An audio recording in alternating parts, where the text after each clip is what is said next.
The action takes place in a prison in the city of Xi'an. In the prisoner visiting room, on opposite sides of the glass, are a father and son. Rick asks his father to tell him the whole truth about why the monsters destroyed the city of Donghe, because he wants to find out the whole truth and achieve freedom for his father. 8 years ago, the city of Donghe was shaken by an invasion of monsters. It became the largest tragedy in the entire history of China. Only his father, Chris, managed to survive this tragedy. The investigation showed that Chris left the city even before the invasion of monsters. Since unauthorized absence is a serious crime, Chris was called a traitor to the homeland. He was sentenced to death, with a 10-year reprieve, taking into account his past merits. His father's conviction left a mark on the next 8 years of Rick's life. He was kicked out of school, denied employment and medical care because he was the son of a traitor.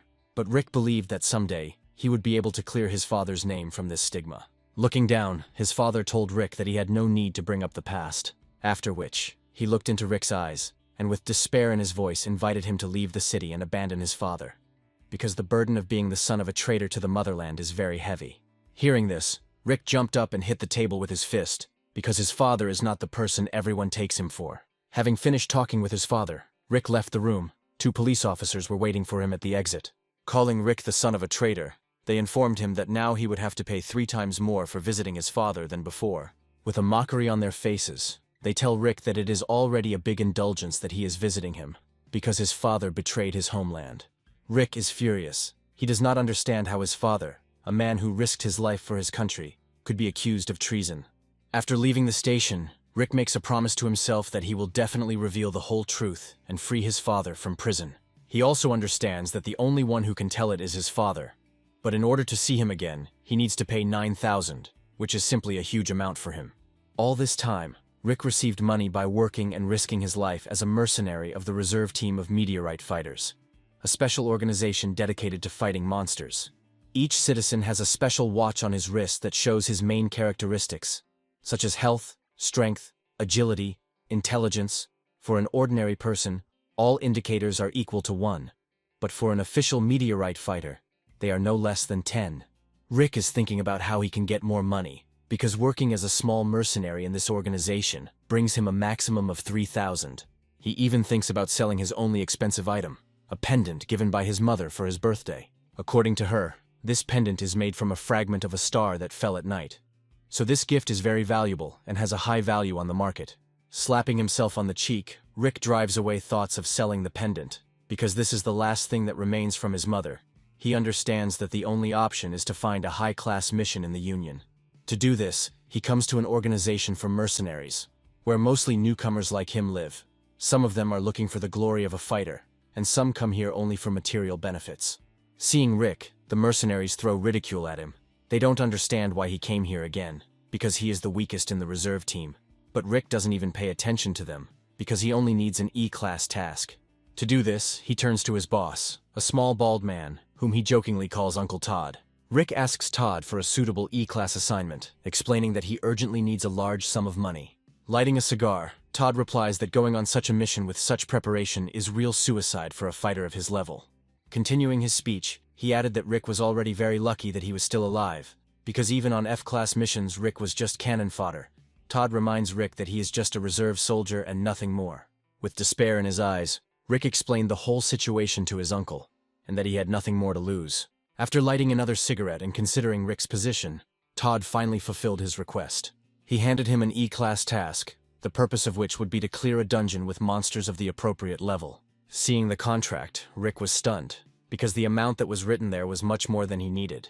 In parting, Todd warned Rick that the squad he was going to was not an easy one, and he constantly needed to be on the alert.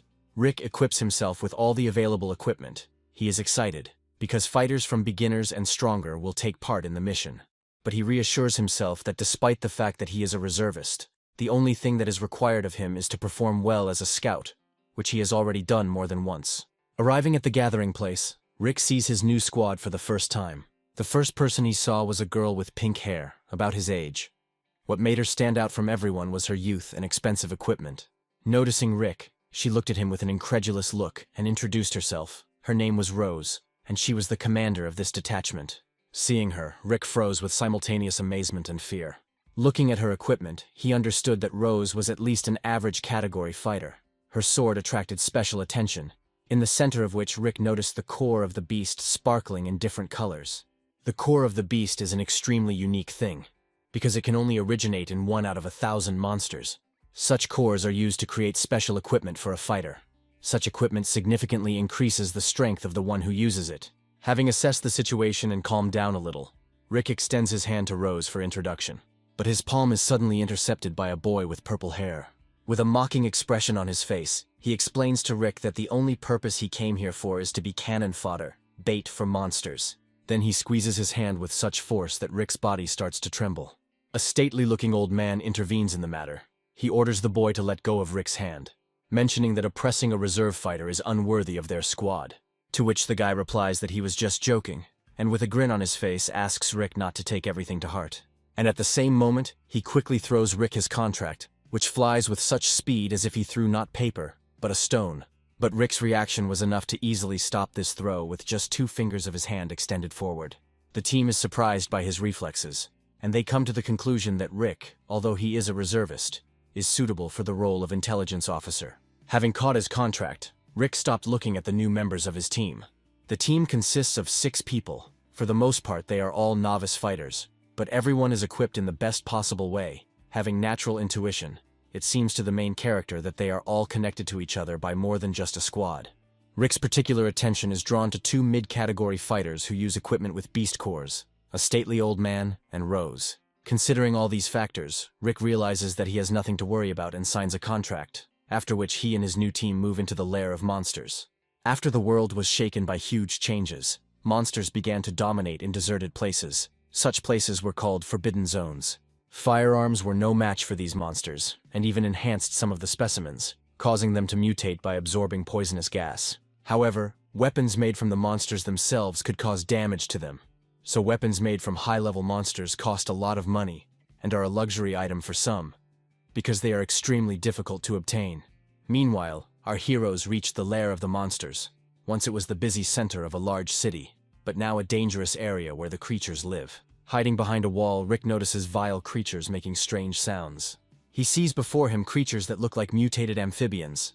These are E-class monsters, which are popularly called fish lizards. Their scales are almost impenetrable to any weapon, and their fangs can even bite through metal. Suddenly, one of the creatures notices Rick and directs its fierce gaze at him. Undeterred, Rick loads his bow and shoots at the monster. His projectile hits the monster right in the eye, but the arrow immediately ricochets off him, which only angers the monster more. With a furious and hungry roar, all the creatures rush towards Rick at the same time. But his reaction is enough to jump back. Rick realizes that the only chance to defeat them is to lure the monsters to the team outside. Running away from the creatures, Rick thinks that if he had not studied the area in advance, he would not have had a chance to survive. These creatures are incredibly fast and strong. Their scales are impervious to any weapon in his arsenal, and their claws can cut through sheet metal. But he also understands that all creatures must have weak points. And in the moment, dodging the long tongue of the amphibian, an interesting idea came to Rick's head. Turning to face the monsters, he loaded his bow with 3 arrows and shoots them directly at the creature's tongue flying at him. But all of his projectiles did not cause any damage to the monster, but only bounced off the slippery tongue, and minor wounds from the impact immediately healed. Rick realizes that he is unable to resist these creatures in any way, and the only solution is to quickly run to the exit. Surrounded by a horde of monsters and having gathered all his remaining strength, he runs as fast as he can towards the exit without looking back. Seeing Rick running away through the cave and calling for help, his team immediately engages in battle. The enraged creature breaks the stone wall with one blow and rushes towards the squad. The monster, with all its fury and enormous scope, directs its blow towards the squad, but Hank staunchly blocks it with the help of his shield. Hank is an old man with a powerful physique. A mustache flaunts on his face, allowing one to think that he is from noble blood, and he is also a mid-category meteorite fighter, wielding a shield with a beast core. At the same moment, Rose cuts the monster into 2 parts with her sharp blade, leaving him no chance. The main character is glad to see what strong allies he joined the team with, because with such comrades, it will not be difficult to completely clear the lair. The squad unanimously praises Rosa, saying that her blow has no equal, and the one who feels it is unlucky. But at this moment, the monster, cut in half, with its last breath, rushes at the squad, directing its mouth at the boy with purple hair. Being a meter away from the monster's mouth, the heroes were stunned by surprise. With a characteristic grin, the purple-haired man shoves Rick straight into the amphibian's mouth, telling him that it's his time to fulfill his role. Looking into a huge mouth full of razor-sharp teeth, the main character thinks that he is about to die. But thanks to his reaction, at the moment of the bite, he pushes off the monster with his foot, jumping away from it to a safe distance. And again he sends an arrow to the creature, in a place already familiar to it, in the eye. The wounded creature, screaming in pain, is at the same moment furiously finished off by Rose. The monster's hot blood washes Rick's body in multiple drops. At this moment the pendant hanging around Rick's neck began to make strange sounds. Rick's eyes lit up blue, and in his mind he heard that killing the E-Class monster activated the launch of the system and its adaptation to the owner.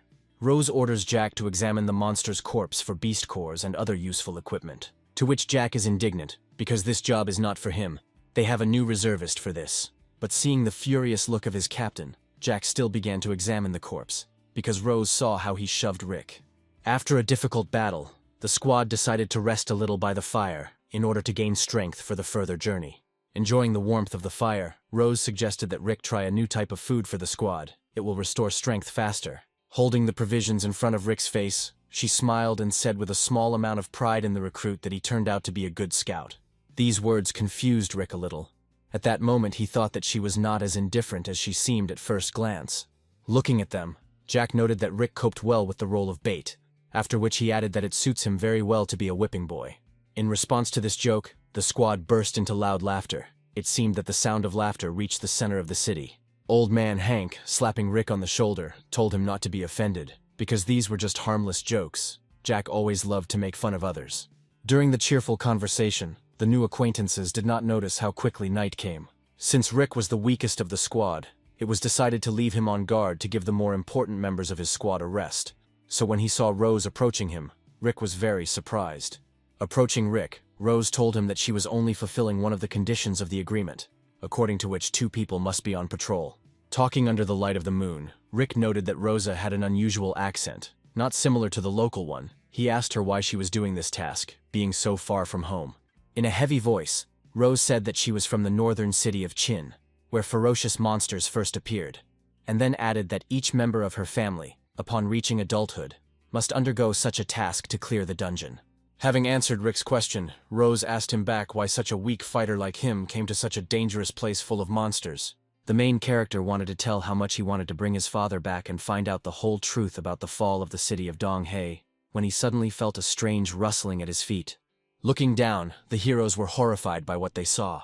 In the place where they were standing, a huge abyss suddenly formed, leading straight into the subway, and our heroes quickly began to fall down.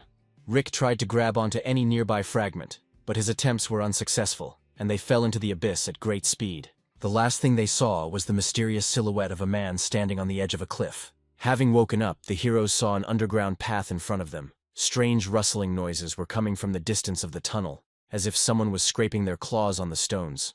Having recovered a little, Rick put on his night vision goggles to better understand the situation and surroundings. Having looked around, Rick thinks about what caused the ground to collapse from under their feet. He also notices that the nearest exit from this subway is blocked with huge stones. The heroes try to figure out what happened and come to the conclusion that most likely it's all about the soil of the surface on which they stood. Placing his palms on the boulder and looking up, Rick noted that the depth here was at least 20 meters. Realizing that they could not get through the barrier of stones, the heroes decided to look for another way out of the tunnel. Thanks to special glasses worn by the main character, he was able to find the route to the opposite exit. Looking into the darkness of the subway, it seemed that it covered the entire city. Having walked a short distance, Rose became somewhat wary, because her sword began to emit vibration and noise, which appear only when monsters of at least E-class are nearby. Rick was surprised by this, because he had never heard of meteorite weapons being able to sense monsters from a distance. Unsheathing her sword, Rose explained to Rick that this phenomenon is called sword sense. A meteorite fighter with sword sense is able to quickly master any type of meteorite-bladed weapon, and can even rely on it to detect monsters. This kind of skill is a top-class skill. Rose's blade did not deceive. From the darkness of the abyss, the bloody gaze of dozens of hungry creatures rushed towards the heroes.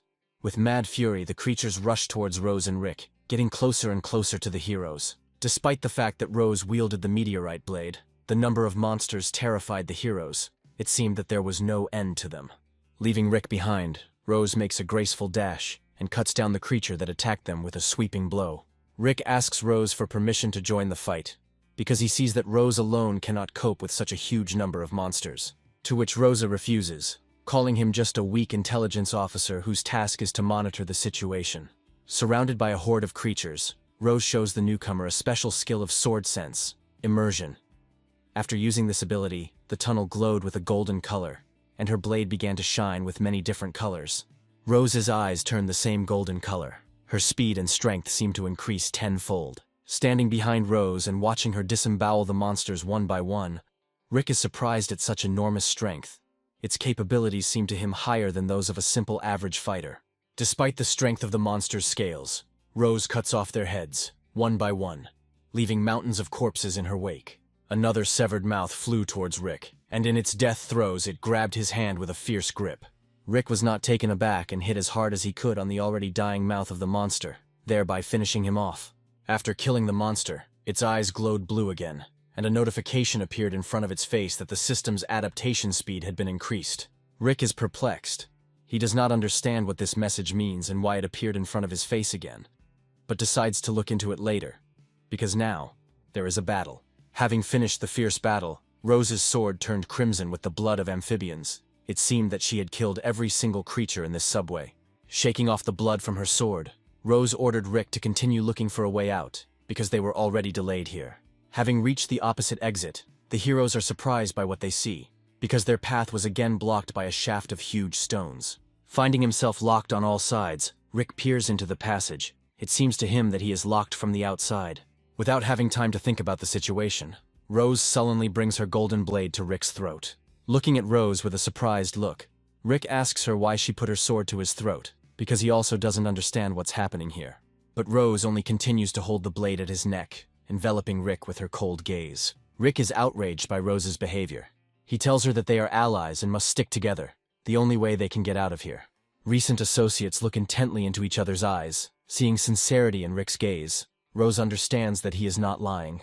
After that, she sheathes her blade and explains her action by saying that she was checking up on Rick because too many strange coincidences have happened lately. Looking at Rose with a surprised look, Rick suddenly realizes that someone deliberately caused this collapse, wanting to lock them here. Rose apologizes to Rick for her actions and adds that everything that happens here most likely concerns only her, and he is just a pawn in the hands of those who forced them to get here. After what had been said, Rick thoughtfully lowered his gaze. He realized that most likely the whole point was that there was an internal struggle for power in Rose's family. Since the advent of the meteorite fighters, there have been families from which a huge percentage of the Union members came. Such families were nicknamed the meteorite families. Their iron law repeats the words of the inhuman dogma that only the strongest survive, and only death awaits the weak. If one of the family wants to distinguish himself, he will have to complete a special task of hunting in the lair of monsters, and also survive in battle against his relative competitor. After thinking about this, Rick realizes that they need to get out of this place as soon as possible. Rick is completely concentrated on finding at least some way out, thanks to his intelligence inclinations. Dozens of subway points intersect in his head at the same time, and mentally he tries to get into any crevice of this place. Suddenly, a brilliant idea came to Rick's head. In a hurry, afraid of losing his mind, he shouted to Rose to follow him, because he remembered that on the way here, he saw one place with wide cracks through which they would probably be able to get out. Rose smiled, and with a slight trembling in her voice, she said thank you to Rick, and that she was very lucky to be on the same team with him. Hearing this, Rick replied with slight embarrassment that there was something he had been wanting to tell her for a long time. Rose looked at him with a surprised look from her blue eyes. Rick said that he could no longer run, because the air here was very dirty, and his stamina was not enough for such frequent movements. The fighters stopped to rest a little, and a conversation began between them. Rose asked Rick why he, an ordinary reserve soldier with no real combat experience, dared to take on an E-rank mission, and added whether he really wanted money so badly. Taking the pendant given by his mother in his hands, Rick replies that he needs this money more than anyone else in the squad, saying to himself that his father has only 2 years left before his sentencing. Happy memories of life when he lived with his parents emerge in the mind of the main character. With their hands leaning against the glass, Rick's parents watch the city in which monsters are raging, and Chris swears to Rick's mother that he will definitely exterminate them all in order to finally show her the sea and live a calm family life. That year, Rick's mother left this world. She died during a small attack by monsters when she was trying to save someone. Squeezing the pendant even more tightly in his hand, Rick remembers that at that moment, He did not even realize that his mother was no longer there, but only saw Laura's name among the soldiers killed in battle. Closely examining the blue of the pendant, Rick does not understand how his father, a man who lost his love in a battle with monsters, could escape from the battlefield. He convinces himself that there must be some other reason that is being hidden from him. Looking at the deflated Rick, Rose apologizes to him, saying that she shouldn't have asked such personal questions. Having rested a little, the heroes continued on their way. And so, having found those very cracks in the mountain, climbing over the fragments of the rock, with hard work they still manage to get out. But before she has time to catch her breath, Rose's attention is attracted by the sounds of a pulling bowstring. Looking up, Rose saw a hail of dozens of arrows flying straight at them with precision. Being under a hail of arrows, she deftly jumps away, and with all her strength, pushes away the exhausted Rick, shielding him from the shells with her body. Rose hugs Rick, and with a loud sound they fall to the ground. It seems like she was able to dodge all the arrows. However, Rose suddenly feels a bright flash of pain in her shoulder blade, spreading throughout her body, causing her to scream. Quickly throwing off Rose's body, Rick sees an arrow sticking out of her back. Looking at its tip, Rick realizes that this projectile is poisoned. In order to avoid the rapid action of the poison, the main character quickly pulls the arrow out of Rose's body and immediately remembers that he took the antidote with him on the mission. After which he rests her body against the stone barrier that protects them from arrows and holds out his hand with the antidote, telling her to drink it quickly. Weakened by the effects of the poison and severe pain, Rose, barely focusing her tired gaze, with a heaviness in her chest, looks up. Seeing the silhouettes of people on the mountain, the main characters froze in surprise because they did not expect to see these people here. On the mountainside, with a proud look, stood Hank and the rest of their meteorite squad. Hank, with a grin on his face, calls Rose his niece. He is surprised that she was able to dodge a hail of arrows and acknowledges the fact that it is not for nothing that she is considered the most genius from the current generation of their family. Observing the situation, Rick realizes that this task was originally designed as a trap for Rose, and her entire squad are members of her meteorite family.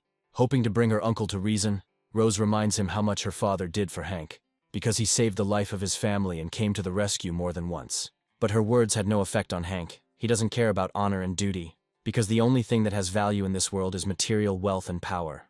Not wanting to continue the conversation any longer, Hank takes out a device from his pocket that looks like an activation remote for explosives, and at the same moment, without hesitation, activates it.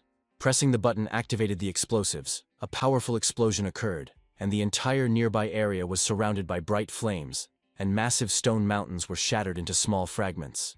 Looking at Jack with a piercing gaze, Hank asked him if he had dealt with the creatures in the area, because a loud sound could attract a large number of monsters here. But Jack, with his characteristic smirk, assures Hank that he has nothing to worry about, because he has everything under control. Enjoying the view of the burning earth and the stones flying into smithereens, Hank and the squad revel in their victory. The old man, with a grin on his face, says how immensely sorry he is that his beloved niece died at the hands of the son of a traitor to the motherland, because no one expected that he would come to them to the squad. Meanwhile, a bright flash and noise from the explosion attracted the attention of the monsters that had accumulated on the pond, which Jack had to deal with. At the last moment, the heroes managed to escape from the explosion by jumping back into the tunnel, but Rose's condition worsened every minute. Looking around, they noticed dozens of creatures in the depths of the passage, peering with bloody eyes into Rose's wound. The heroes suddenly realized that the amphibians were attracted here by a special smell emanating from Rose's wound. They understand that the arrow was saturated not only with poison, but also with a special bait drug. Rick is surprised at how thoroughly Rose's squad thought through the plan to kill her. Moreover, Rose adds that Hank wanted to put all the blame for her death on him. Stunned by this response, Rick realizes that if their plan works, his father will be sentenced without any delay. Gritting his teeth in anger and clenching his fist, Rick assures himself that they will definitely survive and get out of here. At the same moment, the vile tongues of the reptiles rush towards the heroes.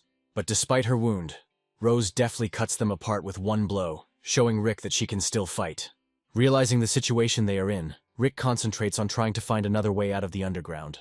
After some thought, Rick tells Rose that there may be another way out. The heroes quickly went there, fighting off a huge number of hungry amphibians along the way. While watching Rose fight off the monsters, Rick remembers that the exit they are heading to is blocked, but he realizes that they may be able to get out through it. Rick noticed that from prolonged active actions, Rose's hand began to darken from toxicosis. He thinks that if she continues to fight, then the antidote will clearly not help her. The heroes stopped, feeling a slight gust of cold wind on their faces. Rick joyfully points his finger up, pointing to the crevice, because now they have another chance to get out of here. However, at that very second, Rick's joy turned to horror. After all, the smell emanating from Rose's wound attracted even more scaly monsters here. Leaving Rick behind again, Rose orders him to run away, because he should not die here for her sake. And at the same moment, he makes a graceful dash towards the creatures, cutting their bodies one after another with quick blows. Realizing that they have no other choice, Rick begins to clear the passage. Barely noticeable glimmers of moonlight begin to break through the pile of stones.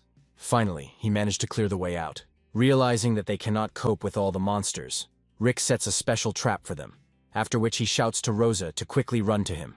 Gathering her last strength, Rose, running away from a flock of creatures, deftly slips under Rick's trap. A crowd of amphibians deprived of intelligence continues to rush forward, but they run into an obstacle that they cannot overcome. Having got out, the heroes watch as the passage through which they just made their way collapses.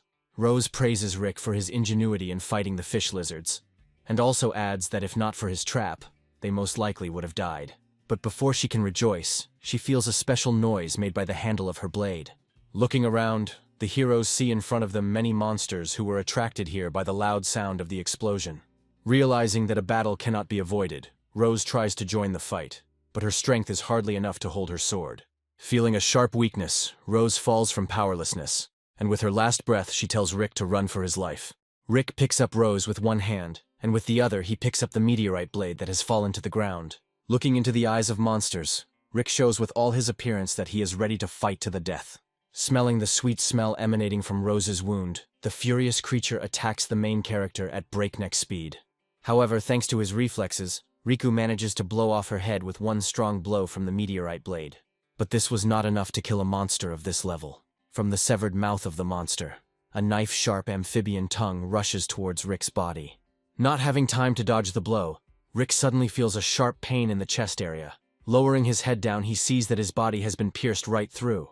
Realizing that he will not survive from such a wound, Rick mentally asks for forgiveness from his father for not being able to save him. After which, Rick's lifeless body falls to the ground, showing no signs of life. While on the verge of death, Rick's pendant suddenly floated above his body, and its color changed to gold. His body is fighting for life in agony, and Rick himself again sees a strange notification in front of him. It says that he killed 3 fish lizards. The accumulation of energy is complete. The God of War system has been activated. After activating the God of War system, the characteristics on Rick's bracelet began to increase rapidly. Rick does not understand what is happening to his body. It seems to him as if he is sleeping and floating in a stream of infinite power and wisdom. He again sees a notification in front of him that the distribution of the main attributes has been completed. After which Rick came to his senses. His heart was beating in his chest so that it seemed like it was about to jump out, and his whole body seemed to be on fire. Looking down, Rick saw that the wound on his chest had completely healed, not even leaving a scar on the skin. Having come to his senses a little, the main character sees that the monster's gaze is directed towards Rosa. Without missing a beat, Rick immediately grabs his sword, thereby attracting the attention of nearby creatures.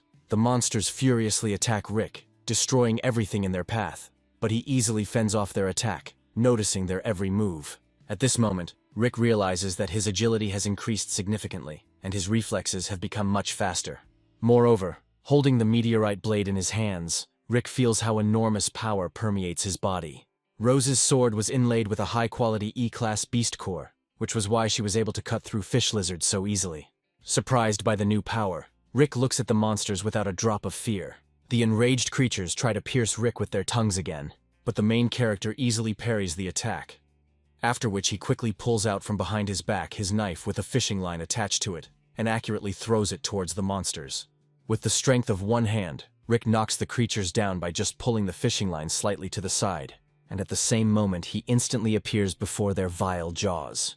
With cold calculation, he simultaneously cuts off the heads of 2 fish lizards, washing himself with their icy blood.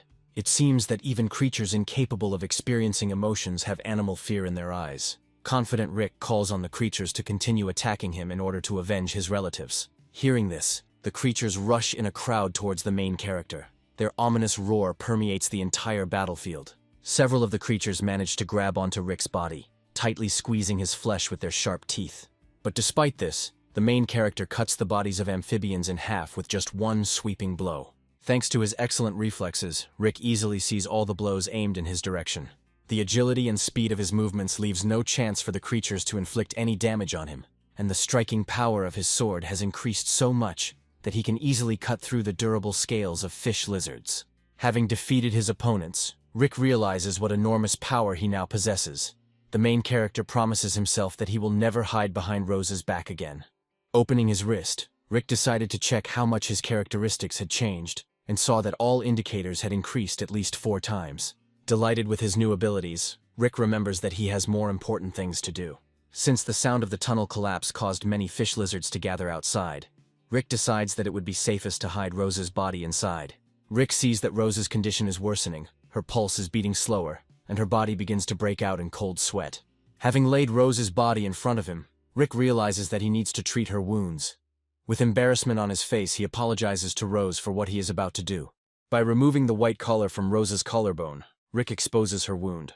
Seeing her, Rick thinks that bandaging and treating the wound will not be difficult for him, but the smell may attract unfriendly guests to her. A bait drug for fish lizards is a liquid with a specific odor that can cause them to go crazy. Such drugs are made in special laboratories from mutated plants. To kill the smell of this drug, Rick takes out a yellowish flask with a strong, pungent odor. This medicine is made from the excrement of a skunk monster. Most monsters try to avoid the source of this smell. After apologizing to Rose, Rick treats her wounds with this medicine and also bandages them. Having finished treating his wounds, Rick decides to rest a little in order to understand in more detail the events that happened to him. Resting his hand on his chest, Rick notices that the pendant around his neck has disappeared. It turned out that the pendant with the meteorite fragment became a full-fledged system for controlling the characteristics of the meteorite fighter, the so-called God of War system. A table with his main characteristics opened in front of the main character. Rick is surprised at how quickly he managed to develop to the rank of rookie, because not long ago he was just a reservist. Moreover, at the bottom of the table he notices points available for distribution. Not understanding how it all works, Rick asks the system to explain to him how it works, but in response he heard only a slight rustle. Angry, Rick starts poking at all visible places, hoping to figure out the functionality. Thinking that he wanted to add these points to the strength, the addition icons lit up on the screen. Rick realized that the God of War system works from thought. After adding just 3 points to his strength, Rick felt how much easier it became for him to hold his sword. Deciding to test his new powers, Rick sets a trap for the fish lizard. He places Rose's collar, soaked in arrow poison, on the dead rat, which immediately attracts the creature's attention. Instantly finding himself behind her, Rick quickly points his blade towards the monster, and with incredible power, despite its durable scales, it easily breaks through the creature's skull. For killing an E-class monster, the God of War system rewarded Rick with 3 ability points. Rick is surprised by this, because he was able to defeat the monster with incredible ease. At such a pace, if he kills all the creatures in this lair, he will be able to receive the rank of a fighter of the highest category and independently free his father. By adding unallocated ability points to his main attributes, Rick's fighter status changes to medium. The main character feels how power fills his body, and his sense of the sword has become even better. With a menacing look, turning to face the immense darkness of the cave, Rick declares the hunt for monsters open. The main character wanders through the cave, leaving behind mountains of mutilated corpses of fish lizards. Wanting to gather all the nearby creatures in one place, Rick scrapes his blade against the stone wall, which makes a loud noise. The trick worked, and the fish lizards in the area rush towards Rick in a rush, immediately attacking him with their tongues. The main character's new abilities allow him to easily dodge attacks, getting closer and closer to the enemy. Having gotten close, Rick comes face to face with angry monsters. Deftly parrying their attack, he ends up behind the amphibians, and with just one swing of his blade blows off their heads. Rick guts the bodies of monsters in search of the cores of the beast, and also keeps valuable parts of their bodies, such as scales and claws, for himself, because they are valuable in the market. After finishing the battle, Rick checks the system for the God of War, and realizes that, having reached the middle level, the reward system for killings has changed. Now for killing a monster of this level, he receives only 1 point. Having finished the work, Rick realizes that with such strength, it will not be difficult for them to get out of the tunnel. Continuing on his way, Rick's attention was attracted by a loud roar emanating from one of the caves in the tunnel. Rick looks around the corner of the cave and is surprised by what he sees. He sees in front of him a huge mutated creature with 2 heads, one of which resembles a fish lizard, and the second is the mouth of an alligator. He understands that the strength of such an individual is no less than E level, Mutated monsters are a symbiosis of two types of monsters. Their combat power is much higher, which makes them much more dangerous. The mutant notices several fish lizards lurking in the corner of the cave. Turning his fierce gaze on them, the monster throws out his sharp tongue in their direction. The mutant easily breaks through their durable scales, piercing the fish lizards one after another, stabbing them on his tongue like a fork. After which, with merciless greed and hunger, it devours their bodies. Rick was horrified by what he saw. He understands that he is not able to cope with a monster of this level, and decides to return to the cave to Rose to think about his further plan. Returning back, Rick again begins to treat her wounds. He realizes that in this state they cannot defeat the mutant monster. Rose's condition has improved somewhat, and she finally opens her eyes. Seeing that Rick is touching her body, Rose instantly puts a knife to Rick's throat. But having understood the situation, she immediately removes it. Rick told Rosa about everything that happened to him. Rosa is surprised by such transformations of Rick. The thought arises in her head that he was hiding his real strength. Continuing the conversation, Rick admits to Rose that he is the son of a traitor to the motherland, who is now in prison in the city of Xi'an. Surprised by this confession, Rose understands Rick's motives and asks for his forgiveness, because Rick ended up in this situation due to strife in her family. Rick replies that it doesn't matter now, because the only exit from here is blocked by an E-level mutant monster. Adding that they need to return home as soon as possible in order to resolve problems in their families, the heroes set off on their further journey. Arriving at the place, Rick shows Rose that very monster. Looking at him, Rose understands that this individual is much more dangerous than an ordinary E-level creature. Looking around the creature, she notices that the fish lizard's long tongue is used for long-range attacks, and the alligator's powerful tail and mouth full of sharp teeth are used in close and medium combat. The monster's skin is as strong as armor, almost impenetrable. A meteorite sword will not be enough to wound it. Understanding all these factors, Rose explains to Rick that he can only hurt this creature by using the full potential of the meteorite sword by activating it. In the fight against monsters, people rely on the meteorite weapon, the main power of which lies in the core of the beast. Rose explains to Rick that under normal conditions, the sharpness of his sword is enough to pierce the scales of a monster. But for a mutated individual, this is not enough. Having previously folded the skin of the fish lizards into 3 layers, Rose activates her blade and cuts it with a slight movement. Rick is surprised by such a great power of the activated blade. Now he understands how Rose managed to fight the monsters so easily. Rose explains to Rick that the activating sword should cause the beast's core to respond. In response to this, the blade will begin to flicker, and its power will increase several times. But this ability has a side effect. After several uses, the core of the beast will begin to collapse. Therefore, such power must be used only at critical moments that threaten the hero's life. Given Rose's condition, she will not be able to fully activate the blade, and Rick will be forced to fight the monster. In order to master this new ability, Rose gives Rick 3 days. In order for the core of the beast in the weapon to respond, you need to spend a long time in battles with monsters. Coming to understand it, a gifted fighter will cope with this in 6 months, but for the vast majority, life will not be enough. But looking at how fiercely Rick fights, Rose believes that he will succeed. After spending half a day fighting, Rick still does not feel a response from his sword. Rose is not surprised by this, because even she, with the innate gift of feeling the sword, took 2 whole days to feel the response. But she also adds that their time here is limited, because if they don't make it, Hank will take part in her family's inheritance ceremony. After spending a few more hours fighting monsters, Rick decides to test his war god system. He sees a notification in front of him that the beast core in his blade is not activated.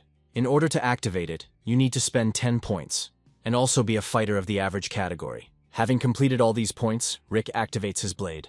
The meteorite sword has a new property. It is increased sharpness, and the sword itself shone with bright colors, illuminating the entire darkness of the cave. Rose is surprised by Rick's amazing talent, as it only took him half a day to activate the blade.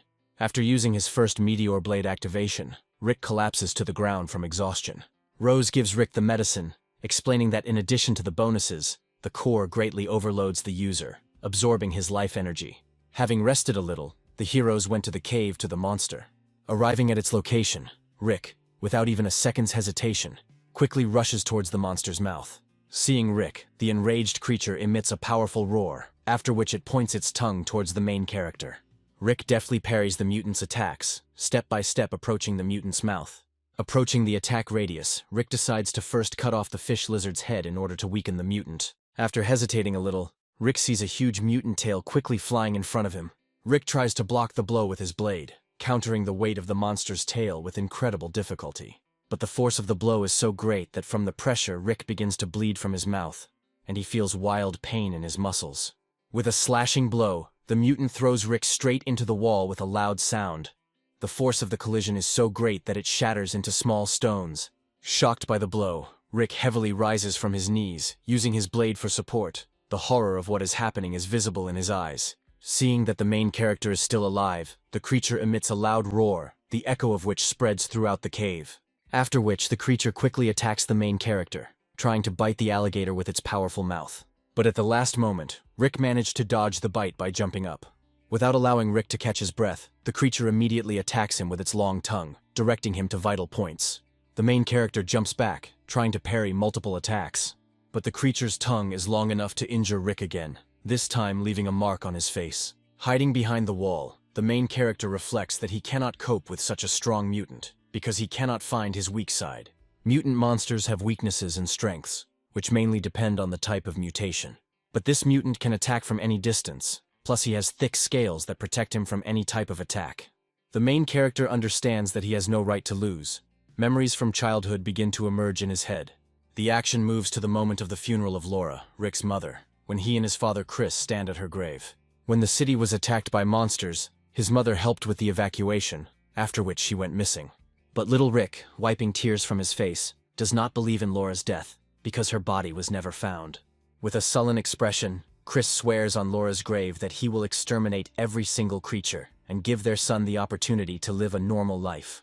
The action flashes back to the moment of the battle. The hungry creature looks towards Rick, after which he attacks him again with his powerful tail. Destroying the wall behind which he stood with a blow, small stones scatter throughout the area. But Rick reacts to the attack and manages to dodge it, jumping in the other direction.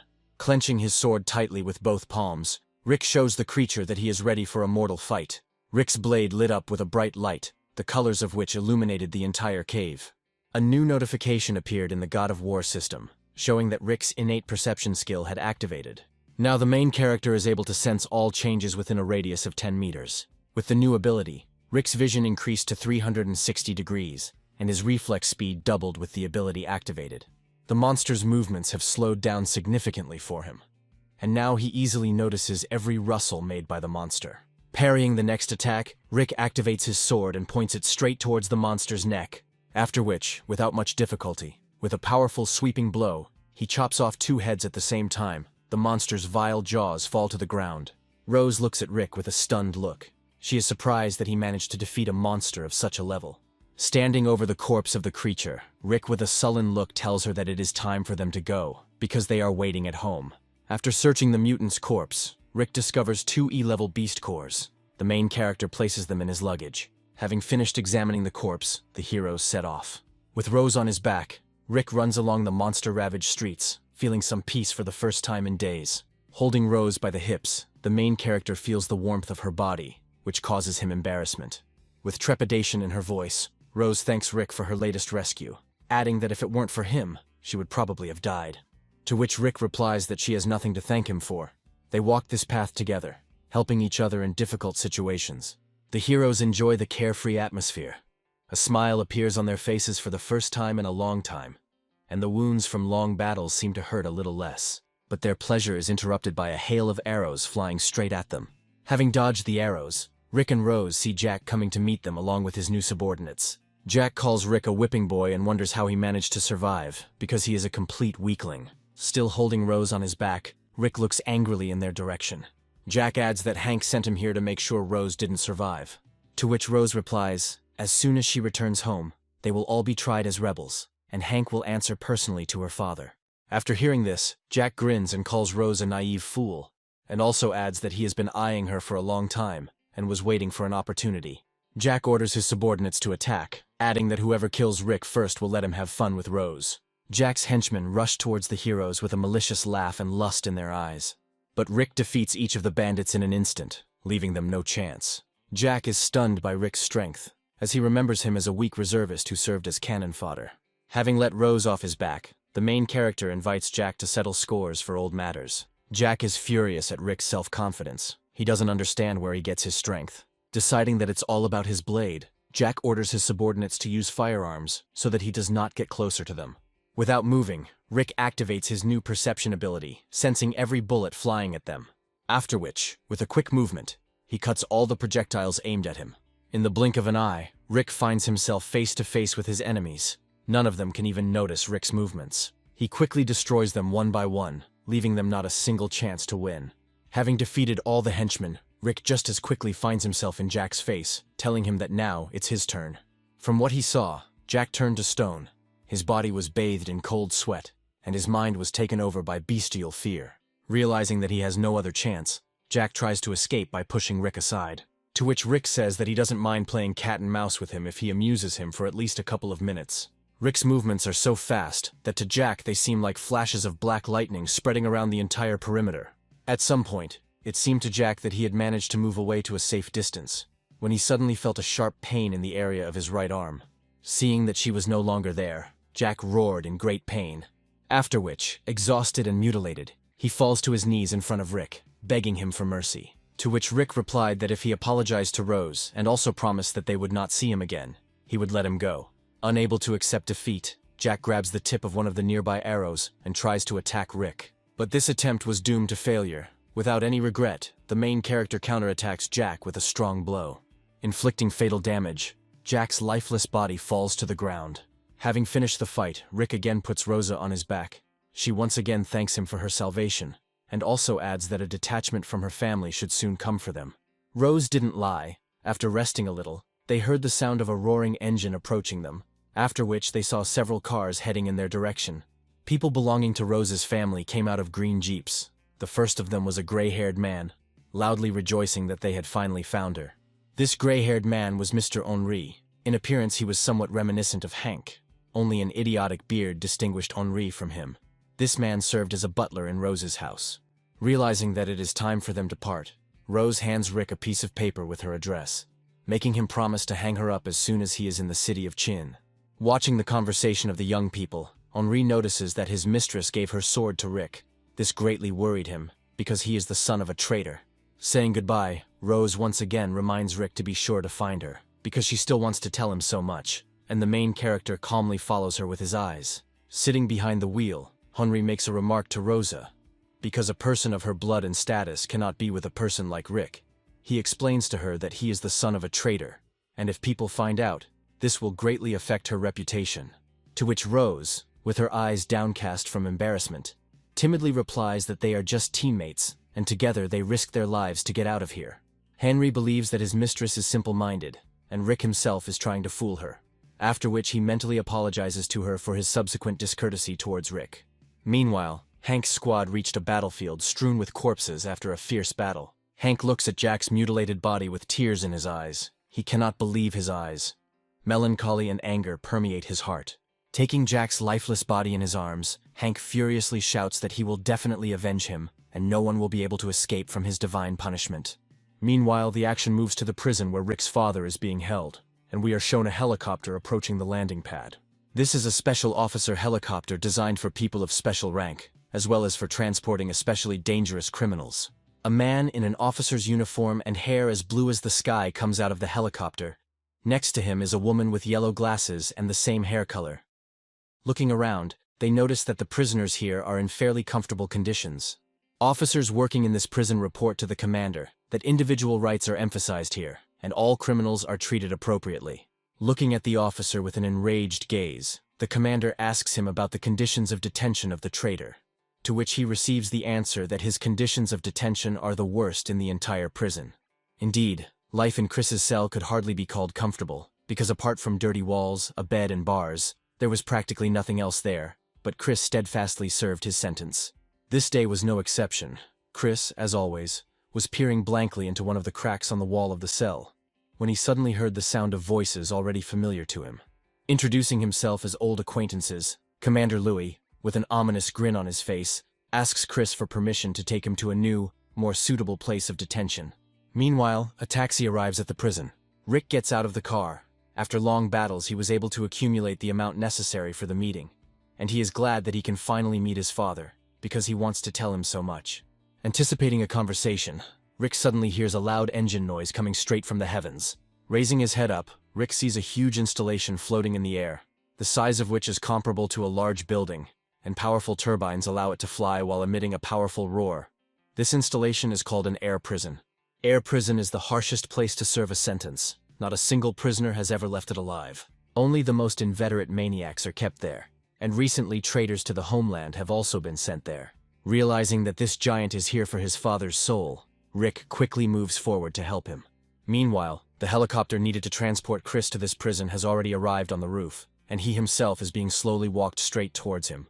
Hearing the hum of the turntable, Rick hurries to the aid of his father as best he can, deftly making his way through the obstacle of police officers. Finally reaching the helipad, Rick, surrounded by a squad of police officers with rage in his voice, loudly shouts the name of his father. Hearing this, Chris stopped with horror in his face. Commander Lewis and his assistant carefully examine the unexpected guest who has suddenly arrived. They are surprised that he is here. The police, seeing a stranger on the roof, try to detain Rick, but the first of them falls to the ground from a powerful blow to the face with his fist. Looking at this, Lewis tells Chris that he has a very interesting son, worthy of his traitor father. Knocking out the police officers trying to detain him one after another, Rick gets closer and closer to his father. Having approached a distance of 5 meters, Rick grabs his sword, hoping to overcome the last obstacle separating him from Chris. But at the same moment, he feels a quick gust of wind against his cheek, as if a train had just flown past him. Realizing that he will not be able to dodge the blow, overwhelmed by such speed, Rick intuitively activates his new perception skill. Due to this, Suzanne blocks a quick blow aimed in his direction. A loud sound is made from the biting blow, and Rick tightly clamps her hand with his hand. Looking through the yellow lenses of her eyepieces, Suzanne assesses her opponent, surprised that he was able to stop his attack, after which she jumps back in the blink of an eye, easily freeing her hand from Rick's strong grip. Realizing that a fight cannot be avoided, Suzanne takes the stance characteristic of her fighting style, putting her hands forward. She tells Rick that she will not let him through any further. With a sullen look, Rick asks her to leave, because he just wants to say goodbye to his father. Otherwise, he will be forced to force his way to him. Hearing this, Suzanne instantly finds herself behind Rick and sends a swift blow towards his neck with a flat hand. But thanks to his perception skill, Rick at the last moment manages to block her quick blow, the force of which passes through his entire body with a loud vibration. Watching Rick's movements, Suzanne is surprised that he managed to parry her attack again. She begins to understand that this cannot be just an accident. A fierce fight ensues between them. The loud noise from their collision spreads throughout the entire area, and the battlefield sparkles with multicolored colors. While fighting Suzanne, Rick is horrified by her strength and speed. He understands that she is at least a high-category fighter, and, if not for her perception skill, he would have been in the grave long ago. Putting his hand on Chris's shoulder, Lewis asks him if Rick is really his son, because if so, then they both manage to hide their real abilities very well. But Chris himself is very surprised at how strong Rick has become, because when they last saw each other, he was just a reservist soldier. Meanwhile, Suzanne is increasingly taking the initiative in the battle, leaving multiple injuries on Rick's body. Pinned in a corner and tired from the long battle, Rick realizes that his only chance of victory is to activate the meteorite blade. He charges the sword with his energy, after which the blade lights up blue, lunging towards Suzanne. Rick shouts to her that if her hands are in the wrong way, she should retreat immediately. The loud sound of their collision echoed throughout the city, and the entire surface of the prison roof was covered with a cloud of dust. After the dust has cleared, the main character sees Suzanne in front of him, on whose body there is not a single scratch, and on each of her gloves the core of the beast is visible. Breathing heavily after the violent collision, Rick tightly grips his sword with both palms, anticipating the follow-up attack. And at that moment, he hears a cracking sound coming from the handle of his blade. The core of the beast inlaid into the blade crumbled into small pieces. The battle is interrupted by Louis, loudly clapping his hands. He admits to Rick that he has extraordinary strength for his age, and given all his efforts, he will give him a minute to say goodbye to his father. Finally, Rick was able to approach his father, who was shackled in huge chains. For the first time in a long time, Chris smiles. He is glad that his son managed to become so strong, then adds that his mother would be proud of him. Hearing this brings tears to Rick's eyes. Taking into account Rick's new strength, Chris tells him in a serious voice that he can now finally tell him the whole truth about the fall of Donghe City. Placing his hand on Rick's shoulder, Chris tells his son that he can find all the evidence he needs in this case in a safe located at a military base in the city of Chin, after which he whispers the password for this safe. Rick is surprised when he hears the word used for the safe's password. At the end of the time given to him for conversation, Chris nevertheless gets into the helicopter sent for him, and, together with Louis and Suzanne, flies towards the air prison. Standing on the roof, under the light of the full moon, Rick follows the helicopter with his eyes, and once again makes a promise to himself that he will definitely find out the whole truth and free his father. After some time, the action moves to Rick's apartment. The main character sleeps calmly and carefree in his bed, despite the loud noises made by his alarm clock. Ruffled from the sudden awakening, Rick hits the alarm clock, wanting to turn it off, causing it to shatter into small pieces. Seeing this, Rick realizes that he is not yet fully accustomed to his new power, and at some points he needs to control himself. Getting out of bed, he walked to the wide window of his apartment. Peering into the life of the city, it seemed to him as if nothing had happened. While admiring the views of the city, Rick suddenly hears the sound of his phone ringing. In the receiver, he heard the voice of Uncle Todd, who, with a dissatisfied tone, asked the main character how long he would wait for Rick to come to him for the necessary things for the trip to the city of Chin. After these words, Rick realized the purpose of setting the alarm clock and quickly went to Uncle Todd's office, promising that he would take a Diet Coke with him as an apology. Arriving at the office, Rick, rubbing the back of his head, tells Todd that he was late because he was moving an old monster across the road. This cheered up the gloomy fat man a little. While drinking the Coke Rick brought as an apology, Todd reflects on how in a couple of days this little guy went from being a reserve soldier to being a real fighting unit. Rick, with a grin on his face, tells Uncle Todd that he promised not to let him down. He had to become a little stronger. After this, Todd gives the main character a backpack with all the necessary things for the trip to the city of Chin, including the certificate of a fighter of the initial category, adding that 3 months must pass for certification to the intermediate category. Todd also warns Rick about increased vigilance on his part, because the military base in the city of Chin is a very dangerous place, full of guards. Looking at the care of funny fat Todd, Rick thanks him for caring about such a weakling like him all these years. In response, Todd simply turned to the window and told Rick in a grumpy voice that he only cared about him so much because his father helped him a lot in his youth. Rick thanked the grumpy fat man again and headed out, promising Todd that he wouldn't let him down again. As Todd follows the main character with his gaze, he is surprised at how quickly children grow up, because just recently Rick boasted to him of the title of reserve fighter. But now he is a real warrior, capable of fiercely fighting monsters. Looking at the train ticket that Todd booked for him, Rick realizes that he is leaving only in 5 days. In the remaining time he decides to get new equipment, including melting down his sword with 2 beast cores, because the old one burst during the battle. He understands that in addition to new equipment, he will also need to hone his skills as a fighter, because the military base of the city of Chin is full of high-class masters. While talking about this, Rick heard his phone ringing again. This time, on the phone he heard the voice of his old friend Peter. Rick was glad for this call, because it seemed to him that they had not seen each other for 1,000 years. Having learned that Rick was now in town, Peter invited him to meet at their old place. Rick agreed to this adventure, adding that he was now a rich man and would put everyone on the table. Peter is a fair-haired boy Rick's age, although he is not a meteorite fighter and does not have unique skills. But he was the only one who did not turn his back on Rick when his father was put behind bars. After finishing his phone call, Rick decides to stop by the mall to look for some gear before the meeting. On the way there, he remembers various incidents from his childhood associated with Peter. There were many such cases, but most of all, Rick remembered how Peter protected him from a hail of stones that were thrown at him, calling him the son of a traitor. As on his birthday, the only one who congratulated him was his best friend Peter, secretly bringing him a gift from everyone, despite the censure in society. And even the apartment in which Rick now lives was rented by Peter, because everyone refused him, citing whose son he was. Remembering this, Rick didn't even notice how quickly he got to the place he needed. On a warm summer evening, the shopping center was filled with many people. Having passed by passers-by, Rick feels that 2 fighters of the initial category are standing next to him. Rick realizes that his new perception ability can determine the strength of an opponent near him. The main character realizes that during the fight with Suzanne, he could not feel even a drop of her power, which means that they are on completely different levels. In today's society, the status of a fighter is valued more and more. Strong fighters are more often chosen as life partners than others. After all, if your chosen one is a fighter, you will feel safe when monsters attack. There were even more people inside the shopping center than on the street, so Rick decides to first sell all the equipment collected from the corpses of the fish lizards.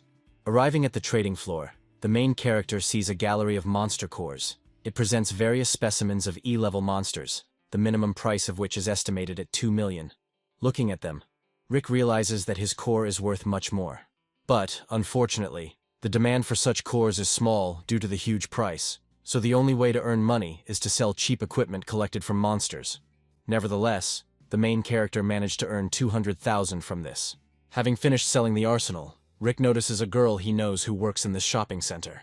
Looking at her, Rick, using his new ability, realizes that she is a meteorite fighter of the initial category. He is surprised by this, because they have never discussed this before. This girl was Monica, Peter's friend.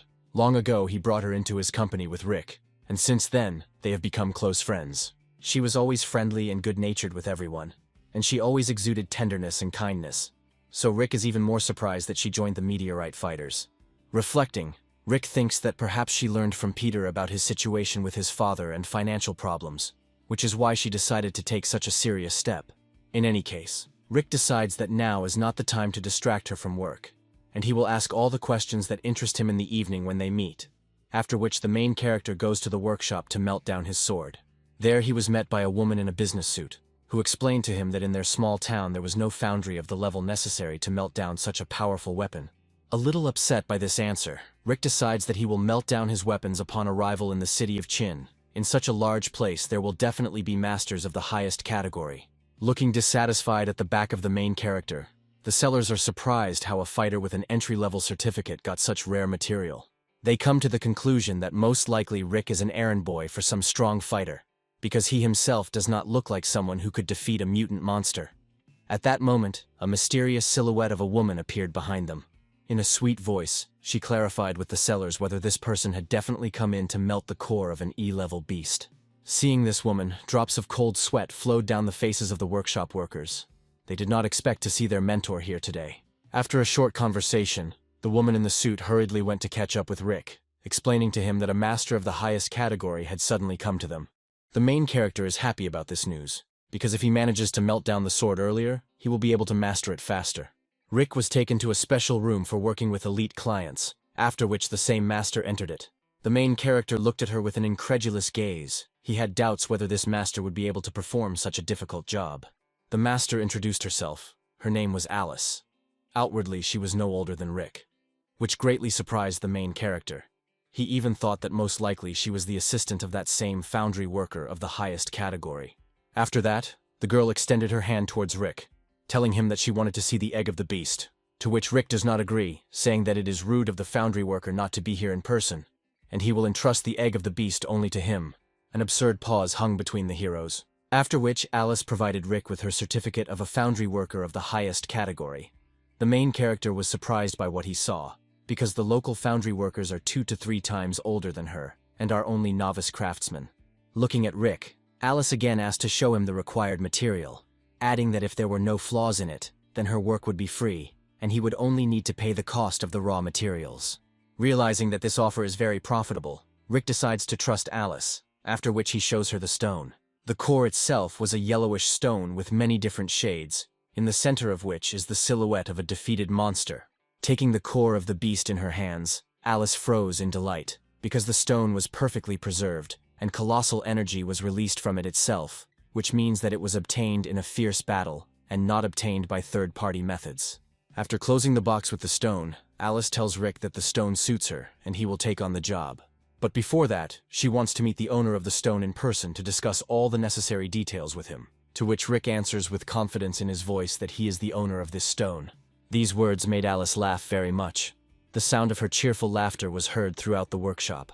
After which, her laughter suddenly changed to a serious tone. She slammed her palm on the table, telling Rick not to joke with her like that. To which Rick replied that there was nothing special about this, because at first he also did not believe that she was a top-level master. Although he was young, she had sufficient strength to obtain such a core. Alice looked closely at Rick, her gaze filled with doubt in the words Rick said. But still, she told the main character to follow her to the workshop, adding that she would now show him how a real weapon is prepared. With the advent of meteorite equipment, foundry began to flourish, and the status of the teachers of this craft grew more and more. However, not everyone can be called a casting mentor, but only those masters who are capable of making meteorite equipment. If there are enough materials, recasting the sword will be very simple.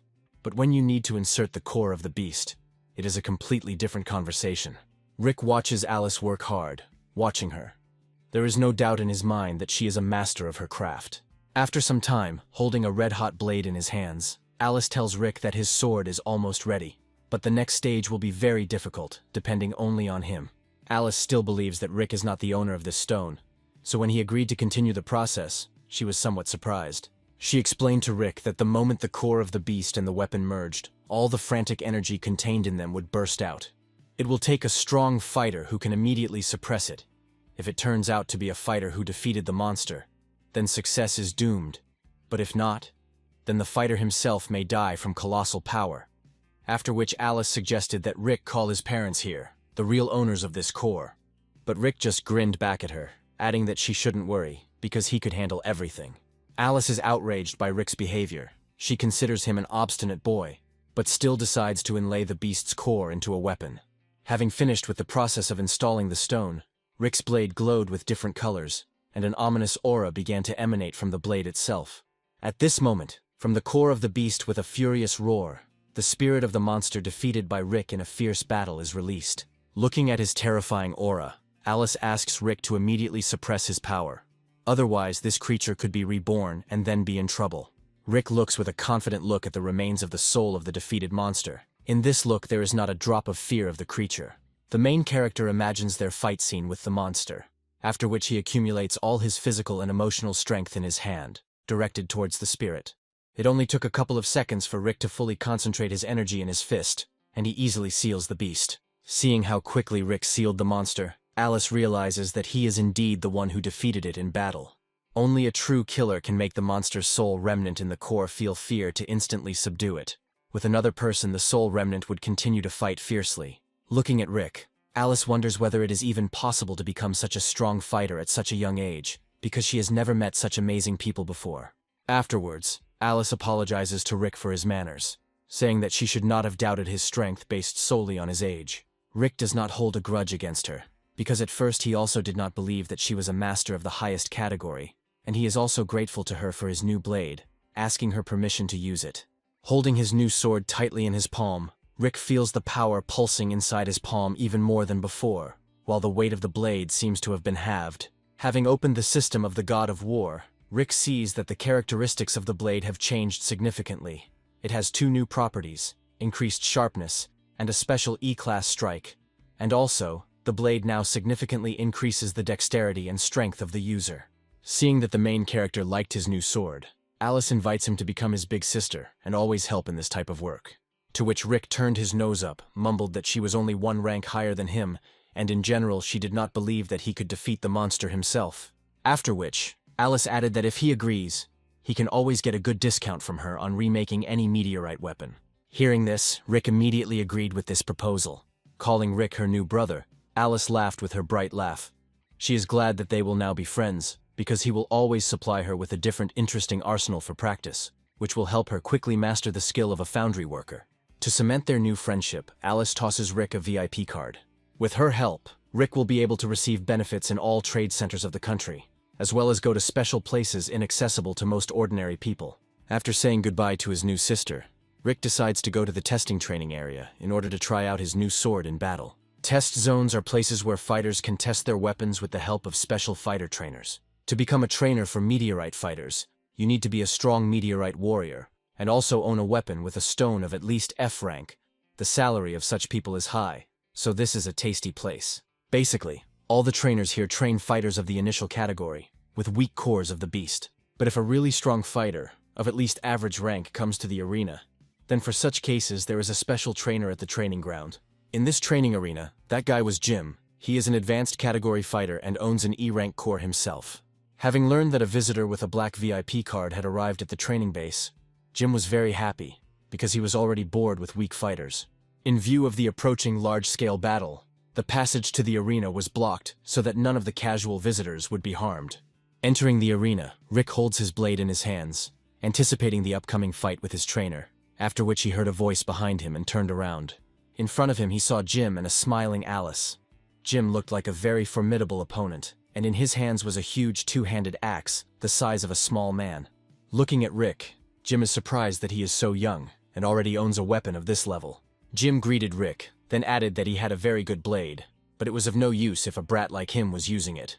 Jim seemed to embody a ferocious bear, just as huge and strong, he himself was head and shoulders taller than Rick, and also surpassed him in terms of fighter level, because he is an advanced meteorite warrior. The heroes dispersed to different sides of the arena, preparing for the upcoming fight. Silence reigned over the entire training ground, and everyone present was afraid to make a small rustle. Rick had heard a lot about Jim, because they live in a small town. Once upon a time, when he was still a mid-category fighter, he was able to defeat 100 E-level monsters single-handedly. From himself, Rick feels an aura similar to the one he felt during the fight with Suzanne. Rick understands that the only option to somehow equalize their difference in strength is to use his sword, because it significantly increases his agility and strength. Realizing that Jim is using a heavy two-handed axe, Rick makes a swift lunge in his direction, relying on his high agility, after which he quickly performs many accurate blows, aiming for Jim's body. Jim somehow notices these blows. The speed and agility of the main character greatly surprises him, after which Jim takes a defensive pose and spins his huge two-handed axe with just one hand, thereby completely blocking all of Rick's blows. The moment he blocks the blow, Rick sees an opportunity to attack again before Jim regains his balance and activates his perception ability. And at the same second he tries to attack again, directing his blade towards Jim's body. But Jim, calling Rick a naive boy, makes a powerful attack with his second palm, throwing the main character several meters back. From the strong blow, Rick can barely stand on his feet. He is surprised at how much power his axe gives him. If he didn't have a sword that increases strength and agility, Rick might not have gotten up at all from this blow. Looking at their battle, Alice doubts that Rick will be able to defeat Jim, but still she does not lose hope in him, wanting him to give his best. Jim reminds Rick that they are in the arena for testing weapons, not sparring, so he should show off the full power of his activated blade, after which he activates his axe, forming a vortex of a powerful red-gold aura around him. Activating his axe, Jim says that now it's Rick's turn to show the true power of his sword. Rick accepts Jim's offer and also activates his blade, after which he assumes an attack stance and fully concentrates on his weapon. In a split second, Rick covers the distance between opponents with a quick dash, after which Jim attacks, but he also attacks him in response. After the collision of the blade and the battle axe, a loud noise was made that echoed throughout the area, and the bright light of the activated weapon colored the entire arena. Rick barely holds back the full weight of Jim's axe, realizing that he won't be able to hold it for long. But at this moment the main character remembers the new ability of his blade. Continuing to hold off Jim's onslaught, Rick activates the God of War system and uses his new move called Penetration. After which, his blade deftly slipped past Jim's axe and passed tangentially near his face, thereby leaving a wound on his right cheek. Seeing his blood, Jim was seized with a frantic rage, and he uses the ability of his axe, which is called the Mountain Destroyer. After its activation, Jim begins to spin in a mad whirlwind, destroying everything in his path. Feeling the power of this attack, Rick barely manages to jump back. After his attack, Jim sees that the entire training field within the strike radius has been destroyed, and the floor has turned into a pile of stones. Looking at his hand, Jim is surprised that such a young fighter forced his E-rank ability to activate. On this note, the battle was decided to end, and the entrance to the arena became public again. One of his subordinates immediately ran up to Jim, trying to cheer up his captain. He says that Rick was simply lucky to block his blow, and all his strength depends only on the sword and nothing more. In response to this, Jim looks at him sideways, calling him an uneducated suck-up. After all, even if a weapon is good in itself, then in order to fully reveal its power, it must have a suitable owner, especially for a weapon with a mutated core. After which Jim goes to Rick, who has just left the arena, calling him by name for the first time. He asks him to apologize for accidentally using his E-level ability, because it could have left injuries on his body, and also adds that if he somehow injured him, he will pay for all medical treatment. Rick is surprised by Jim's kindness, because he seemed to him to be a more stern person. Rubbing the back of his head, he tells him that he is fine.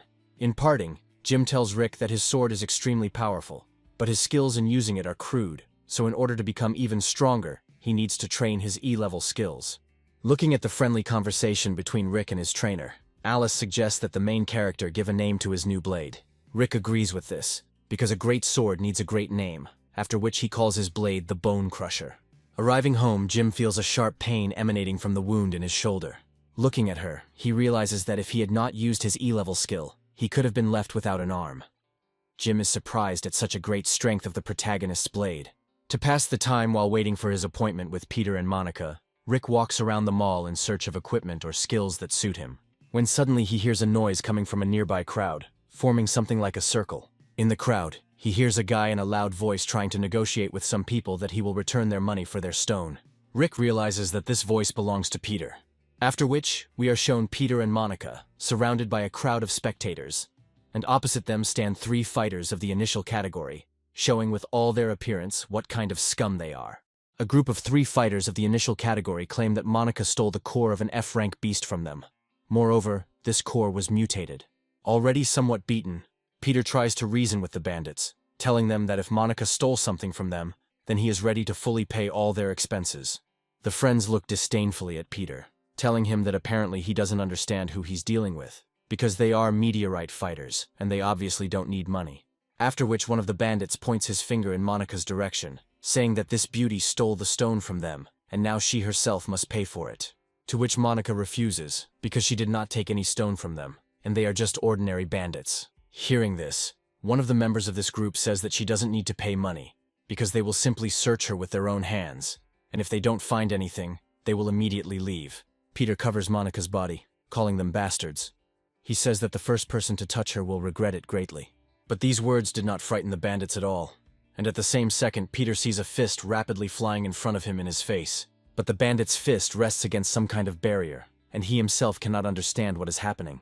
After which he sees Rick confidently standing in front of him, covering his friends with his back and easily holding the bandit's fist with one hand.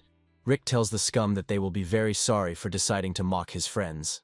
And at the same moment, with one light blow of his hand, he knocks out one of the bandits. Looking at this strength, Peter and Monica are perplexed, because the last time they saw each other, Rick was no stronger than an ordinary person. Rick looks demonically at the bastards who attacked his friends, telling them to attack and show him the very power with which they obtained the core of the beast. Seeing that Rick knocked out their brother, the remaining fighters of the group rub their fists, discussing that now he will pay for this blow. After which, they attack Rick with a scream, telling him that first they will deal with him, and then they will have fun with the girl behind him. But Rick doesn't even try to dodge their attack, but immediately counterattacks them with quick blows all over his body. Then he throws their bodies to the side like a basketball. Having come to their senses a little, the bandits try to attract attention to themselves, saying that a thief appeared in the shopping center, who stole the core of the beast from them, and then beat them. But suddenly they felt a strong aura behind them, from which goosebumps ran throughout their entire body. This made them fall silent. Behind them stood Jim, who seemed to have grown even larger since their last meeting. The spectators watching the fight were surprised that Jim was here, because he was now supposed to go to his new guild. But Jim did not pay attention to the onlookers, but only asked Rick if he needed any help. After which he wrote down the names of the fighters from the group in his notebook, assuring them that they would spend the next 2 years in a not very pleasant place. After which, he turned to Rick, telling him that usually such incidents do not happen in such a calm place. But when he learned that Jim was going to the guild, the hooligans were blown away. Looking at Rick, Peter and Monica cannot believe their eyes, because he talks to Jim in a calm tone, as if he were an equal fighter. Having said goodbye to Jim, the friends got into Peter's car. Finally, Jim asked Rick not to get lost, and if he was in trouble, he would always help. Looking at the car driving away, Jim thinks that upon arrival at the guild, he will definitely give recommendations for Rick, because his skills are unique for such a young age. Finally, the friends were able to get to their favorite local cafe. The aroma of the local dishes aroused the appetite of even the most real gourmets. As promised, Rick orders his friends a full table of food and drinks, after which Peter raises his glass and offers to toast old friendships. After drinking his glass, Rick looks at his friends with joy in his eyes. It seems to him that they have not changed at all since their last meeting. But still, he does not want to tell them where he got his strength from. A tipsy Peter waves his hand, saying that this is his own business, because when he wants, he himself will share it with them. Rick says thank you to Peter for everything he does for him. The entire subsequent evening passed in such a cozy atmosphere. The characters chatted merrily and drank, remembering various incidents from childhood, until it was time to say goodbye. After walking their friends to the car, Peter and Monica ask Rick to be careful, and also wish him success in his upcoming mission. Having said goodbye to his friends, Rick feels warmth in his soul. He is glad that he found time to communicate with them. But it is also time for the main character to go on his new journey to the city of Qin. The city of Qin is located at the foot of a huge mountain of ghostly rain. The city itself is many times larger in scale than Rick's hometown. All the monsters' lairs in this city are located inside the Phantom Rain Mountain, and this place is also considered the largest concentration of monsters in all of China. In the southern part of this mountain, near the city, there is the same military base that the protagonist's father spoke about.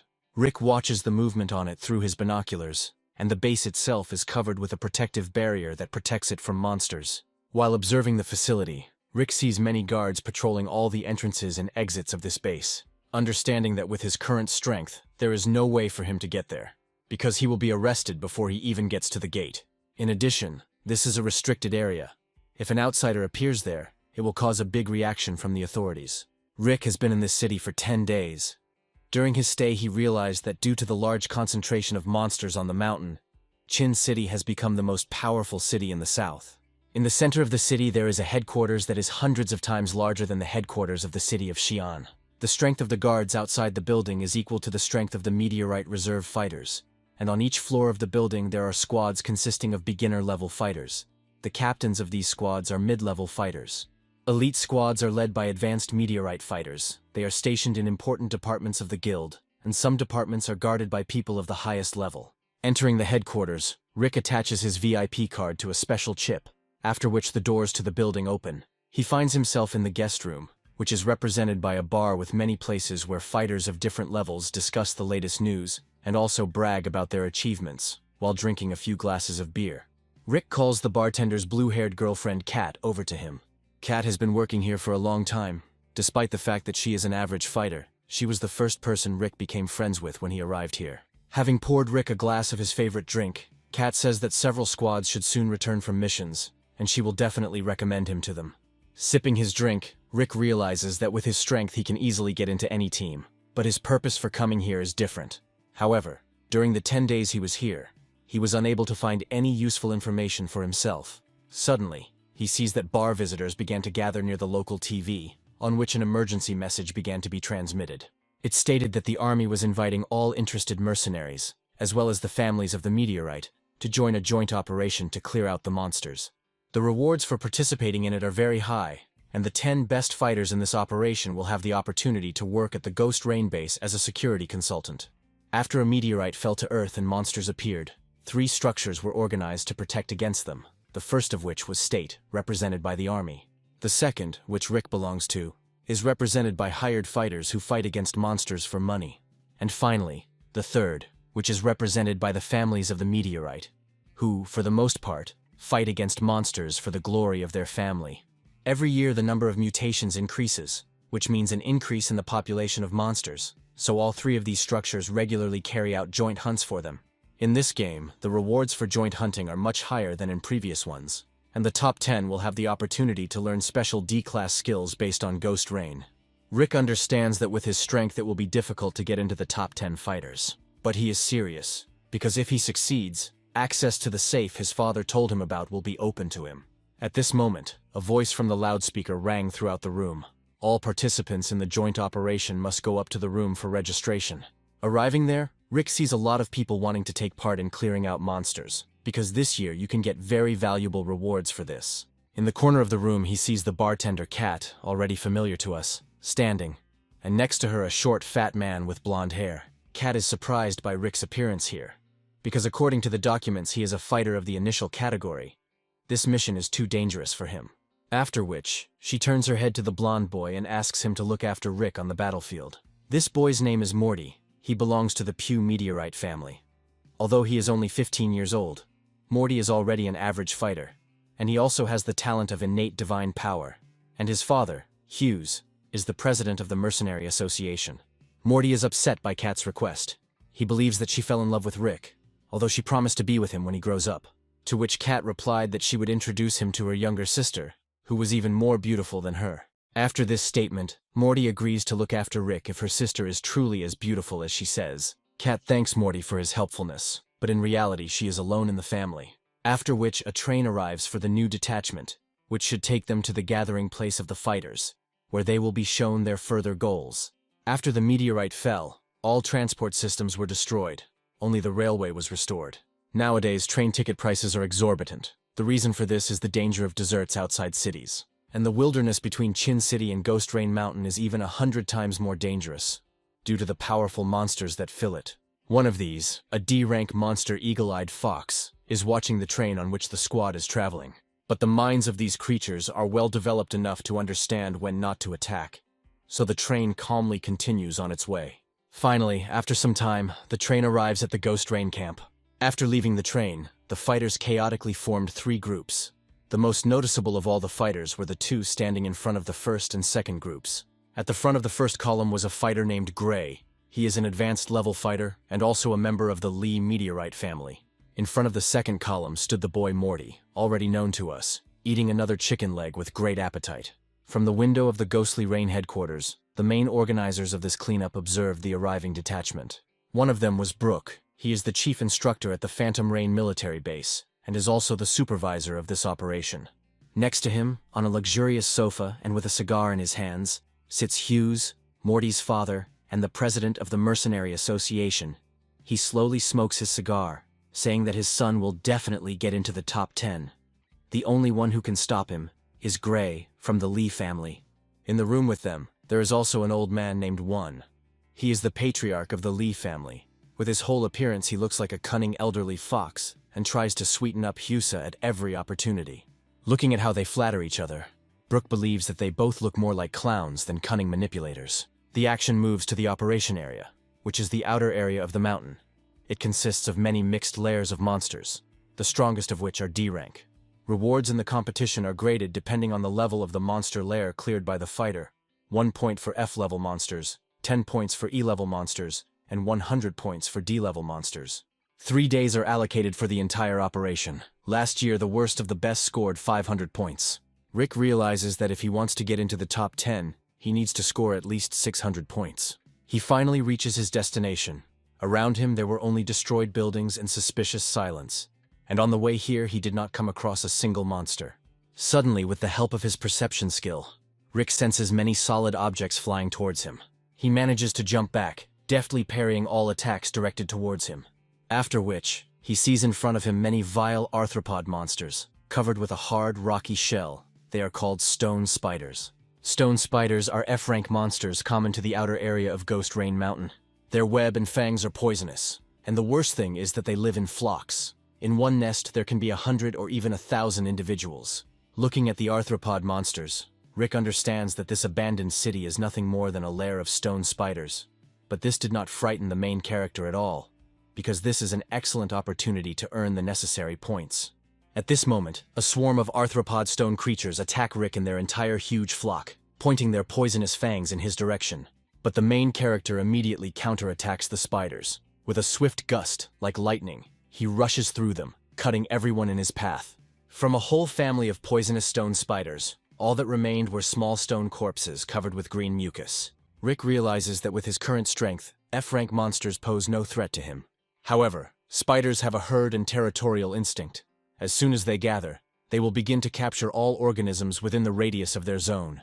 That is why, on the way here, Rick never met a single monster, which greatly spoils his original plan, which consisted of killing E-class monsters as much as possible, because for them, he can get more points, as well as improve his characteristics, thanks to the God of War system.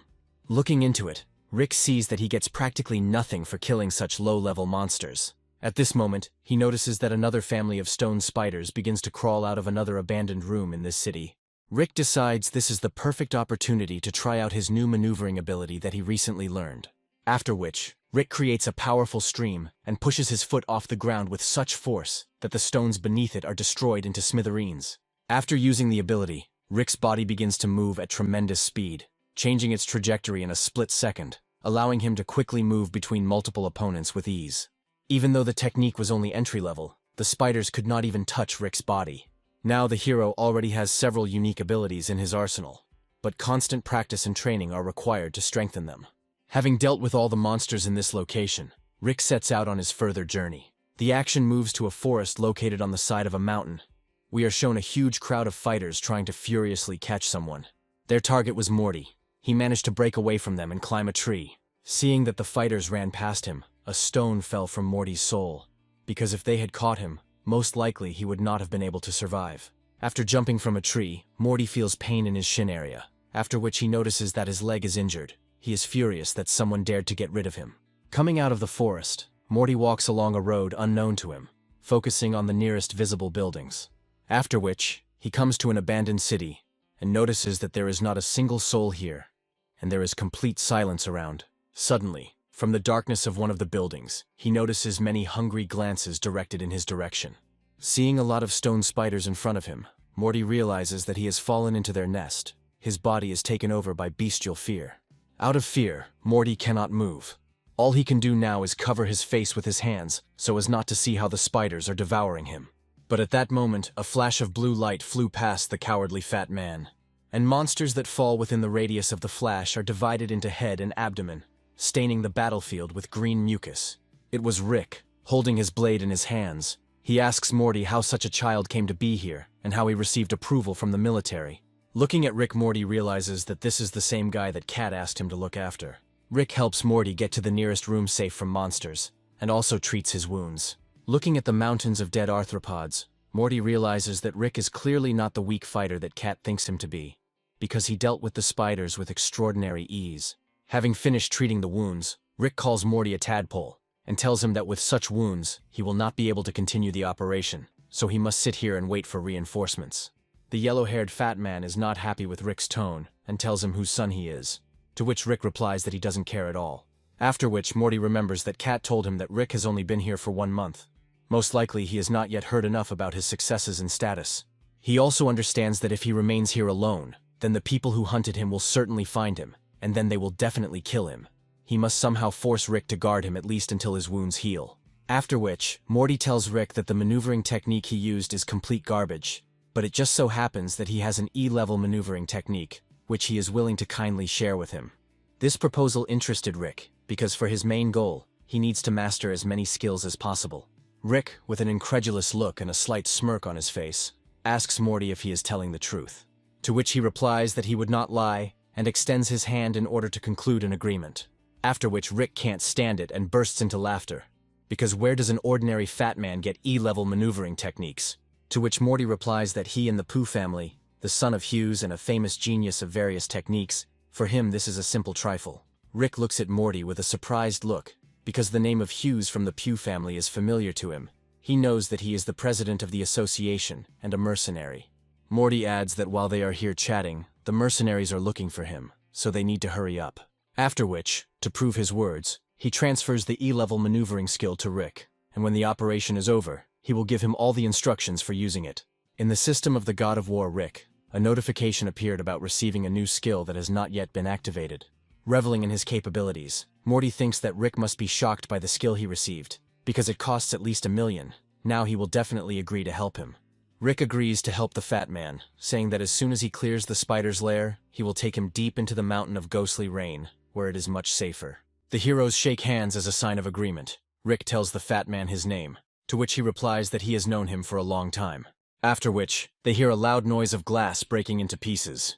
The heroes notice that from the broken window 2 razor-sharp hooks are flying towards them at rapid speed, aiming at Morty's body. Rick covers the fat man's body. With a quick movement of his blade, he deflects the hooks flying at them. 3 attackers appeared from the darkness of the building. These people were the ones who initially pursued Morty. They are surprised that he was able to break away from them with such an injury. Morty calls them bastards who can only fight wounded heroes, and once his father finds out about this, they are definitely not residents. To which the 3 masked men reply that his father will never know about this, because they will now kill both him and Rick. Morty tells the main character that Cat asked him to look after him. Therefore, he must get out of here so as not to upset her, because she is very beautiful, and also tell his father everything about what happened here. Rick is surprised that Cat asked this funny fat man to look after him, as well as his courage, because being left alone against 3 average fighters is certain death. To which the leader of the masked people says that he will not let anyone escape from here, because they do not need extra witnesses. Morty looks at them with contempt, then says that these masks do not help them hide their true identities, that they are from the Lee family he can smell from a mile away. The 3 masked fighters are surprised by the young master's insight. They don't understand how he figured them out. Hearing the surname Lee, memories from childhood flashed in the protagonist's head. Once upon a time, his father Chris saved the Lee family from monsters, for which they swore that they would follow him for the rest of their lives. Old Man Vaughn himself often pleased Rick as a child, calling him a special child, and if he ever needed anything, he would definitely help him. But when the trial of his father came, Juan was the main witness in this case. He called Chris a traitor to the homeland, and the reason for the fall of the city of Donghe. Rick asks Morty if Vaughn is the head of this Lee family, to which he replies that this bald old man Vaughn is still at the helm and often spoils his father's plans. Hearing this, Rick was overcome with rage and took a fighting stance, showing by his appearance that he would not run away from his father's traitors. Looking desperate, Morty gathers all his strength to attack the traitors, yelling at Rick to run away quickly while he tries to stop them. But two masked fighters immediately counterattack him, attacking him with their sickles.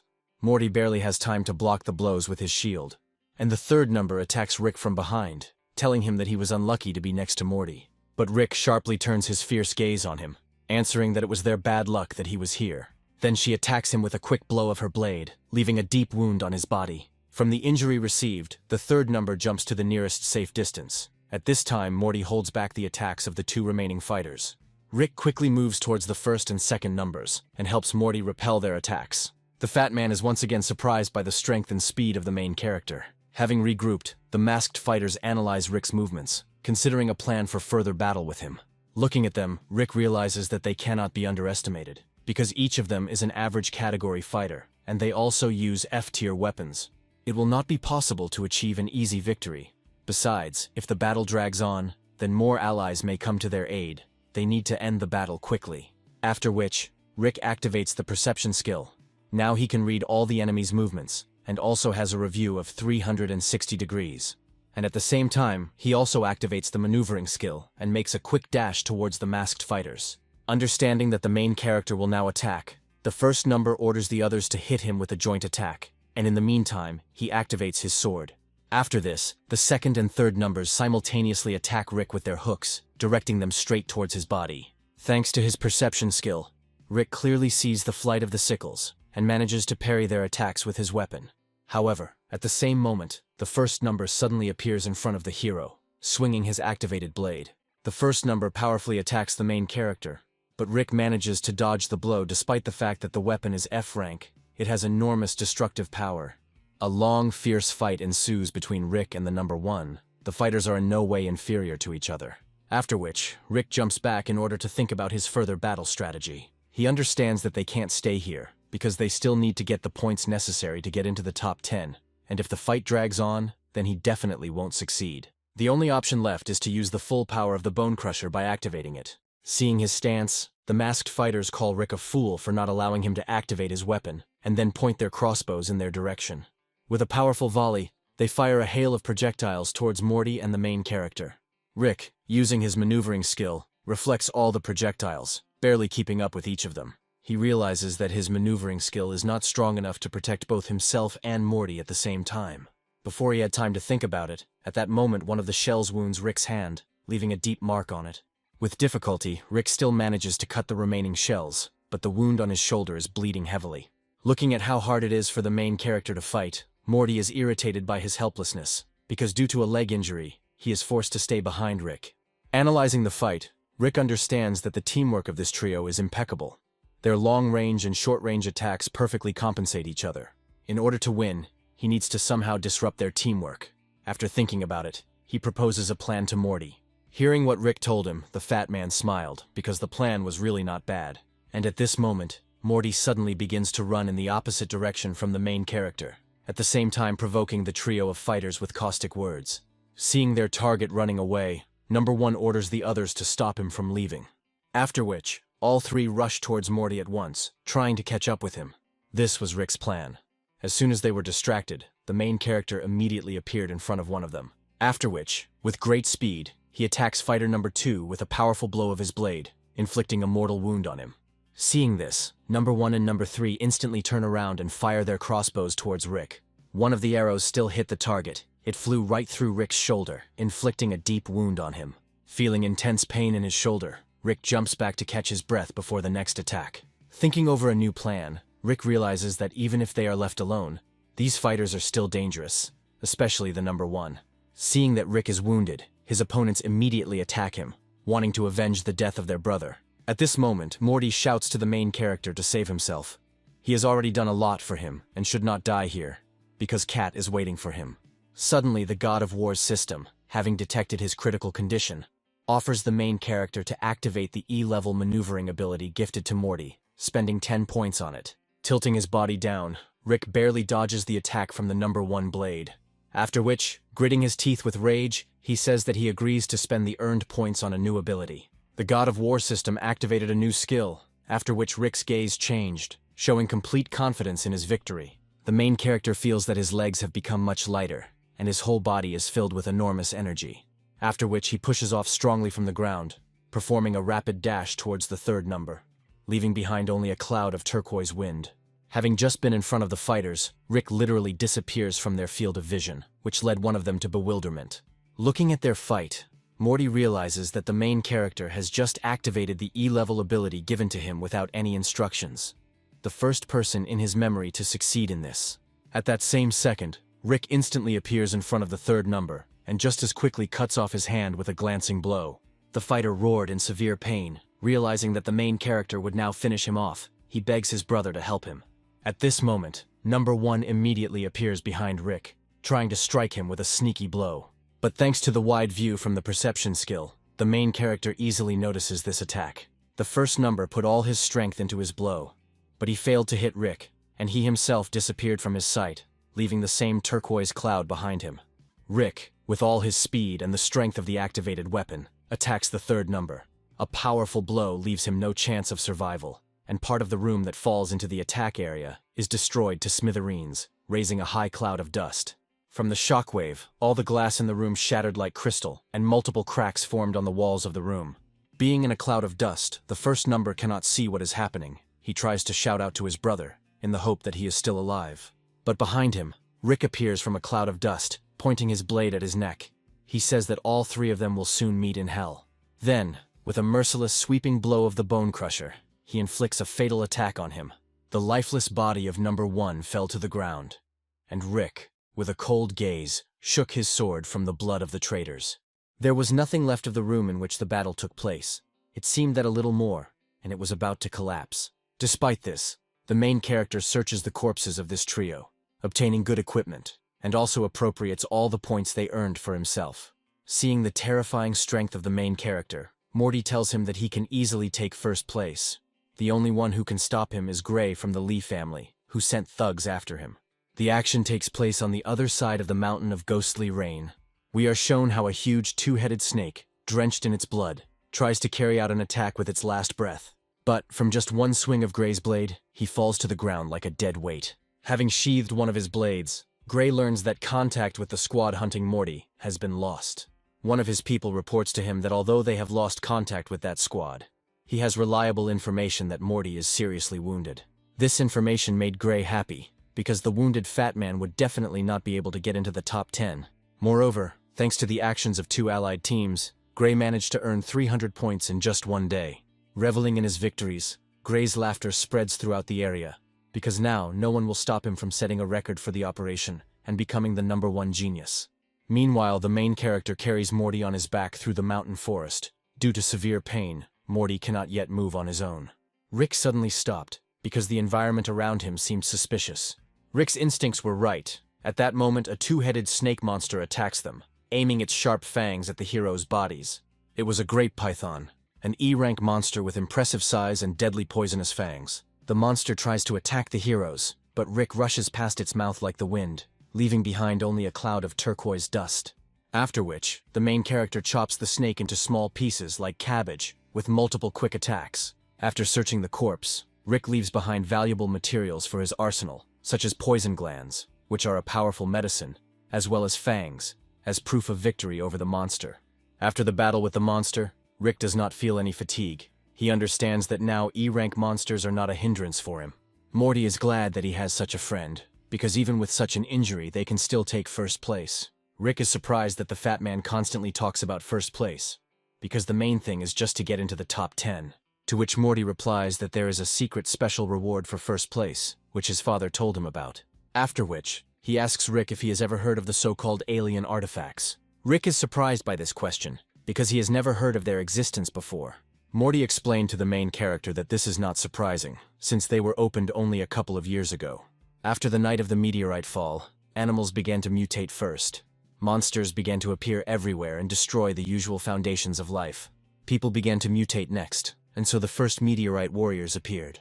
Plants began to mutate later, there were no special changes in their structure, so people did not pay attention to them.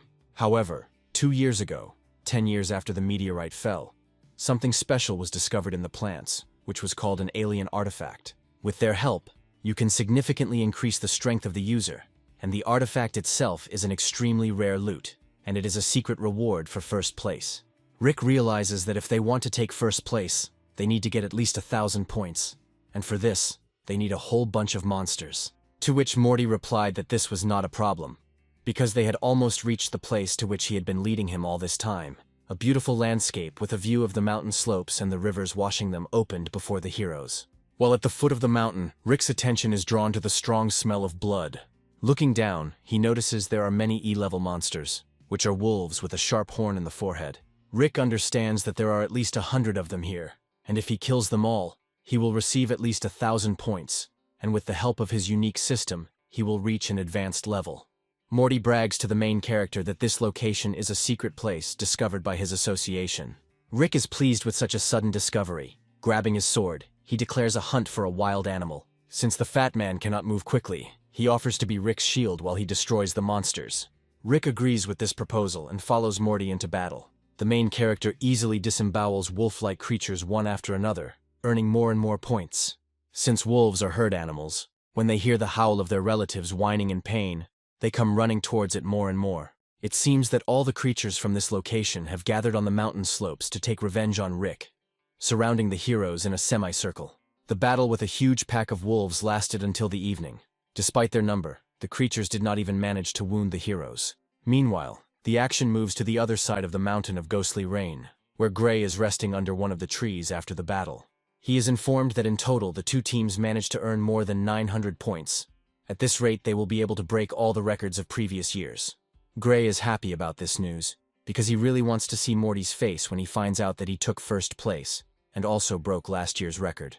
Night came. After a long battle, the heroes decided to stop and rest a little before moving on. During the entire battle, they managed to earn more than 1,000 points. Having sat down under the mountainside, they lit a fire there, on which Morty cooks food from the monsters he had just killed. Greedily eating a wolf's leg, Morty tells the main character that they have already broken last year's record, and first place is already in their pocket. While discussing this, Rick notes that Gray uses 2 teams to earn points, so the points they receive may not be enough for them. Morty tells him that he doubts it, because if the military finds out, the Lee family will receive serious punishment. Continuing to sit by the fire, Rick suddenly feels that they are being watched. However, turning back, he sees only stone cliffs and a starry night sky in front of him. Rick understands that the ability of perception was activated for a reason, so he became a little wary. Meanwhile, Morty has already prepared another leg, and, drooling at his mouth, invites Rick to try his dish. The juicy, tender meat saturates Rick's taste buds, and he notes that Morty's cooking is out of this world. Looking at Morty's huge appetite, the main character is not surprised that he is so fat, to which the fat man replies that his main dream throughout his life is to taste what every type of monster on the planet tastes like. Hearing this, Rick realizes that all he can think about is food. Suddenly, the heroes heard a powerful roar of the beast, echoing throughout the entire area. In front of them, they saw a huge wolf with eyes red from rage and a golden fiery mane, standing over the corpses of his relatives. Looking at him, Morty tells the main character that in front of them is a D-rank royal beast that has evolved from an ordinary wolf. And judging by his golden mane, he is still evolving. This wolf is the king of D-rank monsters. The king of monsters is a monster that has risen to the top of its rank and is preparing to break through to the next level. Morty tells the main character that they cannot cope with such a creature, because not even all commanders-in-chief can overcome D-level monster kings. And judging by the wolf, he is not in a good mood right now. Rick replies that this is natural, because they exterminated all his children, and he won't just let them go from here. The Wolf King furiously leaps at the heroes, destroying the fire that Morty so carefully built. After dodging the blow, Rick tells the fat guy to forget about the damn meat, because he was the one who jinxed them when he said he wanted to taste a D-tier monster. The ferocious wolf does not lag behind the heroes. It is at least twice as fast as ordinary wolves, and its size allows you to quickly close the distance. Having gotten closer to the heroes, the wolf again tries to attack Rick, directing its ferocious mouth at him, but thanks to his maneuvering skill, the main character manages to dodge. After which, he attacks him with a bone crusher, accurately hitting his body. But the blow from his blade did not leave even a small scratch on the body of the Monster King. Rick realizes how strong this creature is, because even the activated weapon could not inflict damage on it. Having hesitated a little after the attack, Rick sees a huge horn in front of him, which is trying to pierce his body at breakneck speed. Under threat of death, Rick decides to use some of the points he earns to improve his maneuvering skill, which allows him to deftly dodge at the very last moment of the attack. After which, the creature, with all its fury and frantic speed, crashes its horn into one of the rocks, destroying it into many small stones. Looking at the destructive power of this blow, Rick understands that he cannot withstand a single such attack. One hit from the horn, and he is dead. And in order to somehow resist the monster, he must somehow strengthen his abilities again. After which, he spends all the earned stat points to pump his dexterity to the highest level. But when the skill number reached 99, the system stopped pumping it further, because to further improve it is necessary to become Commander-in-Chief. Morty's body cannot withstand such strong overloads. He asks the main character to run away as quickly as possible. But now Rick is in no mood to run away, because he has just strengthened himself to the level of an advanced fighter. Meanwhile, the Wolf King runs towards the heroes again, his every touch with the ground leaving behind a huge cloud of dust. This time, the wolf tries to attack Rick with his sharp claws, but the main character again manages to dodge the attack. After which, he selects a convenient position in order to strike at the monster's weak point, at its legs. He charges his blade and also activates the E-Rank Beast Core's penetration ability. After which, with a sweeping and powerful blow of his blade, he strikes the animal's leg, leaving a wound on its body. However, this wound healed in the same second as the previous one. Rick is upset by this turn of events, because there was no more powerful attack in his arsenal. And at this moment, the wolf still manages to hit the main character with a sweeping blow of his sharp claws, leaving a deep injury on his body. Having been wounded, Rick is horrified by how strong D-rank monsters are, because even as an advanced level warrior, he cannot resist them in any way. After which, the main character decides to listen to Morty's advice and escape from the battlefield. Thanks to his high agility and maneuvering skills, Rick manages to break away from the monster. Once at a fairly safe distance, Morty takes out a piece of meat left over from dinner and offers the main character a snack. Rick is outraged by the fat man's behavior, because the smell of wolf meat can attract the creature here again. While sorting things out, the heroes suddenly see in front of them a group of 5 bandits who look in their direction with hostility. The gang leader notes that the heroes are wounded, and most likely there are extra items lying around in their arsenal. Looking at Morty, the main character notices that this fat man is a real magnet for trouble. The group begins to come closer and closer to the heroes, surrounding them in a semicircle. Using his perception skill, Rick analyzes the fighters. He understands that in front of him are 2 advanced level fighters and 3 intermediate level fighters. Taking out his knife, the leader of the group invites the heroes to give all the equipment to them. Otherwise they themselves will take it by force. The rest of the gang members mock the heroes, suggesting that the leader should not stand on ceremony with them, but kill them right away. Fatty and Rick did not like the tone in which the gang members spoke to them, and a displeased grimace appeared on their faces. Seeing that the heroes are in no hurry to give them their equipment, the gang leader takes an attacking stance, telling them that they wasted their chance. After which, the entire group of bandits simultaneously attacks the heroes, pointing the entire arsenal of their weapons in their direction. However, having activated the ability to maneuver, Rick parries all attacks in the blink of an eye, and immediately counterattacks his opponents. Those fighters who managed to stay on their feet were surprised by such enormous strength, and horror was visible in their eyes.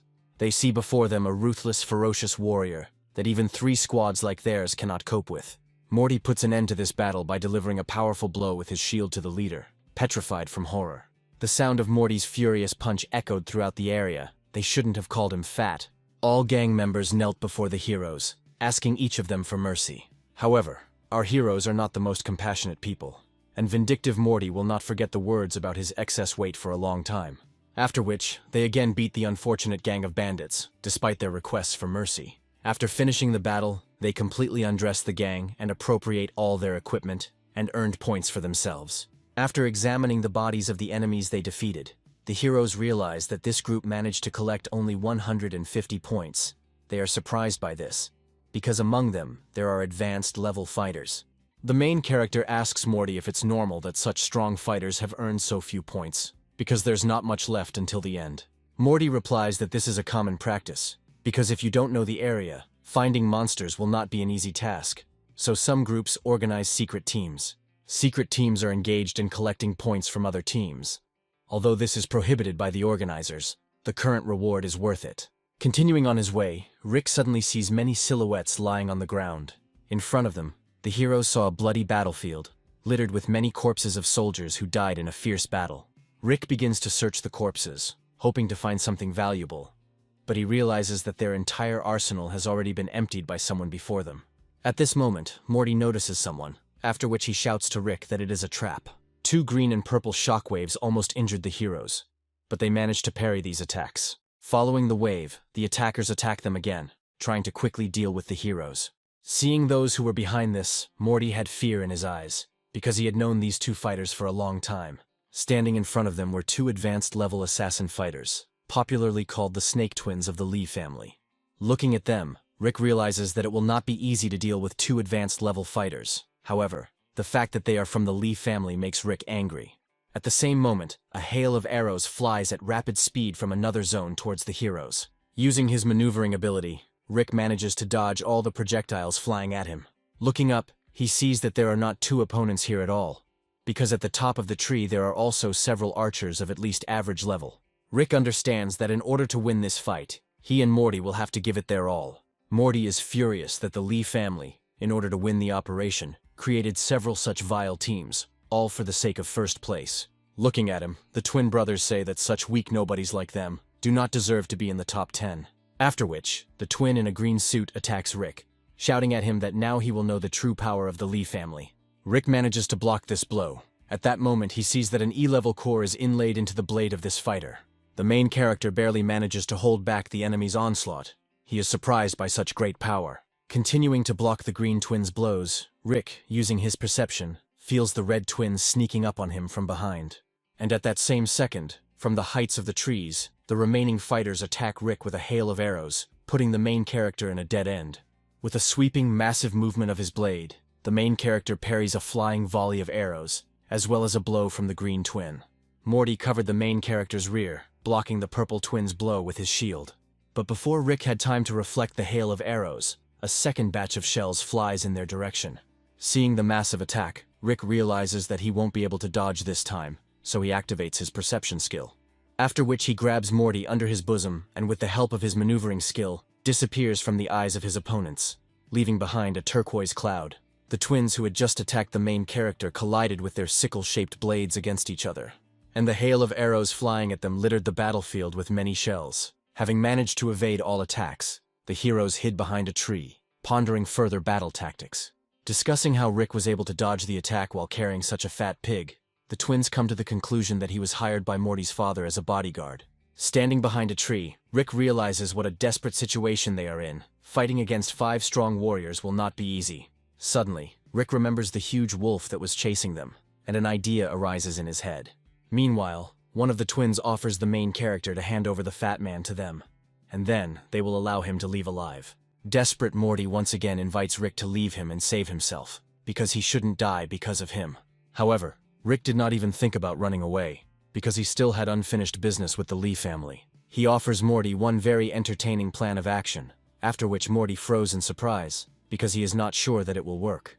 After which, standing behind a tree, the main character calls the twins jesters, dancing to someone else's tune, like the rest of the Lee family. Such statements made the twins very angry. They reject their offer for Rick, saying that now he will share the fate of the fat man, after which they simultaneously attack the hidden heroes, rapidly attacking with their sickle-shaped blades.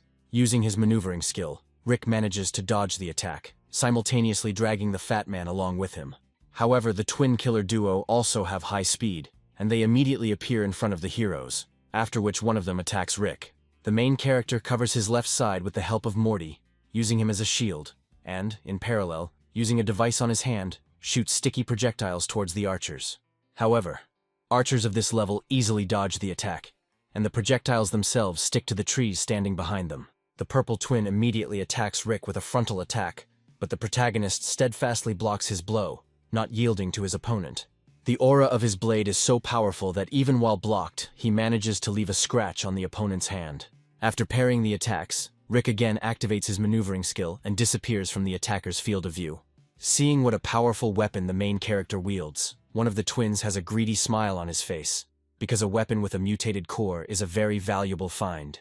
The heroes, in a rapid stream, try to escape from their pursuers, jumping from one tree to another. The Lee family squad is trying to catch up with them, But the speed of the main character, even with Fat Morty on his shoulders, surpasses them. The leader of the squad is furious, because if they continue to run after them, they will not make it by the time the votes are counted. And then Master Gray will be very disappointed. The heroes notice that they have already pulled away from their pursuers to a fairly safe distance. Realizing this, Rick turns around and pulls back the sticky projectile he sent, which was his original plan.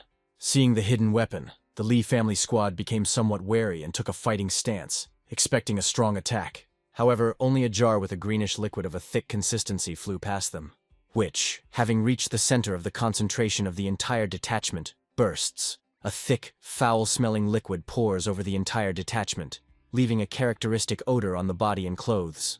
The twins are furious at such humiliation on the part of the fat man. Now they definitely have to catch up with them, despite the quick calculation of points. The Lee family squad is furious as they try to catch up with the heroes, the strength of the foul odor apparently giving them greater strength and speed of maneuver.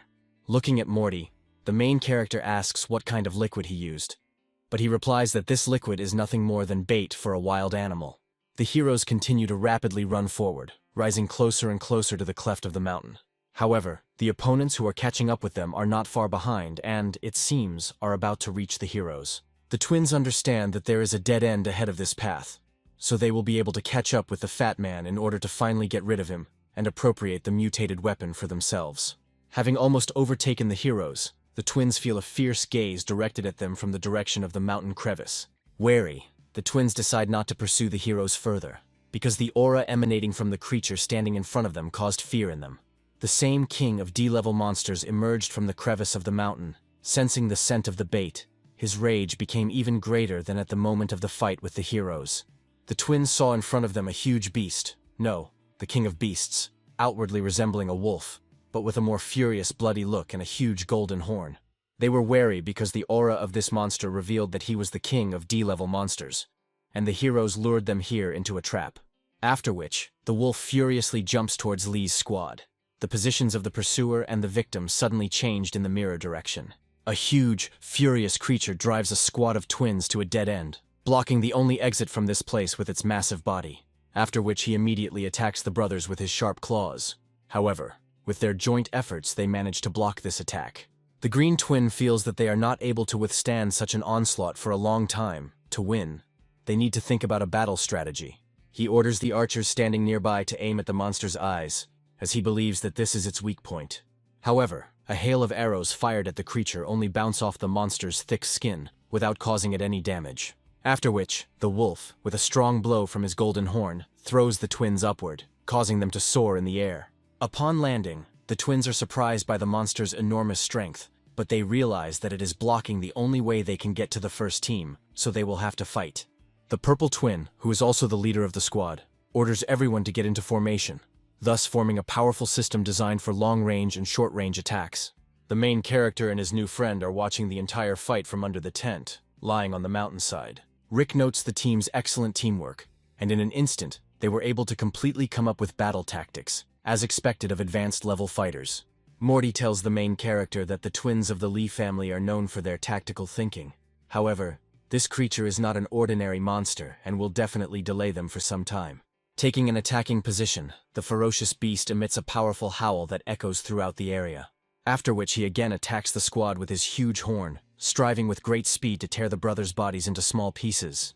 However, they again manage to block it while simultaneously using their weapons, the force of the collision turning the entire battlefield into a pile of stones. From a strong push, the twins fly away from the monster at a distance of several meters, thereby exposing the archers to attack. Seeing them, the Wolf King immediately quickly runs towards them, causing them to tremble in fear.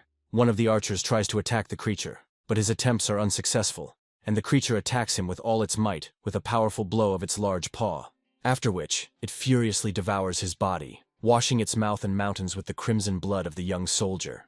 Looking at the huge creature, the twins realize that it is intelligent, because it first dealt with the archers, so the purple twin suggests using a special weapon, after which he takes out an elongated golden rope, similar to a whip.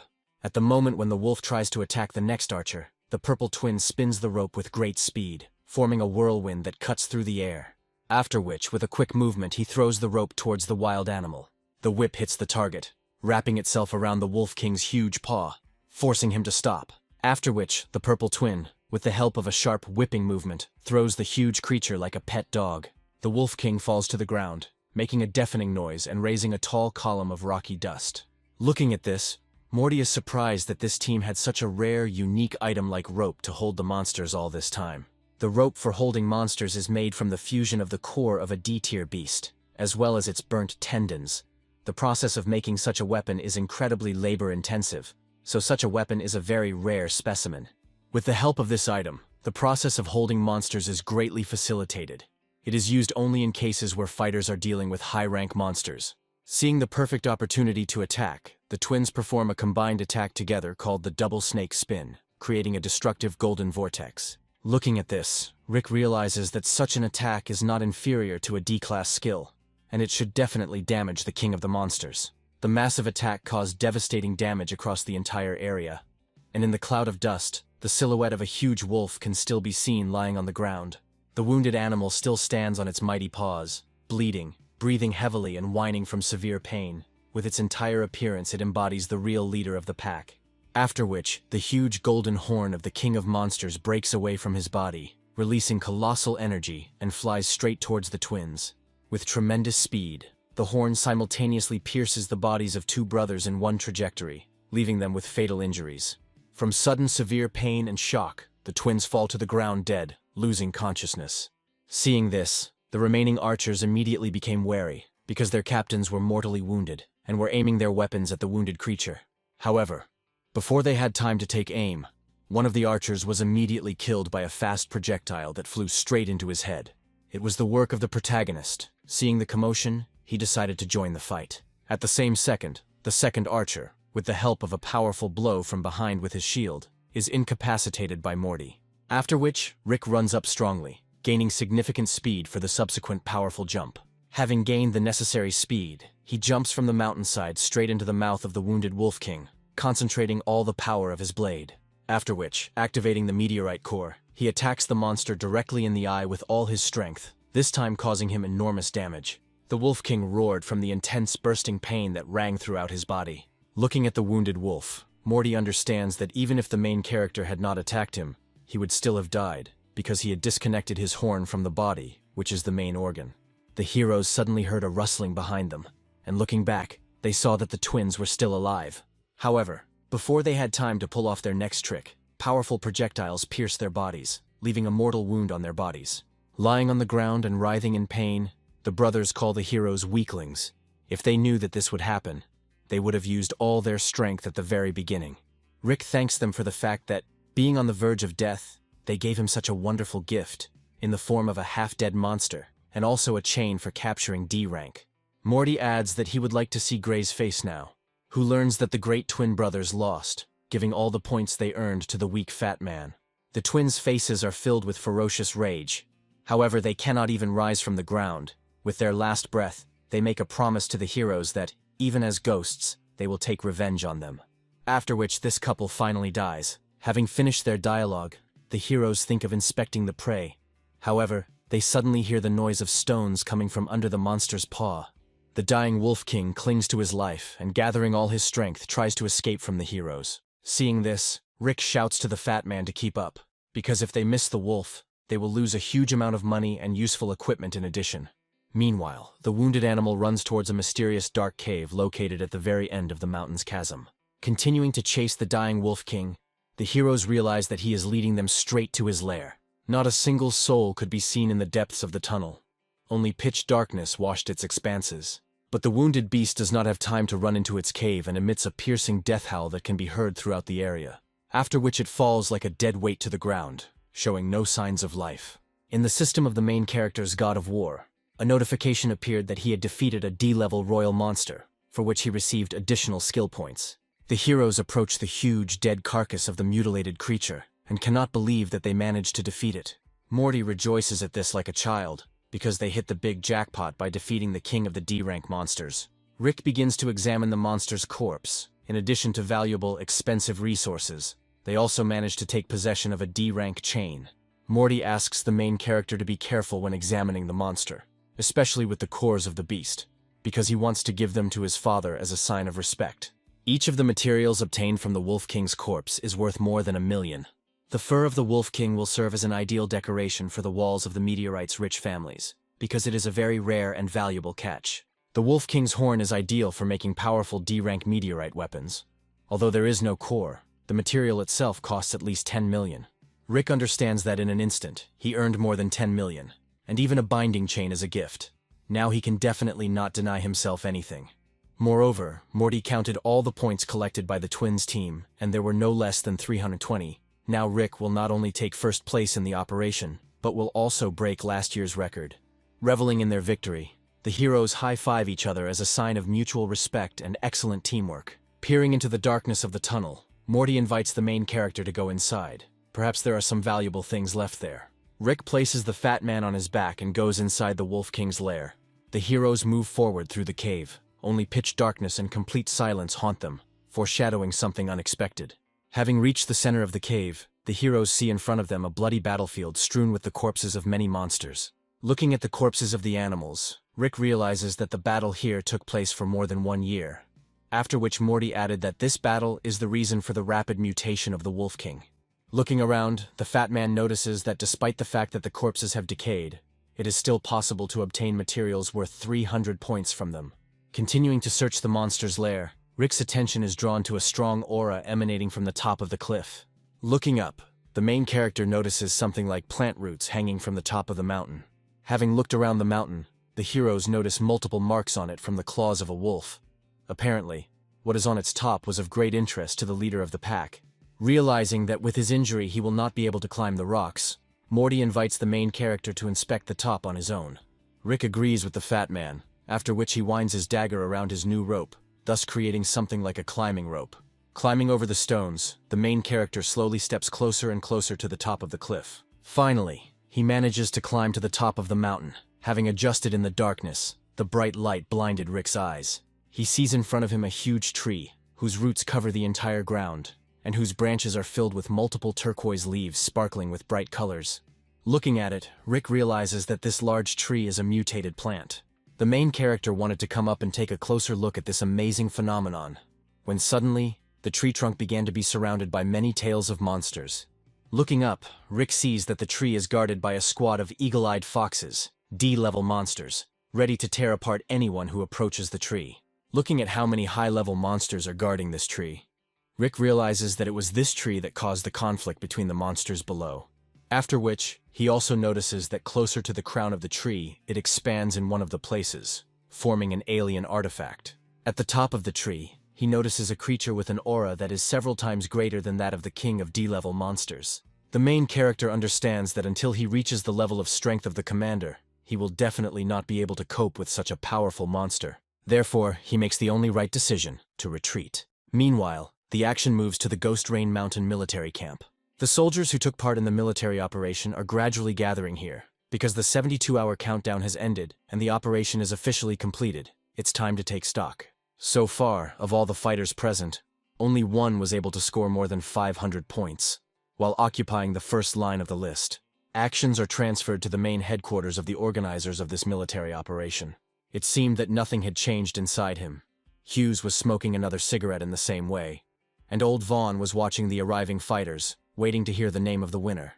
Using his cane as a support, Vaughn says with a mysterious look that this year the most worthy warrior will win, because the opponents were very strong.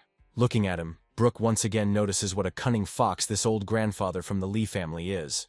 Meanwhile, more and more fighters begin to arrive at the camp, gradually changing the leaderboard. One of these fighters was Ron. He is a member of the military in his city, and is also an advanced level fighter, despite his young age. Following him, Gray from the Lai clan, who is also an advanced meteorite fighter and one of the contenders for victory in the operation, returned to the base of the military camp. Looking at them, the crowd begins to whisper among themselves that one of them will definitely take first place, because they simply have no rivals here. However, our heroes also return to the base, eating a ruddy piece of wolf meat.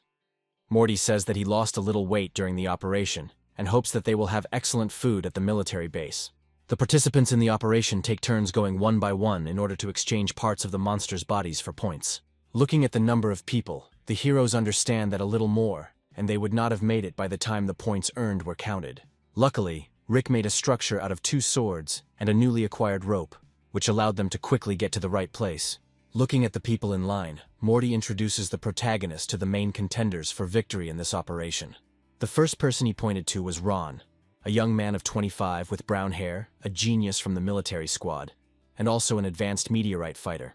He mainly practices teamwork and joint attacks, and he is also a renowned strategist, so all the hopes of the military are placed on him. Ron approaches the administrator to count his points. At this time, the crowd around him is chanting his name. It is clear that the people like this man. At this moment, Gray's assistant informs him that the twins still have not returned. This greatly angers Gray, because without their points, he may not overtake Ron on points. After counting the points, Ron scores 746 points, which is a fairly rare high result. However, he did not surpass the record of 817 points. Looking at him, Gray thinks that he expected nothing less from his greatest rival, because he is the genius of the new generation of soldiers. However, even without the points earned by the twins, he is still able to take first place in this operation. After which, Gray approaches the administrator and throws his arsenal on the table, instructing him to count his points as quickly as possible, because he is in a hurry to leave. Having opened the backpack with Gray's trophies, the administrators froze in surprise, because there was a lot of loot. After counting the points, Gray moves Ron to the next line, taking first place. Now the crowd is sure that Gray will become the new genius of Chin City. Gray turns to Ron in a mocking voice, saying that he is a great fellow, but he will be the first in this joint operation.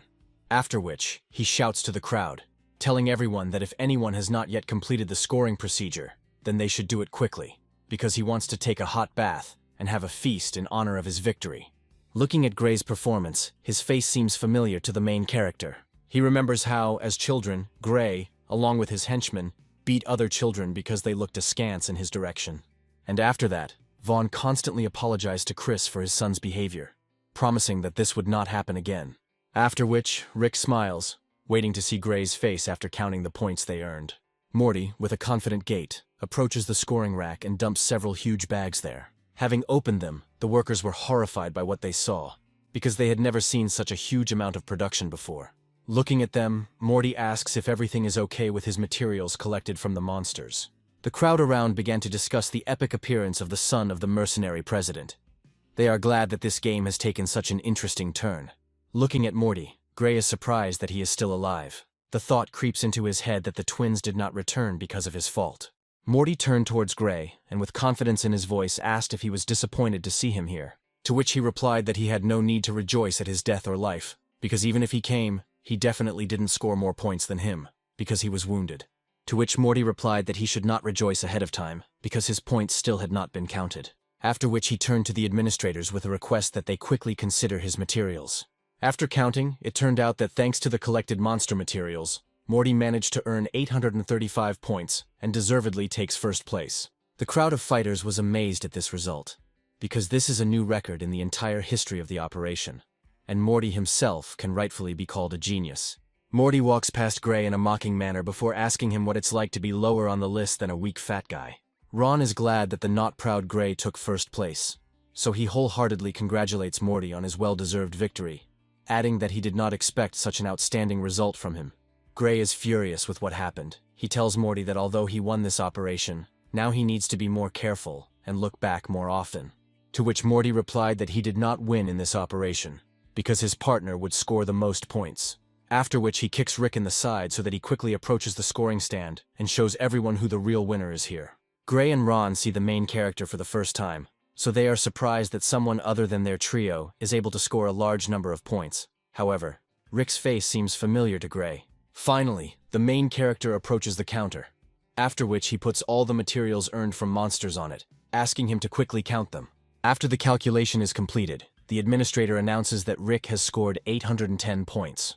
Gray, with an arrogant look and a grin in his voice, tells Morty that although this is a good result, it is still not first place, and certainly not a new record. Approaching the main character, Morty tells him to finally stop hiding his main treasure. After which, Rick takes out from his pocket the fang of that very king of D-level monsters, from which colossal energy still emanates, and asks to evaluate him too. Morty adds that the administrators better appreciate this artifact, because it was obtained from the king of monsters, and not ordinary D-rank creatures. Gray's face is twisted with anger. He tells Morty to stop talking nonsense, because the king of D-rank monsters is an unbearable creature for fighters like them. Hearing this news, the entire crowd again burst into loud conversations and arguments about who would take first place. The administrators granted Morty's request and began evaluating the wolf's fang using a special computer, which showed that this fang really belonged to a D-tier monster king, no doubt about it. Gray's face changed. He does not understand how the fat little man and his friend managed to get such a valuable reward. Ron is also surprised by this news, looking at Rick. He realizes that he is not even 20 years old. He wonders if such geniuses even exist. After analyzing the loot, Rick asks the administrator how many points this fang is worth, to which he just threw up his hands and said in a frightened voice that he should inform his superiors about this, because such materials had never existed before. The D-rank Monster King's tooth had never appeared in a joint operation before. Gray is outraged by this development of events. He believes that this cannot possibly be true, because how could such a young fighter defeat such a strong monster? After which, Gray remembers how the other day, the twins gave him information about a similar creature. This thought sends him into a rage. Now he is 100% sure that these brats killed the twins of the Lee family, and appropriated all their earned points for themselves. Realizing this, Gray tries to stir up a fuss around by pointing his finger at the heroes. He calls them charlatans who got their prey dishonestly. After which, he escalates the situation more and more, ordering the fighters around to seize them, because they are scammers. But the heroes did not budge, and their gaze showed clear self-confidence. Moreover, Rick is happy about this development of events, because if Gray deigns to attack him, he will kill him at that very second, putting an end to the Lee family's debt to his father. Looking at Rick, Gray feels a terrifying aura emanating from his body. This aura somehow reminds him of the master to whom his family obeyed. Anticipating the coming fight, Rick takes out the edges of his blade from the sheath with just one finger. Suddenly, a powerful aura is released, brightening the entire nearby territory and possessing enormous destructive power, knocking everyone nearby off their feet. This aura belonged to a powerful blade, which dug its sharp end into the ground, crushing it into small fragments. Looking at this massive weapon, Rick tries to understand who owns such a powerful force. He realizes that it is no less than the level of a warlord. After which, the organizers of this event, led by the chief instructor of the military base, Brooke, appear on the battlefield. He takes his blade back into its sheath and looks intently at the instigators of this brawl, Old Man Vaughn and Hughes standing behind him. Looking at the warlord, Rick realizes that he has terrifying power, because just one throw of his weapon was enough for him to retreat. He also notices Old Man Vaughn in the crowd, and immediately remembers all the past sins of this old ungrateful bastard. Old Man Vaughn also notices Rick. Unlike Gray, he immediately realized whose son he was, which led him to some bewilderment. A barrier of fighters with shields formed around the instigators of the fight. At this time, Brooke explains that fights on the territory of a military base are prohibited, and the army has the right to shoot anyone guilty. However, Gray does not back down. He informs Brooke that our heroes cheated, and he demands that the military investigate their case of killing the king of the monsters. Brooke agrees with Gray.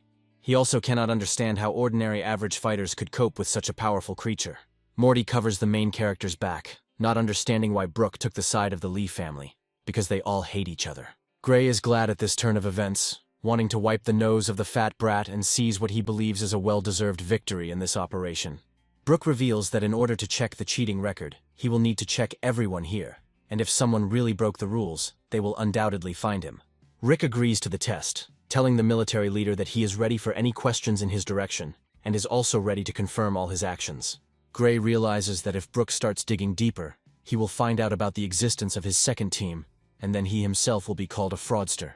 Realizing this, the cunning old man Vaughn tells Brooke that there is no need for an investigation, because it's just Gray's youthful arrogance, and Rick's victory in the operation is undeniable. Hughes adds that he will not participate in the investigation, but if the military requests it, he will not object, because this is their territory. After weighing both pieces of advice, Brooke decides to introduce a new standard for killing the king of D-rank monsters. Coming closer to the main character, he says that from now on, such material costs 500 points, which means Rick's unconditional victory in the operation. The crowd roared in amazement. Such scores had never been seen in an operation. Moreover, people were sure that no one would be able to beat such a high bar even in the future. Brooke gives the protagonist a friendly pat on the shoulder, congratulating him on his victory in the operation, and also adds that he has a very bright future if he continues to work in this spirit. Rick just smiles a little, telling the warlord that he cheated a little in the fight with the monster, in a one-on-one battle, he would definitely lose. Brook extends his hand to the main character, inviting him to join the military, adding that if he agrees, he will guarantee him the rank of colonel and a place in the elite squad. Only 1 in 100 of the entire population of China gets a place in the elite military detachment. Such an opportunity occurs very rarely. But at this moment, Hughes intervenes, smoking his cigarette. He suggests to Brook not to rush the horses, because Rick is still a mercenary fighter. He calls the main character a genius, and says that the Mercenary Association does not simply refuse such an excellent fighter. Looking at the many words of praise towards Rick, Old Man Vaughn seems to again feel in the shadow of his father. After which, he also joins in congratulating the winner, telling Hughes that the mercenaries were very lucky to get such a valuable fighter. And as an apology for their son, his family will hold a gala dinner in honor of the end of the military operation, and everyone involved will be invited to it. After this, he asks permission to leave, taking with him all the remnants of his squad. Gray complains to the old man that the heroes killed the twins, taking their points for themselves. They cannot let them get away with it, because he should have been the winner. To which the enraged old man replies that he should shut up, because even with 3 groups, they could not kill the fat man, and they also lost in the operation. After which, he thinks that Rick is really Chris's son, and he should not allow him to return alive from their territory. Ron also joined in the congratulations of the main character. It turned out that he was a very friendly guy, after which Morty suggested going to the military base to finally receive his rewards. Rick is glad that he won, because he will now be able to legally stay on the military base, which will allow him to find the treasured safe. Finally, the heroes arrive at the Ghostly Rain military base. Up close it seemed even more huge, and its defenses were absolutely impregnable. Selected fighters are delivered to the base by special transport designed to move around this territory. Despite the exciting moment of the award, Morty sleeps soundly, which surprises the other people in the car with him. Rick realizes that the defensive power of this territory is even greater than he imagined. Watching it through binoculars, it's good that he did not dare to sneak here earlier, because it would have been certain death. Finally, the heroes are disembarked from a special car, taken to the entrance to the main building. Getting out of the transport, the heroes see a large crowd of people standing in line to receive their rewards for the operation. Ron explains that the line is so long this year because all of the first 100 fighters received valuable awards. Morty also added that in addition to the awards presented by the military, fighters also have the right to keep all the materials they earn, which can then be sold and earn a lot of money. At this time, an officer approaches the heroes and shows them the way to the room where the 10 best fighters are being collected, adding that Commander Brook is already waiting for them. Entering the room, the officer bows his head in front of the military leader, while Brook calmly looks out the panoramic window, admiring the view of the fabulous mountain. The heroes greet Chief Instructor Brook, saying they are glad to be here. The military leader orders his subordinate to bring out special awards intended for the best fighters. Handing out a special box to everyone, Brook explains that it contains identification cards for military base employees, as well as a check for an impressive amount of money. Upon opening his reward, the first thing Rick notices is the pass, wondering if it will be enough to get into the secret part of the base. But before he had time to think about his options, he was deafened by the joyful cry of Morty, who was able to earn as much as 3 million for the operation. Ron also checked his awards. For 4th place he was awarded 2 million. He was happy with this money, because he needed exactly that much for a new meteorite weapon. Having learned their fee for the operation, curious friends looked at the receipt of the main character. After which, Morty's face changed with envy, because Rick was paid as much as 8 million for the operation, and yet he still had other valuable rewards. Looking at them, Brook says that for a person who set a new record and also defeated the King of Monsters, such a large sum is not a pity. Moreover, if Rick agrees to join the military, he will double this amount. Morty looks at Brook with an incredulous look, condemning him for trying to win Rick over to his side, even though he is a member of the mercenary squad. But the main character rejects the military leader's offer, telling him that he is still happy with his position in the Mercenary Association. Hearing this, Morty reminds Brook not to forget about the main reward for 1st place, namely the alien artifact. Brook calls Morty a very petty person, after which, with a calm face, she takes out another box intended for the winner. He hands it to Rick, telling him that this is the very treasured alien artifact. Having opened the box, the main character feels a powerful aura emanating from this item. The stone itself, located inside, was incredibly beautiful. It shone in many different colors, and also had a perfect round shape. The aura from this artifact illuminated the entire room in which the heroes were located with golden flames. Brook explained to Rick that each alien artifact has its own individual effect, so he must accept it while they observe his changes. In case something suddenly goes wrong, there will be medical workers in the room who will immediately provide emergency assistance. Rick is somewhat confused by the fact that the alien artifact may be a toxic product, to which Brooke replies that it was found not so long ago, so it's hard to say whether it contains any poison. But their conversation is interrupted by a girl in a white coat, assuring the main character that the artifact is harmless to health, because they checked it carefully. Rick trusts the medical professional's words, and then lifts the stone to his mouth. And with a characteristic sound, he swallows it. Putting his hand to his stomach, Rick realizes that he does not feel any changes after accepting the alien artifact. Drooling, Morty tries to find out from the main character what this rare gift from God tastes like. More like meat, or more like sweets, or candy. Brooke interrupts the ever-hungry Morty, saying that this is a unique thing, and not a source of nutrition. Morty rubs his head and replies that he's tried some of these fruits before, but they were low-level fruits, so they didn't have much flavor. Rick tells the arrogant fat man that he just swallowed it and didn't even try to taste it. After which, he finally notices a change in his power, opening the system to the god of war. Thanks to the alien artifact, he gains an additional 20 points of strength, as well as an increase in his regeneration rate by 10%. The researcher was surprised by the results obtained, because other fighters who took fruits with a similar structure received a maximum of 13 points. And this man, despite his young age, managed to get the maximum from the fruit, completely absorbing all its energy. All fighters, after reaching the highest category, need to constantly fight monsters in order to increase their characteristics, so the alien artifact is of particular value for those who are on the verge of increasing the level. Looking at the observers, Rick realizes that they only noticed an increase in the level of his power, but did not see that his regeneration rate also increased, but he decided to remain silent about it. After completing the collection of information about this artifact, Chief Inspector Brooke invites the heroes to go further into the Forbidden Zone, to choose a skill for themselves as an additional reward. Rick is happy about this turn of events, because he wants to become even stronger in order to finally find out the whole truth about his father. The Ghost Rain Mountain military base was truly enormous in size, with many different special departments. Brooke takes our heroes to one of these departments. All the doors to it are carefully guarded by many elite fighters and soldiers. Walking through the corridors of this building, the heroes notice many doors, each of which has its own serial number. Rick realizes that the restricted area is divided into parts that are numbered in order, and the safe his father spoke about is located in the very depths of the building.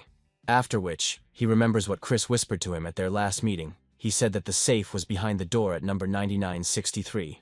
The heroes enter Department 72-3. Access here is carried out using the senior instructor's retinal scanner. Entering the room, the heroes see in front of them a huge supercomputer with many different panels on it. Brooke explains to them that this device is designed to store a huge number of different abilities. After which, he invites Morty and Ron to choose one D-level ability from the list of those provided, because they also made it into the top 10. Morty is happy about this news, because with his new ability, he can easily compete with Gray. Since the War Department is a government agency, many of the rarest abilities are stored here, and those provided to them are the best of the D-class. Brooke explains to the heroes that they have the opportunity to gain one of the abilities of fencing, sword techniques, or sword control. From the list of proposed abilities, Morty chooses the breakwater technique, justifying this by the fact that it goes well with his superhuman strength. Ron acquires a sword technique for himself, which he has long dreamed of, but could not save the necessary money. For Rick, the military made an exception, because he was able to break the old record, as well as defeat the strongest monster, so he can choose absolutely any D-level ability. Looking at this, the other heroes feel like they have been left out. Looking at the supercomputer, Rick understands that the number of abilities in it is simply colossal, and choosing one of them is not an easy task. Looking at some of the abilities, Rick realizes that such skills are worth at least 10 million on the market. Flipping through the many panels of the supercomputer, he sees skills he is already familiar with, such as Jim's Windaxe Crusher, as well as improved versions of them. After understanding how this device works, Rick finally finds a sword ability that suits him, called the Sparkling Shadow Sword. Pointing to it, Rick says that he has made his choice and wants this ability in his arsenal. Ron tells the main character that this ability is considered the best in D level, but it is incredibly difficult to master, so it is better to choose something simpler. However, Rick does not want to choose another, because thanks to the system of the God of War, he can easily master it. Brooke explains to the protagonist that this ability is in the sole possession of the War Department, so he is prohibited from transferring it to anyone else. After which, he tells Ron to escort the new guests back to the guest room. Looking at the leaving heroes, Brook has doubts about Rick. He believes that this guy should be closely monitored. The heroes again walk through the corridors of the building, passing various numbered doors. Part of the way, Rick and Ron wonder if he will be able to get into the restricted area when he becomes a security advisor. To which he replies that even when he becomes an instructor, to enter rooms with a number above 80, a special application must be submitted. However, if you reach the level of general, the application procedure is significantly simplified, and entry opens to almost all doors of the military base. This news made Morty happy, because he wants to get to the famous military training base, intended only for elite fighters. The news made Rick even more happy, because now he knows how he can get into room 9963. Meanwhile, the action moves to the main building of the Chin City Mercenary Association. Standing on the stage, Hughes, together with the heroes, congratulates all the mercenaries on the end of the military operation, saying that this time everyone showed themselves well. Turning to the heroes, Hughes says that it was they who made the greatest contribution, and he is very proud of his son and his new friend. As a reward for winning the operation, Hughes gives Rick an envelope with a huge amount of money. Upon opening it, Rick realizes that he just received 12 million, which is even more than the military paid him. Rick is happy about this, because for this money, he will be able to afford a carefree life for the entire duration of his stay in the city of Chin. Morty interrupts their conversation, saying that he is already very hungry, and it's time for them to taste the meat of the King of D-rank monsters. Rick kindly refuses dinner, telling them that he wants to stop by the training ground. Looking at them, the hero is glad that he has such friends. Running out of the building, Rick didn't even notice Kat standing next to him. Looking at Rick running away, Kat is offended by him, because he didn't even say hello to her, although she cared about him so much. After some time, the chefs finally prepared the delicious meat of the king of the monsters. Sitting at dinner, Morty tells his father the whole truth about how the military operation actually took place, including the hunt for his head. Hearing this, Hughes furiously slams his fist on the table, saying how dare they lay a hand on his only son. Morty tells him that if it weren't for Rick, he definitely wouldn't be here, so Hughes must restore his reputation in the city. But Hughes doesn't need to explain this, because in his cold gaze, it is already clear that he will not spare the bastard of the cunning old man Vaughn. At this time, the main character comes to the training site in order to test his new ability. Looking at his blade, the hero thinks that even without a new ability, he feels a great surge of strength thanks to the alien artifact. Having discovered the God of War system, he realizes that he has 33 unspent stat points, which he decides to spend on activating the ability, after which he weighs all the pros and cons and still clicks on the activation checkbox. After reading the description of the ability, Rick learns that it slightly increases the strength and agility of the user, and also hides the sound from cutting the air, and has a 5% chance of a double attack. Looking at the training ground, Rick decides to put his new ability to the test. With sweeping quick strikes, he delivers multiple attacks on the training bag. During the strikes, the main character notices that the strength has increased by about 20%, although the ability has only been studied at a basic level. And the sound of the thread has decreased significantly, which will be very useful in the fight against some opponents who rely on air vibrations. After 20 attacks on the pair, the main character gets a double lightning strike. He realizes that the description of the ability did not lie, and the chance is really 5%. As expected from a D-tier sword skill, even at a basic level of learning, it gives its wielder a significant advantage in combat. The main character also notices that thanks to the eaten alien artifact, his stamina and regeneration rate have increased. Having tried out his new ability, Rick decides to take a walk through the trading shops, hoping to exchange the collected arsenal for new abilities or equipment. Leaving the training base, he unexpectedly meets Kat and Fat Morty, who are waiting for him at the entrance. Kat, in an indignant voice, tells Rick that he is just a boor, because after returning he disappeared without a trace, and did not even stop by to say hello. To which Rick, rubbing the back of his head, replies that he wanted to see her right now and even prepared a small gift for this occasion. Hearing about the gift, a joyful smile appears on Kat's face. Greedily devouring the fried chicken, Morty wonders how Rick had time to prepare a gift, because immediately after returning he went to the training base. It turned out that while on a mission, Rick accidentally found a shiny object in one of the reservoirs and put it in his pocket in case it was expensive. Rick gives this stone to Kat, saying that he bought it from very rich merchants. Kat is delighted to receive such a wonderful gift and clutches it to her chest, telling Rick that she has now forgiven him. Looking at their relationship, Morty is jealous of the main character, thinking that he needs to learn his skills in communicating with girls. After which, Kat grabs Rick's hand, saying that it's time for them to show him what they came here for. The heroes take Rick to the most elite and safe district of Chin City, the Wu District. It is located in the center of the city and is surrounded by a barrier that can easily protect against a small wave of monster attacks. Walking through the alleys of this area, Rick says that he has heard about it as the safest and most expensive area of the city. Morty replies that in addition to the barrier, the security of this area is ensured by the fact that 70% of the apartments and houses in it belong to fighters from the Mercenary Association. And also, there are elite training arenas for meteorite warriors, excellent service, and a lot of different entertainment. After the night of the meteorite fall, residential areas with defense capabilities have become the most sought-after areas, because in this difficult time, there is nothing more valuable than one's own life. Looking at luxury developments, Rick realizes that housing here will cost tens or even hundreds of millions, depending on location and size. Thinking this over, Rick realizes that even with the huge funds he received for winning the operation, he will not be able to buy housing here. At that moment, a woman with glasses, pink hair, and a long cloak walked past Rick, looking down mysteriously. Looking at her, the appearance of this woman seemed suspiciously familiar to Rick, as if he had already met her before. However, he did not attach much importance to this and continued to walk with his friends.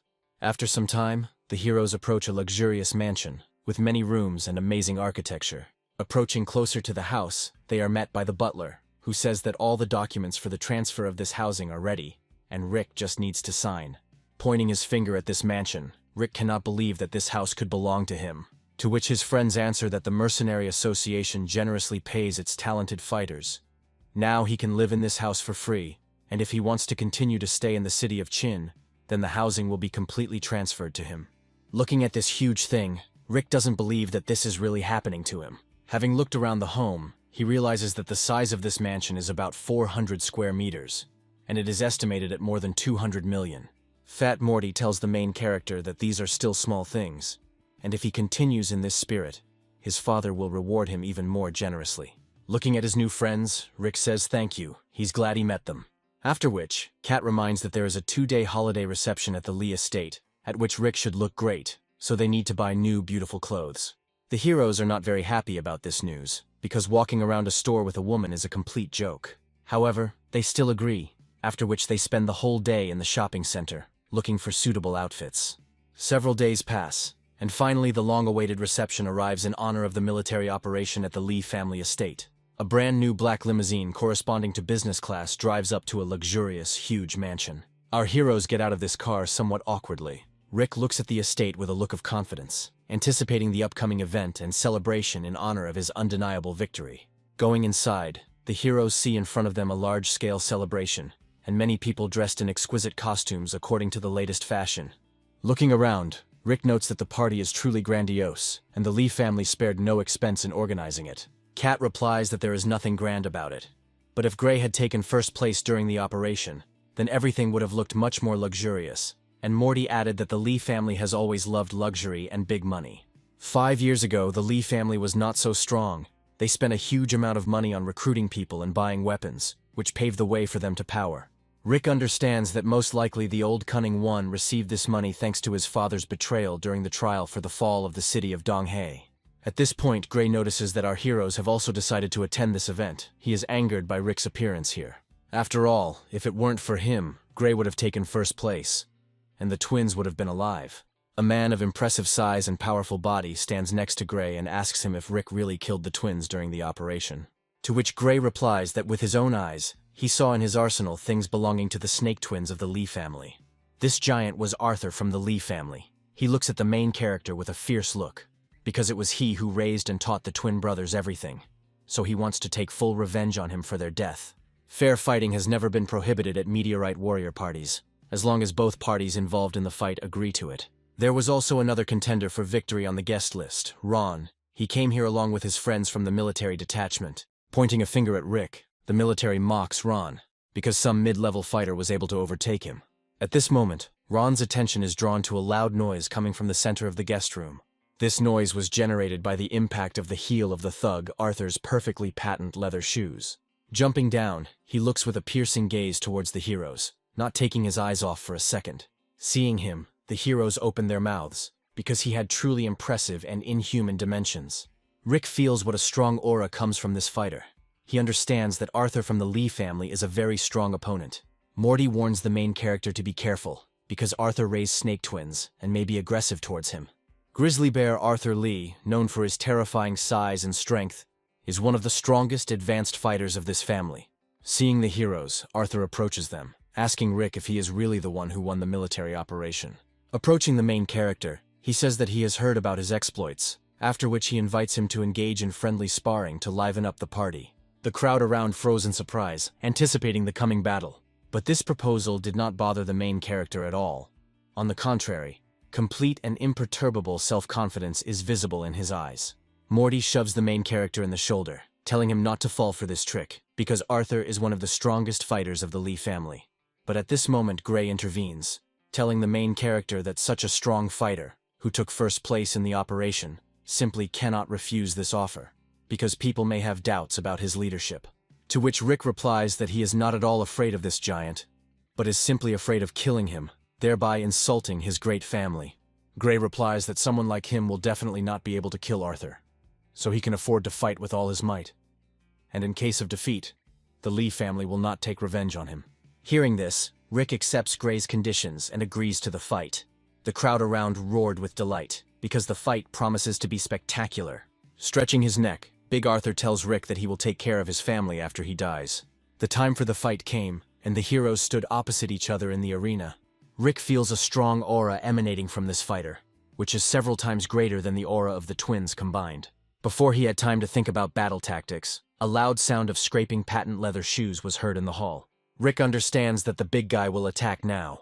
Arthur performs a quick jump before attempting to hit Rick with his massive two-handed mace, which has an E-tier beast core built into it.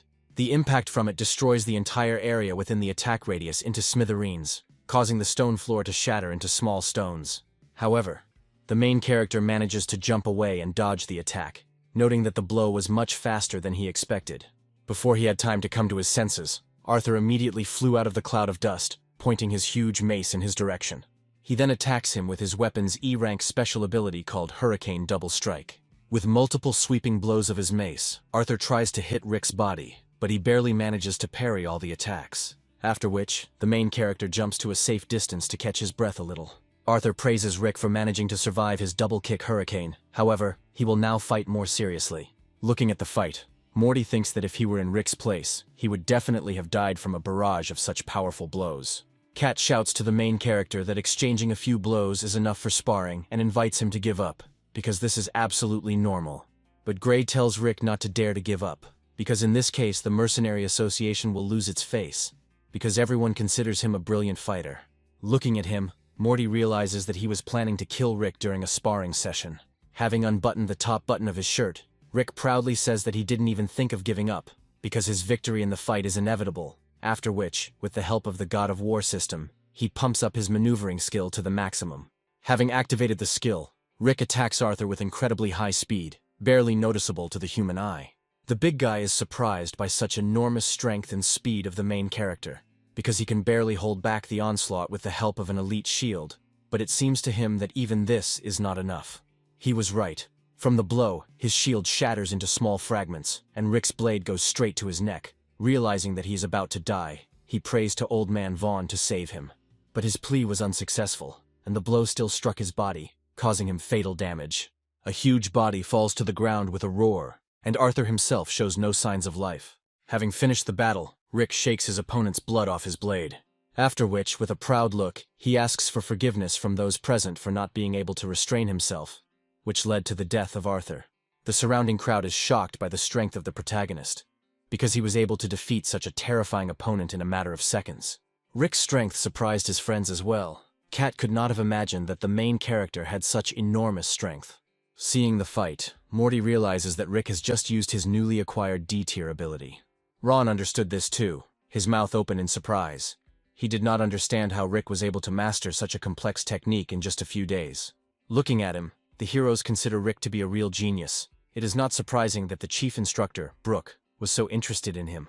Arthur's death infuriated Gray, and a grimace of despair and bewilderment formed on his face. Suddenly, a loud voice was heard in the hall, and all conversations and arguments abruptly stopped. Old Man 1 came out into the hall. He was outraged that someone dared to kill a member of the Lee family while at their holiday. In despair, Gray shouts to his father that this man dared to kill not only Arthur, but also the Snake twins. They cannot just forgive him for this. But Old Man Vaughn did not even think of forgiving the main character. Finding an opportune moment, he rushed towards Rick at breakneck speed, wanting to finish him off with one blow. The main character is preparing for an approaching attack, when suddenly a person rushes in front of him, which, with the same incredible power, collides with the head of the Lee family fist to fist. The clap from their collision forms a powerful shockwave, which forces even fighters who are not within the range of the strike to step back. An incredible fight ensues between them. The speed of both fighters is beyond the reach of the human eye, and the entire battlefield turns into a pile of stones. Looking at them, Rick realizes how much terrifying power the warlords have. It turned out that the person who protected Rick was Hughes. He attacks the old man with a powerful blow, forcing him to jump back. With a self-confident look, Hughes says that accidents are inevitable in sparring, especially since Arthur was the initiator of the fight, and he was the first to attack the hero. Looking at Hughes, Old Man Vaughn realizes that now is not the right time for a fight.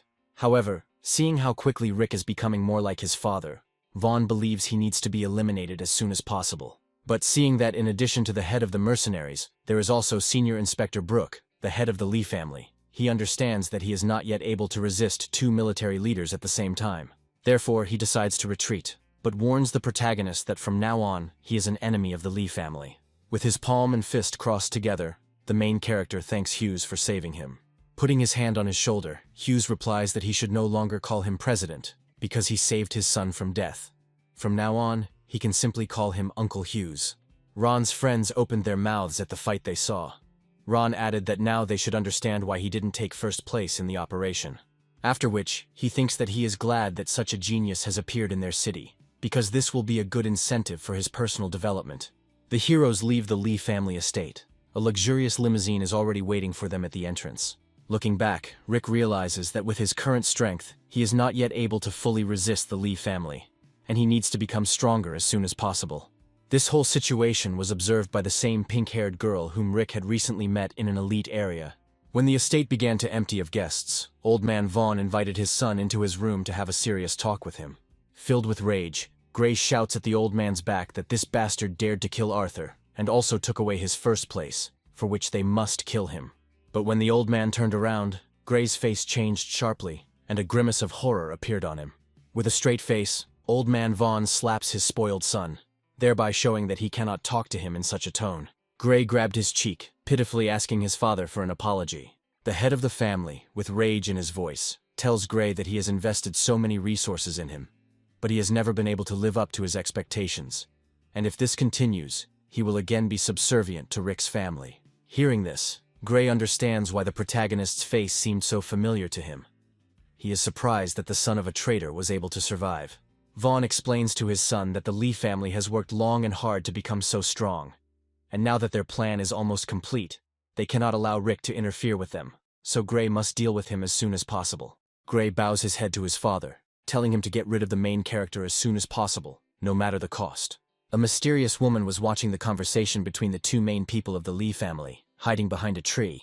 Adjusting her glasses, she is glad for the information she was able to glean from watching these scoundrels. A week after the party incident, Rick visits the training ground every day, wanting to become even stronger.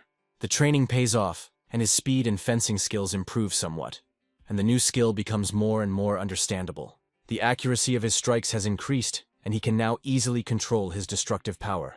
However, he understands that these skills are still not enough to fight such a strong opponent as Vaughn. Having discovered the system of the God of War, Rick sees that his characteristics are still far from the level of a warlord. And in order to become stronger, he needs to kill as many monsters as possible to earn additional points. At this moment, Kat approaches him.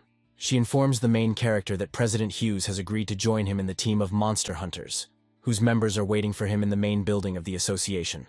After which, Rick and Kat go to the main building of the association as a mercenary.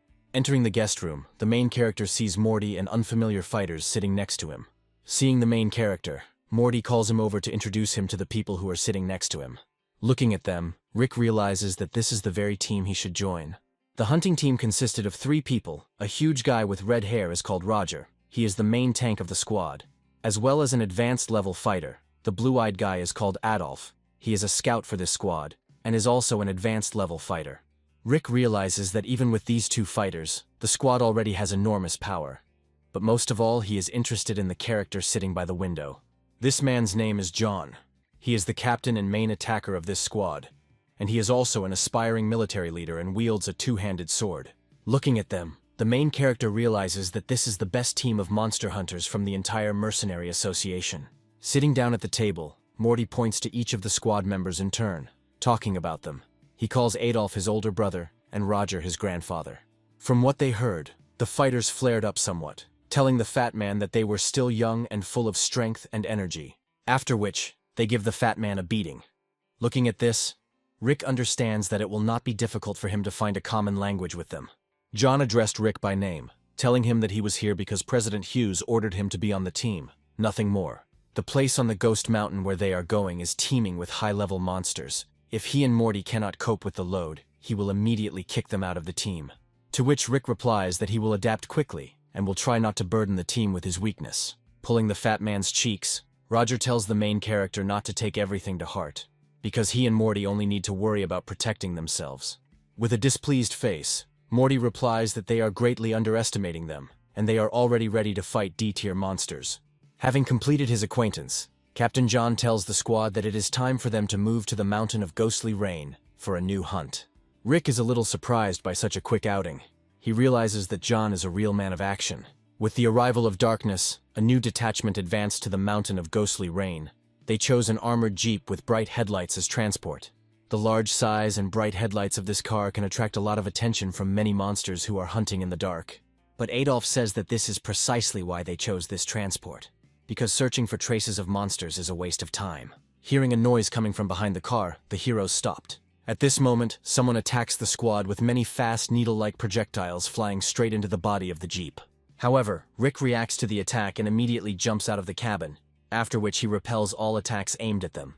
The needles that attacked them turned out to be quite large and had a deadly sharpness, because they could even dig into rocky soil. Seeing them, Morty says that the needles could belong to one of the D-tier monsters that spews them out with its fur.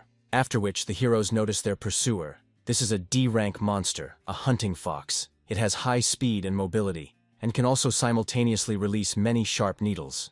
Seeing the heroes get out of the car, the monster let out a ferocious roar, signaling the start of the fight.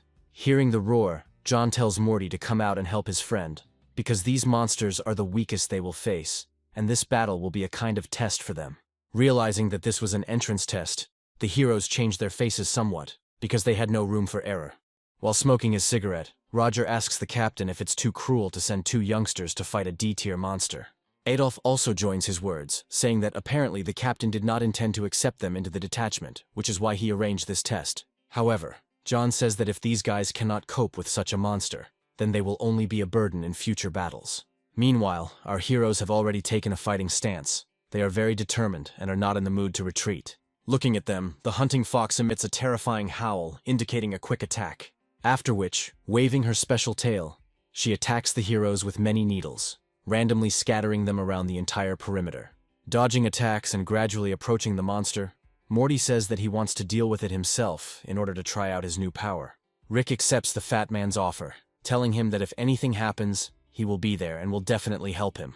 Morty assumes a fighting stance, blocking the sharp spikes with his shield.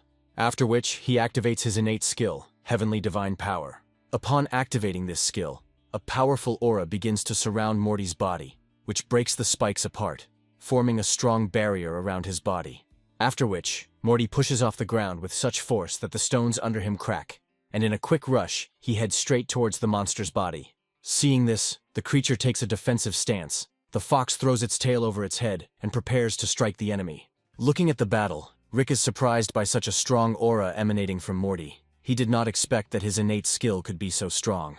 Meanwhile, the fat man finally gets to the hunting fox, attacking him with all the might of divine power. From a strong blow, the monster flies to the side like a soccer ball and cannot do anything to oppose Morty.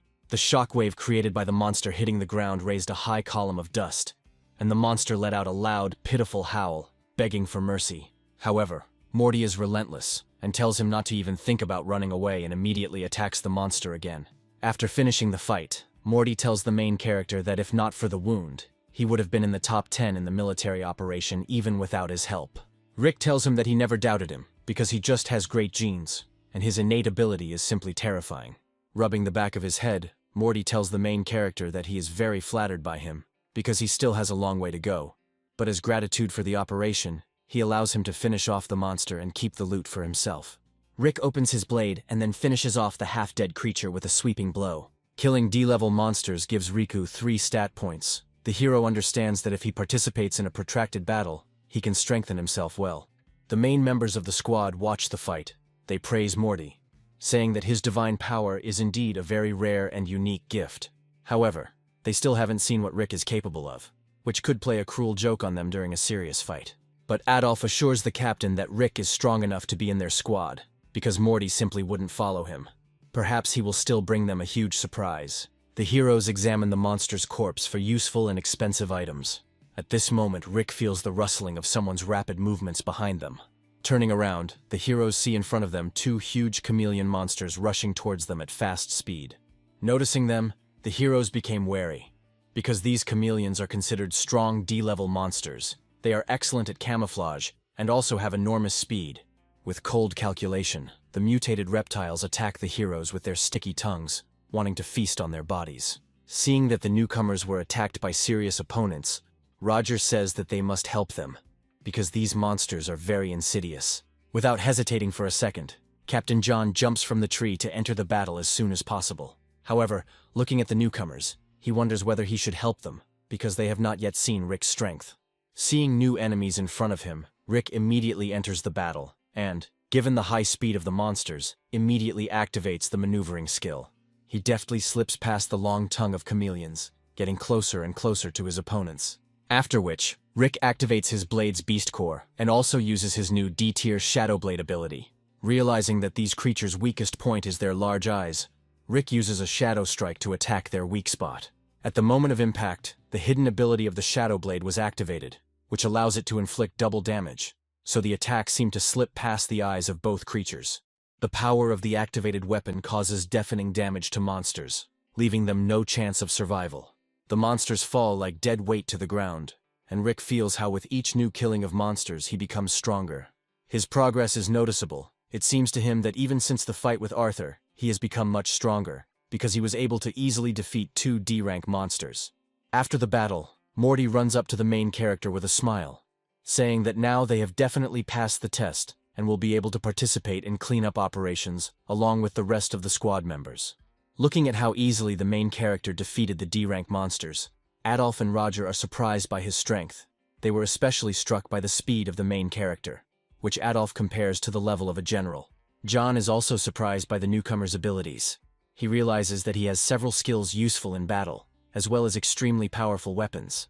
Considering these facts, the captain is glad that he was able to get such a talented young man into his squad, because over time he will be able to train him into a very strong fighter. Adolf invites the captain to try out Rick as the main swordsman, because it seems to him that with his abilities, he should cope with this role. Having finished the battle and collecting useful resources, the heroes returned back to the car. Captain John asks the heroes for forgiveness for his arrogance and bias towards them, after which he extends his hand, offering to become members of their team. Rick accepts his offer, shaking his hand and saying that he will try not to make them worry about him anymore. Having finished with the ceremony of joining the detachment, the heroes set off on their further journey. After driving some distance, Adolf sees a large cluster of monsters in front of him, after which he presses the button for emergency evacuation from the car. He jumps out of the jeep, attracting a huge pile of monsters onto his body, wanting to tear him to pieces. Roger and Morty take on the attacks of the monsters. They cover the squad with the help of their shields, while at the same time John and Rick deal with the rest of the creatures. The fight continued for a long time, but the fighters managed to remain victorious without any problems and get rid of the whole bunch of monsters. After which, they climb onto one of the watchtowers located in the area to rest a little. The last battle took a lot of strength from the heroes. However, thanks to it, Rick was able to earn a huge amount of stat points. The heroes left Adolf as a patrolman because he is a scout. Looking at his sword, Rick realizes that if the squad continues to actively fight monsters, he can easily upgrade his skills and characteristics to the maximum available. After all, over the past days, participating in constant battles, he was able to earn about 100 points. However, he does not spend them yet, because he does not want to attract attention with his too fast progress. Looking at Rick, John tells him to rest a little, because if they meet stronger opponents, such as monster warlords, then he will not have such a chance. Rick asks the captain for more information about the monster distribution system. John explains that the Phantom Rain Mountain is divided into zones. The most dangerous zone, the black one, is forbidden, and entry is prohibited. The red zone is inhabited by strong monsters that only warlord-level fighters can handle. The yellow zone is filled with monsters of intermediate level and above, and the green, I. This is a joint operation area where low-level monsters live. After which, he added that now they are between the red and yellow zones. So, in addition to medium-level monsters, they may also come across a creature of the level of a novice military leader. If they can defeat such a monster, then the material from it can be sold for several tens of millions, and valuable artifacts can also be obtained. However, Roger pacifies the ardor of young Rick, because battles with such monsters are extremely difficult, and sometimes last for several days. John says that capturing such a monster is the main goal of their squad. He wants to amaze the other military leaders with the success of his team. Rick is thinking about whether, having killed such a monster, he can become a military leader himself, because then he will be able to further upgrade his skills. At this moment, Adolf rushes towards the watchtower, shouting to his team to prepare for battle, because a large wave of monsters is coming. Following him, the tower begins to be surrounded by a huge number of monsters that resemble wolves, looking in their direction with a bloody, hungry gaze. These are D-level monsters, rabid snow mastiffs.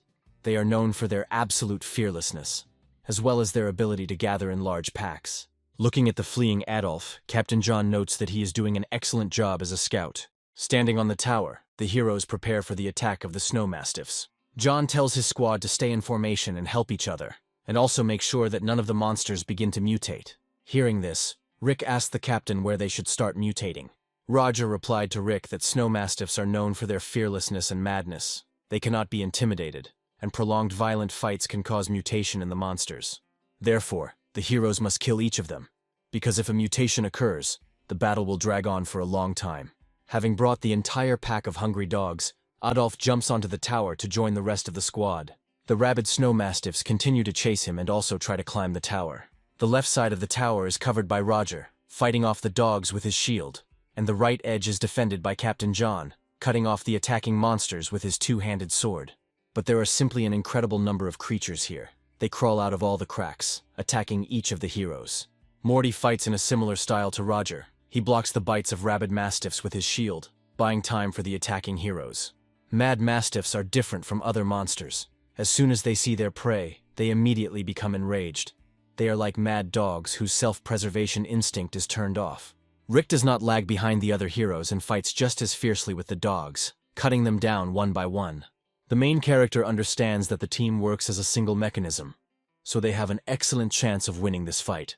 But if it weren't for the team, even warlord-level heroes would have fled from the battlefield, because there is no end to these creatures. Killing one monster after another, Rick feels his stats increase. For every kill of a snow mastiff, he receives 3 additional stat points.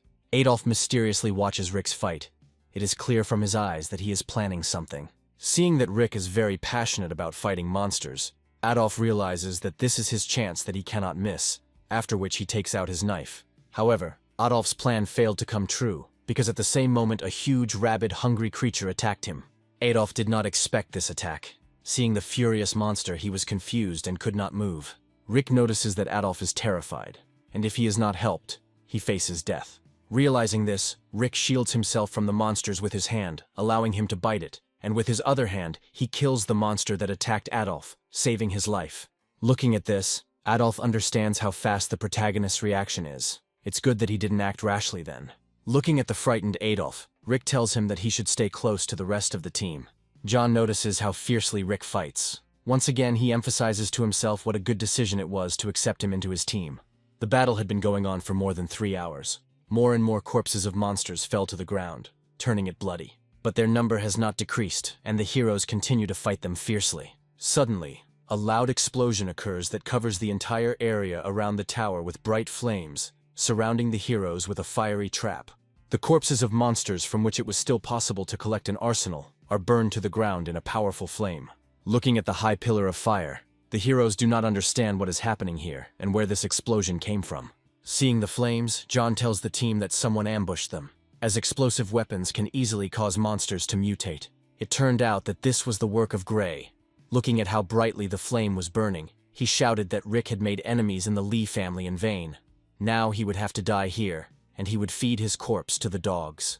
The heroes stood in a circle, covering each other's backs. Morty says that if they manage to escape, Gray may not ask for his mercy. At this moment, the wounded half-dead snow mastiff begins to emit a mysterious aura that has enormous power. He opens his wild eyes, filled with endless rage and power, after which the mad dog rushes towards the squad with great speed, wanting to tear their bodies into small pieces. The furious creature heads straight towards Roger's body. Due to the fact that Roger is large, his speed is not enough to raise his shield in time. But Rick saves him from the blow. He hugs Roger and falls to the ground with him, which helped them dodge the monster's attack. Looking at the rabid creature, the heroes realize that the rabid mastiff is mutating, and now its strength and speed cannot be compared with that of other monsters. A monster's mutation is like a transition in life. Its combat power is greatly enhanced, and intense battle, mortal wounds, and explosives only speed up the process. Looking at the fight, Gray tells the main character that heaven itself wants him to die today, because it's not every day you see how strong monsters mutate. At this point, Captain John attacks the mutated creature with his greatsword, telling the rest of the crew to stay away. He realizes that once this wolf completes his mutation, he will not be able to continue fighting him alone, so he must defeat him as soon as possible. The opponents are in no way inferior to each other, however. In a battle in which both sides have the same rank, the monster usually has the advantage. As John attacks one after another, he feels a transformation in his body. Seeing the captain's strength, Roger informs him that he is going to increase his level and receive the rank of military leader. Rick also notices a change in John's strength, as his aura has become much more powerful, but still does not reach the level of a warlord. The only one to whom this fact does not bring any joy was Adolf. He secretly watches the battle, choosing the right moment. Roger says that John is a brilliant fighter. If in one of the battles he had not been injured while defending him, he would have been a military leader long ago. That is why, for many years, he continued to fight against strong monsters, wanting to make a breakthrough as soon as possible. And now, finally, this moment is close. However, just as John was about to move on to the next level, he is sneakily stabbed in the back. Turning around, he sees that this is the work of Adolf. He cannot believe his eyes, because he saved him from death so many times.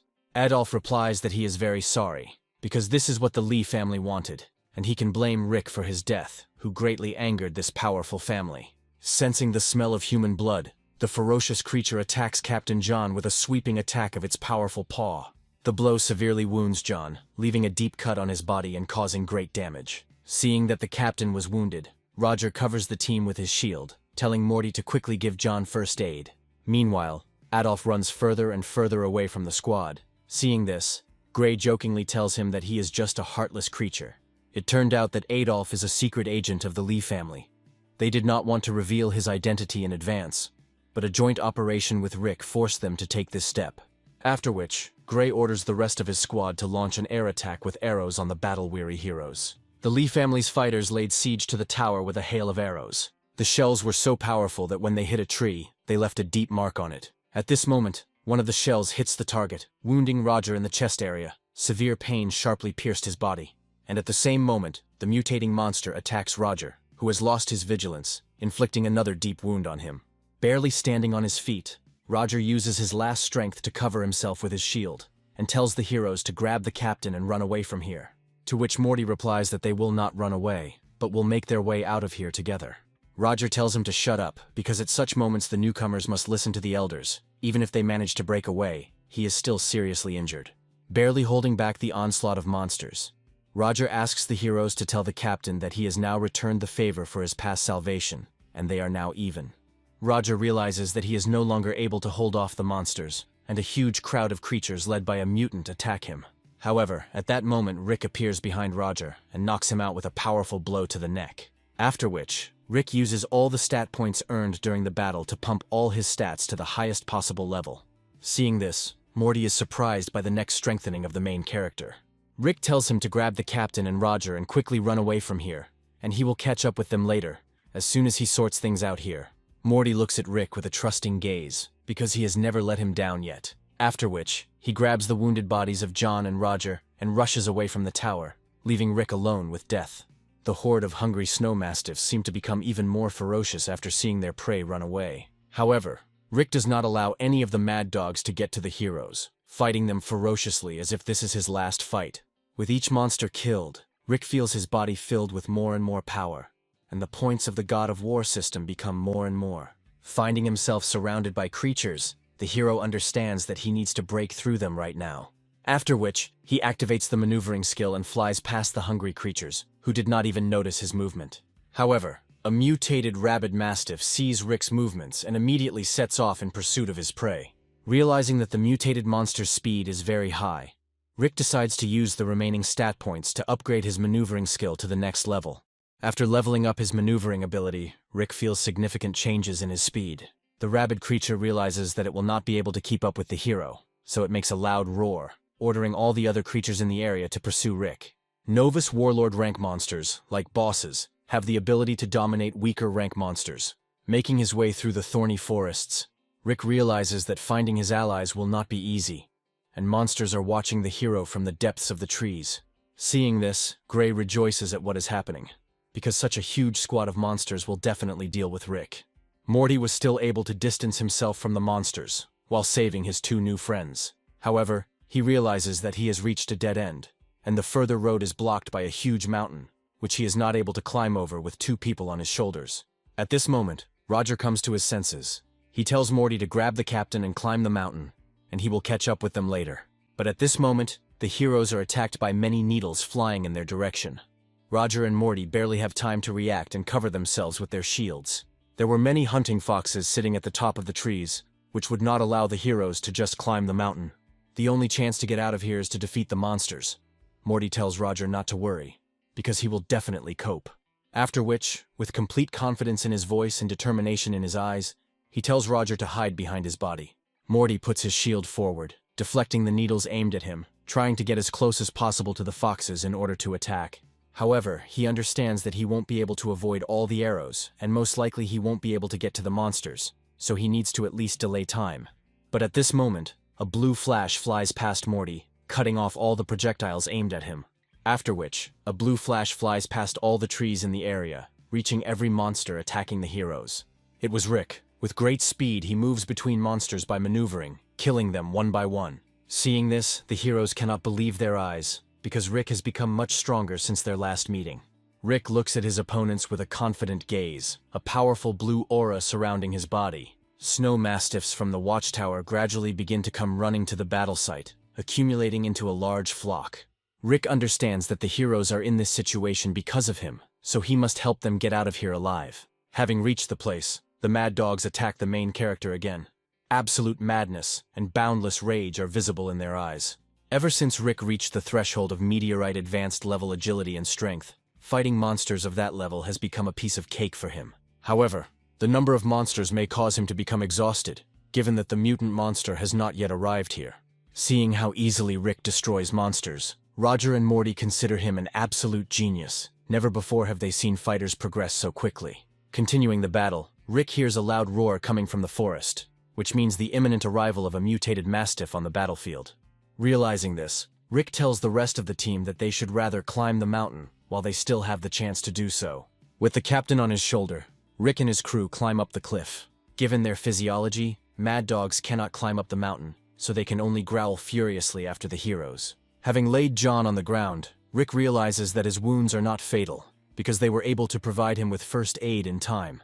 However, Rick still blames himself for what happened and swears that when he gets out of here, he will destroy the Lee family. Looking at this, Roger tells the main character not to torment himself, because the Mercenary Association and the Lee family have never gotten along with each other. But Morty also agrees with Rick, and believes that as soon as they return to the city, they will immediately pay a sad visit to the Lee family. With his hand on Morty's head, Roger asks Rick why he was hiding his true strength, since he couldn't have become that much stronger in a matter of hours. Morty added that he now understands how Rick constantly managed to defeat his opponents so cleverly, because in fact he was hiding his strength. In response to this, Rick just grinned, telling the heroes that in fact he just had a talent for quickly learning abilities. Hearing this, the heroes froze with envy, because improving and studying talents is a much more difficult task than pumping up characteristics. In addition to physical training and weapons, the power of a meteorite fighter depends on leveling up his skills. For an ordinary warrior, learning them is much more difficult than improving his physical fitness. Rubbing the back of his head, Roger says that if he had such talent and was able to complete his class ability, then the mutated mastiff's attacks would be useless against him. Hearing this, Morty laughed, because Roger once thought of Rick as a newcomer, and he, it turns out, will be stronger than him. At this moment, a multicolored aura began to radiate from Captain John's body, possessing enormous power and colossal strength. Seeing this, Roger became happy, telling the others that the captain was going to evolve to the rank of warlord. The rest of the heroes are also happy about this, because if this happens, they can easily take revenge on Gray. When a meteorite warrior gains the rank of warlord, his combat power is greatly improved. In any city, warlords are always top-notch warriors. When John was young, he was injured while protecting Roger during a fight with monsters, the consequences of which reduced his chances of promotion to the rank of warlord. After this, John created his own squad of monster hunters and constantly fought on the front lines to hone his skills and increase his rank. Seeing that the captain is evolving, Roger cries, because it was because of him that John was once injured, and now he will finally achieve his desired goal. After which, he looks at Rick and tells him that most likely he, too, will someday become a military leader, because he has enormous talent. In a cozy atmosphere, Morty laughs cheerfully, saying that they will soon become an invincible team, because they will have 2 first-class fighters on their roster. Rick asks Roger if fierce battles are the only way to rank up, to which he replies that this method is the most popular and frequently used. But it is not the only one. First, he needs to understand that when people make their way to the rank of warlord, it is similar to how monsters mutate. After the night of the meteorite fall, every living organism mutated, including people. When some strong stimulus occurs, monsters mutate. The same goes for people. This world is still changing, so there must be other ways to become a warlord. Hearing this, Rick ponders his words. The thought comes to his mind that perhaps the God of War system itself will give him a hint at the right time. After long battles, the heroes fell asleep and a new day dawned. But they did not manage to get enough sleep, because they were awakened by the rustle of wings emitted by eagle-eyed foxes hovering above their heads. Waking up, the heroes notice that there are a lot of flying monsters here. Roger explains to Rick that these monsters are known for their cunning and excellent intelligence, so he needs to be on his guard. Without giving the heroes a chance to rest, the eagle-eyed foxes immediately attack them, putting the squad in an awkward position, because flying monsters are difficult to fight without a special arsenal. Cunning monsters split up to launch a surprise attack from 3 sides simultaneously. Rick notices that all 3 eagle-eyed foxes are attacking his wounded comrades, and he does not have time to cover them. The heroes steadfastly withstand the blow of the flying creatures, covering themselves from the attack with their shields. But the force of the onslaught is so great that Morty began to bleed from the mouth. Rick tries his best to get to his teammates as quickly as possible in order to help them as quickly as possible. But as soon as he gets closer, the creatures immediately fly up. These bastards know that they need to aim at wounded enemies. Roger says that flying-type monsters are much more dangerous than others. Due to their huge field of vision and fast speed, fighting them is never easy. Morty says that the place where the battle is taking place is too spacious. For further battle, they need to find some kind of cave. To which Roger says that the most dangerous thing about these mantras is that they attack in groups, which means there is a nest somewhere nearby, and if they try to hide somewhere in a cave, they can run into even more creatures. Rick ponders the words spoken by his comrades. He realizes that to fight these monsters, ranged weapons are needed. Suddenly, the hero remembers that he has something similar in his arsenal, and an interesting idea appears. Realizing that the heroes cannot do anything to oppose them, the eagle-eyed foxes attack them again. This time they fly towards Rick. Roger activates the ability to protect himself, telling the rest of the team that they need to hold out until the commander wakes up, and then it's down to business. However, Rick didn't even move from his spot. He carefully watched the flight of the monsters, waiting for the right moment to attack. After which, he quickly throws a rope at them to bind the monsters. At the edges of the rope are tied sickle-shaped blades that Rick acquired in a battle with the twin brothers of the Lee family. The blow lands right on target and pierces the necks of 2 monsters at the same time, causing them to dive to the ground and roar in intense pain. Seeing this attack, Morty smiles, because he knows how these blades were obtained. And Roger, once again, is surprised at the ingenuity of the protagonist. Holding the creatures by the leash, Rick is glad that he has the opportunity to use this weapon, given to him by the Lee family. After which, he pulls the rope towards himself, causing the monsters to collide with each other and fall dead weight to the ground. Having defeated 2 eagle-eyed foxes, Rick immediately attacks the third while he is confused. Seeing Rick approaching, the last monster's eyes popped out in horror from fear of death. Because to him, Rick seemed like a real butcher. Rick misses with his blow, because at the last moment the monster managed to fly up. Seeing his opponent fly away, Rick realizes that these creatures really have high maneuvering speed. Roger shouts at Rick not to dare let him go, because somewhere nearby there is a nest of these creatures, and if he gets there, they will definitely be finished. Rick himself understands this, so he immediately activates the ability to maneuver in order to quickly catch up with the fleeing creature. The hero manages to catch up with the monster, and he is about to overtake him by surprise. However, Rick understands that he should not attack him ahead of time, because he is already wounded, and sooner or later he himself will fall to the ground from loss of blood. Continuing to pursue the monster, Rick runs past a multicolored forest. This area seems familiar to the hero. Seeing that the monster has weakened and began to move more slowly, the hero realizes that this is a great chance to attack. And at that moment, he violently throws a chaining rope with sickle-shaped blades tied to it at him. The attack reaches the monster's body, piercing through its neck and causing fatal damage. From the monster's fall, a high column of dust rose, and Rick inspects the corpse for useful artifacts and items for sale. Having finished the inspection, the hero sees a mysterious cave in front of him. He thinks that this could be the Bay of Eagle-Eyed Foxes. Rick decides to go there, and hiding behind a tree, he watches what is happening inside her. He sees in front of him the very cave in which the king of the D-rank monsters had his lair, guarded by many winged monsters. Rick is not surprised that this place seemed familiar to him. Moreover, he remembers the tree located in the center of the cave and having a huge aura. But now, for some reason, he does not feel that enormous power from him. Perhaps the warlord's monster guarding him has wandered off somewhere. On the crown of a tree, he notices an alien artifact shining in emerald color. It seems that this tree has undergone mutation and produced an alien artifact, which is why so many monsters have been lured here. Looking at the artifact, the hero realizes that it must be C-tier. With his current strength, he is able to at least get closer to the artifact to make sure of this, and perhaps take advantage of the power of this stone. After which, he throws the feathers of the monsters he has struck in order to distract other creatures from his person. The trick worked, and the monster's attention focused on these feathers, allowing the hero to sneak past them unnoticed. Activating the ability of the Shadow Blade, Rick silently gets rid of the two monsters, opening his way to the crown of the tree. Looking at her, he realizes that there is an abyss between the section of the rock on which he is located and the crown of the tree. However, an entertaining idea came into his head. He throws a rope with a sickle tied to it at a tree, after which he uses the rope like a cable and, with the help of the second blade, slides along it, passing the abyss and ending up on the crown of a tree. The crown of the tree was so huge that it could be compared in size to a small city, and in the very center of this mysterious color, the desired prey shines with bright emerald colors. The beauty of the stone fascinates the hero. He understands that the artifact really has enormous power and C-level capabilities. Rick remembers what opportunities he received after eating a D-level artifact. He imagines what would happen if he ate a C-level artifact. Perhaps after this, he will be able to break through to the rank of military leader. Getting closer to the stone, Rick notices a powerful monster sleeping next to an alien artifact. Looking at him, Rick realizes that this is the leader of the Eagle-Eyed Foxes, because the aura emanating from him was terrifying in its power.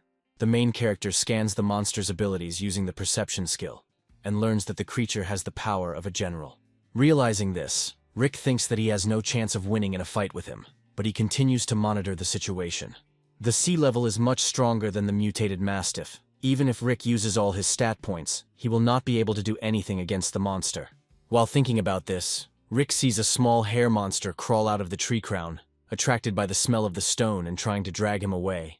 But before he could approach the stone, an eagle-eyed fox flew out from around the corner and tore the rabbit apart with one blow of his claws. Seeing this, Rick thinks about why the hare was killed by an ordinary guard and not a general, because with his instincts, he definitely heard the hare. A thought arises in the protagonist's head, and he activates the perception skill to confirm his theory. He understands that the entire perimeter of the tree crown is guarded by many monsters, but their leader does not show any activity. This means that the general has not yet awakened, and the mission of these monsters is to guard the artifact until their leader opens his eyes. This situation pleases the main character, because he is able to cope with ordinary monsters. In order to deal with monsters as quickly and silently as possible, Rick improves his Shadow Blade ability. Upgrading a high-rank ability costs a lot of stat points, so Rick will have to make up the points by fighting the eagle-eyed foxes. The monsters continue to sit in their original places, protecting the alien artifact from unexpected guests. At this moment, the hero simultaneously activates the ability of maneuvering and the Shadow Blade and instantly hits several monsters at once. There is virtually no sound from his blows, which gives him an advantage in battles with monsters that rely on hearing.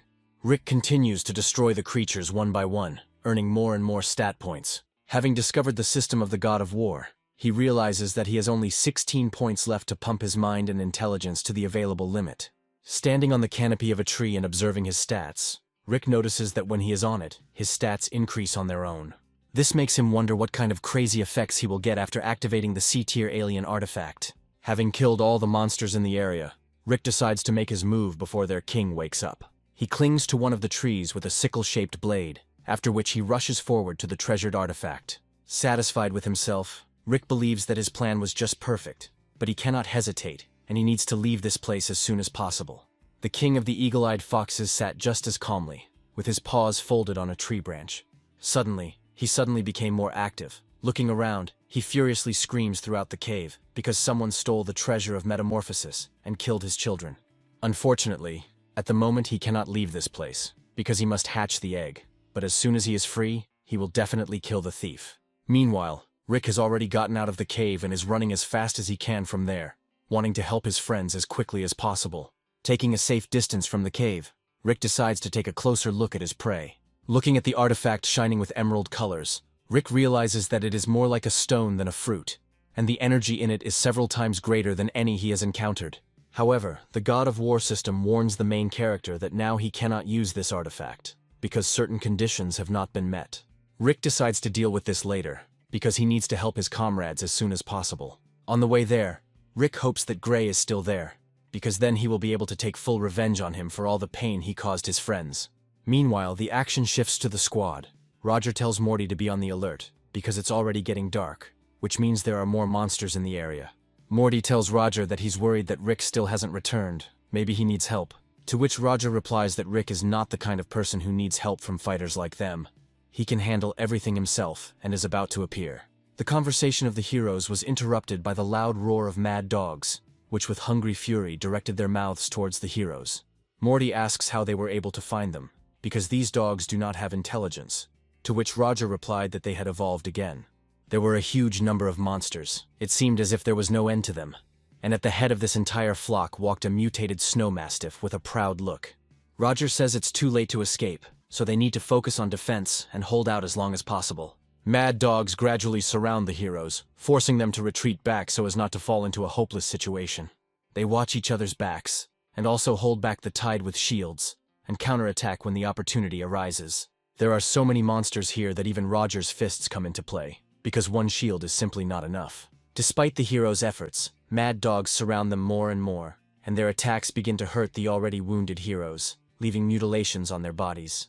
Suddenly, a blue flash flies past another wave of snow mastiffs. It was Rick. He finally returned to his comrades, and with all his appearance shows the monsters that now it is their turn to run away. Rick tells his crew to protect the captain, and he'll take care of the rest since they've already done a lot. To which Morty replies that he will not run away, because he alone cannot cope with such a huge crowd of monsters. But Roger blocks his way with his hand, telling him that they must rely on Rick. Roger believes that he has become even stronger since their last meeting.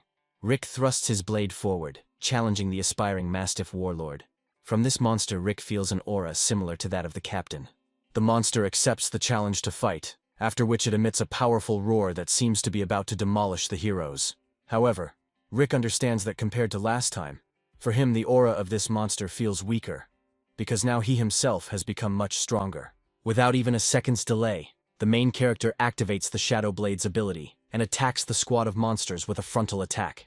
He easily destroys several D-tier monsters who cannot even notice his movements. Seeing how easily Rick destroys monsters, the heroes think that he was actually hiding his true power all this time.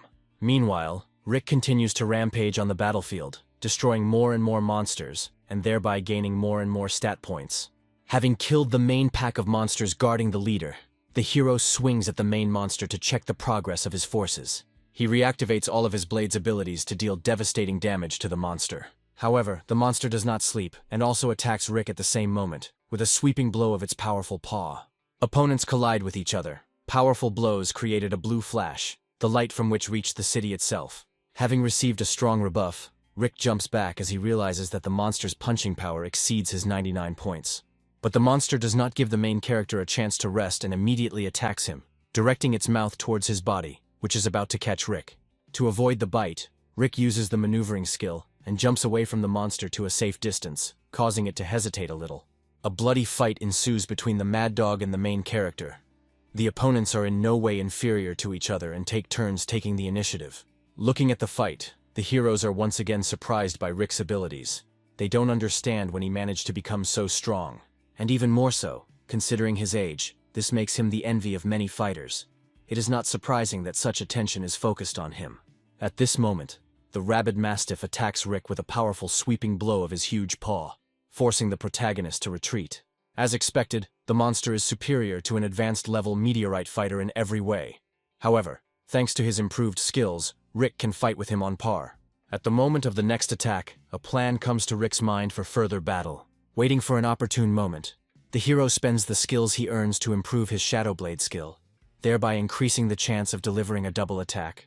And at the moment when the monster reaches him, Rick dodges the attack by jumping up, after which he takes out a rope to bind the monsters. The rope hits the target, and he manages to immobilize the creature for a while. Realizing that he will not have another chance, Rick uses the Shadow Blade skill and attacks the leader of the Snow Mastiffs with all his strength. Many blows fall into the Mad Dog's mouth, causing him enormous damage. And with the last attack, Rick attacks his eye, piercing it through and causing fatal damage to the monster. The hero finally managed to defeat the strong monster. The bright scarlet blood of a ferocious monster stained the entire earth, and the Mad Dog fell to the ground with a death rattle. Seeing this, the heroes cannot believe their eyes that Riku managed to defeat such a strong monster alone. Realizing that the rest of the creatures may go berserk after the death of their leader, the main character stands in front of the corpse, showing the others who is in charge. But the rest of the wolves did not attack. Seeing that their leader was dead, they ran away with their tails between their legs. For killing a monster close to the level of a warlord, Rick receives 10 points. He understands that even with his existing characteristics, he is superior to any advanced level fighter. And his potential is higher than that of any warrior, lower in rank than a military leader, which makes him a serious opponent for any fighter. Rick realizes that now it's time for him to start thinking about the rank of military leader, in order to quickly complete his mission and get into the secret room with the safe.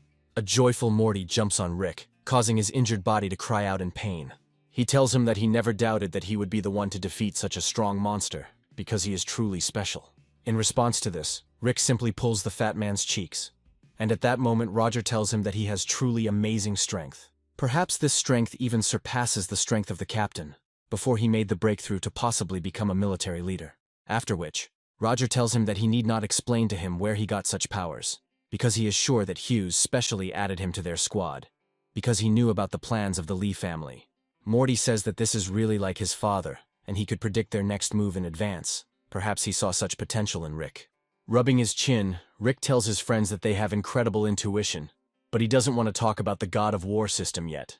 Instead, he turns his attention to the corpse of the mutated monster, telling the heroes that it is time to see what they have been fighting for so long. Rick's eyes lit up at the thought of how many expensive materials were in the creature's corpse, and Morty salivated at the thought of how juicy the meat from this monster would be. The heroes began to gut the monster's carcass, taking all the useful artifacts for themselves. One of these are mastiff eyes, which are valued at tens of millions on the market, because they are a very exclusive product. From what he heard, Rick choked because he pierced one of his eyes with his blade. Roger tells him that he shouldn't be such a cheapskate, because there are plenty of other valuable materials here. For example, claws, fangs, bones cost more than $1 million apiece, and fur costs more than $5 million, because it can be used to make armor or capes for fighters. Throwing the entire arsenal into bags, Morty remembers that they still have not searched the corpses of ordinary monsters, because there are a huge number of them there.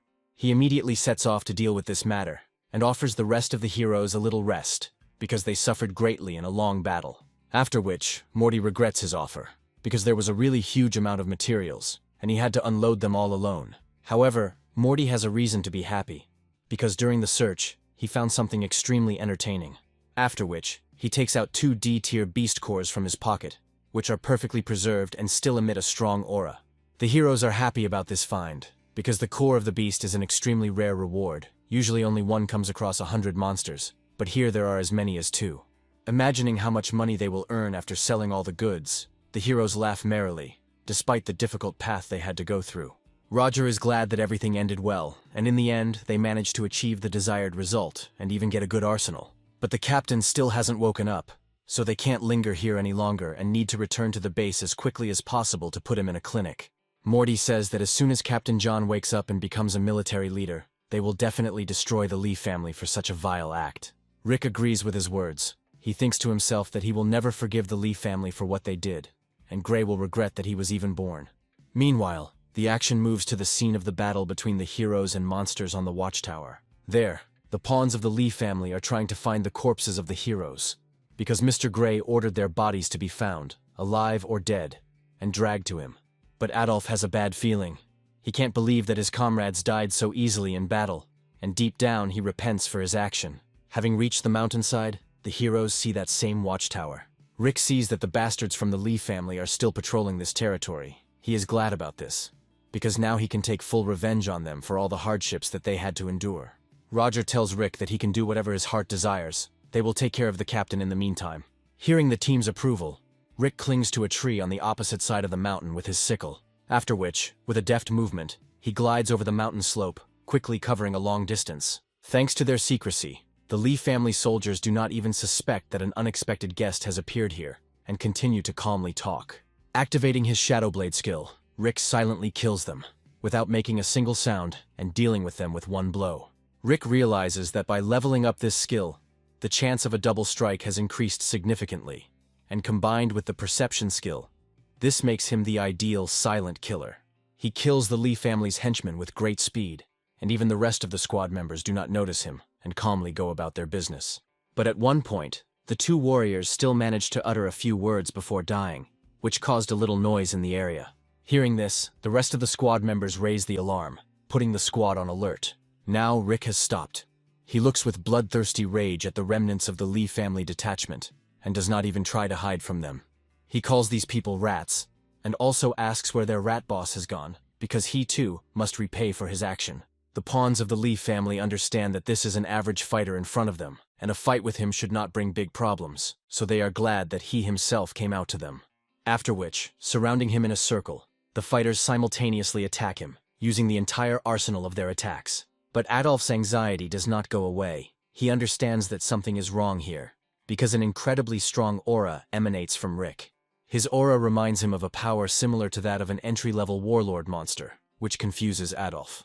She is literally imbued with bloodthirstiness and a furious desire for death to her enemies. Looking at the main character, Adolf breaks out in a sweat, because from Rick he feels enormous strength, which he had not noticed before, being next to him. Adolf's ability to sense danger is much better than other people, which is why he joined a team of monster hunters as a scout.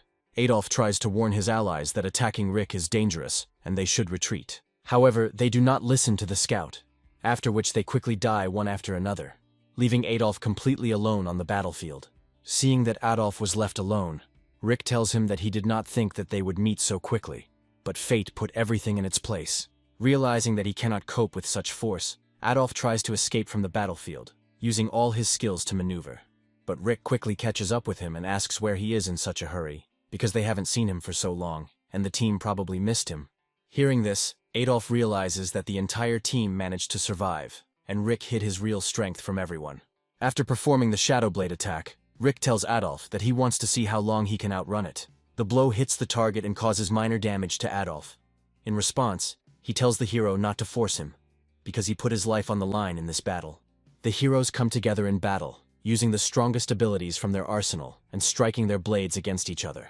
When using the ability, Rick activates a double lightning strike, and it deals serious damage to Adolf. Crouching in wild pain, Adolf asks the hero when he became so strong that he could calmly fight with an advanced level fighter, to which Rick replies that he has always been stronger than him, and suggests that he give up so that he does not have to suffer anymore. Adolf tells him to shut up. He hates him for hiding his power, because if he knew, he would be a spy for the rest of his life. After which, he grabs his blade and with his last strength tries to attack the main character. Seeing this attack, Rick thinks that he will first immobilize his opponent, and only then deliver him to his team, so that they themselves can pass judgment on him. However, this was not destined to happen. After all, Adolf deliberately runs into Rick's blade, forcing him to pierce his heart, inflicting a wound incompatible with life. He says that he cannot be defeated, but lastly, he would like to see his team, because dying this way is not so bad. Memories of the old days arise in his head, when he was just accepted as a scout in Captain John's squad. The moment when they had their first glory after successfully clearing the monster's lair, then he admired his captain. He remembers how he earned his first money from joint assignments. Those were truly wonderful days. He wanted to remain a scout in this troop forever, until he realized that the troop had become a target for many of the bigger players. Initially, there were 5 people on the team, but during one of the battles they were surrounded by a huge number of monsters. Although they were able to escape then, 2 of their comrades died in that operation. After that incident, Adolf became afraid of monsters. He became addicted to gambling and received a huge debt. When there was nowhere else to go, Lee's team found him and offered him to become a spy in the Mercenary Association. For this, they did not promise to cover all his debts.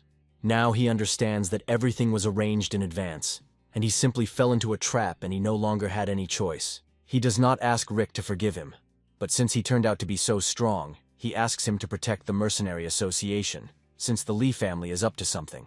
And also, he asks him that if he ever meets his parents and they ask how their son died, then let them think that monsters killed him, how he became a traitor, because this will be a strong blow for them.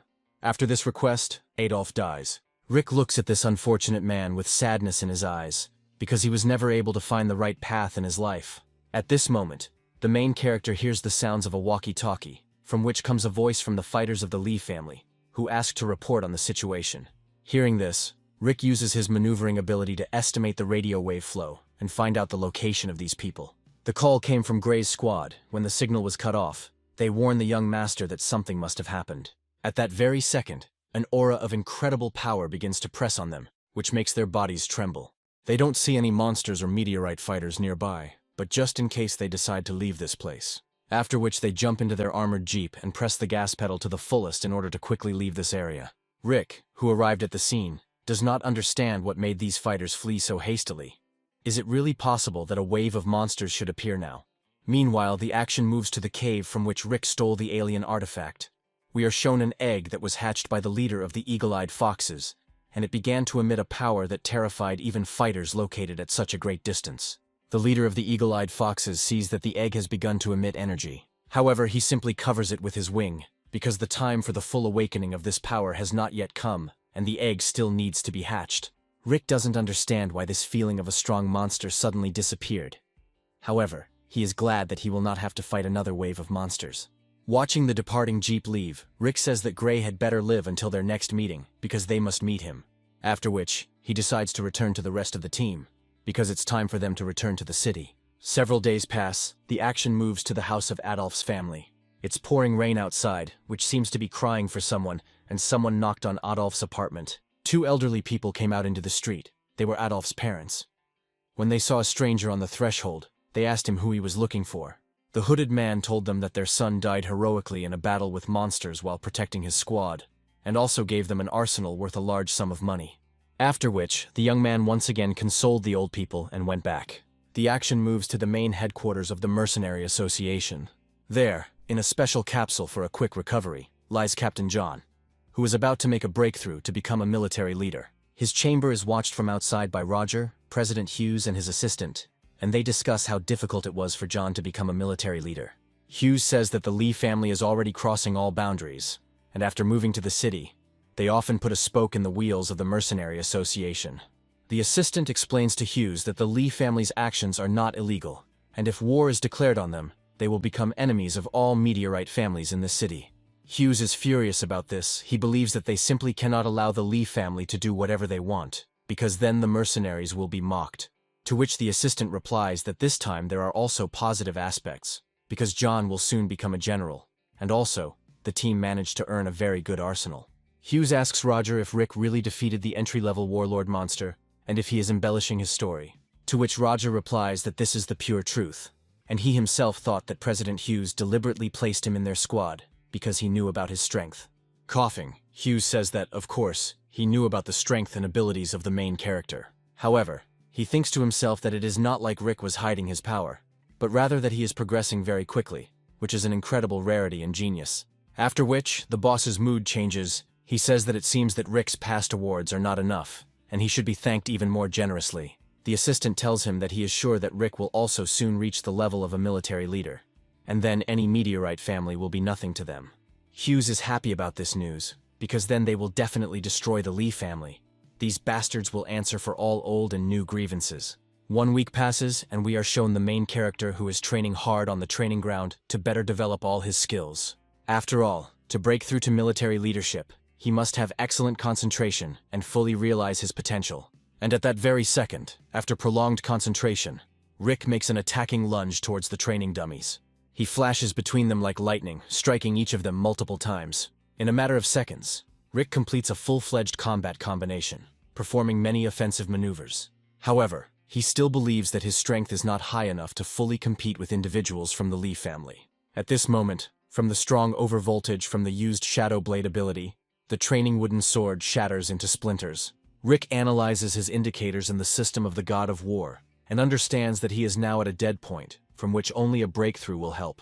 At this moment, he smells delicious food coming from the barbecue area on the roof of the building. After which, he immediately goes there to try this delicious dish with such an appetizing aroma. Having run to the roof, he sees his friends who are preparing the meat of the warlord monster. Seeing the main character, Morty invites him to join the meal. On the roof, Rick notices Captain John, who has already woken up and is now in the status of a military leader. John thanks the main character for saving his squad in this difficult mission, because if it weren't for him, most likely they would not be dining here now. In response to this, Rick simply rubs his cheek, because he just did what he had to do. Analyzing the captain's abilities, Rick notices how different his aura has become, wondering how big the gap between their powers is. John tells Rick that after they grab a bite to eat, they need to stop by the mall because President Hughes wanted to thank him there. This surprised Rick, since he had only recently won big awards. After some time, the heroes find themselves in the same shopping center. The heroes are sitting in a luxurious recreation room. John says that the entire arsenal from the operation, except for the cores of the D-level beast, was sold, after which he hands Rick a card with 70 million on it. Rick says it's too much money and he can't accept it because he's the reason they got into this mess. But John replies that this cannot be questioned, because this is a presidential decree, and he also takes out another card with 30 million and says that this reward is from him personally. Rick can't believe his eyes that he became so rich overnight. Friends remind Rick that since he is now so rich, he should not forget to treat them to some luxurious restaurant that serves only the meat of elite monsters. Rick promises them that he will definitely fulfill their request, because he ended up here only thanks to the Mercenary Association. But John interrupts his friend's excitement about the delicious dinner, telling Rick that he should spend this money wisely. When the time comes, it may not be enough. Rick didn't quite understand John's words, so he asks again what he might not have enough of 100 million for. John replies that after their operation, the situation with the Lee family only got worse, because they lost a lot of people, so a very serious conflict is brewing. War could break out in Chin City at any moment, and Rick will be one of the main targets for the Lee family, because he is the cause of the war. Advanced meteorite fighters are the average of a family's strength. Many fighters died during the operation, and families suffered losses. The Mercenary Association and the Lee family have been fighting in the shadows for a long time, and a war between them could break out at any moment. John has successfully become a military leader, and if Rick tries hard, he can also reach this level, and then the strength of the mercenaries will be enough to subjugate any family. But Rick is now in a dangerous position. Even if you look at his weapon, you can understand that in a battle with a serious opponent, he will be of no use. Looking at his blade, Rick does not understand the insults towards his blade, because it is made from a mutated E-level core, the strongest in its style. Hearing this, a grimace of bewilderment appeared on John's face, because fighters of the rank of Warlord had weapons that at least contained a D-tier core. If so, Rick agrees that maybe he should replace his weapon. John explains that an auction is about to begin and a lot of high-end equipment will be up for grabs. The auction is about to start any minute, so they need to hurry to get there. John tells Rick that he should buy himself a new weapon at the auction in order to quickly increase his strength. After which, the heroes are nominated for auction. Entering the shopping center, the heroes encounter the Lee family, with Gray in the front row. They also came here to purchase new equipment. Standing opposite each other, tension loomed between the two teams following the events that had recently transpired. Looking at Rick, Gray becomes furious that he managed to survive again. He also understands that the multiple losses of his squad are connected specifically with Rick. Seeing the Lee family, John could not contain his emotions and asks Gray how this brat dared to catch his eye. Captain John's aura was extremely powerful to the rest of those present. It seemed like a huge, angry, fiery tiger. The Lee family squad understands that John managed to break through to the level of a warlord, and due to the strength of his aura, they cannot budge. John can barely contain himself, waiting for Lee's squad to make their move first. Gray tells his charges not to stand still, but to do something before John himself attacks them. At this moment, a military patrol, which is located at the base of the shopping center, intervened in the case. Since this is a shopping center, any battles are prohibited here, and those who break the rules will face immediate death at the hands of the military. Shopping centers limit fighting. This is agreed with all powerful groups. Anyone who breaks the rules will be killed. Passing by Lee's squad, Rick tells Gray to wait a little, and then he will definitely get to him, and he will fully answer for all his sins. Gray laughs at Rick's words. He says that with his strength he will deal with him on his own at the first opportunity. The man in the hat warns the young master that the mercenaries are now stronger than ever, and they need to be careful not to ruin their plan. Gray tells him that everything is going swimmingly, and the Mercenary Association will not be able to change anything. The masked man asks Gray who the young man was standing behind John. Gray replies that he is an ordinary brat, and asks him what he could do to attract his attention. The masked man reflects that Rick is not who Gray thinks he is, because his strength is close to the level of a warlord, which means he could become a threat to their plan. Gray doesn't understand what the special envoy saw in Rick, and it greatly irritates him. After some time, John invites Rick to cool down a little, because he still has time to take revenge on the Lee family. Now the most important thing is the auction they came to. John puts a special card on the chip, and the door opens in front of them. Upon entering, the heroes see many fighters sitting in front of special devices that display the entire arsenal up for auction. And in front of these people there are special exhibits, the prices of which start at 50 million. John explains to Rick how this thing works, and how to use it. Inside it, he will find almost any weapon strong enough. Rick leafs through the auction catalog for a long time. He notices many valuable items here, but one blade attracts special attention. The blade has an elegant appearance, and at first glance a powerful beast core. As it turned out, the appearance attracted the attention of the main character, and he decides to get acquainted with this weapon in more detail. After reading the characteristics, Rick opened his mouth in amazement, because this blade has a D-level Monster King beast core built into it, and the price starts at 50 million. The squad praises Rick's choice, because the blade is truly unique. But in order to buy it, John suggests that Rick sell something from his arsenal, because there may not be enough money. Rick doesn't understand how he can't afford a blade that costs 50 million. John tells him that he is still too young and does not understand what the core of a D-tier Monster King is. When the bidding begins, the price of this blade will skyrocket. With great anguish, Rick withdraws his remaining money, and now he has 160 million on his balance sheet. He hopes that this amount will be enough for him.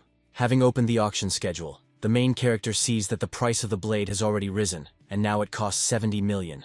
The price for it continued to rise in arithmetic progression. Ultimately, the price stopped at 110 million, which made Rick even more sad, because he was left with practically no money. Rick's friends congratulate him, telling him that this is a great purchase, and the price he paid for this blade is quite reasonable for the level of the item. However, this does not console the main character, because he is very sorry for his honestly earned money. After which, an auction worker approaches him and presents him with the same blade, congratulating him on receiving an excellent weapon. Rick opens the case for his new blade for the first time. Inside it, the sword looked even better than in the picture from the screen. Taking the blade in his hands, Rick feels a significant difference from his old weapon, and he feels much more confident in his hands with it. When using the blade, the weapon increases the user's agility by 99, and its weight is halved compared to the Bone Crusher.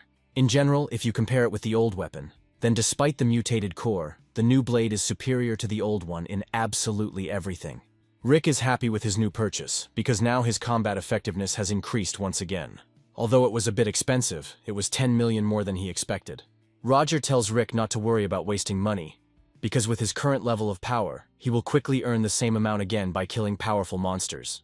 To which Rick replies that he has been saving all his life, so spending such a huge amount at once puts a lot of pressure on him. Gray was sitting in the front seats of the bidding room. He sees that Rick has now acquired a new blade, on which he spent a tidy sum. Realizing that Rick can wield such a powerful weapon, Gray realizes that Rick is the cause of the death of all his subordinates on Phantom Rain Mountain. This makes him furious, because if the main character is so strong, then he must be even stronger. Watching the progress of the auction, the heroes see another remarkable lot. An alien artifact is displayed on it, which increases the power of the absorber. The starting price starts at 15 million. Rick is surprised that such a valuable treasure was put on the market for such a small amount, given its rarity. After all, they are almost impossible to find in shopping centers, and rare fruits are found only in influential families, because they are obtained during difficult operations. Gray is glad to have this amazing opportunity to purchase an artifact at auction, because he was unable to earn it during the joint operation. Rick analyzes the fruit using the God of War system and notices something wrong with it. The host announces the start of bidding, saying that the fruit significantly increases the strength of the user, which provides an excellent opportunity for advanced warriors to make a breakthrough to become a military leader. People froze with delight, because the item has a fairly low cost, and in return, you get excellent improvements. Rick argues that this fruit only gives additional strength, but does not contribute to a breakthrough into military leaders. After all, only fighters who have reached all characteristics up to level 99 have a chance to make the breakthrough to Warlord. But some fighters cannot reach this level, so the fruit is an excellent chance to increase their characteristics. Looking at the item, John says that the starting price for it is just a fiction, because in fact, this item is priceless. Naturally, Gray takes part in the auction, and he is very annoyed that someone is constantly raising the price, because it has already reached 35 million. Looking at the screen, the heroes understand that the price is growing at a rapid speed, and is already equal to 55 million, which, according to the average price, is 10 million higher.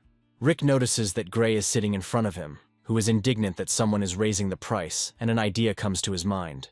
The heroes discuss that low strength has always been Gray's weakness, which is why he needs this artifact to get closer to the level of a warlord. Therefore, Rick decides to play a game with the scion of the Lee family. Gray sees that the price of the artifact has increased again, but he believes that this thing is worth fighting for. Every time Gray bids, someone outbids him, making the price of the artifact higher and higher, which infuriates Gray. The price set for the artifact was set at 90 million, which is twice the market price. The crowd thinks that most likely some warrior who wants to make a breakthrough is fighting for it. However, the price increase has not stopped, and someone continues to fight with Gray for the artifact, setting a price of 98 million.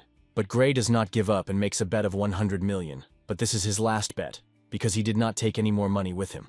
The auctioneer begins the countdown, at the end of which Gray wins this lot. The auctioneer congratulates the Lee family on acquiring an alien artifact for a modest 100 million, sarcastically calling the purchase a very successful one. The huge amount spent on the item makes Gray break out in a sweat, because this is all the money he had for personal use. Turning around, he sees a group of mercenary associations mockingly laughing at him, calling the Lee family the richest since they are willing to spend 100 million on a D-rank artifact. Anger chills Gray to the bone. He promises himself that at the right moment he will definitely kill Rick, and the power of the artifact gives him even greater strength. Friends tell Rick that a D-tier artifact grants the owner great power, so there is a possibility that Gray will be able to break through to the rank of general. Rick replies that the next time he meets him, he will be on his guard. But in fact, he realizes that the artifact that Gray just acquired is damaged, because he assessed it using the God of War system.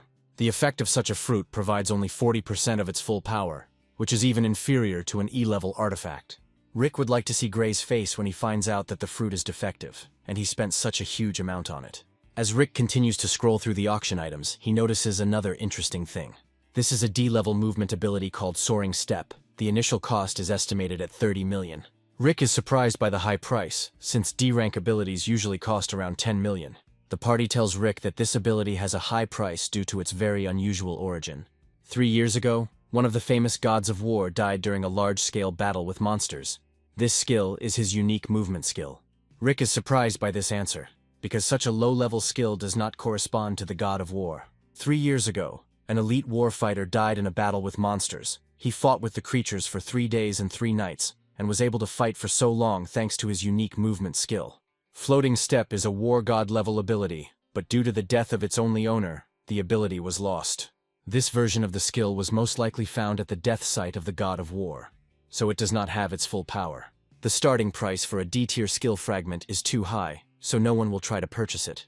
By analyzing the skill using the god of war system, Rick learns that this ability is C-tier. This makes him delighted, because for a C-level skill this price is very reasonable. Therefore, he places his bet on this ability. Seeing this, the heroes do not understand Rick's actions, because it seems to them that this ability is a pig in a poke. To which Rick replies that this is the ability of the god of war, and if he fails to master it, then it is good for collecting. John tells the hero that their guild is full of D-rank movement skills, and does not understand why Rick spends so much money on him. Rubbing his cheek, Rick says with a grin that he wants to try to master this skill. Hearing these words, the heroes slap their foreheads with their palms, because this purchase is too reckless. After some time, the auction worker brings the hero his ability. Having opened the case, the heroes analyze the skill and realize that they can activate it. The The hero is happy about this, because with a sea-level movement skill, his combat effectiveness will increase significantly. When the God of War system finished analyzing the ability, it turned out that it cost 45 points to activate. Rick is outraged by this because he thinks it's too much for an inferior skill and calls the system greedy. After which, he takes a closer look at the description of this ability. It says that this skill is a War God level skill. But since it is just a fragment, Rick can activate it. But the main character decides not to spend points on this ability yet, because when his account has less than 20 points, he feels uncomfortable. After some time, the heroes set off on their further journey. John congratulates Rick on his new purchases, and says that now it's time to try out his new equipment. John's words interested Rick, after which, John invites the main character to test his new weapon in friendly sparring with him. The rest of the squad are happy about this news, because the sparring between them should be simply amazing. The heroes move into the arena for the battle of fighters and stand opposite each other. The top brass of the Mercenary Association also came to watch the battle. They were interested in seeing the strength of a man who defeated a mutated snowmastiff. Pointing his blade towards the main character, John tells him to attack first. A terrifying fiery aura surrounds the captain's body. Although Rick felt the pressure of the captain's aura, but the battle against him is completely different. The gap between them is large. However, he still attacks John, because he wants to find out what the difference is between his strength and the strength of the warlord. Looking at this attack, the observers note Rick's high speed, because they cannot even notice his shadow. Rick attacks John with his blade, but he deftly blocks his blow. After which, in order to increase the speed and damage from attacks, Rick uses the Shadow Blade flash skill and quickly attacks John. A spectacular fight ensues between the heroes. Captain John is surprised at such a fast speed of the young genius. But this is useless against a fighter of the level of a warlord, and John easily throws Rick back with just a swing of his blade. The force of the push made Rick jump back several meters, although it was a normal swing of a sword. Friends support the main character, telling him that he is holding up well and a little more, and he will become an aspiring military leader. The management also praised Rick's abilities, although he did not even show the full arsenal of his abilities. Rick realizes that after switching to a new blade, the power of his blow has weakened, but the true power of this sword lies elsewhere. After which, he activates the D-rank ability of his blade, called Extreme Acceleration, and attacks John with great speed. Seeing Rick use his new blade skill, John realizes he needs to be more serious. Seeing Rick rushing forward like the wind, John takes an attacking stance and prepares a powerful blow. After which, with a sweeping blow of his two-handed sword, he creates a huge shockwave reminiscent of flame. The heroes clash with their abilities, but from the level of their aura, it is noticeable that Rick is much inferior in the power of his ability. His ability develops, and the hero himself understands that with his current strength, he will not be able to get closer to the captain. The force of Captain John's blow sent Rick flying backwards, the rocks under his feet cracking from the quick landing. Analyzing the fight, the God of War system again offers the main character to spend 45 points on learning a new C-tier ability. However, Rick decides that he cannot afford such luxury yet, because then he will be left with 0 on his balance sheet. Therefore, he decides to save the points and spend them when a higher number is reached. After a powerful blow, John invites Rick to end the battle here, because they have already perfectly tested his new weapon in battle, and it showed itself perfectly. Scratching his cheek, Rick tells the captain that he agrees to end the fight now, because John might accidentally kill him. John praises Rick, saying that his skills are unique for a fighter of his age. But the difference between advanced fighters and military leaders is too great. Rick thanks the captain for the excellent fight and the opportunity to try out new weapons in battle. Morty tells the main character that now he will have to watch these fights often, because the captain will definitely want to prepare him to become a military leader. Hugh's assistant tells the president that at this rate, Rick will soon be able to become a military leader, and then they will definitely be able to bring the Lee family to their knees. Meanwhile, the action moves to one of the districts of the city of Chin. A couple walking through the city notices many rats lurking in the corner, watching them. However, after a few seconds their faces change, because they saw something more terrifying than just a pack of rats. Bloodthirsty monsters devour a loving couple, staining the bench where they kissed with their blood. The action moves to the secret laboratory of the Lee family. There, among many laboratory flasks with green liquid, a mysterious hooded man informs the head of the Lee family that one of the experimental samples has escaped. However, there is nothing wrong with this, because the plan is already nearing completion, and if everything works out, the Lee family will become the main one in the whole city. From what they heard, the heads of the Lee family were delighted, because they would finally be able to wipe the noses of all their enemies. Suddenly, the hooded man feels rustling noises coming from behind them. Turning around, with just a wave of his hand, he creates a wave from the aura and directs it towards the sound.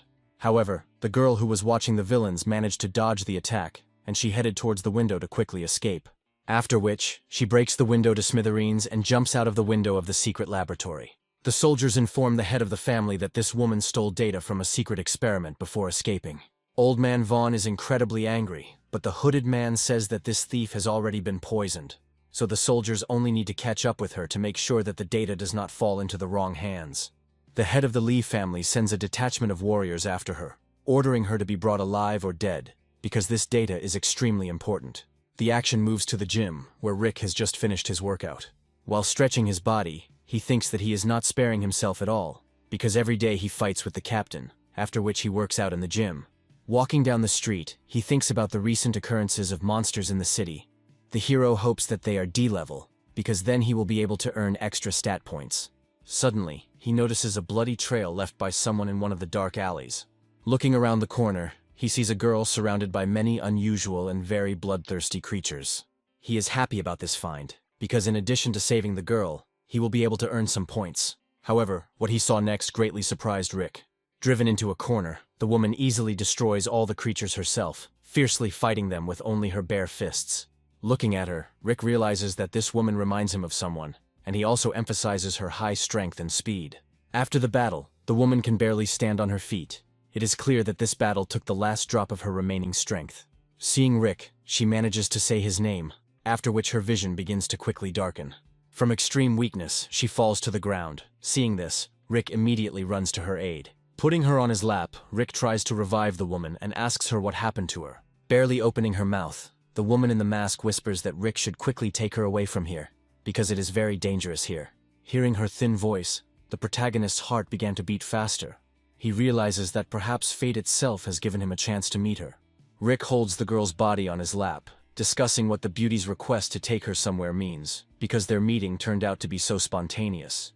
Suddenly looking at her wounds, Rick realizes that poison has entered the girl's body. The girl tells Rick that she found out the secret of the Lee family and they started chasing her.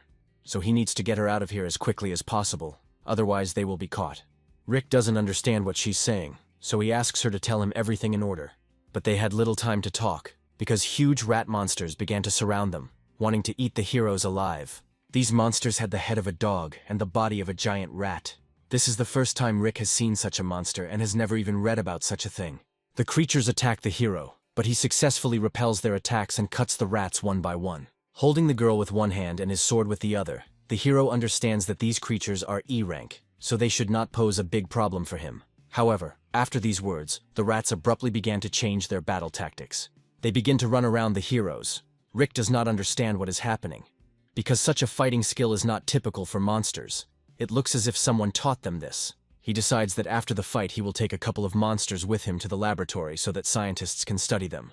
At the same moment, the hero hears the voices of two pursuers behind him, who say that they were lucky to find them both here. The barely alive girl in a thin, lifeless voice tells Rick to dodge the attack. However, Rick does not need to talk about this, because he himself perfectly sees the attack of these bastards, and easily dodges it.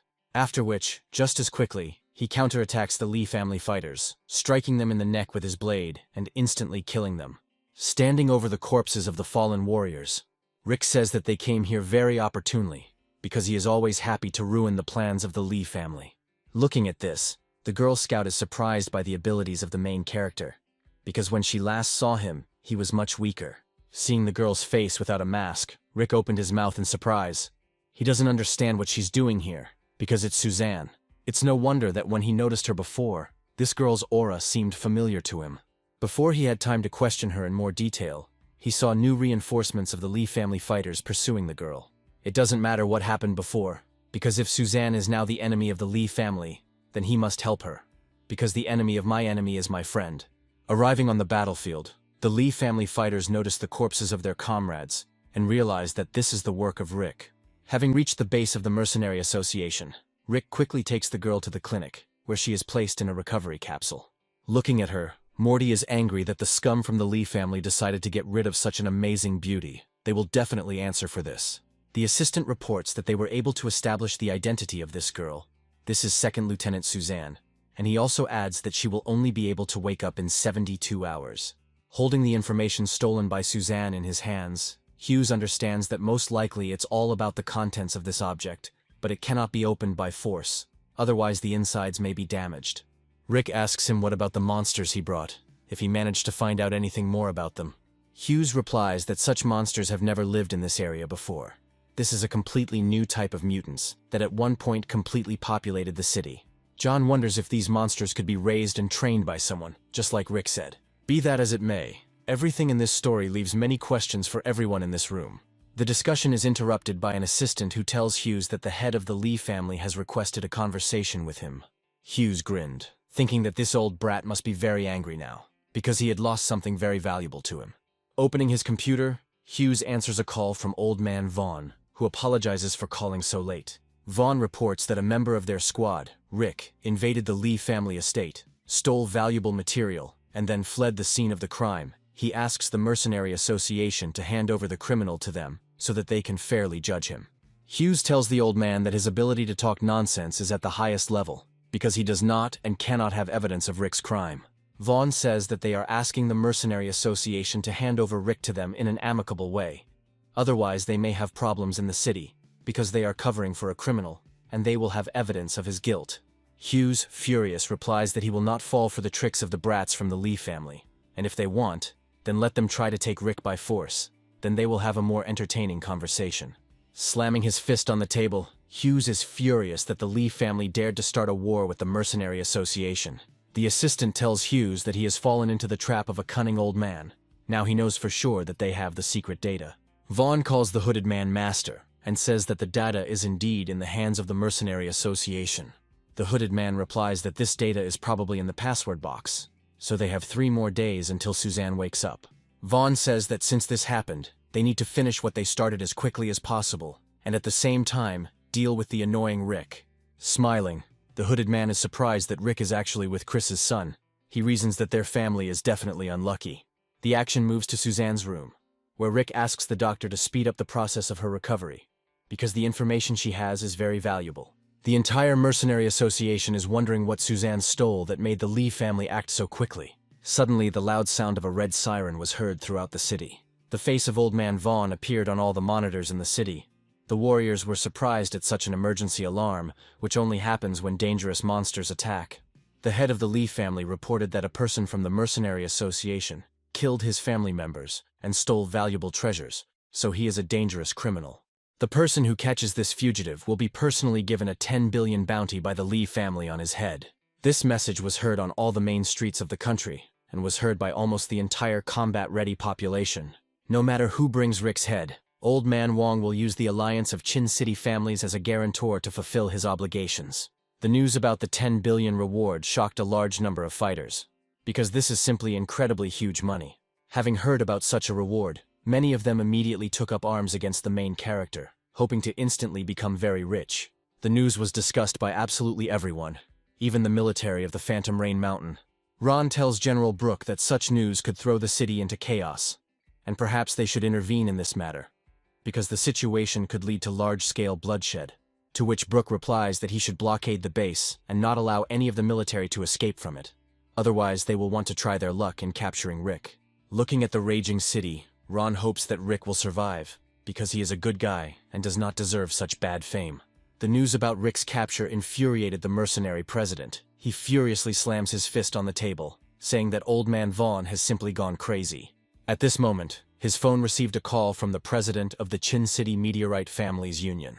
Incredulous, Hughes answers the phone and begins a conversation with the man in a respectful tone. The president of the Meteorite Families informs Hughes that according to the old rules, warlord-level fighters should not participate in this brawl. He had already discussed everything at headquarters with all the influential families of the Meteorite, and they all agreed to this condition, after which the conversation ended. Hughes once again hits the table with his fist, because he is absolutely powerless in this situation, and cannot help Rick in any way. At this moment, his son Morty runs into his office and reports that Rick has left the building. Hughes no longer understands at all what is happening here, and why Rick voluntarily abandoned the protection of the mercenaries. But John answered him that it seems that not all the fighters in the Mercenary Association wish Rick well, and many turned against him after hearing the high price on his head. Rick was worried that staying here might lead to internal conflict, so he left the place himself. Hughes orders the squad to tell the doctors to quickly revive Lieutenant Suzanne, and also to assemble an elite squad of fighters to fight the Lee family. With their heads down, the soldiers went to carry out his orders. A torrential downpour plays into the hands of the main character, because it helps him move silently across the rooftops of the city's houses. But he makes a promise to himself that any person who wants to make money from him is his enemy, and the price his enemies will pay for his head will be their lives. At this moment, one of the Lee family units was able to find the main character and quickly attacked him with the entire unit. However, Rick activates the flash of the Shadow Blade and instantly destroys this small squad, leaving them no chance. Looking at this, the rest of the squad stood in a stupor, because they did not expect to see such enormous power. Rick warns them that if they don't want to die here, then they should quickly run away from here, because he is not as weak as they thought. However, these scum did not even think about running away, but only delayed time to create a barrier from which Rick could not escape. Smirking, the fighters already feel the weight of money in their pockets, which they will receive after killing the main character. Rick was naive, giving these scumbags a chance to escape, but he won't waste such opportunities anymore. Since they dared to attack him, then let them try to earn this money. Maybe luck will smile on them. After which, he activates the Shadow Blade skill and makes a swift attack towards the barrier and the fighters in it. With just one blow, he manages to destroy this huge barrier, causing its fragments to scatter throughout the area. The fighters are horrified by the strength of the protagonist, and this time they ask him for mercy, saying that they did not know that he had such strength. But Rick did not give them a second chance, and calmly destroys all the fighters. For killing each of them, he receives 1 point in the characteristic system. After which he continued on his way, hoping to go to a more secluded place. In the rain, on the roof of the Lee family's headquarters, Gray stands with his new elite squad of fighters from the family. He is informed over the radio that the main target has just destroyed more than 30 advanced meteorite warriors and is now moving east. Gray tells them to shut up, because these fighters were just trash that only boosted the protagonist's morale. But still, Rick really turned out to be stronger than Gray expected. However, he has already come up with a plan for this case, and this night he will make Rick repay all the ridicule in his direction, and finally finish him off. The Lee family is constantly informed of Rick's whereabouts, and his every move is tracked by a separate squad. Every step on the water and splashing drops is listened to by special scouts. The action moves to a room where the elite of the city of Chin are meeting. They are discussing the situation in the city, and possible ways to resolve the conflict. The president of the Meteorite family states that despite the complexity of the situation, the family union decided not to interfere in this situation, to which his subordinates respond that if nothing is done, then a civil war will begin in the city, because there are already so many losses. Although he feels sorry for such a young fighter, he cannot stop the Lee family from achieving their goal, and they can only watch from here. Running along one of the alleys, Rick stumbles upon another squad of fighters. Seeing the main target, the fighters immediately begin to attack the main character with the whole crowd, hoping to hit the big jackpot. However, for Rick, these fighters are like ants and they can't keep him here. Moreover, for killing each fighter, he receives 1 point in the God of War system, which can allow him to activate some of the abilities. Fortunately, the effect of the D-rank fruit obtained as a reward for the operation gives him a passive recovery effect. Thanks to this effect, Rick can fight for a long time with fighters of this level, which cannot be said about fighters stronger than the advanced level. Before he has time to think about it, he sees an attack flying in his direction with 2 pink boomerangs. Rick deftly tilts his body back, thereby dodging the enemy's dangerous attack. However, as is typical for all boomerangs, they immediately return, putting the main character in an awkward position to dodge. Rick uses the Willow Flash skill to get out of this position and dodge the attack. Jumping back, the main character realizes that such an attack is almost at the level of a general, and the fighter using it is approximately equal to him in strength. He sees in front of him the already familiar Gray, who with a grin on his face asks if Rick expected to see him here. Rick replies that he didn't expect to see such garbage here, also accompanied by his friends, behind whose skirts he constantly hides. Gray is furious at Rick's words and tells him that he will show him why he shouldn't be so rude to members of the Lee family. 2 of Gray's squad, advanced warriors of the Lee family close to the level of a general, tell the young master that he shouldn't get his hands dirty, and they will sort it out themselves. Gray tells them to be careful with his body, because before his death he wants to mock him properly, after which he will finish him off himself. Gray's mad dogs immediately attack the main character with a combined attack, attacking him from close and long distances. To block blows, Rick uses Shadow Blade Flash, the most powerful ability in his arsenal. The attack is parried, but the shockwave forces the protagonist to retreat back. He understands that fighting 2 such warriors will be very difficult. The Lee family fighters are surprised that Rick was able to repel their attack, They realize that he could become a big problem for the Lee family in the future. The weaker fighters begin to whisper behind the young master's back that it is now clear why the other squads could not cope with Rick. Furious, Gray orders them to shut up because he is already tired of everyone's constant admiration for the main character. He thinks to himself why Rick is so strong. Where does he get so much energy from? Can he be stronger than Gray himself? No, he adds. If Rick dies now, then Gray will be the strongest. After which he orders the squad to shoot at the main character. Gray's squad attacks the hero with another combined attack, only this time it also includes crossbows. Rick understands that now is the time to retreat, because Gray is only dreaming of how to use the next rat trick. Gray orders his squad to pursue Rick, and under no circumstances let him escape from here. He must die that night. At this moment, a farewell surprise from the main character arrives at the squad in the form of an explosive grenade. It immediately explodes, giving Riku some time to escape from the battlefield. Having made his way to the nearest warehouse, Rick sits down to rest a little to regain his strength after long battles. During this time, the main character has already killed more than 50 people. He never thought that his hands would be stained with blood, but now he has enough points to activate the soaring step. Gray's squad manages to find the location of the main character. Realizing that with his current strength, he is unable to fight the elite squad, Rick activates his hover step ability. The sensations from this ability are indescribable. It seems to the main character that his legs are about to break from an excess of strength. His legs are filled with power, as if a heavy hammer is now creating them anew. He feels that he has become much faster. After reading the description of the ability, Rick realizes that his speed has increased by 50%, which is a very high result for a C-level ability. Perhaps the increase is so colossal because initially this skill was at the level of the God of War, which only a single fighter possessed. However, the ability also has a downside. Every minute it absorbs 1% of the used stamina, which means the time of use is limited. At this moment, the wall behind which Rick was hiding shatters into a pile of stones, and Gray's voice is heard from behind it. Looking at the hero with a mocking look, the elite fighters call Rick a whining dog who has been driven into a corner, but now he has nowhere to run. After which fighters with crossbows also come here, showing the main character that he has nowhere to run. However, they do not understand that they are actually the ones who have fallen into a trap, because some changes have occurred since the last battle. Previously, he would not have been able to defeat the entire squad at once, but with the current strength, the roles of the victim and the hunter have changed. After which, Rick activates his new ability. His body begins to ooze a yellow aura.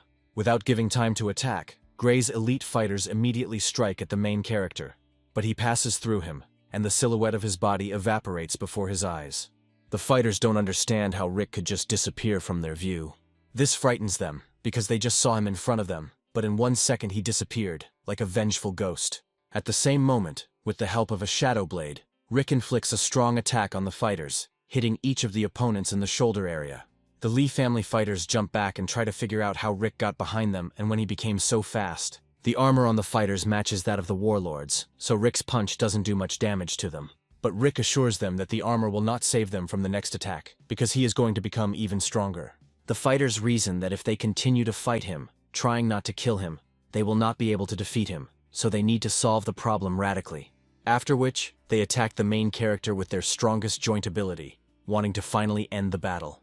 Rick realizes that his strength is still not enough to both block and seriously counterattack his opponents. Therefore, he uses the points he earns to upgrade his Shadow Blade ability to a higher level. The strike from the Lee family's elite fighters creates the aura of a ferocious bear and rushes towards Rick, but he only stands still.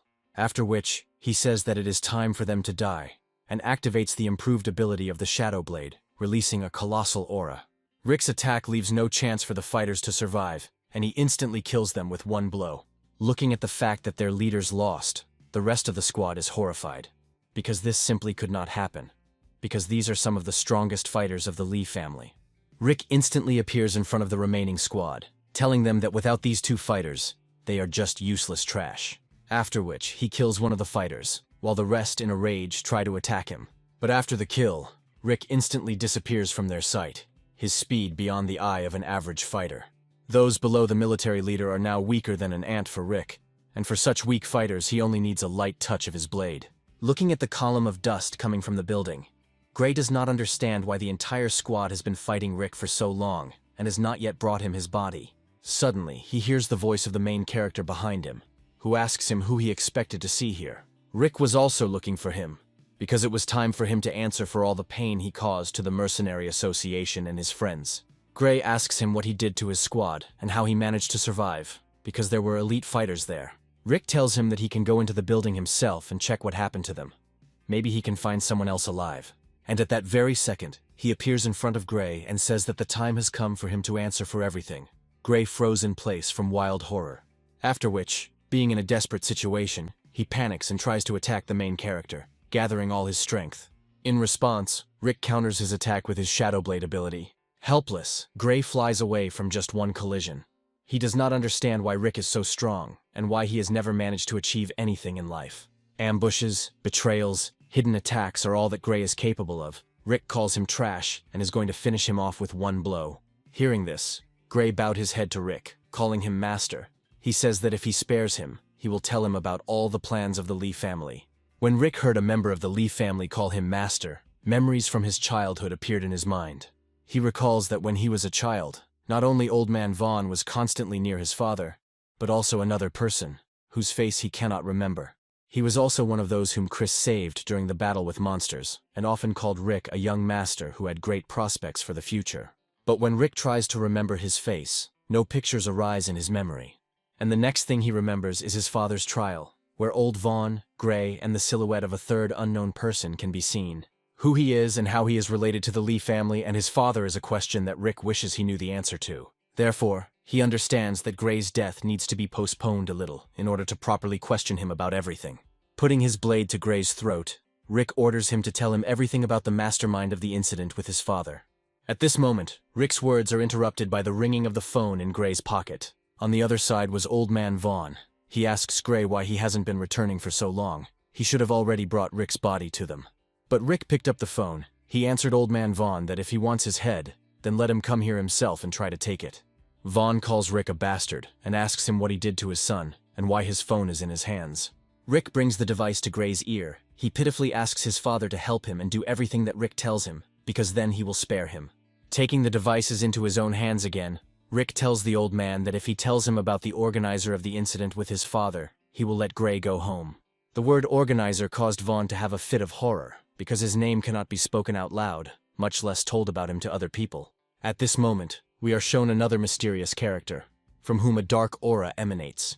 He, with a grin on his face, presses some button, which causes the activation of the device, which breaks the glass at lightning speed and flies towards Gray. The device achieves its target, hitting Gray square in the neck and causing his entire body to shake with horrific pain spreading throughout his body. Toxic stains begin to appear on his body, and the veins on his face bulge from overexertion. His pupils roll back and his gaze looks more like a rabid animal. Rick did not immediately notice Gray's changes, because he was distracted by the sound of glass cracking, from which the device flew out. But Gray immediately gets up and with furious, wild eyes, tries to attack the main character. However, Rick manages to react to the attack and immobilizes him by piercing his arm with his blade, forcing him to let go of his weapon. After receiving the injury, Gray's appearance immediately began to change, and the toxins from the device began to devour his body alive, bringing him ever closer to death. In his death rattle, he curses Rick and asks his father to avenge his death, after which he collapses, lifeless. Seeing that Gray died, Rick realizes that he did not inflict a fatal attack on him, so most likely it was all about the device with poison that got into Gray's body. Therefore, he immediately jumps to the place where the shot occurred, in the hope of meeting the culprit there. Continuing to hold the phone in his hands, Vaughn says that he will tell Rick everything if he spares his son, because this is the only thing he has. However, on the reverse side, he does not hear any words. After which, someone finally picked up the device and answered the old man that young Master Gray was dead, and Rick had mercilessly killed him. From what he heard, Old Man Vaughn squeezes the telephone receiver so hard that it shatters into pieces. His rage knows no bounds. He hates Rick, and promises him that he will kill him. He does not care about the agreement of the meteorite families, not the non-intervention of the military leaders. He will take revenge on him for his son. Who cares what the rest of the families agreed on? Rick killed his son, and now he's gonna tear him to pieces. After which, he flies out of the Lee family building, heading in search of the main character. A silhouette of a man in a cloak appeared in front of the man who killed Gray, who was standing behind Vaughn. He tells him to run away from Rick and not allow him to reveal his identity. The second person replied that he was worried that after the completion of their plan, the authorities would value the Lee family more. But thanks to Rick, this problem was solved. Rick tries to keep up with the mysterious man, but his speed is very high, and even with the activated hovering step, he can barely keep up with him. This man is an elite meteorite military leader. So far, this is all the information that is known about him. When Rick almost catches up with him, he suddenly disappears from his sight, as if evaporating before his eyes. Rick realizes that he is no longer able to continue chasing him, because the time for using the hover step is limited, and he is already at his limit. At this moment, a signal light appears above Rick's location, showing the fighters his location, who immediately headed there. From all sides, Rick begins to be attacked by many different troops from the Lee family and other families of the meteorite. But this does not frighten the main character. He tells everyone that if they still do not understand the difference between them, they will die until they stop hunting for him. During a long, exhausting battle, Rick leaves behind a mountain of corpses of fallen soldiers. Drenched in the blood of fallen warriors, Rick earns a huge amount of points from their deaths, which has already amounted to over 100. One of the warriors, with his last breath, says that someone will still be able to defeat Rick, because his strength will soon dry up, and 10 billion is worth trying his chance. These words made Rick think for a second. However, he replies that after the meteorite fell to the ground, a single rule was established here that only the strongest survive. He still has many unfulfilled deeds and promises. Therefore, anyone who dares to harm him or his friends will be defeated by him in battle. This night will go down in history as one of the most bloodthirsty in the entire period of the existence of this city. Even puppies hide behind walls when they see a fierce warrior like Rick. He quickly moves between opponents based on body heat and pulse, so he automatically moved to this dog. Looking at her, Rick realizes what a monster he has become, that even puppies are afraid of his presence. However, he did not want this. After this, Rick again feels the presence of the mysterious hooded man behind him. Turning around, he headlong sets off in pursuit of him, saying that now he definitely won't be able to escape from him. The difference in speed between the fighters has narrowed after Rick learned a new movement ability. However, he still cannot catch up with the hooded man. Therefore, he decides that the only way to get closer is to increase the skill of this ability to a higher level. He uses the points he earns over a long battle and upgrades his ability, which allows him to get closer to the mysterious enemy. However, Rick's speed is not enough, after which he literally disappears from the hands of the main character, leaving behind only a green shadow. Rick is upset by this. He believes that he didn't waste all the points to upgrade the ability to perfection. Then he would have had enough speed to catch it. Before he has time to think about it, the light from the signal flare lights up again above him, which shows his location. This noise and light was noticed by all the fighters in the area, which is especially important. Noticed by Old Man Vaughn, who asks Rick to wait a little longer, and then he will avenge his son. The action moves to the main headquarters of the Mercenary Association. President Hughes is informed that Gray Lee is dead. Rick killed him, and now Old Man Vaughn is going to take revenge on him and has already gone for his head. Morty asks his father to quickly come up with something, because if Old Lee finds Rick, then the main character will definitely not be able to survive, because the difference in their strength is huge. The rest of the squad members just crossed their fist and palm together, and said that they all suddenly had urgent matters and needed to go somewhere. After this, the action moves to the military base of the Phantom Rain Mountain. Commander Brooke also sends several strong fighters from his base to quickly find Rick and help him in the battle against the Lee family. Ron asks the commander's permission to join this detachment, and the commander-in-chief grants his request. At the headquarters of the meteorite families, they are concerned about the current situation. Old Man Vaughn broke the agreement and is going to kill Rick, and if the Army and the Mercenary Association decide to unite against the meteorite families, it will put them in an unfortunate position. To which the head replies that they will no longer be able to change anything, and the only thing they can do is wait, because the death of this young man is already inevitable. At this moment, Old Man Vaughn still finds the main character and attacks him with great speed, wanting to cut off his head. When attacked, he furiously screams at him that he will destroy Rick and make him suffer the same way his son suffered. To which Rick replies that the Lee family has no honor, because the old man broke all the promises between the families in Chin City since he came here. After which, he uses a hovering step and dodges the old man's attack, causing him to hit the ground. Seeing Old Man Lee here, many spectators begin to gather on the roofs of houses to watch this spectacular fight. Rising after a strong blow, the old man tells the main character that he was unlucky to anger the Lee family so much. Now only death awaits him. Rick replies that these are just the words of a frail old man, after which he takes out his blade and takes a fighting stance.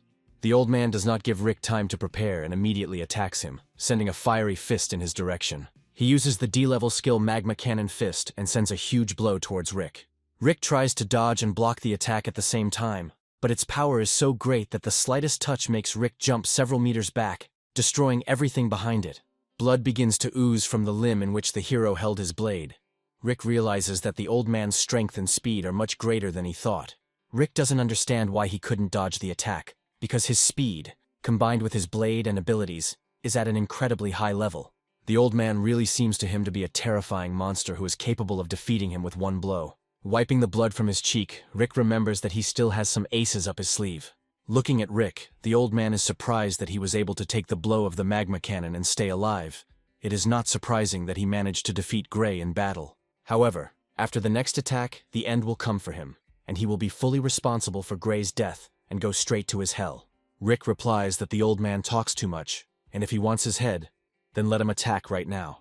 Before he can finish his sentence, Vaughn is right in his face and is preparing to deliver a stunning attack. Rick notices the attack and manages to use his hovering step ability to dodge it a second before the strike and end up in a different place. The magma cannon causes incredible destruction. The entire battlefield within the attack radius turns into a mess of stones and sand. Looking at this attack, viewers believe that Rick most likely died from it, since this skill has reached perfection for D rank. However, stronger warriors notice that the main character is still alive. Moreover, his speed has become even higher during the battle. Rick upgrades his hover step ability again and uses it to get behind the old man, preparing to deliver a fatal attack.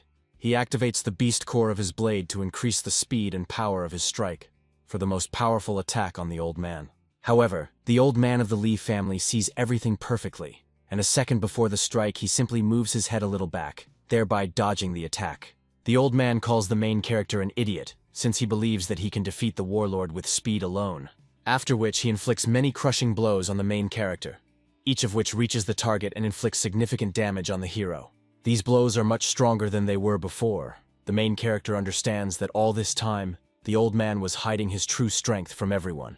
Seeing that Rick is already running out, the old man tries to inflict a control attack on him to end the fight. At the moment of the attack, Rick once again uses a hovering step and dodges the blow. He realizes that he is now unable to defeat the old man, so he decides to retreat for a while until he becomes stronger. After which, he uses a hovering step and runs away from the battlefield at full speed. Fortunately, the ability has already been studied to an almost perfect level. If Rick had not had such speed, he would have died long ago from the old man. Just as he thought about this, the main character hears rustling movements behind his back. Vaughn is not going to let the hero go just like that, and in a split second he closes the distance, directing his fierce gaze towards the main character. Rick doesn't understand how this is possible, because he uses a C-class movement skill, which is almost at the maximum level. This grandfather has incredible strength and speed. Most likely he is at the peak of stage 1 of the warlord level. This fact horrifies Rick, because in this situation he will not be able to either escape or fight him, and these thoughts make the protagonist's forehead sweat. The old man likes to look at the desperate face of the main character. He tells him that it finally dawned on him that the difference between them is simply huge. After which he adds that he will play cat and mouse with him as long as he wants. But in the end he will kill him, and revenge for his son will be achieved. He attacks the main character over and over again. The hero manages to dodge some attacks. Some hit the target and cause him damage. The God of War system marked the owner's critical condition. If he continued like this, he would no longer be able to use the soaring step and would die. Continuing to run away, the old man shouts after him that Rick is just a small rat, and he will gladly continue chasing him, because he wonders how much longer he can hold out. Seeing that Rick is already running low and about to fall to the floor, the other fighters decide that this is their chance to kill him and earn 10 billion. Even if the hero is wounded and exhausted, there must be some kind of reward for killing him, so they decide to attack him. After which, they appear in front of the fleeing Rick and block his path with their bodies, preparing to launch a joint attack.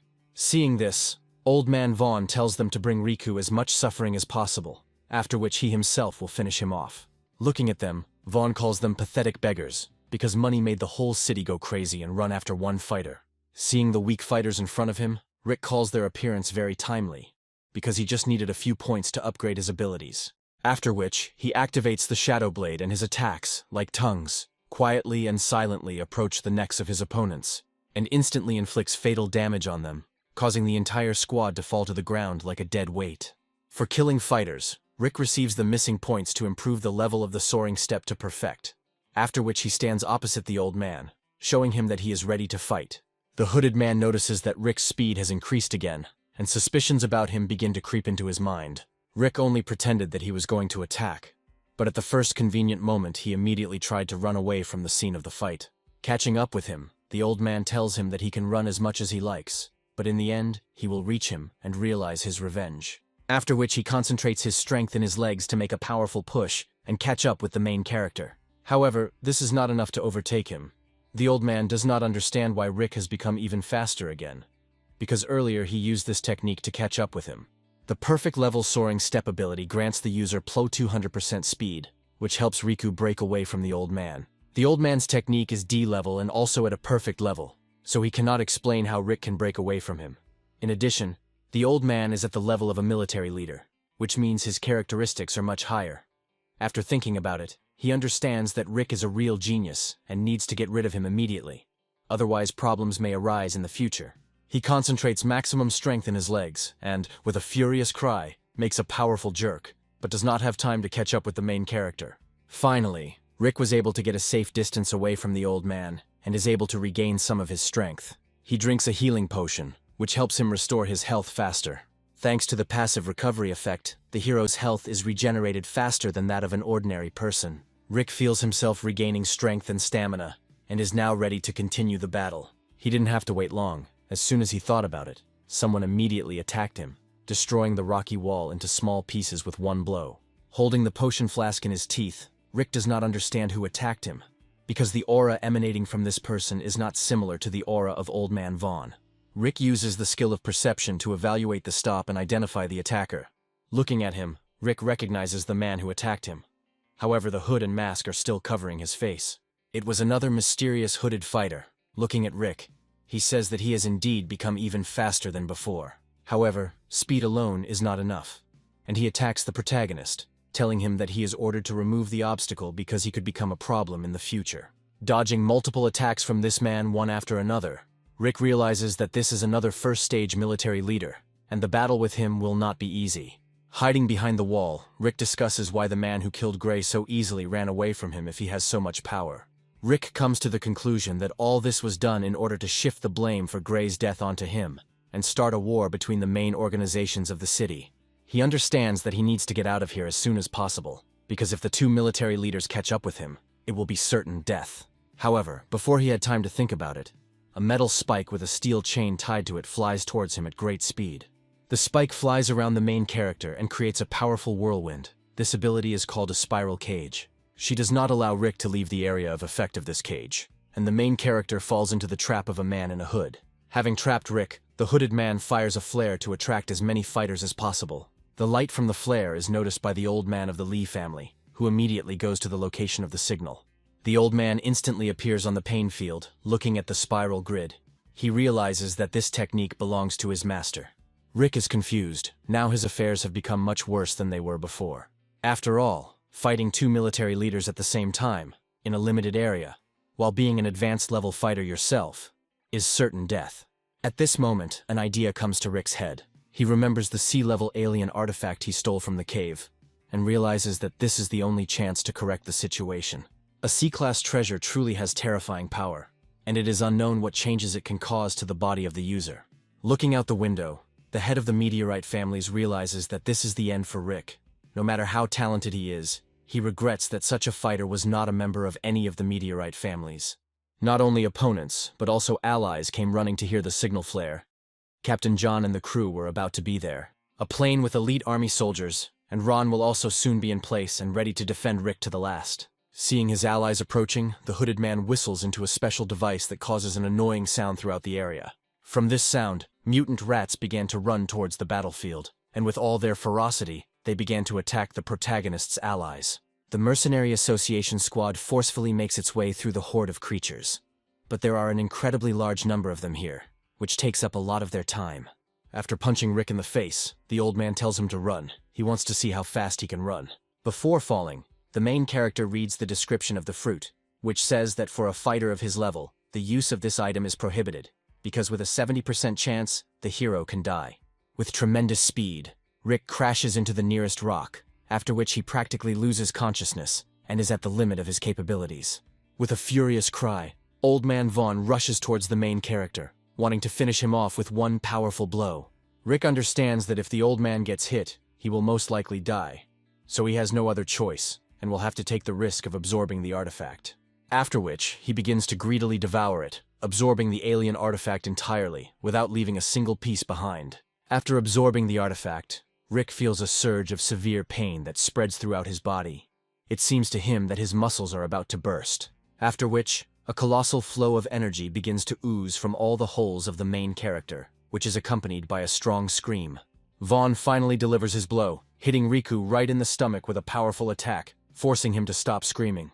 The force of the blow makes Rick fly a long distance, but the old man doesn't even think about giving him a break. He immediately catches up with him and begins to beat him mercilessly, delivering precise blows one after another. The main character does not have the strength to dodge the blows. Now he looks like a whipping bag that flies in different directions from the constant attacks of Old Man Vaughn. Looking at this beating, the protagonist's friends try to help Rick. However, they are unable to get through the barrier. Observing the progress of the battle, the man in the iron mask concludes that Riku's young talent has come to an end, and nothing will save him. Vaughn of the Lee family continues to beat him, and prepares a powerful magma strike to put an end to this battle. However, at this moment Rick opens his eyes. New strength and self-confidence are visible in his gaze. After opening his eyes, the hero begins to be surrounded by a very strong blue aura, which forces the old man to step back. The old man does not understand how Riku managed to repel the magma cannon, because for a warrior of this level, this is impossible. The effect of the eaten fruit worked. The hero made his way to the warlord stage, plus all his characteristics increased by 20 points. Rick feels incredible power flowing from his head to his fingertips. He feels more powerful than ever. Looking at him, the old man says that he doesn't care what happened to his body. Now Rick will know the difference between their strength. After which, he performs a powerful jerk and rushes towards Rick, wanting to deliver a powerful blow. In response to the old man's magma cannon, Rick uses his Shadow Blade skill to deflect his attack. Jumping back, the old man is again surprised by the abilities of the protagonist, because he twice managed to repel his attack. Rick looks at Vaughn with a confident look. He understands that with new strength he is able to fight with him almost on an equal footing. The old man does not understand what happened to Rick. This makes him furious, because he has once again become stronger before his eyes. Making a graceful dash towards Vaughn, Rick tries to strike him with a Shadow Blade, telling him to try and deflect it. The blow comes with great speed, and the old man realizes that he will not have time to dodge this attack. And so it happened. The blow hits the target and inflicts a superficial wound on the old man's shoulder. Jumping back, Vaughn realizes that this is a completely different person in front of him, and he should be more serious in battle. Right now, Rick has the strength of an initial stage warlord, which is only slightly less than the old man himself. Looking at him with a confident look, Rick tells the old man to attack so that he will now know the difference between their powers. Vaughn is angered by the impudent boy's tone, and he succumbs to Rick's provocation, after which he attacks him. As he approaches the attack range, he concentrates the energy in his body, preparing to launch a powerful attack. After which he forms a powerful stream of magmatic aura in the area of his fists, and fiercely attacks the main character. In response to this, Rick uses his strongest attack ability again, and counterattacks the old man. A bloody fight ensues between them. The heroes take turns wounding each other, washing the battlefield with their blood. The aura created in the barrier has colossal power. It is felt by every person in the area of this city. Beams of this aura burst from the barrier, as well as the blood of heroes fighting fiercely among themselves. Eventually, the strength of these two fighters causes the barrier to collapse, which raises a huge pillar of dust in the area. Looking at this, the masked man realizes that Rick's power has increased again and is now a real threat. Seeing that the barrier has fallen, Rick's friends rush to help the main character, hoping that he managed to survive. But they still don't know that Rick not only managed to survive, but also broke through to the level of a warlord, becoming the youngest warlord in Chinese history. When the dust settles, the heroes see that Rick is safe and sound. Moreover, John immediately understands that Rick has broken through to the rank of military leader, and he is once again surprised by the genius of this man. Looking at Rick, Old Man Vaughn senses his father's strength more and more in him, and he realizes that the main character is becoming a real problem. If you don't defeat him now, it may be too late later. So he attacks the hero again, but this time a little differently. Now he inflicts many chaotic blows on the hero, which are inferior in strength to the magma cannon, but are significantly superior to it in speed and quantity.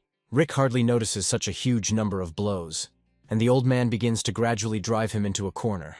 However, an idea comes to Rick's head. He realizes that with the increase in level to military leader, All his basic innate abilities should have been strengthened. And so it happened. He uses the ability of perception and understands that it has increased several times. Now the overview from it is much greater. At the moment when the old man attacks him, Rick realizes that he is now able to see his attacks. The old man does not know that the hero has activated this ability, so he continues to stick to the previous battle tactics and tries to launch another attack. However, now Rick easily dodges the blow and immediately launches a counterattack. The blow hits the target directly, and again inflicts a wound in the same place as the previous attack. Although the blow did not cause serious damage, the old man was still very surprised, because he did not even notice where this attack came from. The situation has changed in the opposite direction, and now Rick is number one in their battle and begins to push the old man back. Not wanting to give in to the young, impudent man, Vaughn tries to attack the main character again with many blows from the magma cannon. All the warriors in the area do not dare to interfere in this battle, because they are afraid that if they fall into the radius of one of the attacks, it will be instant death. Even onlookers watching the fight are surprised at the powerful strength of the fighters. Now they understand why they are willing to pay so generously for Rick's head. At this time, being in the main premises of the Mercenary Association, Kat prays for Rick so that he can survive. President Hughes is informed that Rick managed to break through to the rank of military leader, and is now fighting on an equal footing with the head of the Lee family. The news of the protagonist's breakthrough reached the military base. Commander-in-Chief Brooke is also happy about such good news. When this is reported to the head of the meteorite families, the situation here is a little different. After all, this man made a bet on the Lee family, and did not want to interfere with the capture of the main character. However, now everything has changed dramatically, and Rick can become the person who will make everyone doubt the strength of the meteorite families. They must prevent Rick's victory, because they simply cannot fall on their faces in front of ordinary people. It is unknown whether there is any connection between him and the masked man. However, after these words, the masked man decides to act. He plans his attack to strike at the most opportune moment. Having blocked another blow from Rick's blade, the old man decides to use a sneaky attack. A sharp blade grows from his glove, and when he is about to counterattack, it turns out that this blade is used for long-range attacks. However, the main character's perception ability works properly. He notices the old man's sneaky attack, and he manages to dodge it by tilting his body back a little. After which, the old man is immediately about to launch another attack on the somewhat distracted Rick. At the same time, the main character is attacked by a mysterious man in a mask, stabbing him in the back. However, Rick sees all these blows and uses a floating step to dodge the attack of the masked man, leaving only his shadow. The masked man is surprised by the hero's enormous speed, because he expected to hit the target with his spear. Rick jumps back and spots his attacker, now preparing to fight him. However, Old Man Vaughn has not gone away, and appearing behind the protagonist, he shouts to him that his main opponent is him. Rick tells him that he never let his guard down, because he perfectly sees his sneaky attack. He doesn't even need to use any unique techniques to evade, because he completely read the old man's movements. Rick uses multiple attacks from his shadow blade, forcing the old man to block. But the main character doesn't need a blade to destroy the vile old man, because it's a pity to ruin a good weapon on him, and he's going to defeat him with his bare fists. After which, he delivers a crushing blow to the old man's face, which is accompanied by the characteristic sound of a jaw crunch. From a strong blow, the old man dives down with stunning speed and breaks a pile of stones with his back. Gritting his teeth in pain and rage, the head of the Lee family somehow manages to get down on one knee after this blow. Looking at Rick now, he sees him not as a young warrior, but as his father, Commander-in-Chief Chris. This sight frightens him, because he possessed strength that the old man could not achieve even in his entire long life. Rick believes that one punch is not enough for the old man, and he plans to beat him to death with his bare fists. Drops of blood scatter throughout the battlefield, while Rick's friends watch all this. Having dealt the old man many strong blows, Rick is interrupted, because the old man asks him to stop beating him. Bowing his head before him, he calls Rick a young commander and asks him for mercy. He promises him that if he spares him, he will never try to harm him again, and will tell him everything he wants to know. Hearing this, Rick immediately asks him the only question of interest: who was behind his father's betrayal? This question brought panic to the old man, because he understands that answering this question means certain death. Suddenly, rat monsters appear on the battlefield, wearing explosive collars. Approaching closer to the heroes, the detonators on the collars are triggered, and a large explosion is formed, which covers the entire battlefield with tongues of flame. Taking advantage of the moment, the masked man grabs the old man by the collar and carries him away from Rick. Looking at the fleeing villains, the main character realizes that there is no more strength left to catch them, and if he uses the soaring step one more time, he will not be able to continue the further battle. Therefore, he can only watch as his long-awaited goal eludes him again. The memory of this night will forever remain in the hearts of people, and will go down in history as the Chin City Massacre. And also, this day will be remembered by many as the formation of the youngest general in Chinese history. Looking at his hand, with which Rick took more than 100 lives, he still cannot believe that he managed to survive in this situation. He looks up and sees that onlookers are still standing on the roofs and watching him. Feeling the gaze of a ferocious warrior on themselves, the spectators immediately became wary, because after what they saw, they had no desire to fight him. Rick tells them to come to him and try to get their reward, to which they respond that they are ordinary onlookers and have nothing against the young master, after which they suddenly left this place. Once the dust from the battle has settled, the friends can finally get closer to Rick. Rick is glad to see them all here, because in these long few days, these are the first people who do not want to kill him. Morty jumps on the main character and hugs him tightly. He is happy that Rick managed to survive, and even become a military leader. Looking at his friends, Rick realizes that he has found excellent teammates. However, Fat Morty hugs him so tightly that Rick almost loses consciousness. He asks his friend to get off him. Seeing this, the rest of the squad laughs cheerfully, saying that it is time for them to return to base, because President Hughes is already waiting for them. And also, Ron tells Rick that Instructor Brooke is also waiting for him at the military base, and wants to tell him something important. Rick is happy about this news, because becoming a military leader gives him access to secret materials from the military base. Looking at his comrades, Ron realizes how far Rick is ahead of him. Only 6 months have passed since the joint military operation, and Rick has already reached the level of military leader. The memory of this day will forever remain in the hearts of the people of China, and very soon Rick will become the most talked about person. At this moment, Ron received a call from Instructor Brooke, who told him that rumors about this case must not be allowed to spread. Ron tells him that this is not fair. Did Instructor Brooke really enter into an agreement with the government of Chin City? To which Brooke replies that he would never do such a thing, and he will have a different conversation with the city commanders. After finishing the conversation, Ron realizes that the instructor has some kind of special relationship with Rick, as if something connects the two of them. All major forces in the city had received notice that the reward had been revoked, and it seemed that everyone had come to a tacit agreement not to talk about today's incident. This rainy night when one man carved his name on the stone of history will not be forgotten for many years to come. A 10 billion bounty that ended in the bloodshed of countless warriors, and the rise of a man dubbed China's youngest warlord. The heroes return to the Mercenary Association building, where they are met by President Hughes and his assistant. Looking at the main character, they discuss that they never could have imagined that such a young military leader would appear in their organization.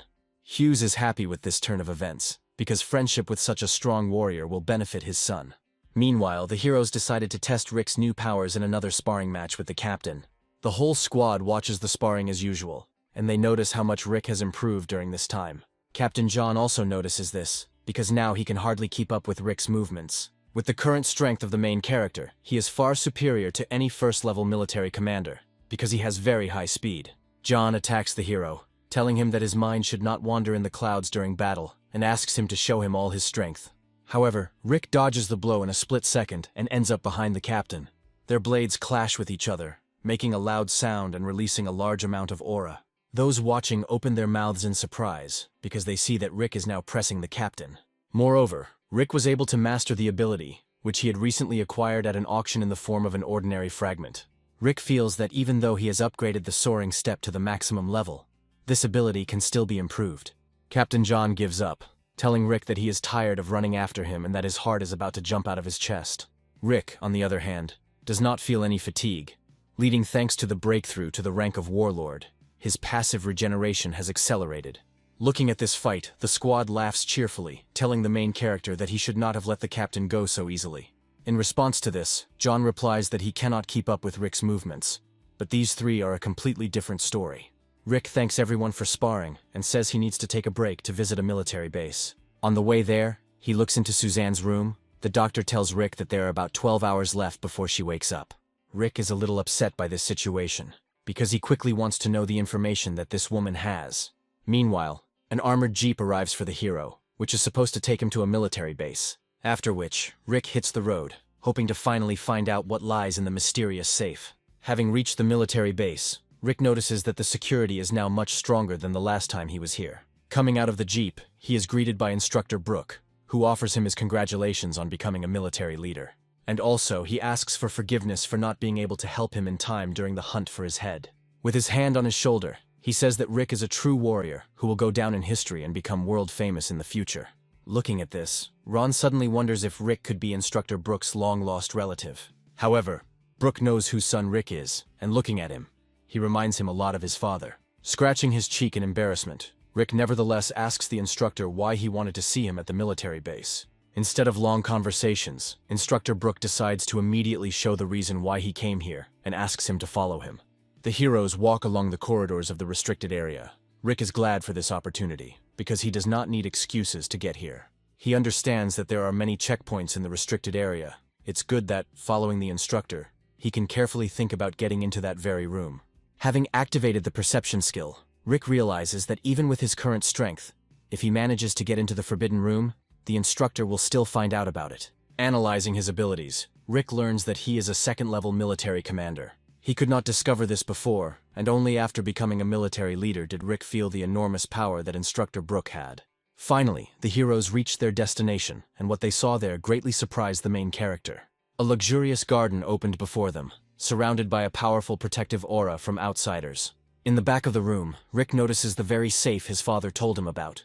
He immediately takes notice of it and comes up with a plan for how he will hack it later. Having walked deeper into the room through the protective aura, the heroes enjoy the view. Ron tells Rick that such a place is not intended for him yet, so he will train elsewhere and leave the hero here alone.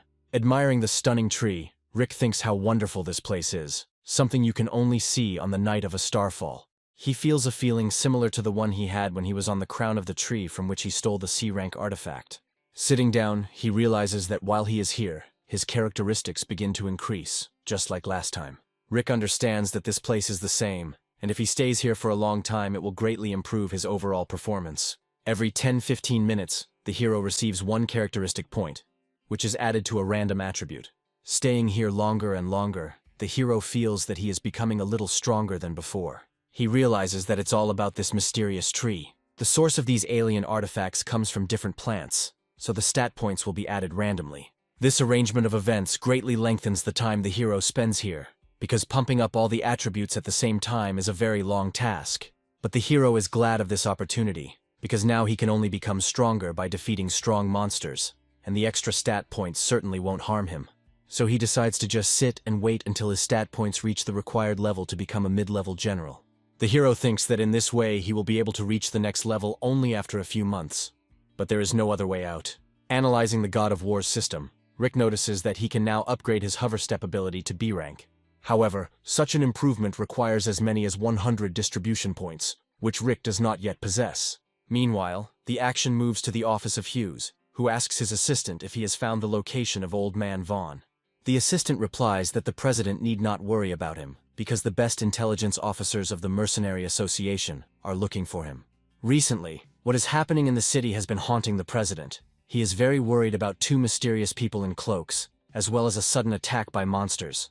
To which the assistant replies that they have enough fighters to cope with everything except an attack by a huge wave of monsters, so he need not worry. At this moment, a call comes to Hughes's phone, from which the scouts report that they have discovered something shocking. Hughes asked them in an interested voice if they had found the whereabouts of Vaughn of the Lee family. The scouts replied that they had found something more interesting, and they had already sent a photo of this device to his phone. After looking at the photo, Hughes realizes that this is a trap for monsters that should not be in the city. This is a special device with a built-in core for monsters, used to lure them. During a monster uprising, it is used to drive them to one place. Hughes realizes that the situation will become tense if people find out that a monster bait has been installed in the city. At this moment, a voice from the device reports that another trap has been found, only in the eastern part of the city. Hughes realizes that everything turned out to be worse than he expected, and they urgently need to come up with some kind of response. At this moment, Kat bursts into the president's office and reports to him that Lieutenant Suzanne has woken up.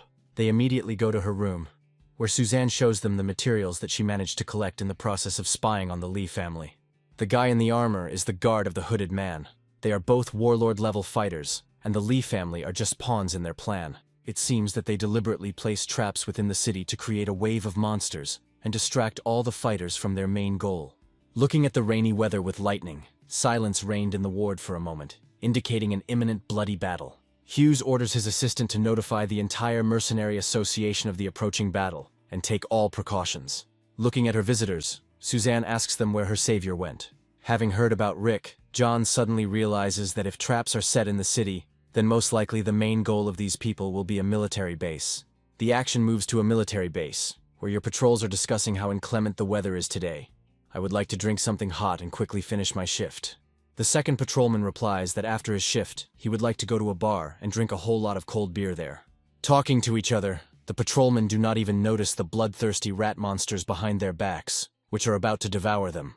They dig their sharp fangs into their bodies, but the patrolmen still press the red button and tell about the wave of advancing monsters. An alarm siren sounded throughout the military base, signaling an attack by a wave of monsters. A quick response to the attack was made, and the soldiers quickly began to guard the military base. Looking at the Phantom Rain Mountain, they see a huge number of strange creatures there that are not like the monsters from the mountain. This crowd is led by Old Man Vaughn, who sits on a huge sea-level monster and is surrounded by a huge number of D-level rat monsters. His face no longer resembles a human one. Now he looks more like a monster than a man. A horde of monsters has appeared in the vicinity. All these creatures came from the mountain of ghostly rain and are heading towards the military base in a huge crowd. Standing at the helicopter, President Hughes orders his subordinates to inform every resident of the city about the invasion of monsters. He adds that it is necessary to gather all the fighters and prepare for battle. The battle promises to be difficult. The fighters from the Mercenary Association bow their heads and begin to carry out this order. Captain John is worried about Rick, because he will be the first to take the blow of the wave of monsters. He hopes that he will be strong enough to withstand the pressure of the creatures. Standing on the roof, Suzanne wishes Rick good luck and hopes that he will definitely survive this difficult battle. Meanwhile, the main character continues to meditate in the garden, improving all his characteristics every minute.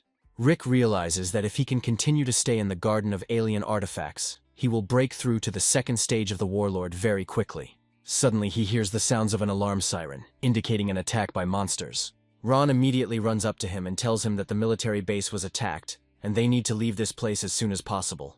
Many fighters are sent to help in the battle against monsters. One of them tells the heroes that the base is surrounded by a horde of monsters, and there are rumors that they were lured here by the missing Old Man Vaughn. What they heard put the heroes in a stupor.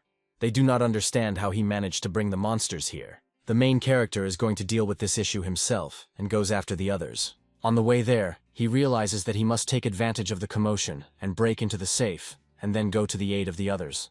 He makes his way to the cells and enters the password for the safe that his father told him. Finally, he opens it, expecting to see there something that can justify his father in the eyes of all the people of China. However, the safe turned out to be empty. Rick does not understand how this can be, because his father never lied to him.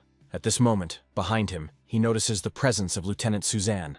Being in confused emotions, Rick seems to be glad that she woke up. But the fact that she saw him here does not make him happy. Suzanne replies that they don't have time for useless conversations, and asks the hero where the Garden of Alien Artifacts is located. Rick is surprised by this question, because the Garden of Alien Artifacts is a secret place of a military base, which only a few dozen people know about. Suzanne orders Rick to take her there, because the Garden of Alien Artifacts is the main reason for the monster attack on the military base. Rick tells her that she and her stupid boss took his father away from him, so he won't show her the way to the Garden of Alien Artifacts. Suzanne replies that a child like him cannot see the whole picture, because with this action, they saved his father from danger. Rick doesn't understand what these words could mean, but for some reason they inspire confidence in him. After which, he notices a small monster similar to a lizard, which makes its way here through the ventilation shaft. A few minutes later, this entire room was filled with D-rank gecko monsters. Seeing a huge number of monsters, Suzanne tells Rick to run and she will hold them here. But at the first attempt to attack them, she receives powerful rebuff, and flies back, straight into the arms of the main character, who protects her from colliding with the wall. Holding her by the waist, Rick tells Suzanne to leave those monsters to him. After which, he begins to destroy the creatures one by one. Looking at this, Suzanne is surprised at the strength of the protagonist. After finishing the battle, Suzanne asks the main character if he now trusts her. Rick replies that he still has doubts, but now he is ready to show her the Garden of Alien Artifacts. On the way there, Suzanne tells Rick that the Lee family was preparing monsters for this attack, and their main goal is this garden. There are people who will do anything for personal gain, and this is not the first time this has happened. Having reached the Garden of Alien Artifacts, Rick places his palm on the scanning sensor. Opening the door, the heroes see in front of them a terrifying number of gecko monsters who are trying to break through the protective barrier.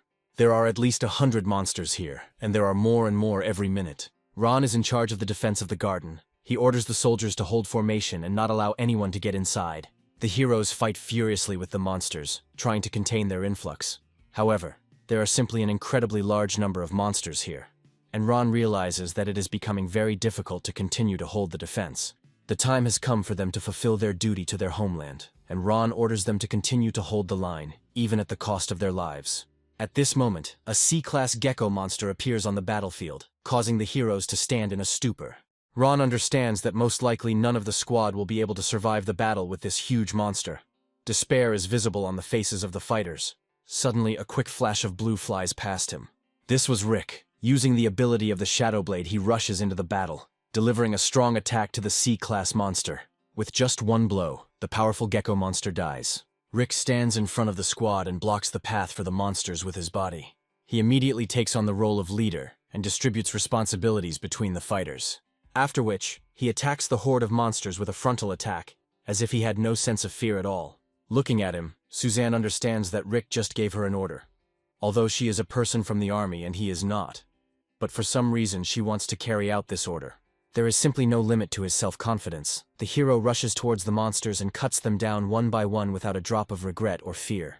The rest of the fighters are surprised by the capabilities of the main character, because he chops monsters like vegetables, leaving them not a single chance of survival. Ron also calmed down a little, because having such a powerful ally, they would definitely be able to hold the defense and losses in the squad would be minimal. Suzanne asks Ron how the main character managed to become so strong in such a short period of time. Perhaps during that time he met with someone suspicious. To which Ron replied that 1 hour would not be enough for him to tell the whole story about Rick. But she should know that he managed to defeat Old Man Vaughn. Suzanne is surprised by this answer, because the old man from the Lee family is one of the strongest aspiring military leaders in the city. Seeing how fiercely Rick fights, Suzanne compares him to Chris, adding that the apple doesn't fall far from the tree. With his current strength, fighting against D-rank monsters is not particularly difficult for Rick. He spends a minimum of his strength on the battle. The only thing that bothers him now is constantly using the hover step, which costs his stamina points. But the number of monsters is not decreasing. Moreover, several more sea-level creatures have appeared, which cause even more problems. 2 of the monsters try to surprise Rick again, but he perfectly notices their movements using his perception skill. However, he notices that these are unusual monsters because they have some other smell. Attached to the belt of these small reptilian monsters are some kind of metal devices that have a dial and a detonator. As soon as the monsters begin to move, the detonator is triggered and a strong explosion occurs, which destroys most of the room. When the dust from the explosion settles, it is clear that the explosion caused massive damage, and it was only a few monsters. All the soldiers begin to notice the bombs attached to the bodies of the monsters, and focus their attention on these creatures, because they need to be defeated first. Monsters sacrifice themselves as if they were being controlled by someone nearby, because any living creature would not agree to such a stupid death, be it a monster or a human. Ron compares this night with the night of the meteorite fall, according to rumors. That time, too, someone controlled a large crowd of monsters who acted to please the user. A huge number of creatures are looking at the main character, led by the 3 remaining C-class monsters. But Rick is not afraid of the presence of explosives. At that very second he disappears from the creature's field of view, leaving behind only a small cloud of dust. After which he immediately attacks the strongest monster with a shadow blade, cutting its flesh into 2 parts with 1 blow. The rest of the monsters are in no hurry to attack, because despite the lack of expressed intelligence, they still have a sense of self-preservation. Looking at them, Rick analyzes the situation, because among all this heap of creatures there should be 2 more C-class monsters that pose the greatest threat. He remembers that when he came here he definitely saw everyone. But now for some reason he can't see them. Perhaps these monsters know how to hide their aura. When suddenly he notices them, the monsters have turned away from their entire group and are about to flee the battlefield. Rick is surprised by this behavior of the creatures, because he has never encountered anything like this before. The main character tries to catch up with them, but at that moment he notices a mighty green axe flying towards him.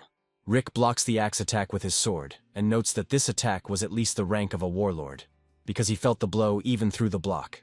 Having jumped a few meters back from the shockwave, Rick sees 3 powerful warriors in front of him, walking towards him. 3 masked warriors appeared on the battlefield, each of them emanating an aura no less than the level of a general, and each possessing different weapons, creating an excellent team balance.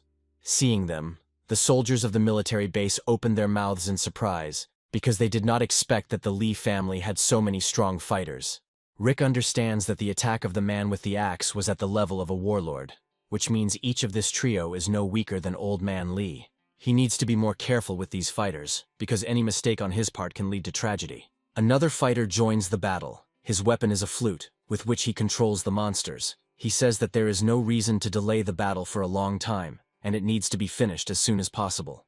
After which he uses his flute, causing the monsters to violently attack the heroes in their entire horde. Seeing this, Rick realizes that things are bad, because he cannot fight the warlords and protect his friends at the same time. At this moment, a fighter with an axe immediately attacks him, telling him to be less distracted by strangers, because his opponent is in front of him. First of all, let him help himself. With these words, the masked man attacks the hero with his massive axe. However, Rick activates the hover step and dodges the attack, because the lives of his friends are more important, and he needs to help them first. Thanks to the ability of a soaring step, the hero is able to break away even from such a powerful warrior who is at the same level in strength. But at this moment, he hears the voice of another masked enemy who appears behind him. His voice seems familiar to Rick. This warrior attacks the main character, and the blow hits the target and causes damage to Riku. The blood of the main character scatters across the battlefield, but the blade took most of the damage, so the damage from this attack was not fatal, but only left a small scratch. However, the force with which the attack was delivered created pressure that caused bleeding from the protagonist's mouth. Rick can barely withstand a single blow, although this fighter is an average military leader. The person who just made this attack takes off his mask and reveals his face. He asks the main character what his name is, because he looks like the man who killed Jack from the Moo family. This man has similar traits to Hank, the same character who, at the beginning of the protagonist's journey, betrayed their squad and launched a sneak attack. Looking at him, he doesn't understand what a person like Hank can do in such a place. After which, he begins to take a closer look at his facial features and analyzes his abilities using the perception skill. Memories of long ago events begin to pop up in his head, and he remembers what a greedy person Hank was. However, he never possessed such enormous power. Most likely he is the brother of that bastard and the father of Jack, whom Rick killed. The man replies that Rick is a quick thinker, and he really is not who he first thought he was. His name is Henry. He, like Hank, Rose, Jack, belongs to one of the most powerful family of the Moo meteorite, and is a mid-level military leader. Rick tells him that he and his brother are very similar, and one and the other are just incredible scoundrels who cannot achieve anything on their own. These words enrage Henry, and he asks Rick if he killed his son Jack, or if it was his girlfriend Rose. To which Rick replies that Rose has nothing to do with it. It was he who killed him. With just one blow he cut his throat, although he begged for mercy on his knees. These words angered Henry even more. Now he is ready to tear the little brat into pieces and tells him that he will not allow him to leave here alive. While fighting off the monsters, Ron overhears a conversation between Rick and Henry, and is surprised that Rick knows these scoundrels. Seeing a master from the Moo family here, Suzanne realizes that things are bad, because not only the Lee family is involved in this operation, but also much more powerful organizations. Henry's teammate tells him that the boy is simply wasting time by chatting with him, so he needs to end this battle quickly. Meanwhile, Ron tells Rick that holding back the tide of monsters is no longer possible, and they need to retreat. At the same moment, Henry attacks the main character with a menacing look, wanting to end the battle with one powerful blow. The second member of the team also joins the attack. Using his flute, he directs even more monsters towards the heroes. Rick repels Henry's attack. At this time, Ron shouts to the main character that the squad is no longer able to fight, and they need to come up with something. Rick sees that Ron is fighting with all his strength against a huge number of monsters, so he comes up with an escape plan. He takes out from his pocket what looks like a small hand bomb with greenish contents, after which he throws it on the floor. The explosion from this bomb creates a thick fog of toxic green liquid that spreads throughout the entire area of the room. Rick himself at this moment puts a gas mask on his face and shouts to all his comrades to do the same. Ron orders the entire squad to put on gas masks and retreat. They need to get into the garden of alien artifacts and hide from the enemy there. Shielding himself from the poisonous gas with his elbow, Henry shouts after the main character that he is just a cowardly clown who uses cheap tricks to escape. Suzanne also covers her airway with her elbow, but already feels weak because she does not have a gas mask to protect herself from the toxins. But at that moment, Rick appears in front of her, who hands her a gas mask and pulls her by the hand to quickly hide in the garden of alien artifacts. At this moment, Suzanne feels embarrassed by Rick's touches, Now he seems more and more masculine to her.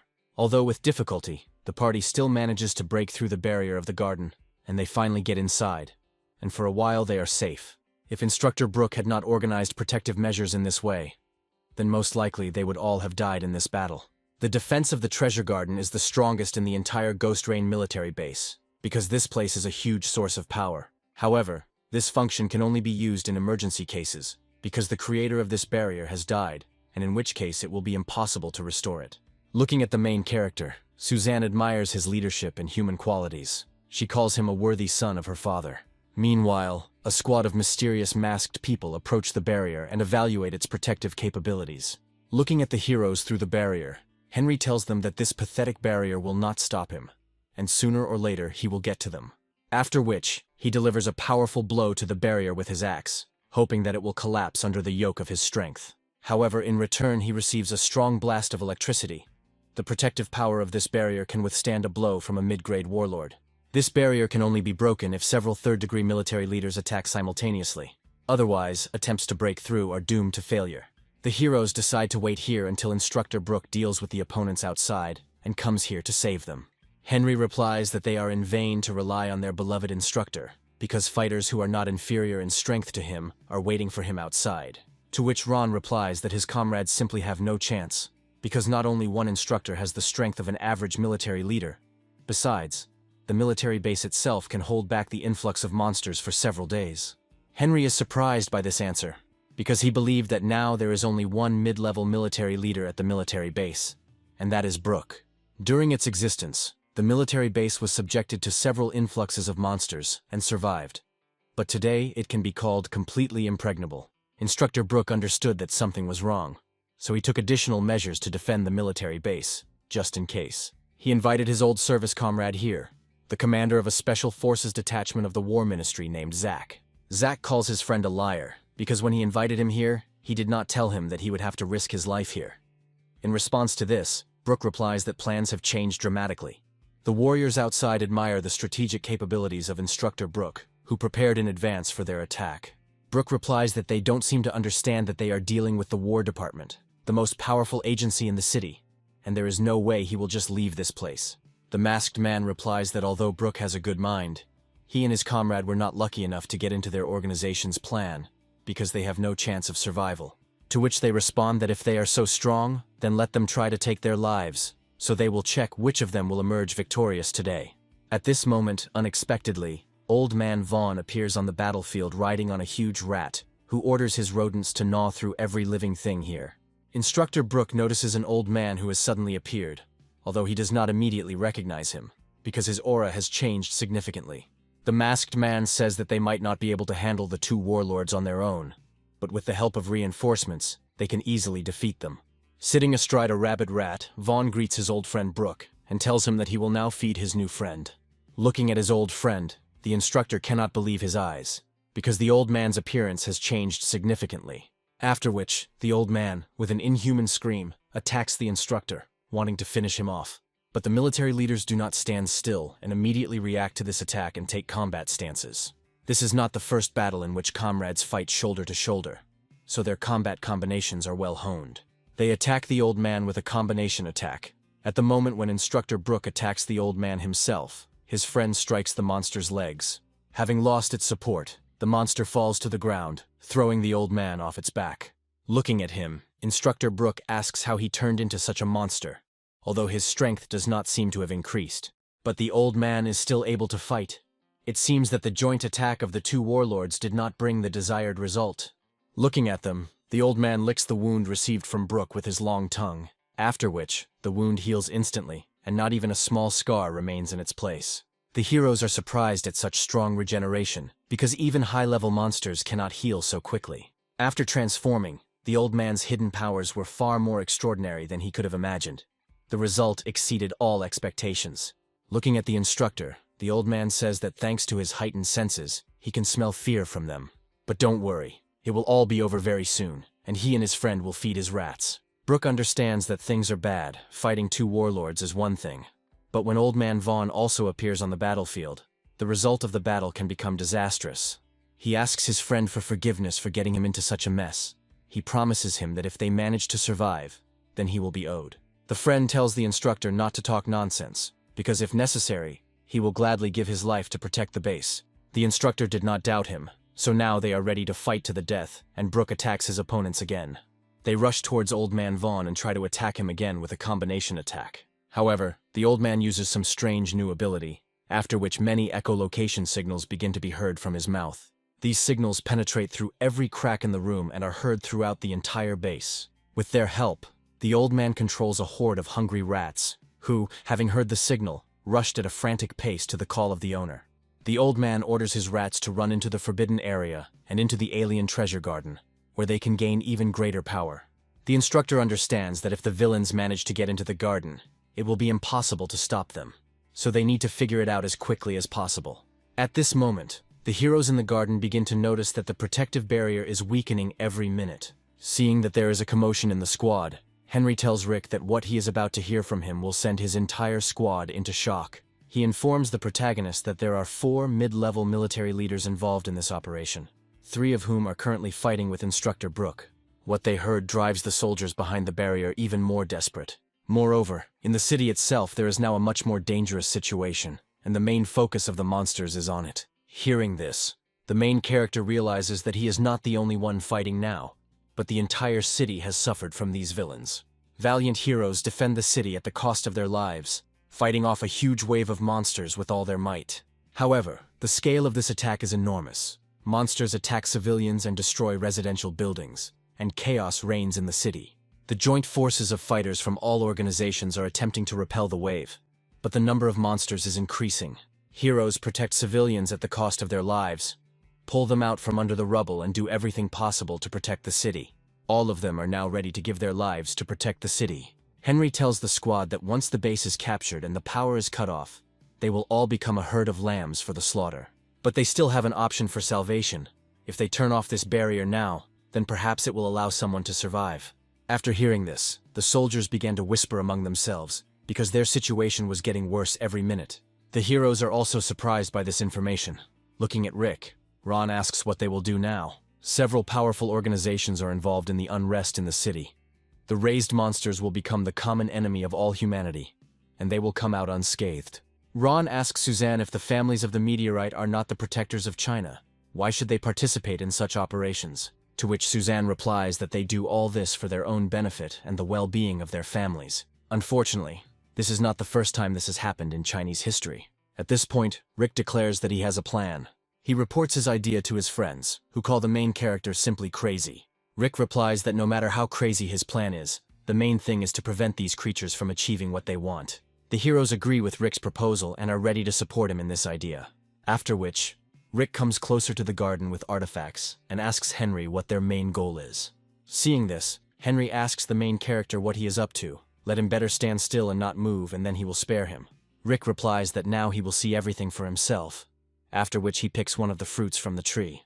Rick shatters the stone into pieces, releasing the energy it contains. Holding it in his palm, the hero understands that these are D-class fruits that cannot harm him, after which he deliciously eats it in front of Henry in order to anger him even more. After chewing the fruit thoroughly, the hero tells him that he would not leave such valuable treasures to someone like them. Henry is furious with what he saw. He tells Rick that if he dares to pick another fruit, he will make mincemeat of the hero. Rick feels that from eating the artifact he gets a +10 to his agility. Last time, after eating a D-level artifact, he did not feel any taste, but this one has a light fruity aroma. The God of War system notifies the main character that if he eats the same fruit again, he will receive half as many characteristics. Rick immediately checks this. The second fruit gives him only half of the previous consumption, and he begins to absorb the third. The third fruit gives the hero 3 stat points. After each use, the effectiveness of the fruit decreases significantly. The rest of the soldiers look at Rick with open eyes, because he just voluntarily ate 3 D-rank fruits. Henry is even more indignant, unable to do anything and forced to just watch as Rick eats the fruit. He tells the main character to stop, because if he continues, he will die from too much fruit. But this doesn't stop Rick. He takes another fruit in his hand and teases Henry with it. After which, he greedily absorbs it. The effect of the fruit is set to a minimum and brings the hero only 1 stat point. Rick asks the rest of the squad why they don't join in for the meal, since it's better to eat the fruit themselves than leave it to these bastards. The soldiers support the main character's idea and begin to greedily devour alien artifacts one after another. Ron warns the soldiers that if their level is below an advanced fighter, then they should not consume D-rank fruits, because their body may not withstand it. The soldiers enjoy the taste of these divine fruits and gorge themselves on them. At this time, Rick also does not stop in absorbing them, and also throws several fruits to Suzanne. Her rank is close to general, and perhaps by eating enough fruit she will be able to break through to the rank of warlord. Then they will have a better chance in battle. Suzanne agrees with Rick's arguments, because if she breaks through to the rank of warlord, the combat power of their squad will increase significantly. Despite the fact that there are countless treasures here, they no longer have much effect on the main character. Henry calls the squad vile nobodies, and also adds that such weaklings have no right to simply squander the treasures of this garden. To which Rick replies that all Henry can do now is whine furiously, because he doesn't have the strength to get here. From ingesting large quantities of alien artifacts, some soldiers begin to have stomachache, since the treasure cannot be completely digested. There are a lot of such soldiers apparently. Excessive greed and the desire to become stronger in the shortest possible time played a bad joke on them. They line up in a line to go to the toilet because it becomes unbearable to control the urge. Although there is no such thing as a toilet here. For other fighters, on the contrary, the level rises and even moves to the next stage of strength, which greatly improves their skills. Looking at this, Rick understands that after taking a large amount of treasures, the body detoxifies. But for some reason, it does not affect him. Most likely the whole point is in the God of War system, which transforms any alien artifact into 100% benefit, without leaving any residues. Rick tries to play a joke on Suzanne, telling her that if she needs to step away too, he will gladly cover for her. These words caused Suzanne embarrassment. She answers the main character that she is fine with the assimilation of treasures, unlike these weaklings. Rick is happy to hear this because it means Suzanne will be able to break through to the rank of warlord. She replies that she feels strength overflowing her body. Apparently, she only needs to take a few more fruits, and the transition to a new level will occur.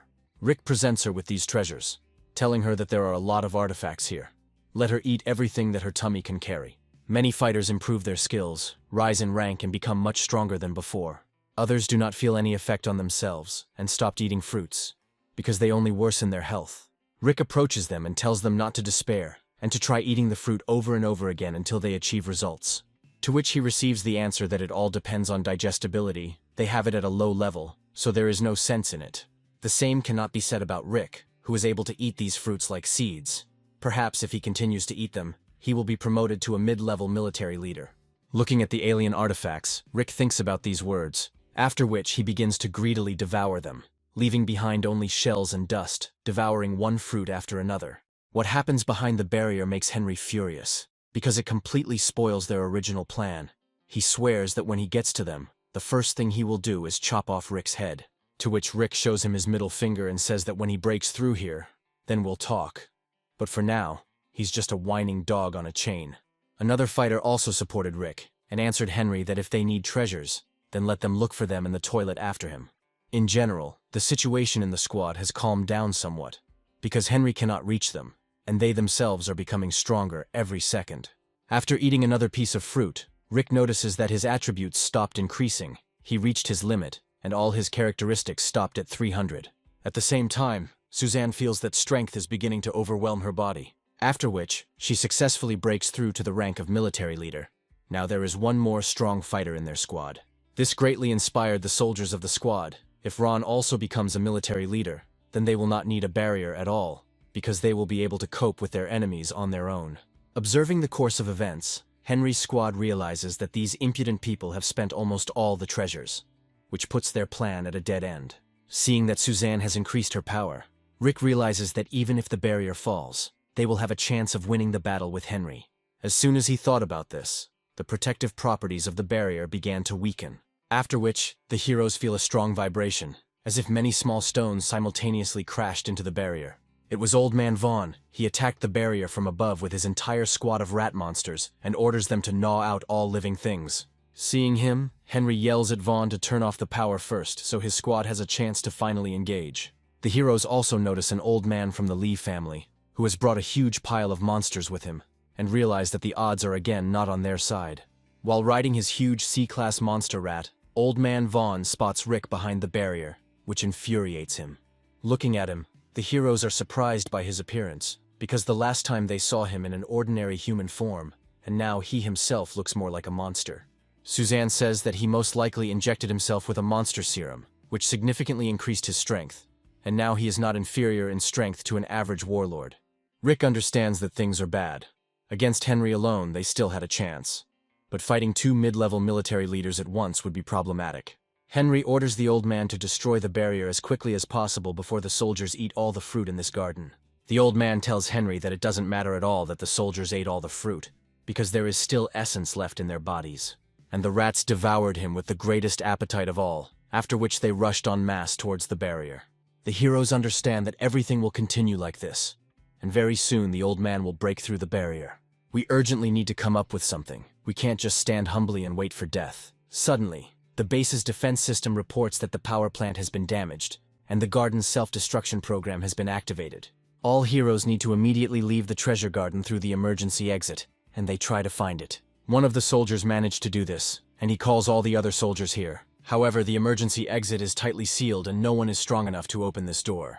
Ron also tried to do this, after which he reports that only Instructor Brooke can open this door. The soldiers begin to panic, because if they do not leave this place as soon as possible, the self-destruction system will bury them here alive.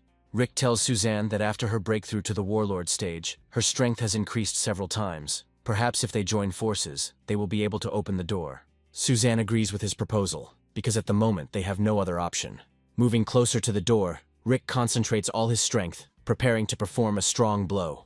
However, the strike was not necessary, and after absorbing the protagonist's aura, the door opens. The heroes are perplexed as to why the sensor worked on Rick. Did Instructor Brooke really set it up that way? However, Rick replies that Brooke never told him about this, and if he had known that there was an emergency exit here, he would have left through it a long time ago. Under the onslaught of a wave of monsters, the garden's self-destruction system is activated, and the countdown begins. And just at this moment, the huge paw of the ferocious monster on which Old Man Vaughn is sitting creates a gap in the barrier. The weaker fighters run to the exit first. Ron leads the entire evacuation process. The emergency exit itself is a long slide with a steep descent and turns, so it must quickly deliver the fighters to the other side. Due to the constant sharp turns, Ron feels that he is starting to get motion sickness, because the fruit in his stomach has not yet been digested. Finally, the old man manages to completely destroy the barrier and rush inside. However, not a single person remained inside. Moreover, the countdown of the garden's self-liquidation system had ended. There was a loud explosion that shattered the entire room into small stones and tore out the tree with the treasure at the very root. All fighters from this detachment managed to evacuate successfully. They find themselves not far from the base, in a mountain forest, one of the safest places. Suzanne says that they have finally managed to break away from their enemies, and at the moment they are completely safe. Rick is glad to hear this, after which he turns towards Ron and asks how far they are from the base. But Ron is unable to answer his question. The long journey on the steep hills made him seasick, and all the undigested fruit came out. After what they saw, the soldiers make fun of him, saying that after this, his brilliant image of a strong warrior crumbled before their eyes. Ron replies that he has had a movement disorder since birth, so all maneuvering skills are given to him with great difficulty. Rick repeats his question and asks Ron where the military base is. Ron somehow manages to get to his feet, and with a half-drunk gait he tries to show the main character the way. However, he immediately comes to his senses when he sees what awaits them ahead. An incredibly huge wave of monsters is heading from the mountain of ghostly rain towards the military base. The soldiers do not understand what made the monsters pour from the mountain of ghostly rain straight into the city and the military base.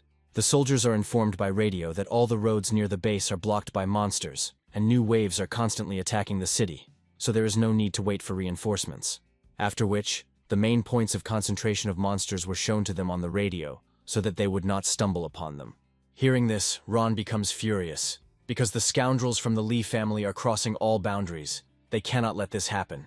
If everything continues like this, the city will suffer the fate of Donghe. The name of the city of Donghe gives Rick unpleasant memories, because it was because of the fall of this city that his father was put behind bars. The heroes see many monsters heading towards the city, many of them reaching sea level and even more. Seeing such strong monsters, Ron says that the city will not be able to withstand a wave of such strong monsters. If this huge crowd breaks into the city, then a catastrophe will happen like in a nightmare. Moreover, the situation at the military base is extremely dangerous. If things continue like this will be the end. This disaster promises to be the worst in the city's history. In the face of such a danger, people are weak. The city does not have enough people and the strength of military leaders to withstand such pressure. they can only be saved by the appearance of a hero with the power of the god of war. Rick ponders what they can do in this situation, wondering what his father would have done. His father was nicknamed the god of monster slaying, and many times his brilliant tactics yielded great results. Throughout his childhood, he told Rick that no matter how strong the monsters are, their main disadvantage is the lack of developed intelligence, so they can be controlled. Remembering the words spoken by his father, an idea appears in the main character's head. He talks about his plan to his friends, who, in their usual manner, call him crazy. But Rick tells them that no matter how crazy the plan is, the main thing is that they can save many lives of the city's residents. Ron agrees with Rick and is ready to carry out his plan, after which he turns to face his soldiers and tells them about the essence of their new plan. He says that he believes in each of them, and only together they will be able to hold back the defense of the city. Each warrior must give his all. After which, the heroes go to the military base warehouse located next to them. Walking through it, they are equipped with many useful things that they will need to complete the plan. Ron says he never thought he would use these things in peacetime against an influx of monsters orchestrated by the hand of man. After which, he says goodbye to the main character, wishing him good luck and be sure to come back alive. Rick also wishes them luck, because not only he plays a key role in this plan, but also ordinary soldiers. Turning around, the hero sees that not everyone left him, but Suzanne stayed with him. She tells the main character that she owes him a lot, so she stayed with him. A little embarrassed, she says that thanks to him, she made it to the rank of military leader, and, if necessary, is ready to fight to the death. Rick is glad to hear such words from his new friend. He tells her that it is time for them to act. After which, they get into a military jeep and hit the road. Meanwhile, a cluster of monsters has already begun in the city, and they are destroying everything in their path. Suzanne gets behind the wheel of the car while Rick installs a special device on the trailer. Finally, he finishes with the installation. After which, with a deft movement, he returns to the back of the car. Rick complains to Suzanne that installing such a thing was very difficult, because he is a mercenary, not an engineer, and has never encountered such a thing. To which Suzanne replies that it's time for him to stop whining and feeling sorry for himself. After installing this device, the place where it is installed begins to emit echolocation waves. It turned out that all this time Rick had been installing a special device called a monster collector. Hearing the sounds of this device, the monsters begin to run furiously towards this sound. This was the main character's plan. With the help of these devices, he wants to set one flock of monsters against another. Looking at the fact that the device is working successfully, the heroes understand that the first part of the plan went well. But it's too early to rejoice. Complete success is still far away, because flocks of monsters alone are not enough. In the past, when people did something like this, it only caused commotion, but nothing drastic happened. Rick says that to complete the plan, the king of the B-tier monsters must enter the battle to turn the tide of the battle. Suzanne looks at the main character with surprised eyes, because the king of B-level monsters is an extremely rare individual for this area. But Rick replies that he knows where he can find one, after which he tells her about the place where he received the C-level artifact. Last time he was just lucky to get through this monster unnoticed, but he is sure that this creature is exactly what they need. Realizing that most of the plan has been successfully completed, the heroes move away from the monster's bait. Suzanne asks the main character where they need to go next. It seems that this is the most beautiful taxi driver in the world. Meanwhile, the monsters begin to gradually accumulate around the bait device. Rick tells Suzanne that now it's time to bring that powerful being here. Although the level of this monster is incredibly high, the hero believes in himself and believes that they will definitely succeed. Suzanne looks at the main character with an incredulous gaze. He seems somewhat narcissistic to her. Rick shows Suzanne the way to that very cave, after which they look inside. At the entrance, they notice several not particularly dangerous eagle-eyed foxes, but there is no B-level monster in visible areas yet. Rick tells his new girlfriend to stay outside while he goes inside alone because he's afraid for her safety, to which she replies that he should be careful and return from the cave alive.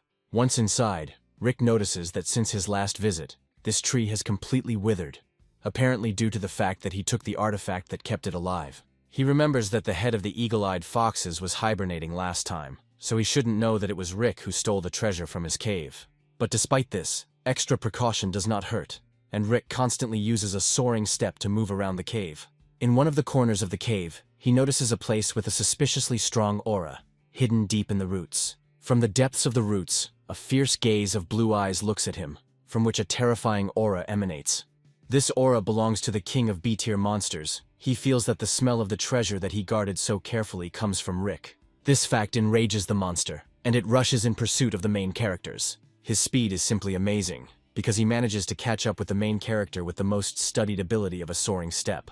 Rick somehow dodges his attacks, using the full arsenal of his abilities. He understands that he shouldn't count on winning this battle, so he needs to take the monster out. The monster calls Rick a thief, because he stole his rebirth item and continues to pursue him. He quickly closes the distance between them and approaches the main character closer and closer. Rick concentrates all his energy in his legs to perform a powerful dash and break away from the monsters pursuing him. He understands that after raising the level of agility over 300 points, moving has become much easier and it takes less energy. At this moment, the monster attacks the protagonist with a ranged attack. He concentrates a huge stream of aura in his mouth and then releases it. Fortunately, the speed of the floating step allows the protagonist to evade. Now he is strong enough to choose between injury and death. He decides to hide behind one of the roots of a huge tree to wait a little and regain his strength. However, the monster senses the location of the main character and immediately attacks at this place. Rick understands that most likely he will not be able to hide from this creature. If this continues, he will be surrounded and killed. He thinks that perhaps the monster senses an alien artifact inside his body, which is why he finds its location so quickly. Realizing that he can no longer play catch-up with the monsters, Rick tells Suzanne on the radio to turn on the monster collector as soon as possible. Suzanne tells him that if something happened to him, then she is ready to come to his aid, to which Rick replied that she should not dare come here. After which, Suzanne activates the monster collector, and the waves begin to penetrate inside this cave. The waves reach their target and begin to gradually affect all the monsters inside the cave. Seeing this, Rick realizes that most likely their plan worked, because the monsters stopped chasing him. Given some time, Rick begins his escape plan, using his favorite technique and spraying striped skunk reagent around himself. All the monsters in the cave feel this unbearable sound of the monster collector. After which, everyone, including the king of the monsters, goes to the source of this sound. The second part of Rick's plan is approaching success. Looking at the king of monsters and feeling his terrifying aura, Rick realizes that this creature evokes a feeling of oppression much more than an average warlord. Once the monsters have left the cave, Rick tells Suzanne to move away from the monster trap and he will return to her soon. Suddenly, in the depths of the roots, from where the king of the monsters attacked him, the hero notices a strange bluish aura. He decides to get closer to this place and check what is there. As Rick makes his way through the roots of a mighty tree, he sees the vibrant colors emanating from this mysterious object. This thing gives the main character strange sensations, and he quickly wants to find out what is there. The aura of this object somewhat reminds him of the aura of eagle-eyed foxes, but it exudes some kind of homely warmth, and it seems completely non-hostile. Finally reaching this place, Rick finally sees in front of him the object from which this aura came. It turned out to be some kind of egg, covered with shells of various colors. It seemed to have grown into this tree, and looked incredibly beautiful. Coming closer to the egg, the hero realizes that it was the cause of the anxious feelings that rolled over him upon entering the cave. At this moment, Rick feels a call coming from his walkie-talkie, which is in his pants pocket. Rick tells Suzanne that the danger has passed, and very soon he will return to her back, after completing all his business. After thinking carefully about the situation, Rick decides to take the egg with him, because it can cost a lot of money. He puts it in a bag for transportation and sets off away from this cave. At the entrance to the cave, Suzanne was waiting for him, with an indignant voice. She asks the hero why it took him so long to come back, because she was worried about him. But when the hero comes closer to her, Suzanne immediately loses interest in communicating with Rick, because he smells strongly of skunk reagent. For people, the skunk reagent is even more lethal. If you use it on yourself, then it is better not to approach people. But for women, it generally acts like poison. Rick tries to explain the situation because of which he had to use the reagent. In response, Suzanne tells him that she understands everything, but it is better for him not to approach her. Reaching her military jeep, Suzanne tells Rick that his scent is still lingering, so he'll ride in the back. Unfortunately, Rick was unable to convince Suzanne otherwise, and he has to ride in the back in splendid isolation. Left alone with his thoughts, the hero thinks about who this egg might belong to, because it doesn't look like eagle-eyed foxes. In any case, he decides that he will deal with this issue a little later, when everything has calmed down and he returns to the city. Meanwhile, the action moves to the battle zone between fighters and monsters near the military base building. Everyone fighting is now giving it their all. Even the squad leaders and Instructor Brooke are using their strongest techniques to hold back this tide. Zack does not lag behind his comrade and also actively fights monsters. This deadly duo has already killed hundreds of monsters. They are fiercely fighting them and trying to cover each other's rear. Brooke tells Zack that there are more and more monsters, and if they want to survive here, They need to break through the encirclement and get to the man with the flute. Watching the commanders desperately fight the creatures, Henry notes the excellent physical training of these fighters. However, the number of monsters here does not decrease. Despite their titanic efforts, the man with the flute lures more and more creatures here. Moreover, Old Man Vaughn appeared on the battlefield, bringing with him a flock of his hungry rats. Monsters begin to surround the heroes. There are so many of them that all this creates a picture of complete hopelessness. Looking at the scoundrels who carried out this massacre, Brooke says that these crimes will never be forgiven them, and they will be punished for everything. Hearing these words, Henry smiled a little, because being in such a desperate situation, Brooke is trying to intimidate him.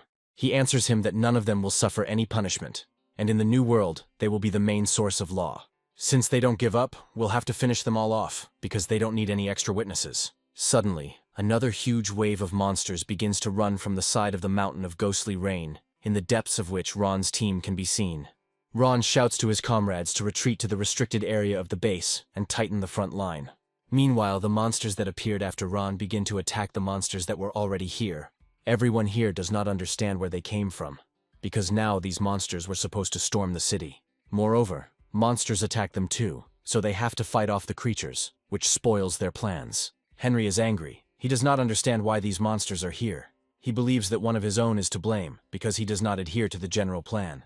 But the hooded man replies that this cannot be, because everyone strictly followed the plan. He realizes that most likely someone used a monster collector and redirected these creatures in another direction.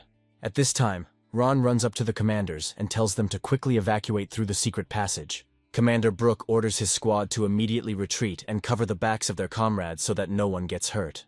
The soldiers are rushing headlong for the exit, because they finally have a chance for salvation. They make their way through the exit one by one, while maintaining formation and covering each other's rear. Finally, the squad manages to evacuate and retain most of its forces, after which Commander Brooke asks to report on the situation. Ron tells the commander about Rick's plan, and how they managed to bring so many monsters here. In response to this, Brooke shakes his hand and calls him an excellent soldier. Ron replies that the whole idea belonged to Rick, and in this regard he is just a simple soldier and nothing more. In response to this, Brooke puts her hand on Ron's shoulder and says that such a brilliant achievement cannot be the merit of one person. So they all did a great job. A memory of his old comrade Chris pops up in front of the instructor's face. He says to himself that he raised an excellent son. Zach asks in an interested voice what kind of genius came up with this plan. He would like to talk to him and offer him a job in his squad. Meanwhile, the main character realizes that his plan has been successfully completed, and now it's time to deal with Henry and his people. Henry and his squad are trying to hold back the flow of monsters that have rushed towards them. They understand that they need to get out of here. Watching them, Rick looks at them like helpless lambs, because they had no idea that they themselves would turn into prey. Meanwhile, Lieutenant Suzanne installs a long-range rifle. It is not particularly useful against monsters, but it is still deadly for people. Looking at this, Rick once again emphasizes to himself the uniqueness of this woman, who can fight in both close and long-range combat. However, he tells her not to use the weapon yet, as there is no need for it right now. Suzanne is surprised by this, and asks Rick why he forbade her to use the rifle.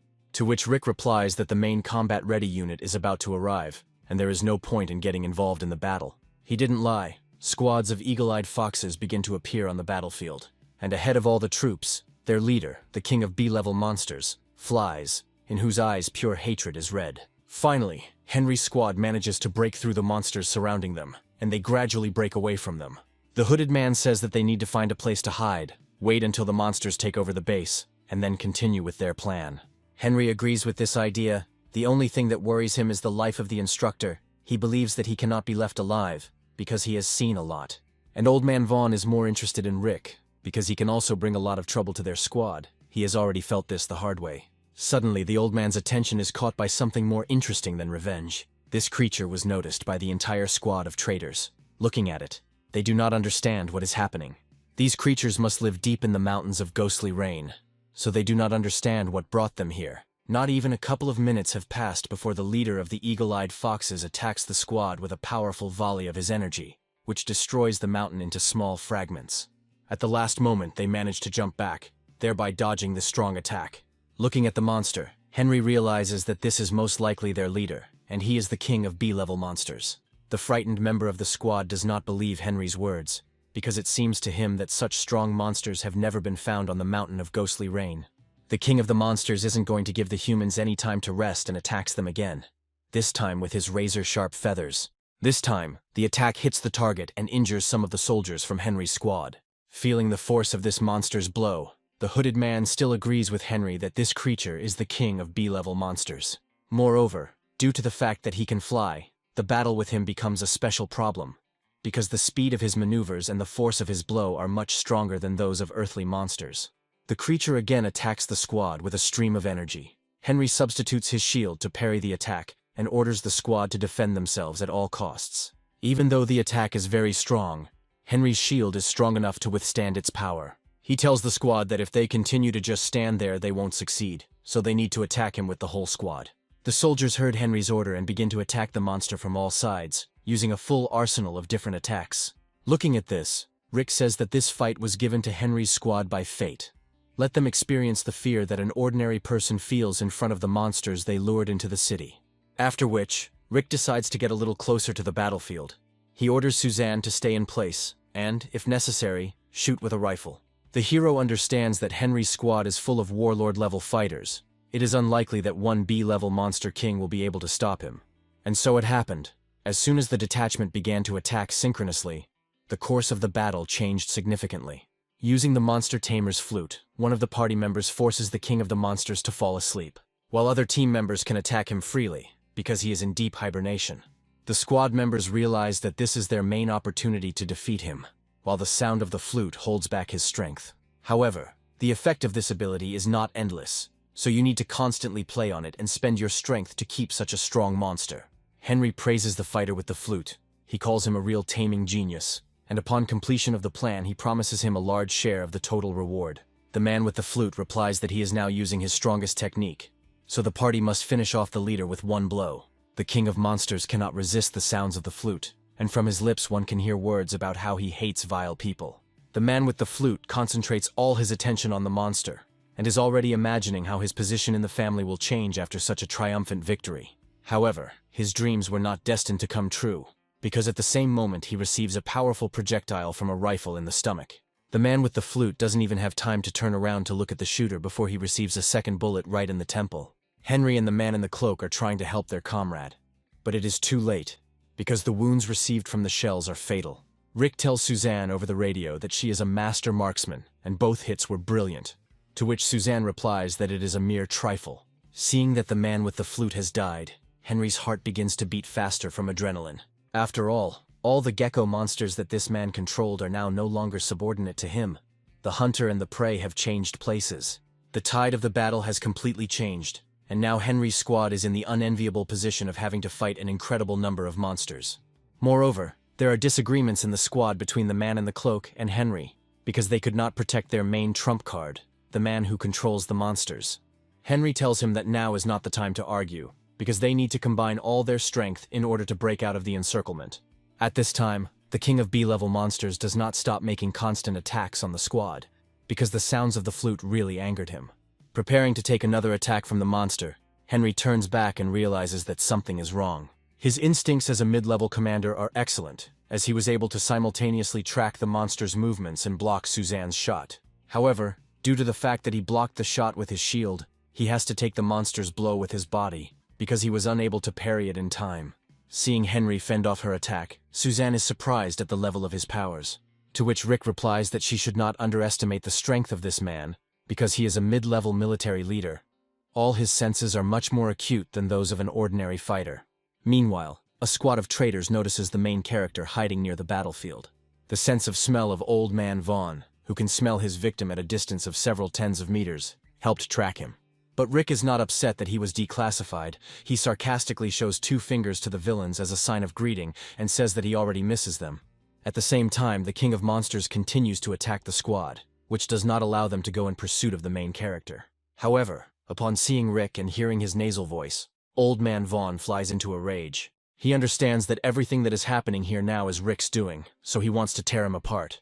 The old man orders all his rats to pick up the protagonist's trail, and with a furious cry he rushes towards Rick. However, the protagonist's speed is enough to keep his distance. During this, he manages to mock the old man, and remembers the death of his son. Old Man Vaughn tells him to stop running and fight like a man, unless he is a coward like his father. Henry shouts after the old man so that he does not leave the squad too far, because this cunning Rick wants to disperse their forces so that the monster destroys them one by one. This is exactly what happens, and since the old man left, fighting the monster has become much more difficult than before. However, the old man does not listen to Henry, and continues to pursue the main character in order to take revenge for his son. He tells Rick that this time he won't be able to escape and will go straight to hell. But Rick no longer tries to run away, stopping. He tells the old man that his current appearance suits him much more than a human one. The old man doesn't even listen to the main character, but just continues to rush forward on his huge monster rat and tries to attack Rick. But Rick does not retreat and immediately counterattacks the old man, activating his blade skill and D-level maneuvering skill. However, with this attack, Rick only blocked the old man's blow and did not pay attention to the monster on which Vaughn was sitting. The hero paid for his inattention and receives a powerful sweeping blow with a paw right in the stomach, which leaves a slight injury on his body. Proudly sitting on his monster, the old man asks Rick if he expected that an ordinary old man would become so much stronger than him in just a couple of days. To which Rick replies that his so-called strength is the result of turning into a monster, and without it, he is nothing. The old man answers the young impudent man that he does not understand anything in this life, in which power means everything and no matter how it is obtained. His stupid father could not adapt to the circumstances, so he ended up in this position. If only he had done something then. This is where the sentence ends. Rick asks the old man what his father should have done and who he displeased. However, the old man tells him that he will never tell him the secret. But it doesn't matter, because he will soon die anyway, in ignorance. After which, concentrating all his strength, the old man rushes towards the main character, wanting to perform the final attack. Rick hoped that he could get the old man to talk, and finally find out what happened to his father after that battle many years ago. But he has no other choice. He will have to give it his all and defeat this monster in the flesh. For his attack, Rick activates two perfect level abilities at once, Soaring Step and Shadow Blade. These abilities complement each other perfectly. Like lightning, he flies through the old man and attacks him with a powerful blow, piercing his body right through and causing the old man to fall to the floor. The old man does not understand how this is possible, and where the hero has so much strength. He believed that now they are at completely different levels. However, Rick says that the power he wielded was acquired in a vile way, and to a monster like him, Rick would never lose. Coming closer to him, Rick says that his father never treated the old man badly, so he can somehow justify himself and tell him the truth. To which the old man replies that he will not want to find out the truth about this. When he becomes stronger, these influential people themselves will find him, and then he will find out everything. With this phrase, the old man's life ends, and the fact that he said that there are several people who framed his father leaves Rick even more bewildered. The creature, gone wild due to the death of its owner, tries to avenge the old man and attacks the main character from behind. However, Rick sees this attack perfectly and cuts off the monster's head with one targeted powerful blow of his blade. After a protracted battle, Suzanne approaches him and asks the main character if everything is okay and if he needs any help, to which Rick just looks away and replies that he's fine. Suzanne asks him where he gets his strength from, because he only recently became a warlord and was already able to defeat a mid-level warlord, to which Rick replied that now he is much faster than many such warlords, so he has an advantage over them. After which, he adds that now it's time to deal with a much more dangerous opponent, namely Henry from the Moo family. Finally, the story with the traitor old man One from the Lee family has ended, and he finally and irrevocably dies. Having lost their owner, the rat monsters have completely gone crazy, because no one controls them anymore. They began to attack everyone indiscriminately, including their creators, which creates even greater problems for the traitor squad. The hooded man reports that Rick was able to defeat the old man, so their tame rats went wild, and Henry was horrified by what he heard, because the old man was very strong. The hooded man says that they should not continue fighting the monsters, but should break through as quickly as possible and run away from the battlefield. A detachment from a military base is observing the progress of the battle. Zack notices that the rats are beginning to attack their own owners. The heroes are somewhat confused, because this course of events surprised them very much. They understand that now all the cards are against the traitors. So this is a great chance to end them. They cannot be allowed to escape. Zack agrees with this. He says it's time for them to be the striker. The soldiers get on special ATVs, which they borrowed from a military base warehouse, and go in pursuit of the traitors. Brooke gives a motivational speech. He shouts to his soldiers that now it is time to retake their military base. The soldiers launch a full-fledged counterattack against the enemy. Now, in addition to monsters, a squad of criminals is also attacking many soldiers of the military base, using attacks of various ranges. Henry manages to block these attacks. However, he understands that if things continue like this, they will not last long. But he is not going to give up. After all, he is a mid-level military leader, so he is capable of taking the lives of hundreds of soldiers to the grave. From the military base, Zack grabs something else very interesting. This is a unique high-class crossbow that shoots very strong projectiles. Brooke tells Zack to be careful with this weapon, and that he should never lose the arrow from her, because it costs a lot of money. But Zack has already made the shot, and now asks his friend to help him find the arrow, or he will lose his annual salary.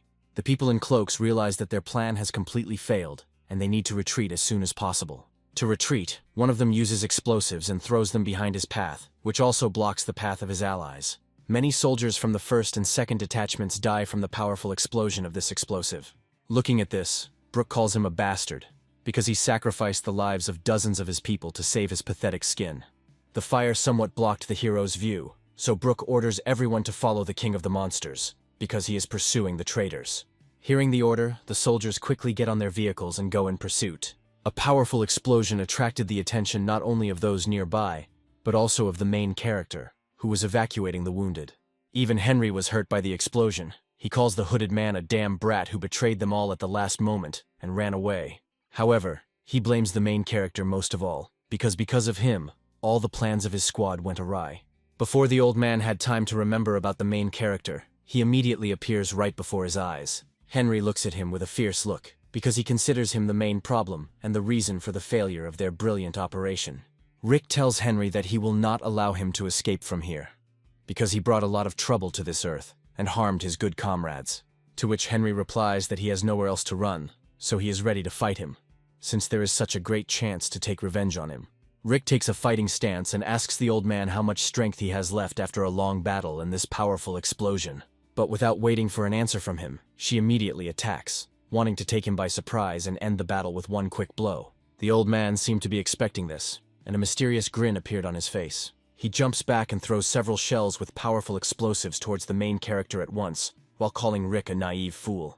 Looking at the powerful explosion, Henry says that Rick is too young and too brave, because it is obvious that he would not fight him in this state, so he had to use a trick. However, when the flame disappeared, a grimace of great surprise appeared on Henry's face. After all, the body of the main character was not within the range of his shells. Henry is confused. He does not understand where he went. Focusing his attention on the explosion, the old man does not notice how he receives a blow to his leg, which the hero inflicted on him from under the rubble.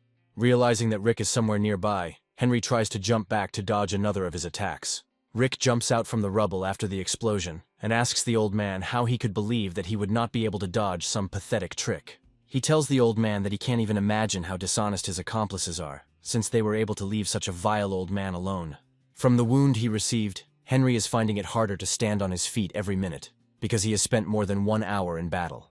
Rick mocks the old man and tells him that it seems like playing sneaky tricks out of their own helplessness runs in the family. He tells Henry that he initially realized that he would resort to this meanness, so he thought out a plan of his actions in advance. At the moment when the old man stood still and was happy that he managed to defeat Rick, the main character pulled off an interesting move. The resulting explosion created a gap leading to a secret tunnel, in which the main character hid, and then suddenly attacked. Hearing this, Henry realizes how strong and insightful his opponent is. The battle will not be easy. Holding his blade forward, Rick tells the old man that it's time to end this. Down on one knee due to severe pain and fatigue, Henry asks the main character to wait, because he wants to offer him something. He invites him to join his family, because he has excellent qualities and is suitable for this role, especially since he is friends with his niece Rose. Hearing about Rose, Rick was overcome with the warm feelings he had for her, and he thought about his proposal for a second. Henry continues to convince the main character. He says that if he remains a mercenary and, moreover, the son of a traitor, then a girl like Rose will never be allowed to communicate with such a person. However, Rick remembers the pain his brother Hank caused them then, and then asks Henry who he takes him for, making such an offer. The Moo family, she and he are on opposite sides of the barricades and do not intersect with each other, and he and his brother are ordinary traitors. Therefore, even if the old man doesn't even try to buy more time, Rick will still finish him off in this battle. Henry realized what a perceptive kid Rick was, but this time allowed him to recover a little, and now he is able to fight back against the main character, even if he is wounded. But he will never allow such a brat to defeat him. Henry tries to attack the protagonist with his blade, but he instantly disappears from his view and appears behind him. Rick tells him that to fight such a decrepit old man, all he needs is speed, so he won't lose. Having said this, Rick immediately attacks Henry with a powerful Shadow Blade attack, sending multiple Shadow double strikes towards him. Henry answers the main character that even though he is faster than him, he will not be able to break through his shield. The old man's protective aura is truly amazing, and he manages to block most of the attacks aimed at him. Rick understands that he cannot let his guard down, because even though Henry is wounded, he is still a mid-level military leader. Even compared to the mutated Vaughn, this warrior is much superior to him in everything. However, time and long battles will take their toll. And so it happened. The old man's defense gives a gap, and the main character manages to break through his shield. However, his blade gets stuck in this shield. Taking advantage of the moment, Henry tries to inflict another unexpected attack on the main character, and sends many arrows in his direction. He tells Rick that he is still a stupid kid if he expects to be able to drag out the fight and thereby win. However, these were not all the trump cards that the main character still used, and he takes out a rope for shackling monsters and hooks it on the old man's leg. Henry notices that his leg can't move and realizes it's the rope. At the same moment, the hero pulls the rope, pulling the old man closer to him, and activates the core of the beast, preparing to perform a powerful attack. He attacks the old man with the most powerful attack from his arsenal and inflicts a deep wound on him in the torso area. Moreover, one of his allies' arrows flies into his body, which is poisoned. Old man Henry falls to the ground, the force of his massive torso falling causing the ground to shake. Finally, using his entire arsenal of techniques and some cunning tricks, the main character manages to defeat old man Henry. From the received arrow, Henry begins to quickly lose consciousness. He asks the main character to help him, and says that the antidote is in his pocket. However, Rick replies that he will never help such vile people like him, because his squad brought a lot of suffering to this city. Henry replies that his family will not spare the main character, because he does not understand what powerful people he has become involved with. To which Rick replies that every enemy of his said something like this before they died. Can't they say something good or just repent? But Rick did not hear the answer to his question, because old Henry suddenly died from the effects of the poison. At this moment, the main character's attention is attracted by the sounds coming from above him. Looking up, he sees that some two mysterious fighters are fighting with the king of B-level monsters, and gives him a powerful rebuff.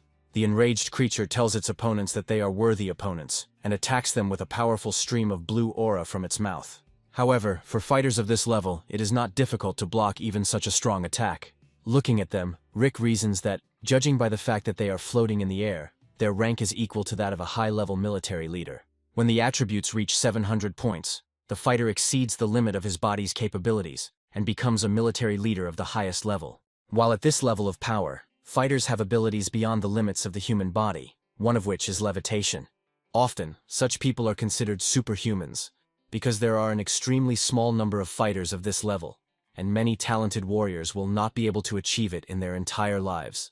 Realizing this, Rick says that since a top-level warlord came to their aid, the king of B-level monsters now does not pose much of a threat.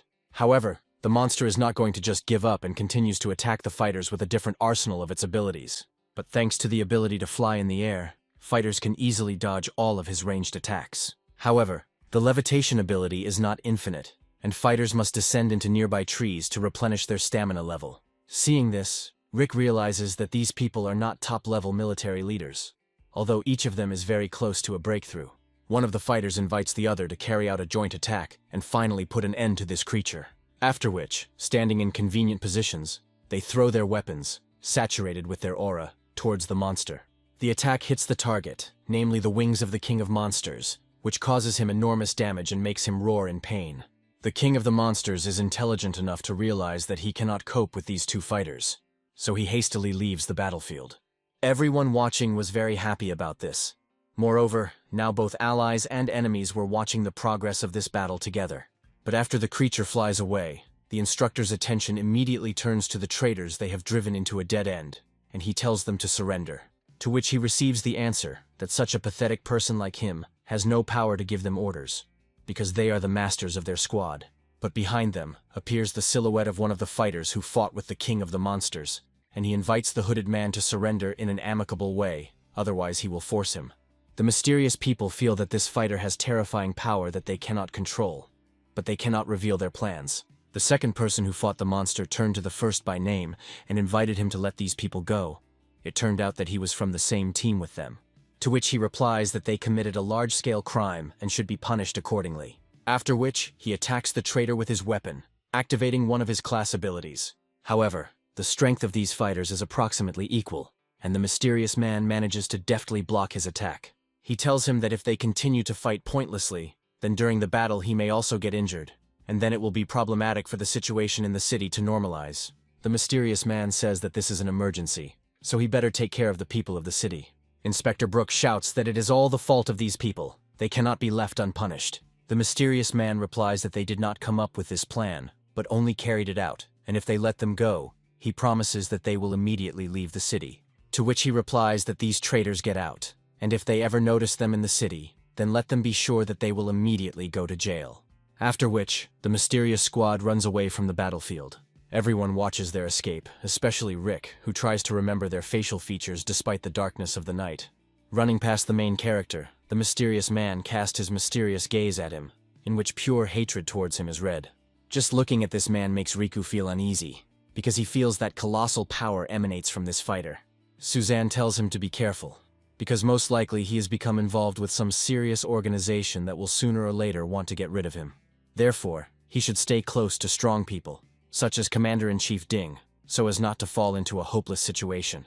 Rick replies that he understands this, and now he needs to become even stronger as quickly as possible. The man who fought the B-level monster asks the main character to come closer to him.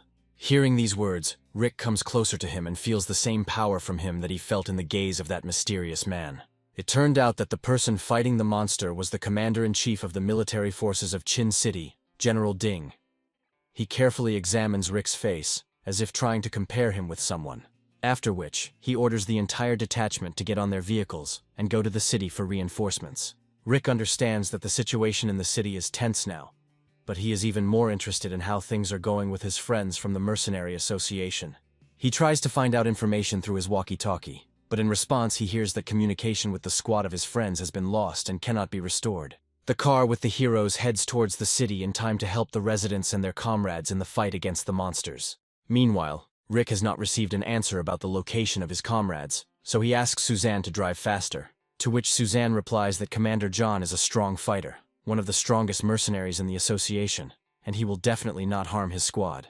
And if they are in a hurry and start driving faster, they may get into confusion, because the number of monsters in the city is very large. There really were a lot of monsters in the city. They continue to attack people and destroy everything that catches their eye. Rick realizes that the city's defenses are too weak to withstand such a powerful influx of monsters. The current situation of the city greatly depresses the main character. He understands that he urgently needs to come up with something, otherwise the city will fall.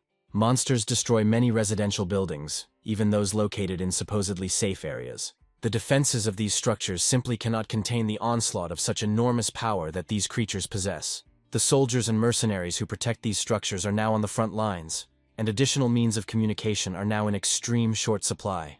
All that now remains for ordinary residents to do is sit quietly and wait for the help of one of the very strong fighters. However, Kat is not going to give up.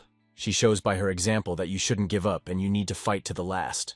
In this troubled time for them, one should not swear. If they have energy for useless conversations, then it is better to spend it on fighting monsters. Morty marvels at the wisdom and strength of this frail girl, telling her that she is the true pride of the Mercenary Association, to which Kat replies that during an attack by monsters, you need to constantly control yourself, otherwise you risk losing your mind. Kat is trying her best here for a reason, because in addition to other people, she also needs to protect her little sister. She constantly reassures her and says that everything will be fine with them, because help should arrive here any minute. The younger sister is entrusted to Kat, and continues to humbly wait for help. At this moment, one of the encirclements of this area is broken through by a huge crowd of monsters, among which there are high-level monsters. Seeing this, the heroes who guarded the buildings from the inside understand that they cannot be allowed closer to residential areas, otherwise the worst scenario may happen. John orders Roger to cover the people and retreat through the emergency exit, while he himself remains here and takes the blow of this wave of monsters upon himself. However, Roger refuses to carry out his order and says that if they are destined to die fighting monsters, then it will be a great death. Having gathered all their strength, the heroes stand in a semicircle, forming a wall protecting civilians from monsters. As soon as the creatures begin to attack, the residents of the area immediately flee, because they believe that 3 mercenaries are unable to hold back such a wave. And so it happens, From the side that Morty was supposed to cover, monsters begin to break through, one of which directed its mouth towards Cat. However, the creature does not have time to reach the sisters, because at the same moment the monster receives 3 powerful shots from a crossbow straight to the neck. Seeing this, Cat is very surprised whether help from the Mercenary Association has finally arrived. Looking at these arrows and how quickly they killed a strong monster, Morty realizes that the Association simply does not have such weapons. The shots were so strong that they pinned the monster's head to the stone wall. Cat asks Morty if this is not help from the Association, then who came to their aid? To which Morty replies that such weapons can only be used by the Ministry of Defense, and in order to master them, you need to be at the level of a military commander. The rest of the heroes are just as glad that someone has finally come to their aid, because now it will be easier to restrain the monsters. As expected, the one who killed this monster with a crossbow was Rick, who took this weapon with him from the ammunition depot. Suzanne tells the main character that he once again surprised her, because not every entry-level military leader can handle this crossbow, and he hit with accurate shots right in the head the first time. To which Rick replies that as a child, he often went hunting with his father, so shooting with a crossbow comes easily to him, after which he invites her to go to the aid of his friends. Suzanne agrees with the main character, and they jump from the roof of one of the buildings to quickly come to the aid of their comrades.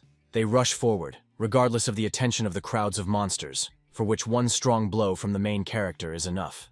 Approaching his squad, Rick tells Commander John that he has arrived and is ready to defend the city with them. Commander John and Roger are very happy to see the main character here. They ask him if he shot from this powerful crossbow. The other members of the squad are also surprised to see Rick here, since quite a long time has passed since their last meeting. But they are unable to find out more about his adventure, because monsters continue to attack the city, and it is necessary to contain their influx. Rick understands that the influx of monsters has just begun, but the city is already almost destroyed. It is necessary to evacuate people to a safe place as quickly as possible. Throughout the city, bright flames shine from multiple explosions and destruction, and ordinary residents flee and try to get away from the battles.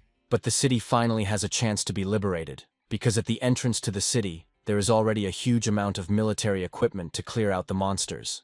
The appearance of the army in the city forced people to flee towards the military columns, because it seemed to them that it was safest there. Some of the people's phones finally have a connection and are able to send an emergency signal to rescuers. Rescuers try to quickly evacuate all people from whom they receive emergency calls and messages.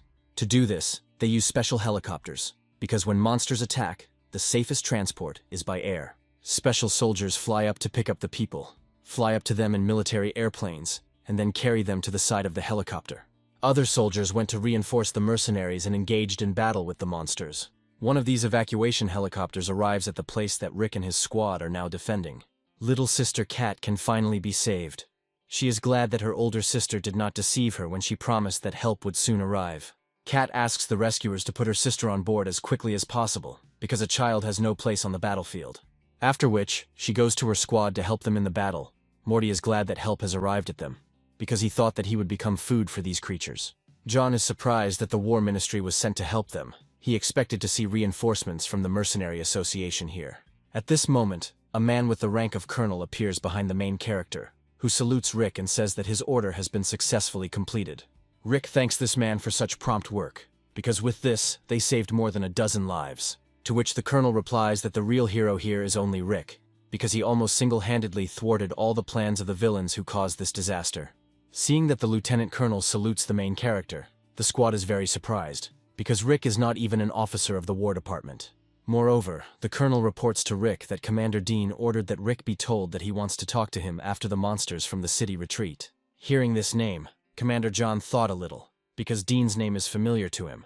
This man is the strongest fighter in the city. All members of the squad begin to glare at the main character, wanting to hear the story of his acquaintance with the commander. Morty is delighted with the main character.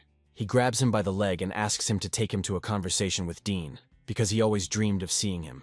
To which Rick replies that if the fat man doesn't let him go now, he will have to go to the commander without one leg. The influx of monsters was successfully repelled, but the city suffered huge losses and widespread destruction. Although Rick understands that all the monsters in the city have been defeated, he is worried that the attacks may be repeated on other cities. Then they will suffer the same fate. To which John tells him that this is the new reality after the meteorite fell. All people should always be on alert and take care of their safety. At this moment, from severe overwork, the main character begins to feel dizzy and begins to fall to the ground. His body is picked up by his friends, who lay his head on Cat's legs. Rick tells them that he is very tired, so he is no longer able to stand on his feet. After which, he feels that he is no longer able to hold his eyelids, so he closes his eyes. A few days later, the action moves to the protagonist's mansion. Rick lies in his bed, in which he has slept for several days, because over the long battles he has lost a huge amount of vital energy. Opening his eyes, he cannot remember how he got to his home. The last thing he remembers is how he fell. But despite the weakness in his body, Rick still notices that he is not alone in the house now, and tells the man to show himself. He saw Suzanne at the door. He is surprised to see her here, and asks her how she ended up at his house. A little embarrassed, Suzanne tells the main character that he needs to get himself in order first before asking questions. Hearing this, Rick decides to look under the covers and realizes that he is completely naked. He asks Suzanne how this happened and where his clothes went, but Suzanne just slams the door and tells him that first he must get dressed, and then they will talk. Sometime later, Rick finds his clothes and sits down at the table to eat the dinner Suzanne has prepared for him. During the meal, he watches a report on the latest news in the city. According to the television station, whose reporter was on the front line, the majority of the monsters were driven out of the city. Rick praises Suzanne for her special talent for cooking. Thanks to such food, he quickly gains strength after a long 3-day sleep. Suzanne replies that the entire squad was afraid for him. Apparently, the large consumption of alien fruits and the long battles had greatly exhausted him. Having discovered the God of War system, Rick realizes that his performance has increased significantly. Must be due to the fact that all the alien fruits have been fully absorbed. Continuing to watch the report, Rick hears the presenter say that all members of the Lee family are on the list of victims, after which he offers his condolences. Rick doesn't understand why some of the main culprits of all troubles are mourned by the whole country on live television. Suzanne tells him that not only the Lee family is to blame for what happened, the monsters in the shadowy mountains were forced to rebel, and the order came from the capital of China. Hearing this, Rick realizes what serious people he has become involved with, and most likely, they are to blame for the fact that his father was unfairly accused. All TV channels in the city broadcast only news about the attack of monsters and about many people who have gone missing. Rick doesn't understand why Commander Dean and President Hughes can't speak out, because they know the whole truth about who was behind the monster attack on the city. Suzanne tells Rick that if they stand up for their point of view, there will be no problems, and they will face the same fate as his father. Hearing this, Rick realizes that this is most likely true, because the blame was clearly placed on him by completely different people. Suzanne tells the main character that very influential people are to blame for the arrest of his father, so the commander can only secretly protect him by placing him in an air prison. Rick thanks Suzanne because things didn't turn out the way he originally thought, and in fact, his father still has loyal allies. Suzanne says that she told this so that the hero would worry less about his father, but at the same time understand what influential people are his enemies. In response to this, Rick promises that he will be more careful, and also adds that he will become so strong that these people will be afraid of harming the people dear to him. Looking at Rick, Suzanne is somehow sure that he will succeed. After which, she says that she has to go, and also adds that the thing she found in his bag is in the next room. Perhaps it is dear to him. For some reason, Rick didn't immediately understand what kind of thing they were talking about, but upon entering the room, Rick realized what Suzanne was talking about.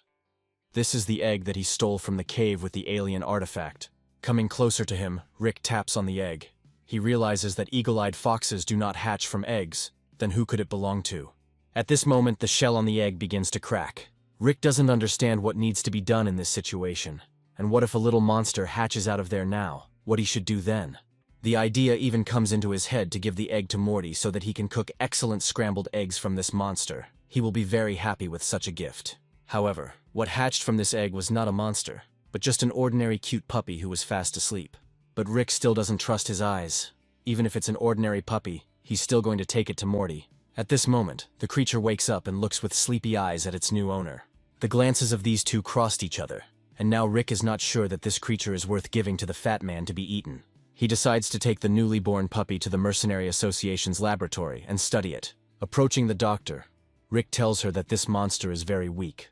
Perhaps he is sick with something, and asks the doctor to examine the body of this creature.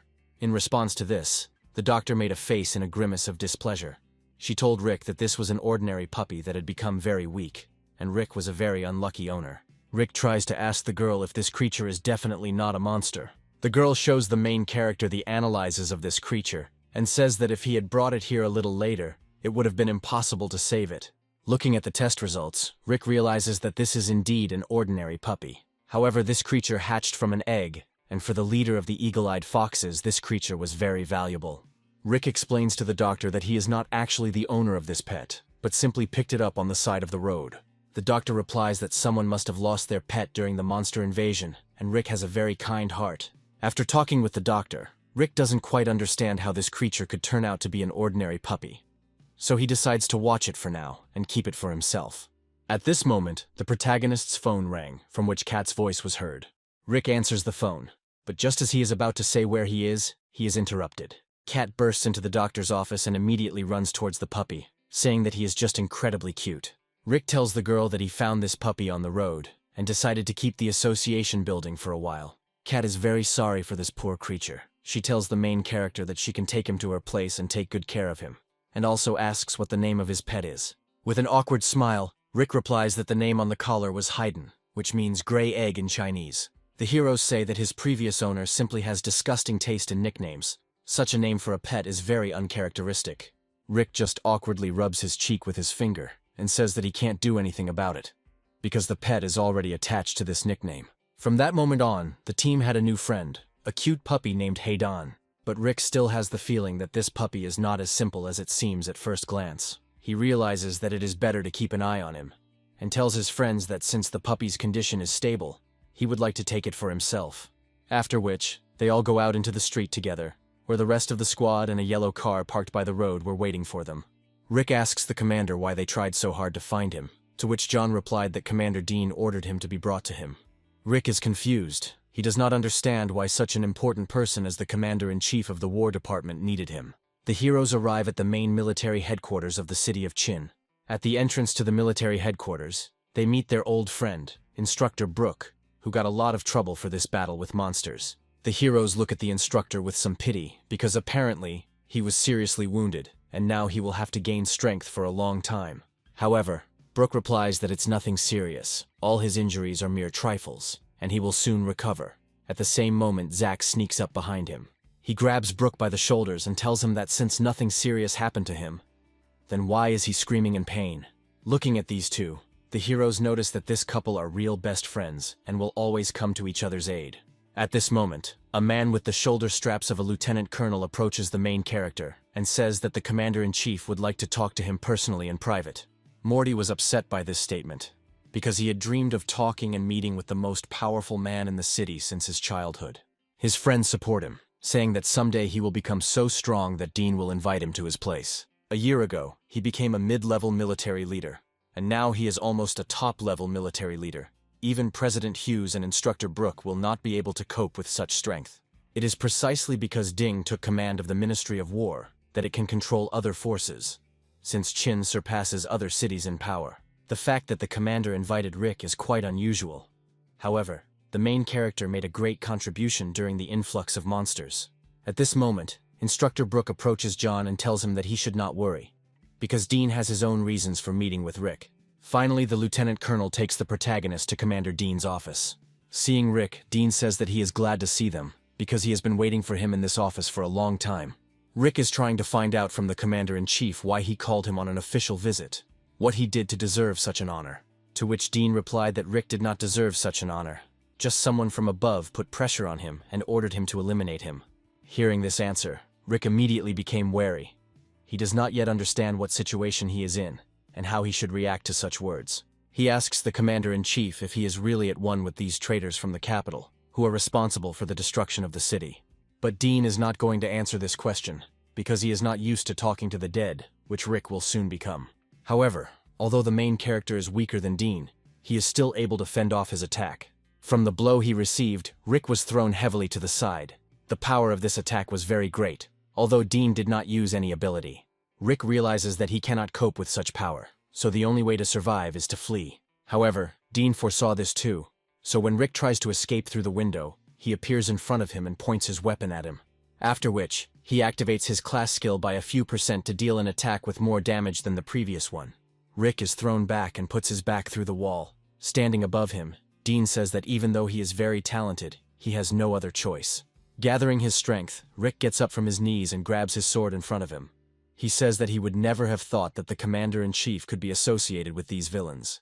Dean tells him that he is still small and stupid and cannot see the whole picture, that there is evil, and that good is decided by those in whose hands the power is. The one who survived laughs, and therefore what he does is considered true. With these words, Dean attacks the main character again. This time, in order to dodge, Rick uses his hovering step ability. The power of the commander-in-chief terrifies Rick. He understands that he won't be able to fight against him for long, and he hasn't even shown his strength yet. Using a soaring step wastes a lot of strength and stamina. If things continue like this, the hero will have no chance of survival. Looking at him, Dean thinks that the boy in such a situation has still not lost hope and is looking for a way out. In this, he and his father are similar. Since this is the case, Dean wants to test how far the main character is willing to go to save himself. At the moment when Rick repels another attack aimed at him and turns on the God of War system, in the hope of seeing some improvements there, the system announced that the hero is in a critical situation, so he can upgrade his soaring step skill to the next level for 50 points. After upgrading the ability, Rick realizes that it did not become B class, but remained C class, because it turned out that before it was called C-. With the new skill upgrade, his speed increased by another 50%, however, it now absorbs 2% of his stamina per second. But this time is enough for the main character for his plan. Seeing a ventilation hatch on the ceiling of the room, Rick activates his hover step ability and, with all his might, jumps off the ground to instantly get through the hatch. Looking at this, Dean is surprised by Rick's speed. He considers him a truly talented fighter, because he did not immediately reveal all his cards to him. Finally, the hero manages to break away a little from the commander-in-chief, and he feels a slight relief as he crawls into the ventilation shaft. However, he did not have to rejoice for long, because Dean had thought through everything to the smallest detail, and even the passage in the ventilation shaft was blocked by a laser trap. Meanwhile, the main character's stamina is already running out. His energy is being spent at great speed. This time he really finds himself in an unenviable position. Looking up, Dean comments on how smartly Rick chose the moment to escape, after which he says that this boy lived up to his expectations. Rick understands that he needs to concentrate, and he will definitely cope and get out of here. And then he will be able to tell everyone that Dean is actually a traitor. At this moment, he hears Dean's voice, who tells him that he has passed the test and can now go back down. Rick was very surprised by these words, because he does not understand what this check means. But before he had time to weigh the pros and cons, the ventilation hatch breaks off and some force drags him back into the room. With a loud crash, the hero falls to the ground, making a loud sound of crunching bones. Rick tells Dean that he didn't expect there to be a trap even in the ventilation room, to which he replies that his office is the safest place in the city. After which, he points the main character to a table with medicines and invites him to treat his wounds after a difficult ordeal. Dean sees that Rick is still wary. However, he tells him that he has nothing to worry about anymore. To prove that he is not lying, Dean throws the main character an envelope with some contents that will prove that he is a friend. Having unpacked the envelope, the main character is very surprised by what he saw there. The envelope contained an old photo of his father's military team, showing Commander Dean, Instructor Brooke, and his father. And between them stood the only woman from their squad, who is the main character's mother. When Rick saw her, tears welled up in his eyes. In addition, the envelope also contained a letter from his father, which he wrote when the accident happened to him. The letter was written in Chris's hand, that if his son ever found Dean, then he should test his strength, and if he did not live up to his expectations, then he should not be allowed into this matter. After seeing this photo and reading the letter, Rick finally regained his trust in the commander-in-chief. However, Dean tells him that his wounds need to be treated first before they can continue their conversation, unless of course he wants to die from bleeding. Rick begins to bandage and take special medications, only now he began to feel severe pain from the blows inflicted on him. Dean laughs at him, because just now Rick was so brave, and now he's writhing in pain from a couple of scratches. To which Rick replies that it is normal when people say that they are hurt, because he himself has never felt the force of his blow. Dean replies that he only fulfilled part of the agreement with his father. He asks the hero if he wants to know what his relationship is with him. To which Rick replies that he didn't know that they were all friends before, so it would be very interesting for him to listen to such a story. Dean tells Rick that this entire squad were university buddies, and his mother created the security systems for the military base and his personal office. Rick now understands why the emergency exit in the alien artifact garden opened when he activated it. Dean says that his mother was a real genius in this regard. If not for his father, she would have taken the top degree at the research institute. She was an excellent person. If she had not had to go to Donghe, perhaps the whole world would be safe now. Dean tells the main character that he is very much like his mother. and since he made a promise to his father, he will fulfill it. But before that, the hero must learn the terrible truth. He says that the enemies the protagonist will have to face will not only be mid-grade warlords, but some of them will be top-tier warlords, and even gods of war, who are fighters who have reached the peak of their power. Dean asks the hero if he is ready to face such opponents and put his life on the scale. Without hesitating for a second, the hero replies that he was never afraid of death, and now he is ready to do anything to find out the whole truth. Dean tells him that this is an answer worthy of a true warrior, and now he has finally passed the test. Rick was surprised by this, because it seems to him that Dean is an overly distrustful person, to which Dean replies that this property helps him find real allies, especially since his father did not want to involve him in this matter at all. But since this has happened, Dean will give Rick what he came to this city for, after which he takes out the contents of the secret safe. Seeing him, Rick is surprised, because when he opened the safe at the military base, it was empty. Dean assures the protagonist that this is exactly the thing that his father hid at the Phantom Rain Mountain military base. Rick is very happy about this find, because he was very disappointed when he saw that when he opened the safe, he found nothing there. Dean says that when his father was hiding this thing, he was followed and wanted to steal it. But at that moment, he was at the base and prevented the villains from doing this. After which, he adds that now this thing is his. However, he should not place high hopes on it, because it is just a clue and nothing more. Opening the box, Rick sees in it what appears to be a small mirror and a mysterious sealed scroll. Hoping to find out what his father still wanted to convey to him, the main character unrolls the scroll. It talked about the city of Donghe. That same city, which has now become the largest lair of monsters in China, is now home to monsters of any level, even A-class. After the influx of monsters, Donghe City became the largest monster den in the country. For high-ranking officials, the fact that the impregnable front of the city has turned into ruins is a huge shame. What happened had a profound impact on people. The evidence was irrefutable, which is why Rick's father was punished so severely. At first, given all his merits and regalia, he should not have been punished so severely. However, the consequences of the influx turned out to be too great.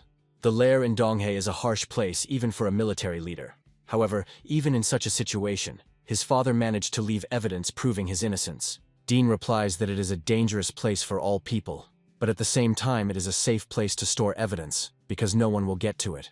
In addition, the place in which they are stored was built by Rick's mother, and the key to it lies in this box. This key is this mirror.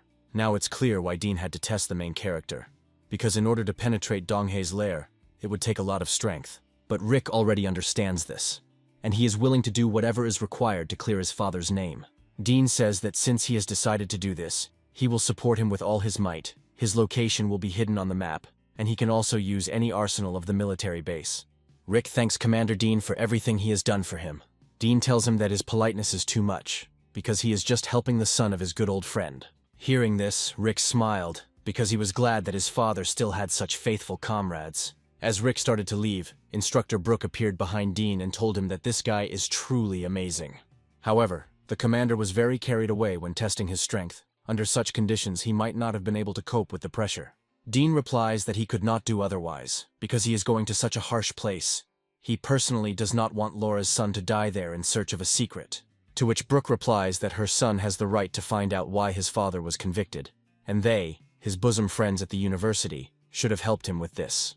Alas, a lot has changed since graduation. It was a very long time ago, and university time can no longer be returned. Dean says that if Laura were alive, she would be happy to see how strong her son has grown, because this guy is far superior to his peers. Rick spent this entire week after his conversation with the commander, meditating and preparing for his imminent departure to Donghe. He understands that before setting off on such a difficult journey, he needs to properly prepare for it. During his preparation, the hero managed to slightly increase his attributes. It seems that this fruit has been completely absorbed, so he feels that he has become a little stronger.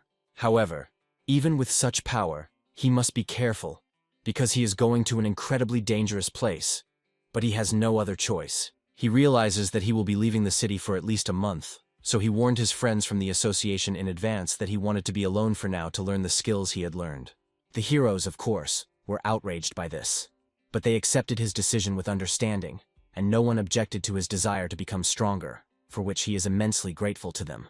Just as Rick is about to leave, he feels someone touching his leg. Looking down, he sees Hayden's puppy, which he tamed by stealing an egg from a cave of alien artifacts. In fact, he temporarily left the puppy at a military base to be looked after there. but he somehow managed to escape. During this time, Rick and Hayden became very attached to each other. Hayden was with him everywhere. He sat with him in the toilet, by the way. After overeating alien fruits, Rick spent a lot of time there.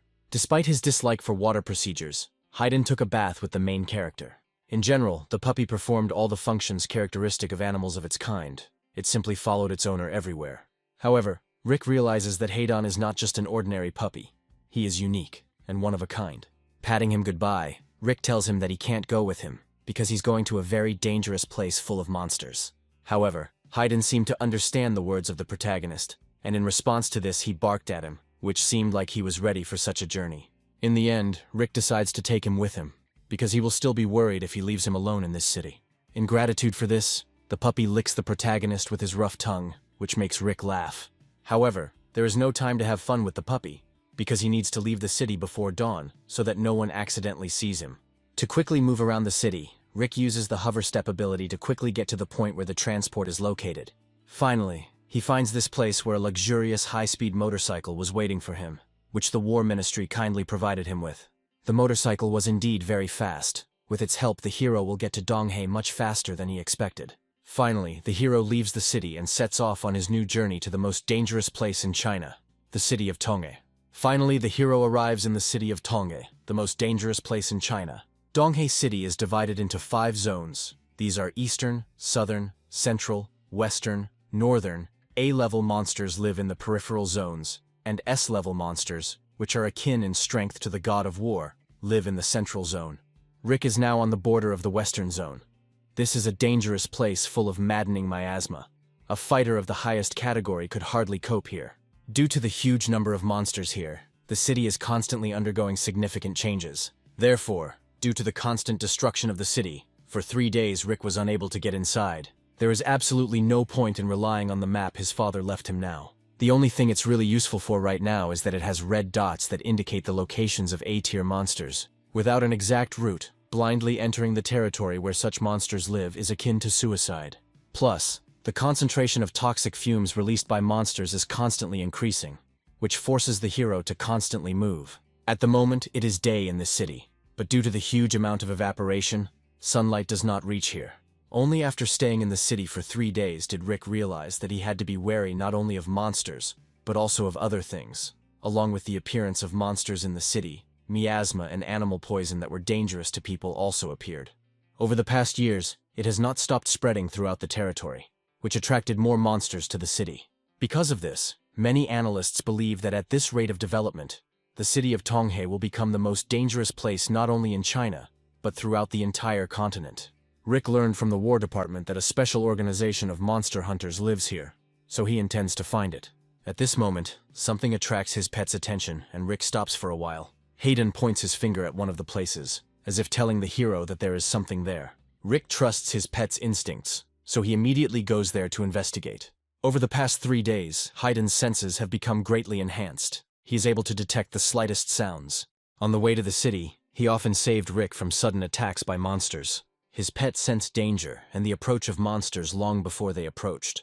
Therefore, Hayden turned out to be a very valuable traveler on the road, and Rick did not regret that he decided to take him with him. Having reached the place, the hero sees the reason for his pet's worries. There, he sees a blue-haired girl who is surrounded by several massive fighters. They tell her to return their things, or they will kill her. But the girl firmly stands her ground. She tells them that these things belong to her, and they will be used to pay for the services. Hearing these words, the fighters decide to teach this impudent girl a lesson, and one of them raises his palm. However, at this moment Rick appears in front of the girl, who blocks the attack of this fighter. From the shockwave, the fighters standing behind the attacker fly several meters back and fall to the ground. Rick asks these scoundrels if they are ashamed to attack a defenseless child in such a crowd. But they didn't even explain the reason for their attack, and decide to simply kill the main character. However, of course they didn't manage to do this, because Rick is far superior to them in all characteristics. Having dealt with his opponents, Rick rubs his fists and asks the girl if everything is okay. However, he receives an answer in a rather rude tone. With a dissatisfied face, she replies that she is not a baby at all and can take care of herself. Rick doesn't understand why she has this reaction and gratitude for saving her, so he accidentally calls her a girl again, to which she again replies that she only looks like that. In fact, she is an adult. Having recovered from the strong blow, some of the fighters manage to get up, and they ask Rick who he is and why he is protecting the thief.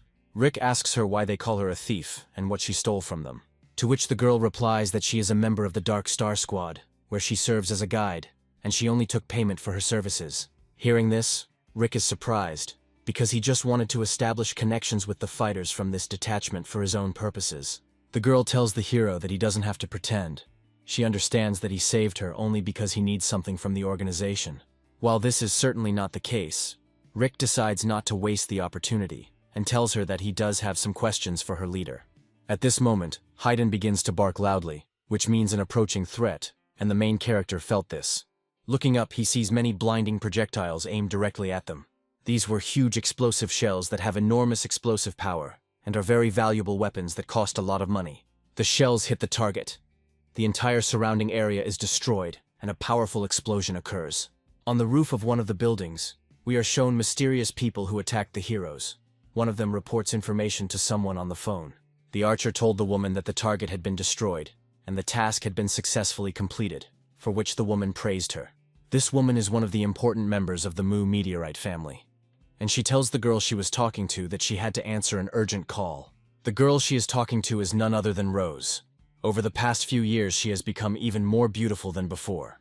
Rose asks if the people she sent were able to find the villains who caused the influx of monsters in Chin City, to which the woman replies that when the squad arrived, Henry from the Mu family was already dead, and the rest of the squad members could not be found. Looking down, Rose asks her if these traitors will go unpunished this time too. The woman tells Rose that the power of the part of the family that is behind this attack is comparable to the power of the main part of the family. They will only be able to get evidence if the elders take up the matter. At this moment, an urgent call comes to Rosa's phone. After listening to the call, Rose tells the woman that she now has new things to do, and she entrusts the search for Henry's squad to her. Looking at her back, the woman thinks that she will not see any information about these people, because she cannot protect herself. Now Rosa is the same puppet in the hands of more important people, and soon everything in this family will change dramatically.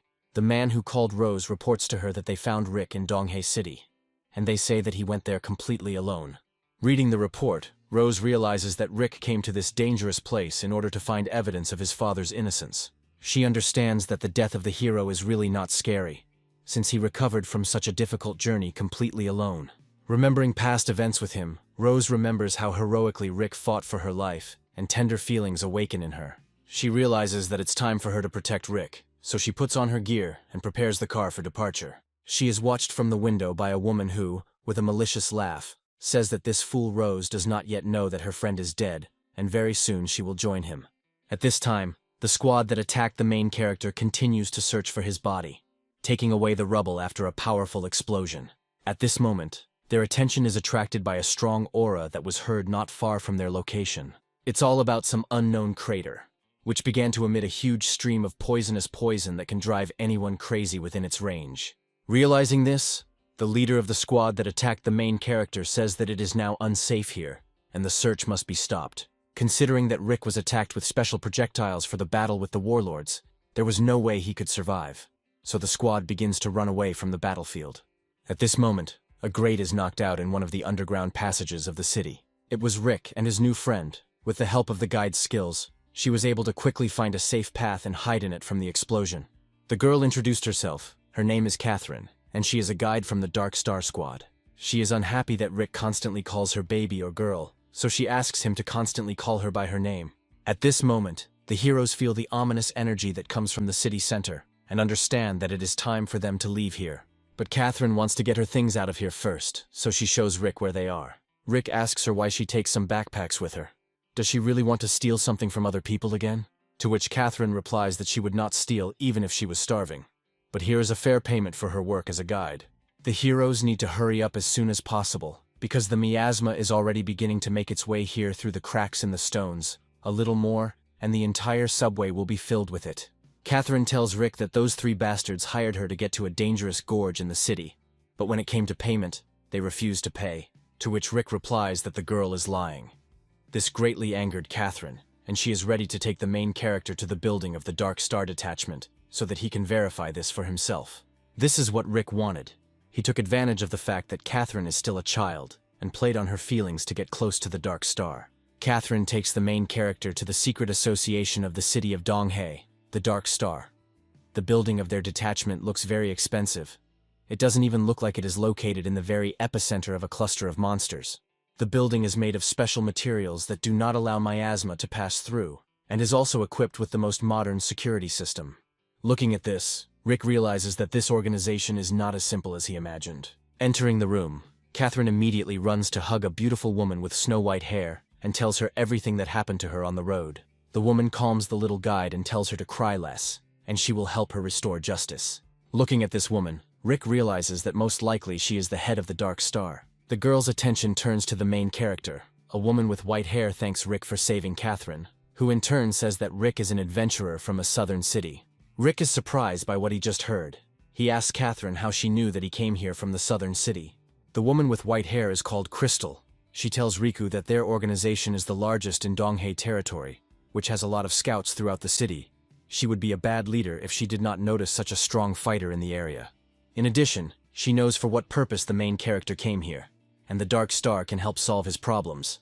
Upon hearing this, Rick is immediately interested in the price of the issue. Crystal replies that if Rick had contacted her a little earlier, it would have cost a lot of money.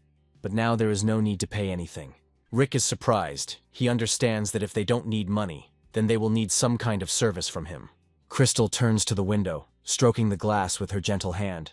She asks Rick if he knows where the miasma comes from, to which Rick replies that he doesn't know, because he's never encountered anything like this before. Crystal says that the source of the miasma is in the western part of the city. There is a crater from which it comes out. They call this place the Gorge of Monsters. In the lair of the city of Donghe, miasma periodically erupts from the gorges for an unknown reason. Their density has increased significantly recently, as has the strength of the monsters that live in them. It's hard to imagine how strong the A-tier monsters in these zones are, which were quite powerful even without enhancement. B-level monsters are capable of destroying a city. For people they are a nightmare in reality. But compared to A-level, even the leader of the eagle-eyed foxes is just a chick. Only a top-level military leader can compete with the A-class monsters that caused Donghe City to fall so quickly. And if A-tier monsters continue to get stronger, then they will become a problem even for warriors of the God of War level. Even in the days that Rick spent in this city, he felt changes in the strength of the aura of these monsters. And today, there should be another release of miasma. Rick asks Crystal why she is telling him this. Does she really want to offer him something? Crystal replies that Rick is very smart. Each eruption of miasma lasts more than a month, and if the monsters are allowed to fall into madness, they will destroy everything around them. Since the base of the Dark Star is located in the western part, destruction should not be allowed here in the first place. The Dark Star Squad has been operating in Donghe City for a long time, and they have found a way to control the miasma. They invented a special device for dispersing miasma. If it is installed correctly, then everything should work out. Red marks on the map indicate the places where the devices need to be placed. Due to the fact that many devices need to be activated simultaneously, the Dark Star Squad does not have enough assistance. Since Rick's main goal is to penetrate the western region, their paths coincide. The Dark Star is ready to provide him with a guide. However, he will have to protect one of the devices so that it can be activated. And also, the Dark Star can guarantee that he will leave Rick's position a secret. He doesn't have to worry about that. After weighing all the pros and cons, the hero decides to accept Crystal's offer. As a sign of concluding an agreement, they shake hands. After which, Rick and his new guide leave the Dark Star building.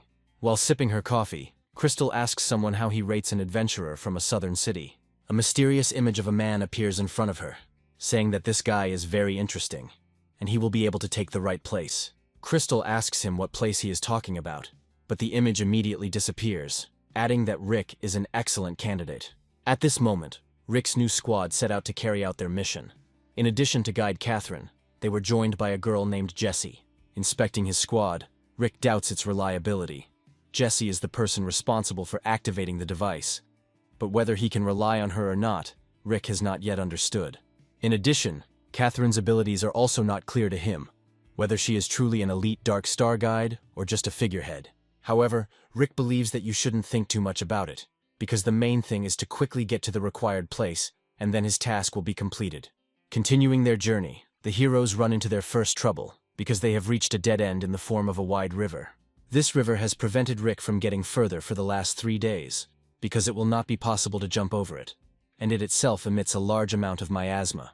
In addition, it is simply infested with many C-class monsters, poisonous mutated eels, Now for Rick, such monsters do not bring much discomfort.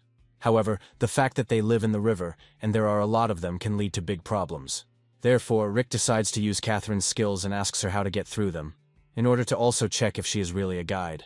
To which Catherine replies that she would like to stay here a little to catch some of these poisonous eels. Jessie tells Catherine that she's too petty, and they don't have that much time to waste on her stupid money making money on everything. Catherine replies that the skin of these monsters is worth a lot of money on the black market, but in order to earn it, you must first get out of here alive. Looking at Catherine, Rick is once again surprised at how such a little girl can be so preoccupied with money. Catherine uses her guide skill, her eyes light up blue, and she tries to find a way to get across this river. After which, her energy changes greatly, and she begins to quickly run in one direction, telling the heroes to follow her. After running a short distance, she points the heroes to a sewer hatch through which they must get to the other side. Catherine's abilities did not disappoint, and the heroes actually managed to get across. Rick notes to himself that she really knows her stuff. Jessie tells Rick not to relax, because their task is only to get to the place where the device is activated. So, if something happens, he must protect everyone. At that same second, Rick says he felt something moving nearby. However, Jessie didn't hear anything, so she asks the main character again. Maybe it seemed to him, because there is no one nearby. At this moment, not far from them, an explosion occurs, which is heard throughout the area. Jessie is surprised by the hearing of the main character. She did not know that he was also a military leader. Turning towards Jessie, Rick tells her that something strange is going on here. Jessie asks him what exactly he is talking about, since Donghe City is full of various monster hunting squads. To which Rick replies that by the aura, it doesn't quite look like a fight between a monster and a meteorite fighter, but more like two strong monsters fighting each other. After which, we are shown a mysterious man who stands on the mountainside and watches the battle, ordering the monsters to destroy each other. During the long battle and constant explosions, the monsters begin to mutate and increase their power level. Monsters fight each other with great rage and ferocity. Everyone in China knows that tough battles and massive explosions are the catalyst for pumping up the monster's strength. While in the miasma, they mutate even faster, which can lead to their unpredictable mutation, which will make them even more terrible, turning them into a new type of monster, like this individual, a mutated B-level individual, Clawing. The hooded man who organized this battle is pleased with the results obtained, because, as expected, monsters in the miasma mutate faster. Standing next to him are ordinary fighters who are looking for easy money. They came here to earn as many mutated meteorite cores as possible. They must divide the money they receive from the sale of these precious stones into equal parts together with the organizer of the monster fight, which is good for the man in the hood, because if something happens, it will be possible to successfully shift all the blame onto these fighters. And the main purpose of these mutations for him is not money, but the execution of orders to eliminate their main goal. Meanwhile, the heroes come closer to the epicenter of the battle to see who staged this crazy fight. Rick is surprised that someone is hunting monsters while the miasma is spreading, since fighting against monsters in such a state is certain death. To which Jessie responds that monster hunting is common in the area. Many people will do anything for a small chance to get rich quick. Catherine added that if she were stronger, she would without hesitation go along with a squad of monster hunters, because this is the fastest way to wealth. In response to this, Jessie kicks her in the forehead and says that if she ever goes there, she will break her legs. A quarrel arises between the girls, which makes a lot of noise. This noise attracted the attention of one of the monsters who was nearby, and he was about to attack the heroes.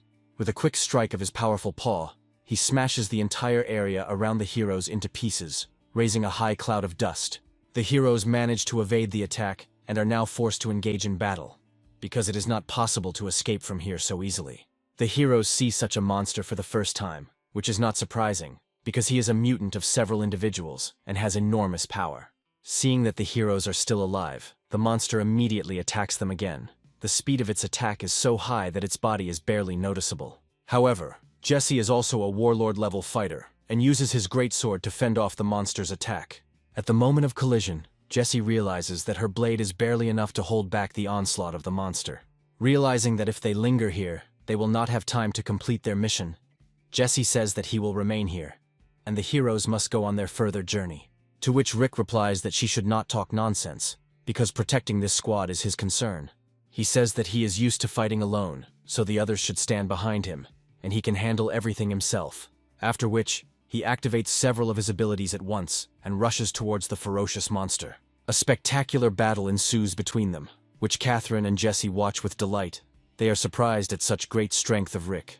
In the battle, the opponents take turns seizing the initiative from each other. No one wants to give in, and the monster is becoming stronger every minute. In addition, now several more monsters have noticed the heroes. Rick understands that if help arrives, they will definitely not get out of this battle alive. Therefore, he activates the Soaring Step ability and activates the beast core of his blade. From using these abilities, Rick becomes like lightning and attacks the monster. With great difficulty, he manages to break through the defense of the ferocious monster, and he cuts off the creature's head with his sharp blade. Looking at this, his new allies understand why Crystal sent him to protect them, because he was able to behead a B-tier monster. However, they had little time to admire his powers, because they were immediately attacked by another similar monster. Jessie realizes that they cannot win this battle, so she grabs the girl in her arms and asks her to show the way to quickly escape from the battlefield. However, these mutated monsters have tremendous speed, which allows them to quickly close even with such a fighter as Jessie. At this moment, the main character appears behind the girls. He always comes to the rescue at the right moment. He grabs Jessie by the waist and tells them to fasten their seatbelts, because they are about to reach speeds they have never felt before. After which, Rick uses all his maneuvering skills and combines them. With their help, the main character manages to break away from the monsters. The speed of the main character is so great that in a split second he was separated from the B-class monsters by a huge distance. When the heroes managed to reach a safe distance, Rick decided to ask Jessie in more detail about the mutation of monsters. He says that most likely the rate of their mutation is influenced by miasma, which has become more and more abundant lately. Jessie replies that miasma does increase the chance of mutation, but this is the first time she has seen monsters like these. Rick understands that if these mutations continue, it may affect the fulfillment of his goal, because getting there will be much more difficult. He understands that in order to reduce the likelihood of mutations, he must first install devices to dispel the miasma. Finally, the heroes reach their goal and see in front of them a place where they need to install a dispersal mechanism. The hero understands that this place was not on his father's map, but he remembers walking here with his mother as a child. There used to be a park in the western suburbs here. He asks Jessie if the dispersal device is really located here, because this place is too conspicuous. Jessie replies that they are where they need to be, and then reaches into her pocket for the special key. Having taken it out, Rick realizes that the key that Jessie is going to install is the same as the one that his father left for him in the safe. Rick asks Jessie to tell her more about the thing she just got. Jessie is surprised that such a strong fighter like Rick is seeing this thing for the first time. She decides to show him how it works. To do this, Jessie activates this item and points it at one of the statues standing next to them. After which, a secret passage opens in front of them, leading straight to the device. After seeing the effect of this item, Rick remembers how, as a child, he often played hide-and-seek with his mother in this park. His mother always told him that if he could find her and win at the park, she would buy him anything he wanted. However, Rick was never able to find her, and now he understands why. It turns out that his mother was hiding in similar secret rooms, which may mean that she is the one who invented them. Jessie tells Rick that when she first saw that there might be a device in the middle of the ruins to dispel miasma, she was also shocked, but now it is a common thing for them. After which they go downstairs, and Rick asks why the Dark Star installed the device in such a place, because if it is found, there may be problems. To which Jessie replies that the Dark Star has nothing to do with these devices. It was accidentally discovered during the exploration of this place. It is assumed that this place was built before the influx of monsters into the city of Donghe. Experts from the Dark Star suggest that there was a research institute here that specialized in monsters. Unfortunately, after the influx of creatures, little managed to survive, but they still managed to find a very valuable find. This find was nothing more than a miasma dissipator, a huge structure that occupied an entire cave in volume. Rick wonders why his mother always suggested playing hide-and-seek in this particular place. Perhaps she always came here. Approaching the device, Jessie begins to activate the mechanism. She directs the light from the mirror, with which she opened the secret door, to one of the device's sensors. After which, the device began to make noise and was activated. Jessie says that this device has not only an amazing appearance, but also properties. Rick thinks that if his mom really invented this device, then he might find some useful clues in it. Sometime after activation, the device finally started up. Throughout the former park, unusual purple sprouts began to appear, breaking through the durable asphalt. These sprouts secrete a special substance. It turned out that the real function of this device is not to dispel miasma, but to purify it. The device itself has a special sensor installed that shows the level of air pollution by miasma. Of course, this won't be possible to do quickly, so the heroes will have to stay here for a while. At this time, Jessie decides to bandage her wounds, which she received during a fight with B-level monsters. Rick asks her when she managed to get them, to which Jessie replies that not everyone is lucky enough to be as strong as him. If she had such strength, she would have completed this task alone. After which, she asks the main character to turn away, because she is going to treat the wounds on her back. This confused the main character a little and made his cheeks turn pink with shame, because he didn't want to peek at Jessie. Seeing how cute Rick is embarrassed, Jessie calls him a funny guy. At this moment, from the gorge from which the main stream of miasma originates, the voice of a powerful being came out, who sensed that the miasma was being purified. After which, small snake monsters begin to appear from its tentacles, which are used for reconnaissance functions. The creature orders these monsters to find the source of the miasma purification and destroy it as quickly as possible. Looking at the purification timeline, Jessie says the full process will take at least 3 days. Catherine admires this device. She says that whoever came up with this device is an incredible engineering genius. It's a pity that according to the Dark Star's information, this person died during the influx of monsters. If he were alive, they could quickly deal with the situation in the city. But Rick realizes that his mother did not die in this disaster, but even earlier, which makes him sad, remembering this. However, he did not have to be sad for long, because an alarm siren sounded in the secret room, indicating that someone had entered the territory. Snake monsters had already made their way into the park, and thanks to their search skills, they quickly found the source of purifying the miasma and began to devour them. Watching them through external cameras, the heroes are surprised how the monsters managed to find this place so quickly. If this continues, then their attempts to dispel the miasma will be in vain. The monsters must be stopped as soon as possible. Rick tells Jessie that she can't go fight now because she was badly injured from the previous battle. He tells her that he can handle everything himself. Now it is a matter of his honor, because the monsters are destroying what his mother worked so hard for. Because the snakes quickly devour the roots, the miasma begins to spread again. Rick understands that if this continues, the monsters will break through the door and break through. They cannot be allowed to do this. Jessie tells Rick through a secret earpiece to be careful, as she has never seen such monsters before. To which Rick replies that she can be calm, because he knows what a sense of proportion is. After which, he asks to open her secret door to the room and penetrates through the passage. Running through the gorge of the secret room, Rick feels a strange aura begin to emanate from him. Looking at his clothes, Rick realizes that this mysterious light is reflecting from his mirror, which he received from his father's secret message. The light from the mirror is reflected on one of the walls of the gorge. Rick decides that he will deal with this issue later, because first he needs to defeat the snake that is trying to break through. After many small snakes devoured the sprouts to purify the miasma, their size increased significantly. Upon reaching the courtyard, Rick instantly activates his Shadow Blade ability and attacks the monsters. The sharpness of the blade of his blade is enough to instantly hit several creatures at once, cutting them into pieces. Rick is surprised that he managed to defeat these monsters so easily, because they seem to him much stronger. While examining the corpses of the snakes, Rick notices that these monsters have no eyes, and a strange aura emanates from them. This fact confuses the hero, because it means that they got here without vision, based only on the aura of the dispersal device. Watching the battle, members of the Dark Star Squad argue that until this moment, they have never met similar monsters. Rick reports to them that although the monsters are indeed unusual, they do not have any special power. But Jessie tells Rick to be careful because she still has a bad feeling about it. It feels like someone is constantly watching them. Meanwhile, Rick destroys the snakes one by one, leaving fewer and fewer individuals in the park. Seeing that Menjay was becoming a monster, Jessie's anxiety faded into the background, and she calmed down a little. However, at this moment, Catherine notices that something is wrong here. After all, the monsters that Rick had just cut left and right did not die, but began to unite into something more. She yells at Rick to be careful because a giant snake has appeared behind him, and is about to bite him.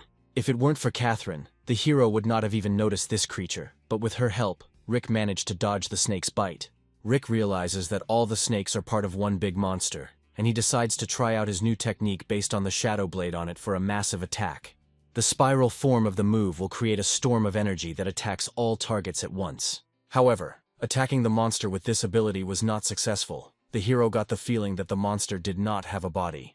After his blow, the creature simply decomposed again into many small snakes, which immediately, like a transformer, reformed the body of a huge snake, from which a strange aura emanates. The girls from the Dark Star Squad see such a phenomenon for the first time, because it seemed to them that the monster died from the blow.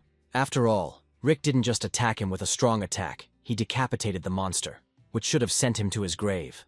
Jesse tells the main character that it is better to retreat now, because this monster is too strange. But the hero will not be able to escape so easily, because at the same moment, the monster attacks the hero with a stream of aura erupting from his mouth. The monster's aura envelops the protagonist's body from all sides, thereby driving him into a trap.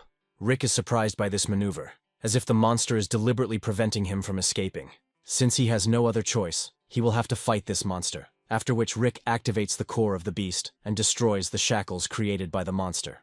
Having got out of them, the hero immediately rushes towards the ferocious mouth of the monster, trying to quickly attack him.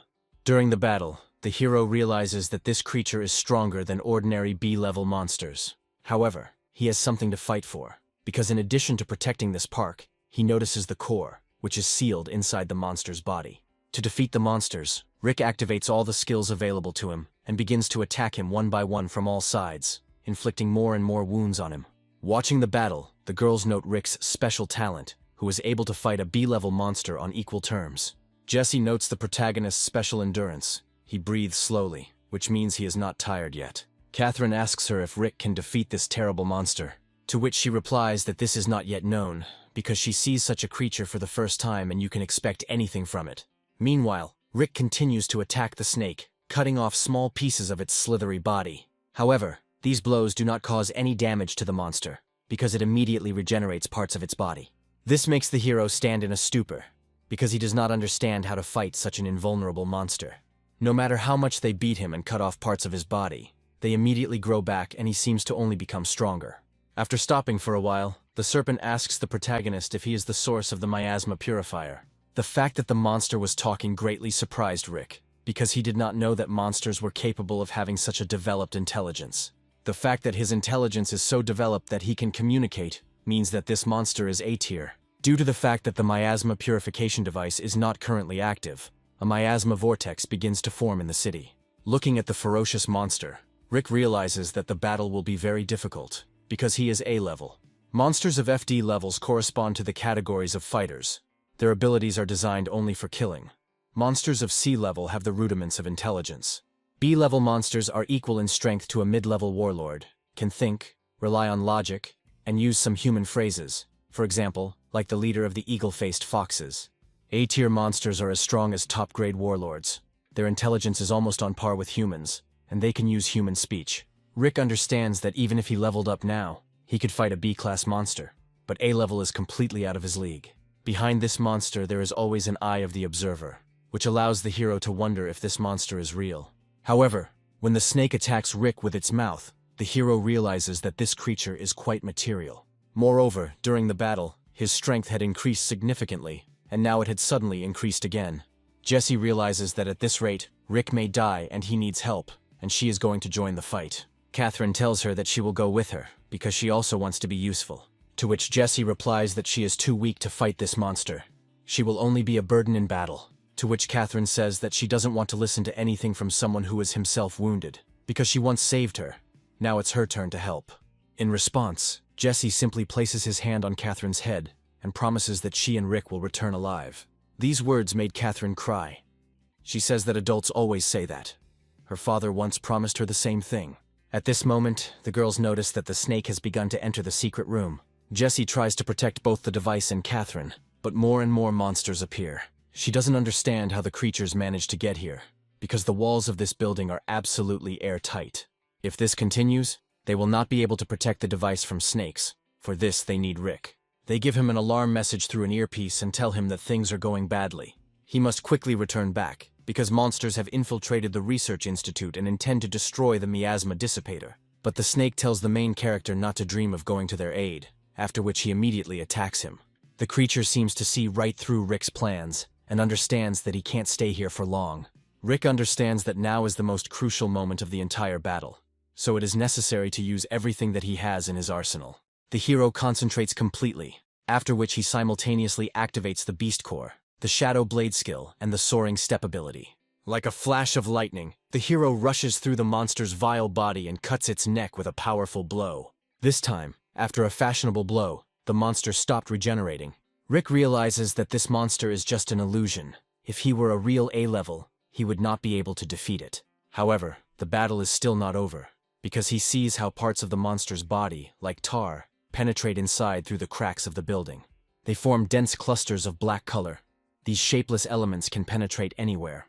Rick realizes that he needs to act quickly, otherwise he may not make it in time and the monsters will destroy the device. At this moment, Hayden begins to whine a little, as if warning the main character about something. Rick tells his pet that if he is hungry, now is not the time and he will feed him later. Hayden was really hungry and his eyes glowed bright green. From the small snakes that have entered the lair, a large monster begins to form, from which terrifying energy emanates. Without missing a second, the monster immediately attacks the girls with its huge tail, wanting to destroy them with one blow. Jessie blocks his blow, but she understands that the force of this blow is very strong, and she has no chance of winning this battle. Throwing his opponents back, the serpent turns his attention towards the device and realizes that it is the source of purification. After which he immediately rushes towards it to destroy it and fulfill the order of the one who sent him here. However, his plans were not destined to come true, because at that moment, Rick appears and kicks the vile snake in the head with a powerful blow of his foot. This appearance was very epic, and the girls are glad that the hero finally came to their aid. Rick apologizes to them for his delay and asks them to stand behind him, claiming that he will deal with this monster himself. However, the monster does not seem weaker than before. Moreover, it has completely regenerated again, and Rick does not understand how to defeat it.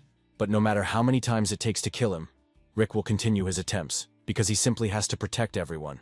And also, this place was built by his mother. Therefore, he simply cannot lose here.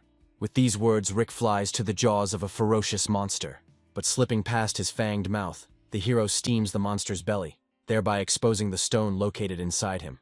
At this moment, strange green waves begin to emanate from Rick's pet. These waves begin to cover the monster's body from all sides, but they have the greatest impact on the core of the beast. From the force of these waves directed by Hayden, the core of the beast inside the monster bursts into small fragments. After the core is destroyed, the monster's body begins to disappear, as if it were some kind of hologram or something like that. Finally, the hero managed to defeat this monster, for killing which the system of the God of War rewarded him with 3 stat points. Such a small reward for this monster was due to the fact that, as Rick had expected, the monster turned out to be just a duplicate of an A-tier monster. After the battle, the girls run up to Rick and tell him that he is a real strongman, because he was able to defeat such a monster. But the thought that it was just a double of an A-level monster haunts Rick, because the original should be much stronger. In addition, the hero cannot shake the feeling that it was not he who killed this snake, but that he died even before the blow of his blade. At this moment, a strange silhouette appears over the monster's corpse, asking who was able to defeat his double. After which, the skin of the snake, which after death turned into liquid, begins to ignite. The heroes begin to feel a strange feeling of anxiety, a feeling that something huge is approaching them. A huge eye appears behind Rick, which seems to look into his soul. This creature asks if he killed his double. Although this creature is not here, its aura alone activates an alarm siren on the device. After which, the mirror lying in the protagonist's pocket begins to glow blue. The light emanating from the mirror is redirected to the device, and then, in turn, begins to illuminate the entire room with this light, in particular, the monster's corpse. As Rick suspected, the mirror his mom left him is the key to running the lab. Jessie does not understand what is happening. It seemed to her that they would now die under the yoke of a powerful monster. However, the danger immediately passed. And also, after the emergency siren, the level of miasma began to decrease at a much faster rate. The device began to work at full power, and for a while provided the heroes with safety in this cave. After this, Rick turns to the girls to ask if they were seriously injured during the fight with the monster. Catherine is glad that everyone survived this battle, and in tears, she hugs the main character. In response to this, Rick says that there is still animal poison on his clothes, and he is also afraid that in addition to the poison, he will be covered in Catherine's snot.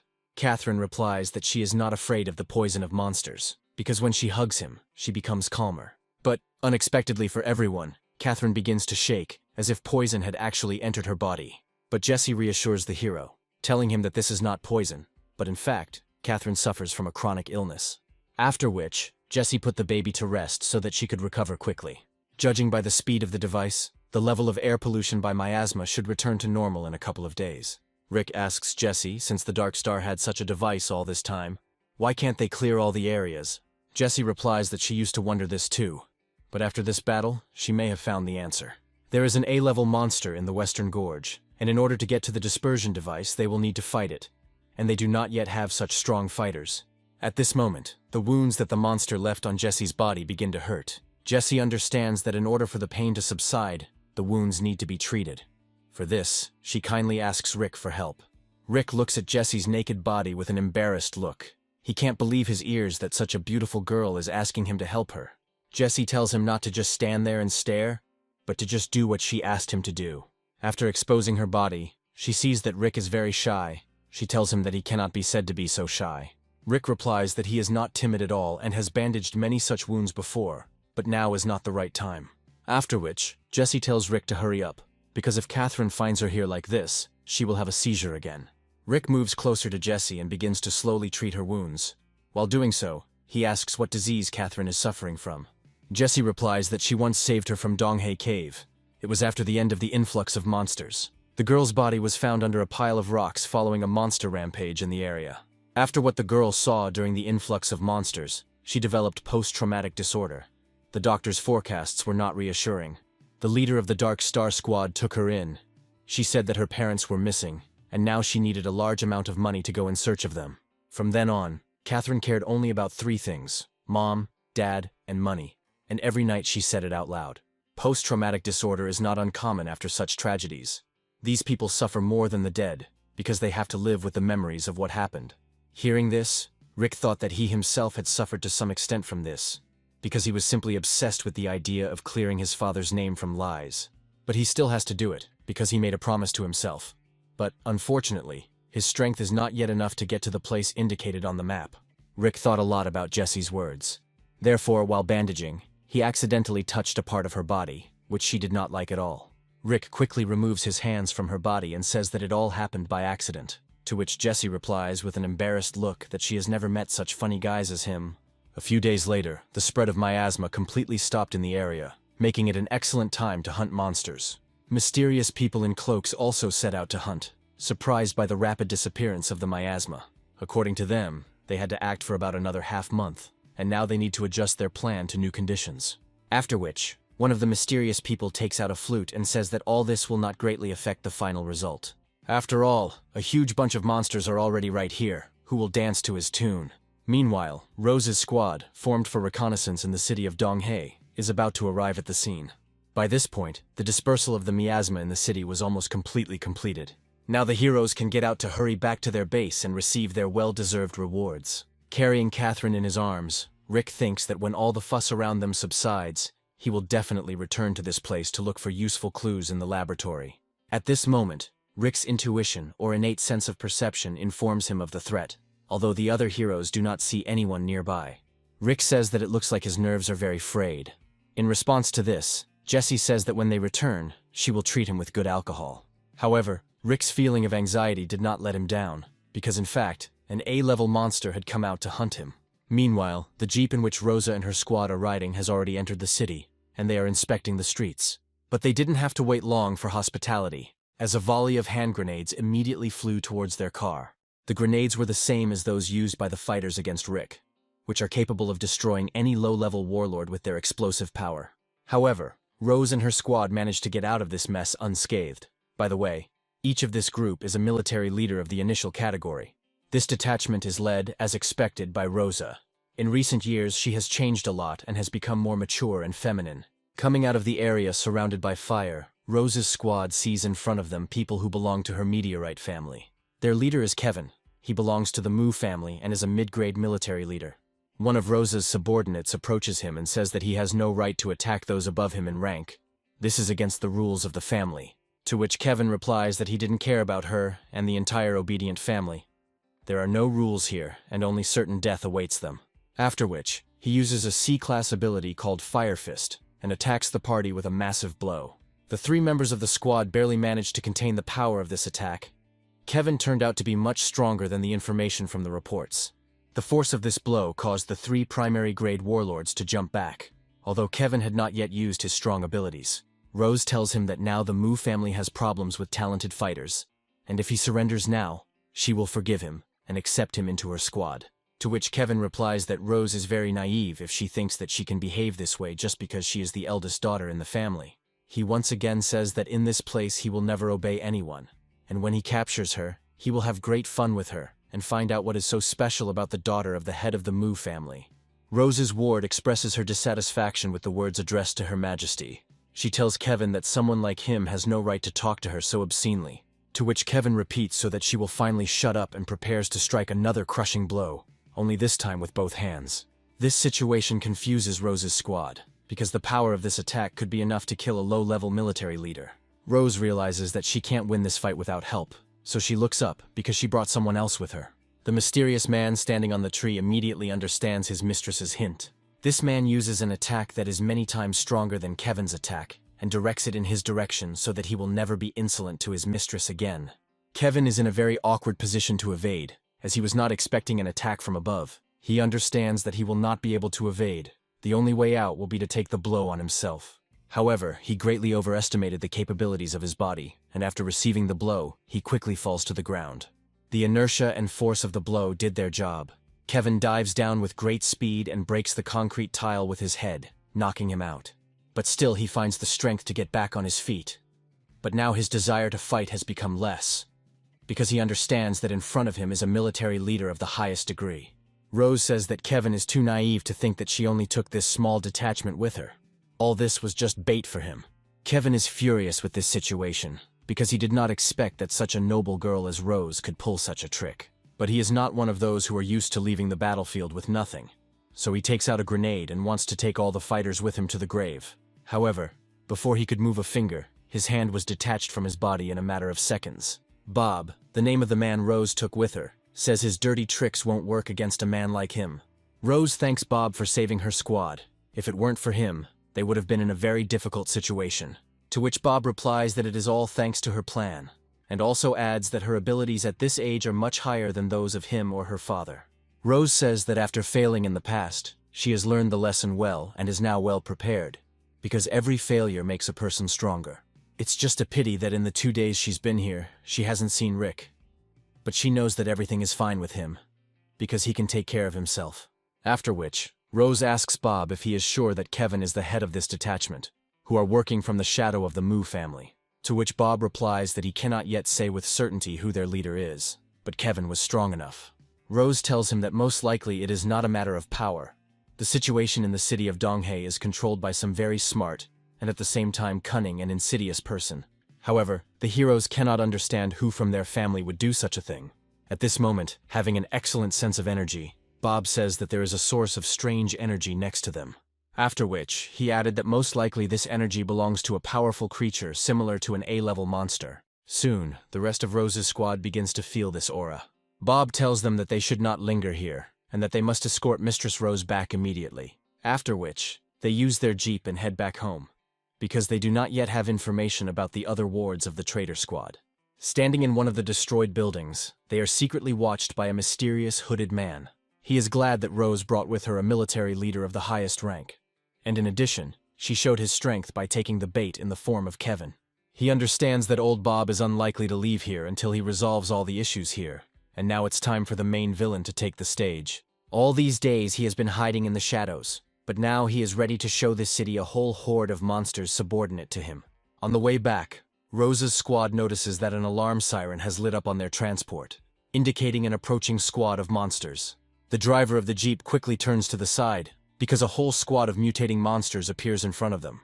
The heroes have to leave their armored jeep, because they are completely surrounded by monsters from all sides. Rose understands that as soon as Bob left, they were immediately attacked. This is not an accident, but someone's plan. She understands that most likely the real leader of the traitors of the Moo family from Donghe City has decided to appear. Meanwhile, one of Rose's wards attacks the monster and engages in battle with it. However, even though she is a primary category military leader, she cannot do anything to this ferocious creature, and is sent flying back several meters by its blow. The number of monsters on the battlefield is increasing. In addition to the fact that these monsters are very strong, they are also capable of flying, which makes it very difficult to fight them. Not far from them appeared the organizer of this event, who controls these monsters with the help of his demonic flute. The echo of the wave is noticed by all the fighters present here, and understand that this person is their main opponent. The hooded man greets them and tells Rose that their roles in this game have now changed, and now he will be the one hunting them. Looking at him, the heroes reflect that they have never heard of masters of this level in the ranks of their family. The hooded man does not give them time to rest and sets one of his strongest monsters, obtained as a result of the symbiosis of several individuals, on them. The girl from Rose's squad tells everyone to take their mistress away from the battlefield, and she will try to detain these creatures here. However, her friend says that there is no need for her to risk her life, because he took with him a specially developed new drug to repel monsters, which should temporarily contain them. The hero sprays the drug around the area, surrounding all the monsters with a fog of foul gas. Taking advantage of the monsters' confusion, the heroes try to escape from the battlefield, because they understand that they cannot win this fight. However, they have nowhere else to run, because they see how their transport has been surrounded by monsters, and is about to be destroyed. Rosa understands that since this happened, she will have to sacrifice the jeep, after which she presses the button and blows it up. This should delay the monsters for a while. And so it turned out that, in addition to human flesh, only a bright flame attracts the greatest attention of the creatures. However, if these monsters did not have a leader, perhaps they would have managed to escape. But in this situation, everything turned out completely differently. Rose is not surprised that the monsters were not stopped by the flames, but in such a case, she prepared an additional option for insurance. She did not want to use this until the very end, because it is unknown how that woman would react to her request. The action moves to the gathering place of members of the Dark Star Squad. Admiring the beauty of the local nature, Crystal says that the experimental squad has successfully completed its mission, because the level of miasma in the air has decreased significantly.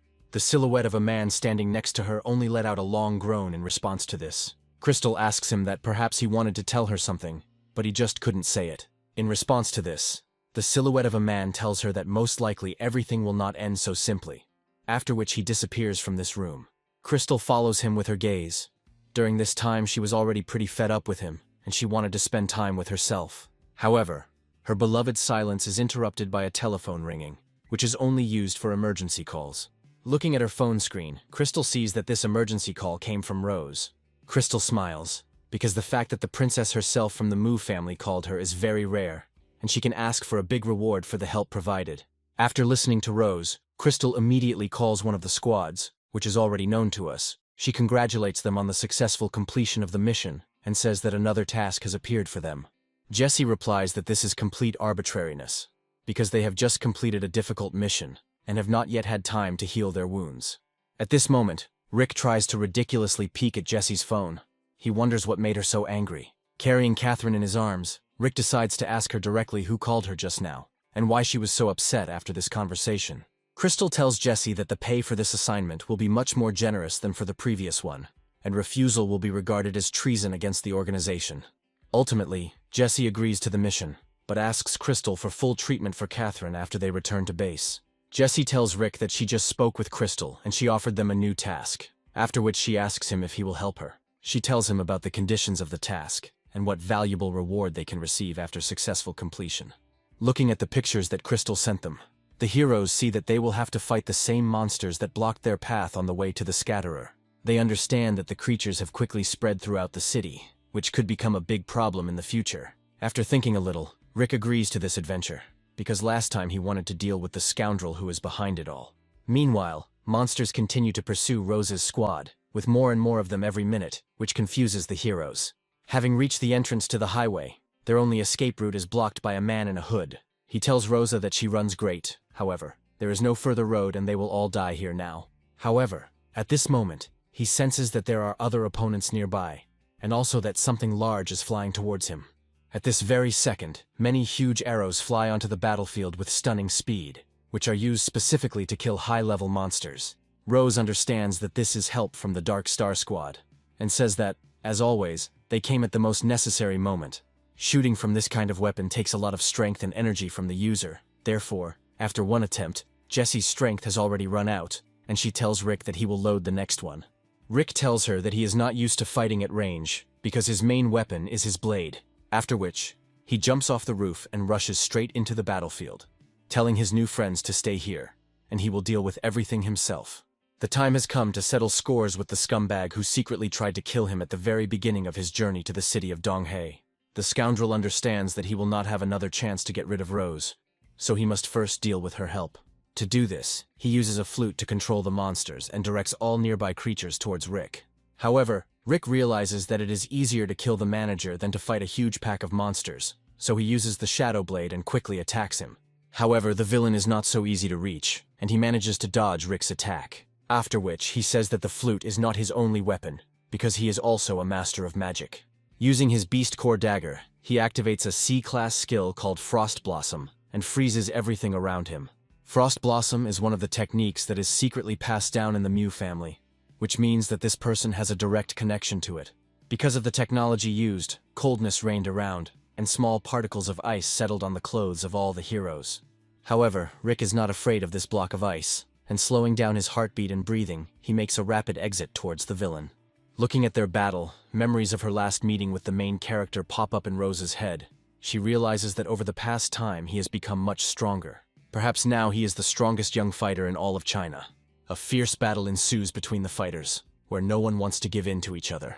The scoundrel asks Rick how he managed to survive the explosion that his charges caused him, after which he adds that this time he will not be able to leave here alive. Rick understands that his opponent is a mid-level military leader, and it will not be easy to fight against such a strong and treacherous enemy. With 45 more points left on his balance to distribute, he realizes that his only chance is to invest everything in agility and try to win it with speed. Taking advantage of the moment, the villain sends a squad of B-level monsters towards the main character.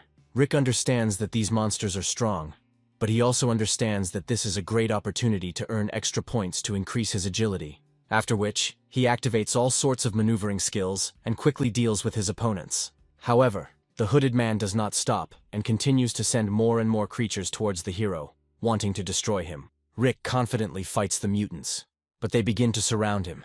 The situation becomes much more complicated than the hero imagined. The girls from the Dark Star Squad tell Rick through his earpiece that his opponent is too strong and it's time for him to retreat back. However, Rick does not have the right to escape from the battlefield, because this is already a matter of his honor, because now he is protecting Rose. Looking at the protagonist's stubbornness, the villain smiles, asking him what he would do if he doubled the number of monsters. After which, he directs almost the entire supply of his creatures in his direction, telling him that now his life will end. Seeing that Rick is in danger, Rose tries to help him. However, her subordinates do not allow her to pass, because her life is now the most important thing that needs to be saved. At the same time as the monsters, the villain attacks himself, using the Frost Blossom ability to slow down the hero's movement speed. During the battle with monsters, Rick managed to earn 71 stat points. He realizes that now is the time to invest in their agility, after which this indicator rises to the level of a mid-level military leader. Using his Shadow Blade and hovering step abilities, Rick increases the speed of his movements even more, so that even frost blooms do not hinder his movement. Seeing that the hero had become much faster, the villain became somewhat afraid, because now he practically does not notice him. The hero appears in front of him as if out of nowhere and attacks, but the villain's reaction is enough to deflect Rick's blade. But the villain did not know that Rick's ability has a chance of causing double damage, so the attack still achieves its target and leaves an injury on his hand. He understands that he is not able to fight at this speed, so he needs to retreat and regroup for now. But Rick does not intend to let the villain go. He tightly grips his blade with both hands and prepares to deliver the final attack. After which, the blade reaches its victim in the blink of an eye, and in the reflection of the steel of the blade one can see the sad look of his opponent. With his blow, Rick cuts the enemy from the hip to the top, putting an end to this battle. The lifeless body of the villain falls to the ground. The body still continues to emit a cold aura, covering the ground with white frost. The monsters have escaped the hooded man's grip, however. They are still monsters who can only think of destruction. But without the support of the demonic flute, the monsters lost their enormous power, and now, for Rick, they are no stronger than ordinary C-rank monsters. Rick easily manages to defeat the entire horde of monsters, and now, standing over their corpses, he can confidently say that the battle is over. Seeing how easily Rick was able to cope with all the obstacles, Rose's squad notes his incredible talent and perseverance.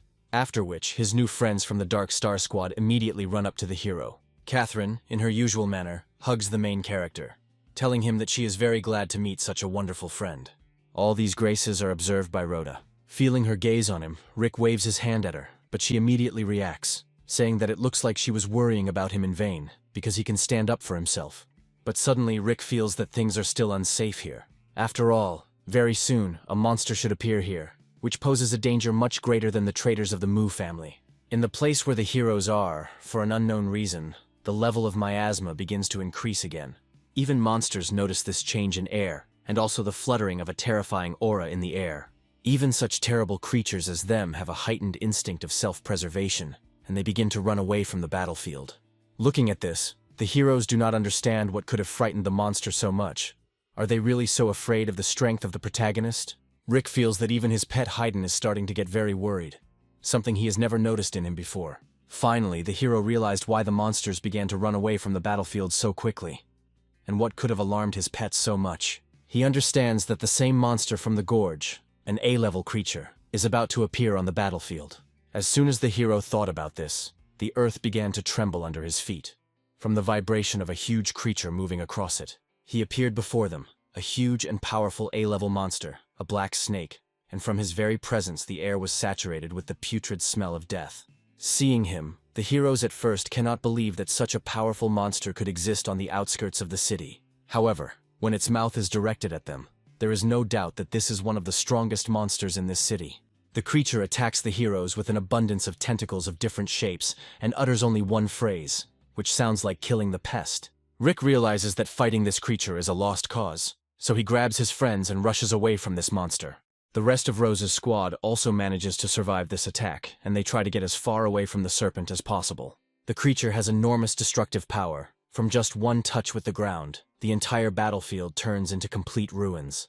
Rick notices that for some reason the monster is focusing its attention exclusively on him, perhaps due to the fact that it killed his double. If this is really the case, and the monster only needs Rick, he decides to do everything away from strangers. He takes the girls to a safe place and tells them not to follow him under any circumstances, because the monster only needs him. Looking at this, Rose and Jesse unanimously tell him to be careful, because they want to see him healthy after this battle. Because they said the same thing, an absurd pause hung between the girls. Rick is trying to lead the monster away from his allies. After leveling up his agility, he hopes that he will be able to keep his distance from the monster.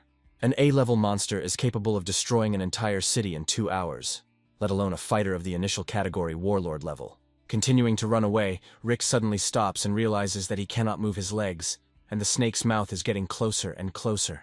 The thing is that small tentacles surrounded the protagonist's legs and injected them with poison that blocks muscle impulses. Rick understands that only a miracle can help him now. We didn't have to wait long for miracles, because the hero always has his faithful assistant at hand, who, with the help of his abilities, dispels the monster's attack. Now the hero can move again, and tries to jump away from the monster in order to break the distance again. However, the monster does not want to let him go. He continues to utter one word, calling Rick a pest and attacking him with its vile tentacles. The girls are worried about the main character. They see that the snake is dominating him and leading him into a hopeless situation. However, Rick tells them over the earpiece that he is fine, he doesn't need help right now, and they should stay where they are. At this moment, the hero sees in front of him the silhouette of a man, who was surrounded by a strong blue aura. It was Bob. He had been tracking this monster for a long time since the very beginning of this journey, and now he can finally fight him. He attacks him with a massive attack, the light from which spreads throughout the entire area, replacing the monster's dark aura with a much more friendly one. Seeing his strength, Rick realizes that this man is a top-level military leader.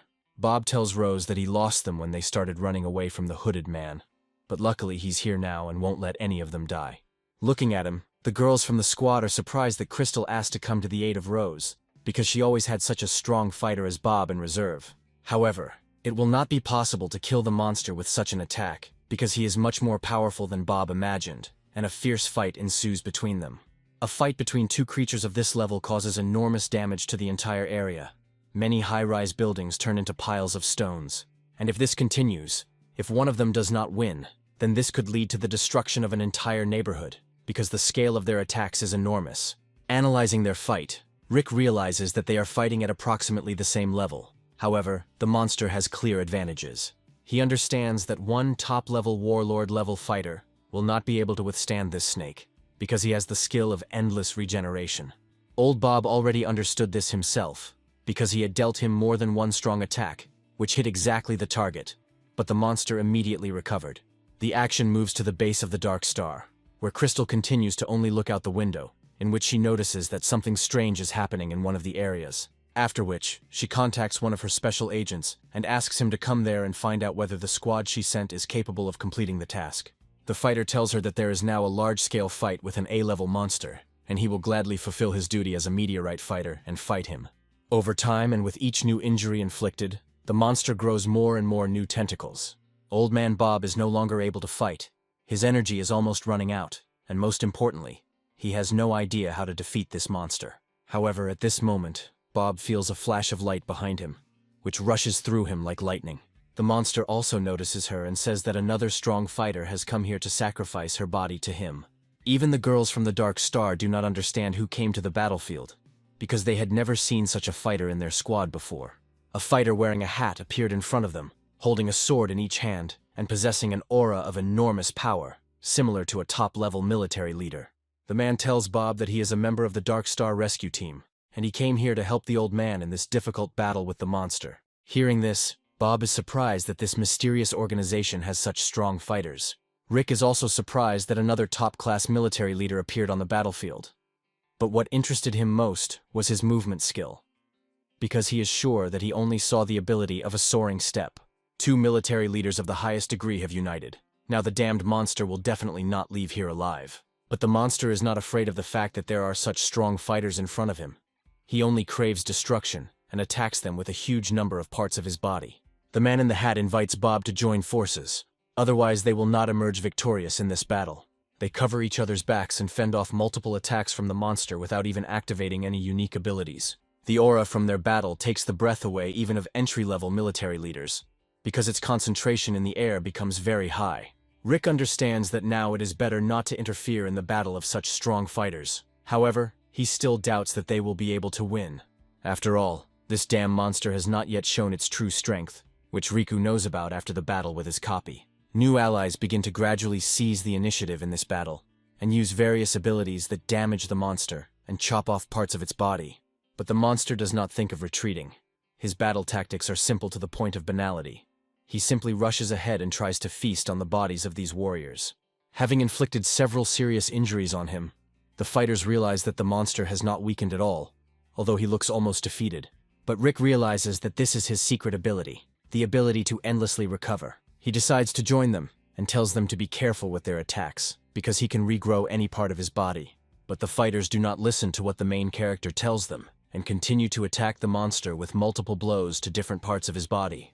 They chop the monster like cabbage, after which its tentacles scatter throughout the area. As Rick said, multiple attacks on this creature are a completely bad idea, because the monster has not only fully recovered, but has also become much stronger.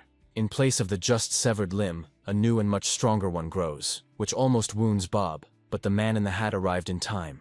They understand that each of its tentacles is like a separate living creature, and no idea yet arises on how to resist such a creature. A few seconds later, the monster was completely revived with its original appearance, as if it had not fought at all. The heroes understand that this creature is not only strong, but also has good intelligence, because he deliberately exposed his tentacles to their attacks. He not only completely restored them, but also managed to strengthen some of them, creating stronger scales and sharper fangs. The black snake's gaze has become even more bloodthirsty. He looks piercingly at Rick, and says that now the number of pests on his land has increased. In response to this, Rick points his finger towards the generals and tells the monster that he has nothing to do with it, and his only pests are the generals. Unfortunately, these words had no effect on the monster, and next to it, a new creature begins to form from a puddle of liquid matter. Now 2 black snakes appeared on the battlefield, however. Their size and strength were slightly reduced compared to the original. Rick understands that the monster was split in 2 solely because of him, because he was originally the main pest and the main target of the monster. Fighting this monster is a very bad idea, so Riku can only run away from it, relying on the strength of the generals. He tries to attract the body of the second snake towards the general in order to fight against 2 monsters at the same time, with joint efforts. Fortunately, Rick's speed, combined with the ability to soar, allows him to break away from his pursuer and keep a safe distance from him. However, what Rick didn't expect was that the monster was capable of using ranged attacks while spitting its poisonous saliva, which put Rick in an awkward position. But at this moment, his pet comes to Rick's aid, using his ability to block a long-range attack. Rick thanks him for his salvation, and once again says that it was not for nothing that he agreed, and took Haydn with him on this journey. The snake does not stop. It continues to repeat the same phrase and tries to catch up and destroy the pest. However, Rick has already managed to reach his allies, and now he feels safer than before. The man in the hat notices the main character's legs, which are giving off an aura from the hover step ability. and is surprised that someone else is using it. However, he decides to ask the hero about this later, because now is the time to put an end to this monster. The heroes again attack the monster with multiple attacks. They use the entire arsenal of their abilities to cause at least some harm to this creature. However, all this turns out to be useless, because the monster, as before, continues to quickly regenerate. But the strength of the fighters is already beginning to end. Moreover, looking at Old Man Bob, the man in the hat realizes that he is at the limit of his capabilities and fights solely on willpower. While thinking about a battle plan, Rick remembers something and realizes that this is the only chance to defeat this monster. However, for this he will need Hayden's ability, and his entire plan will be built solely on this power. Rick tells Hayden that at the first good chance, they should attack the monster, where he will play the main role in the attack. And now such a moment has come. In the heat of battle with the generals, the monster exposed its chest, and Rick immediately attacks it, activating all his abilities, simultaneously with the effect of Hayden's echo. Looking at this, old Bob doesn't understand what this young man is doing. Has he really decided to die just like that? However, he didn't know that Rick always thinks ahead, and Hayden's ability causes the core in the monster's body to crack. And at this moment Rick himself inflicts deep injury on the monster's body, causing him the first truly noticeable damage. Seeing this, the generals understand that they cannot rest now and need to help the young man finish the battle. They combine their blades and concentrate maximum of their energy into them, preparing to deal a fatal attack to the monster. After which, they rush through the monster's body, from the very tail to its vile mouth, and completely cover its body with their aura. A bright light formed around, which blinded the entire city with its radiance, and dispersed the darkness in this place, and the damned snake finally went to hell.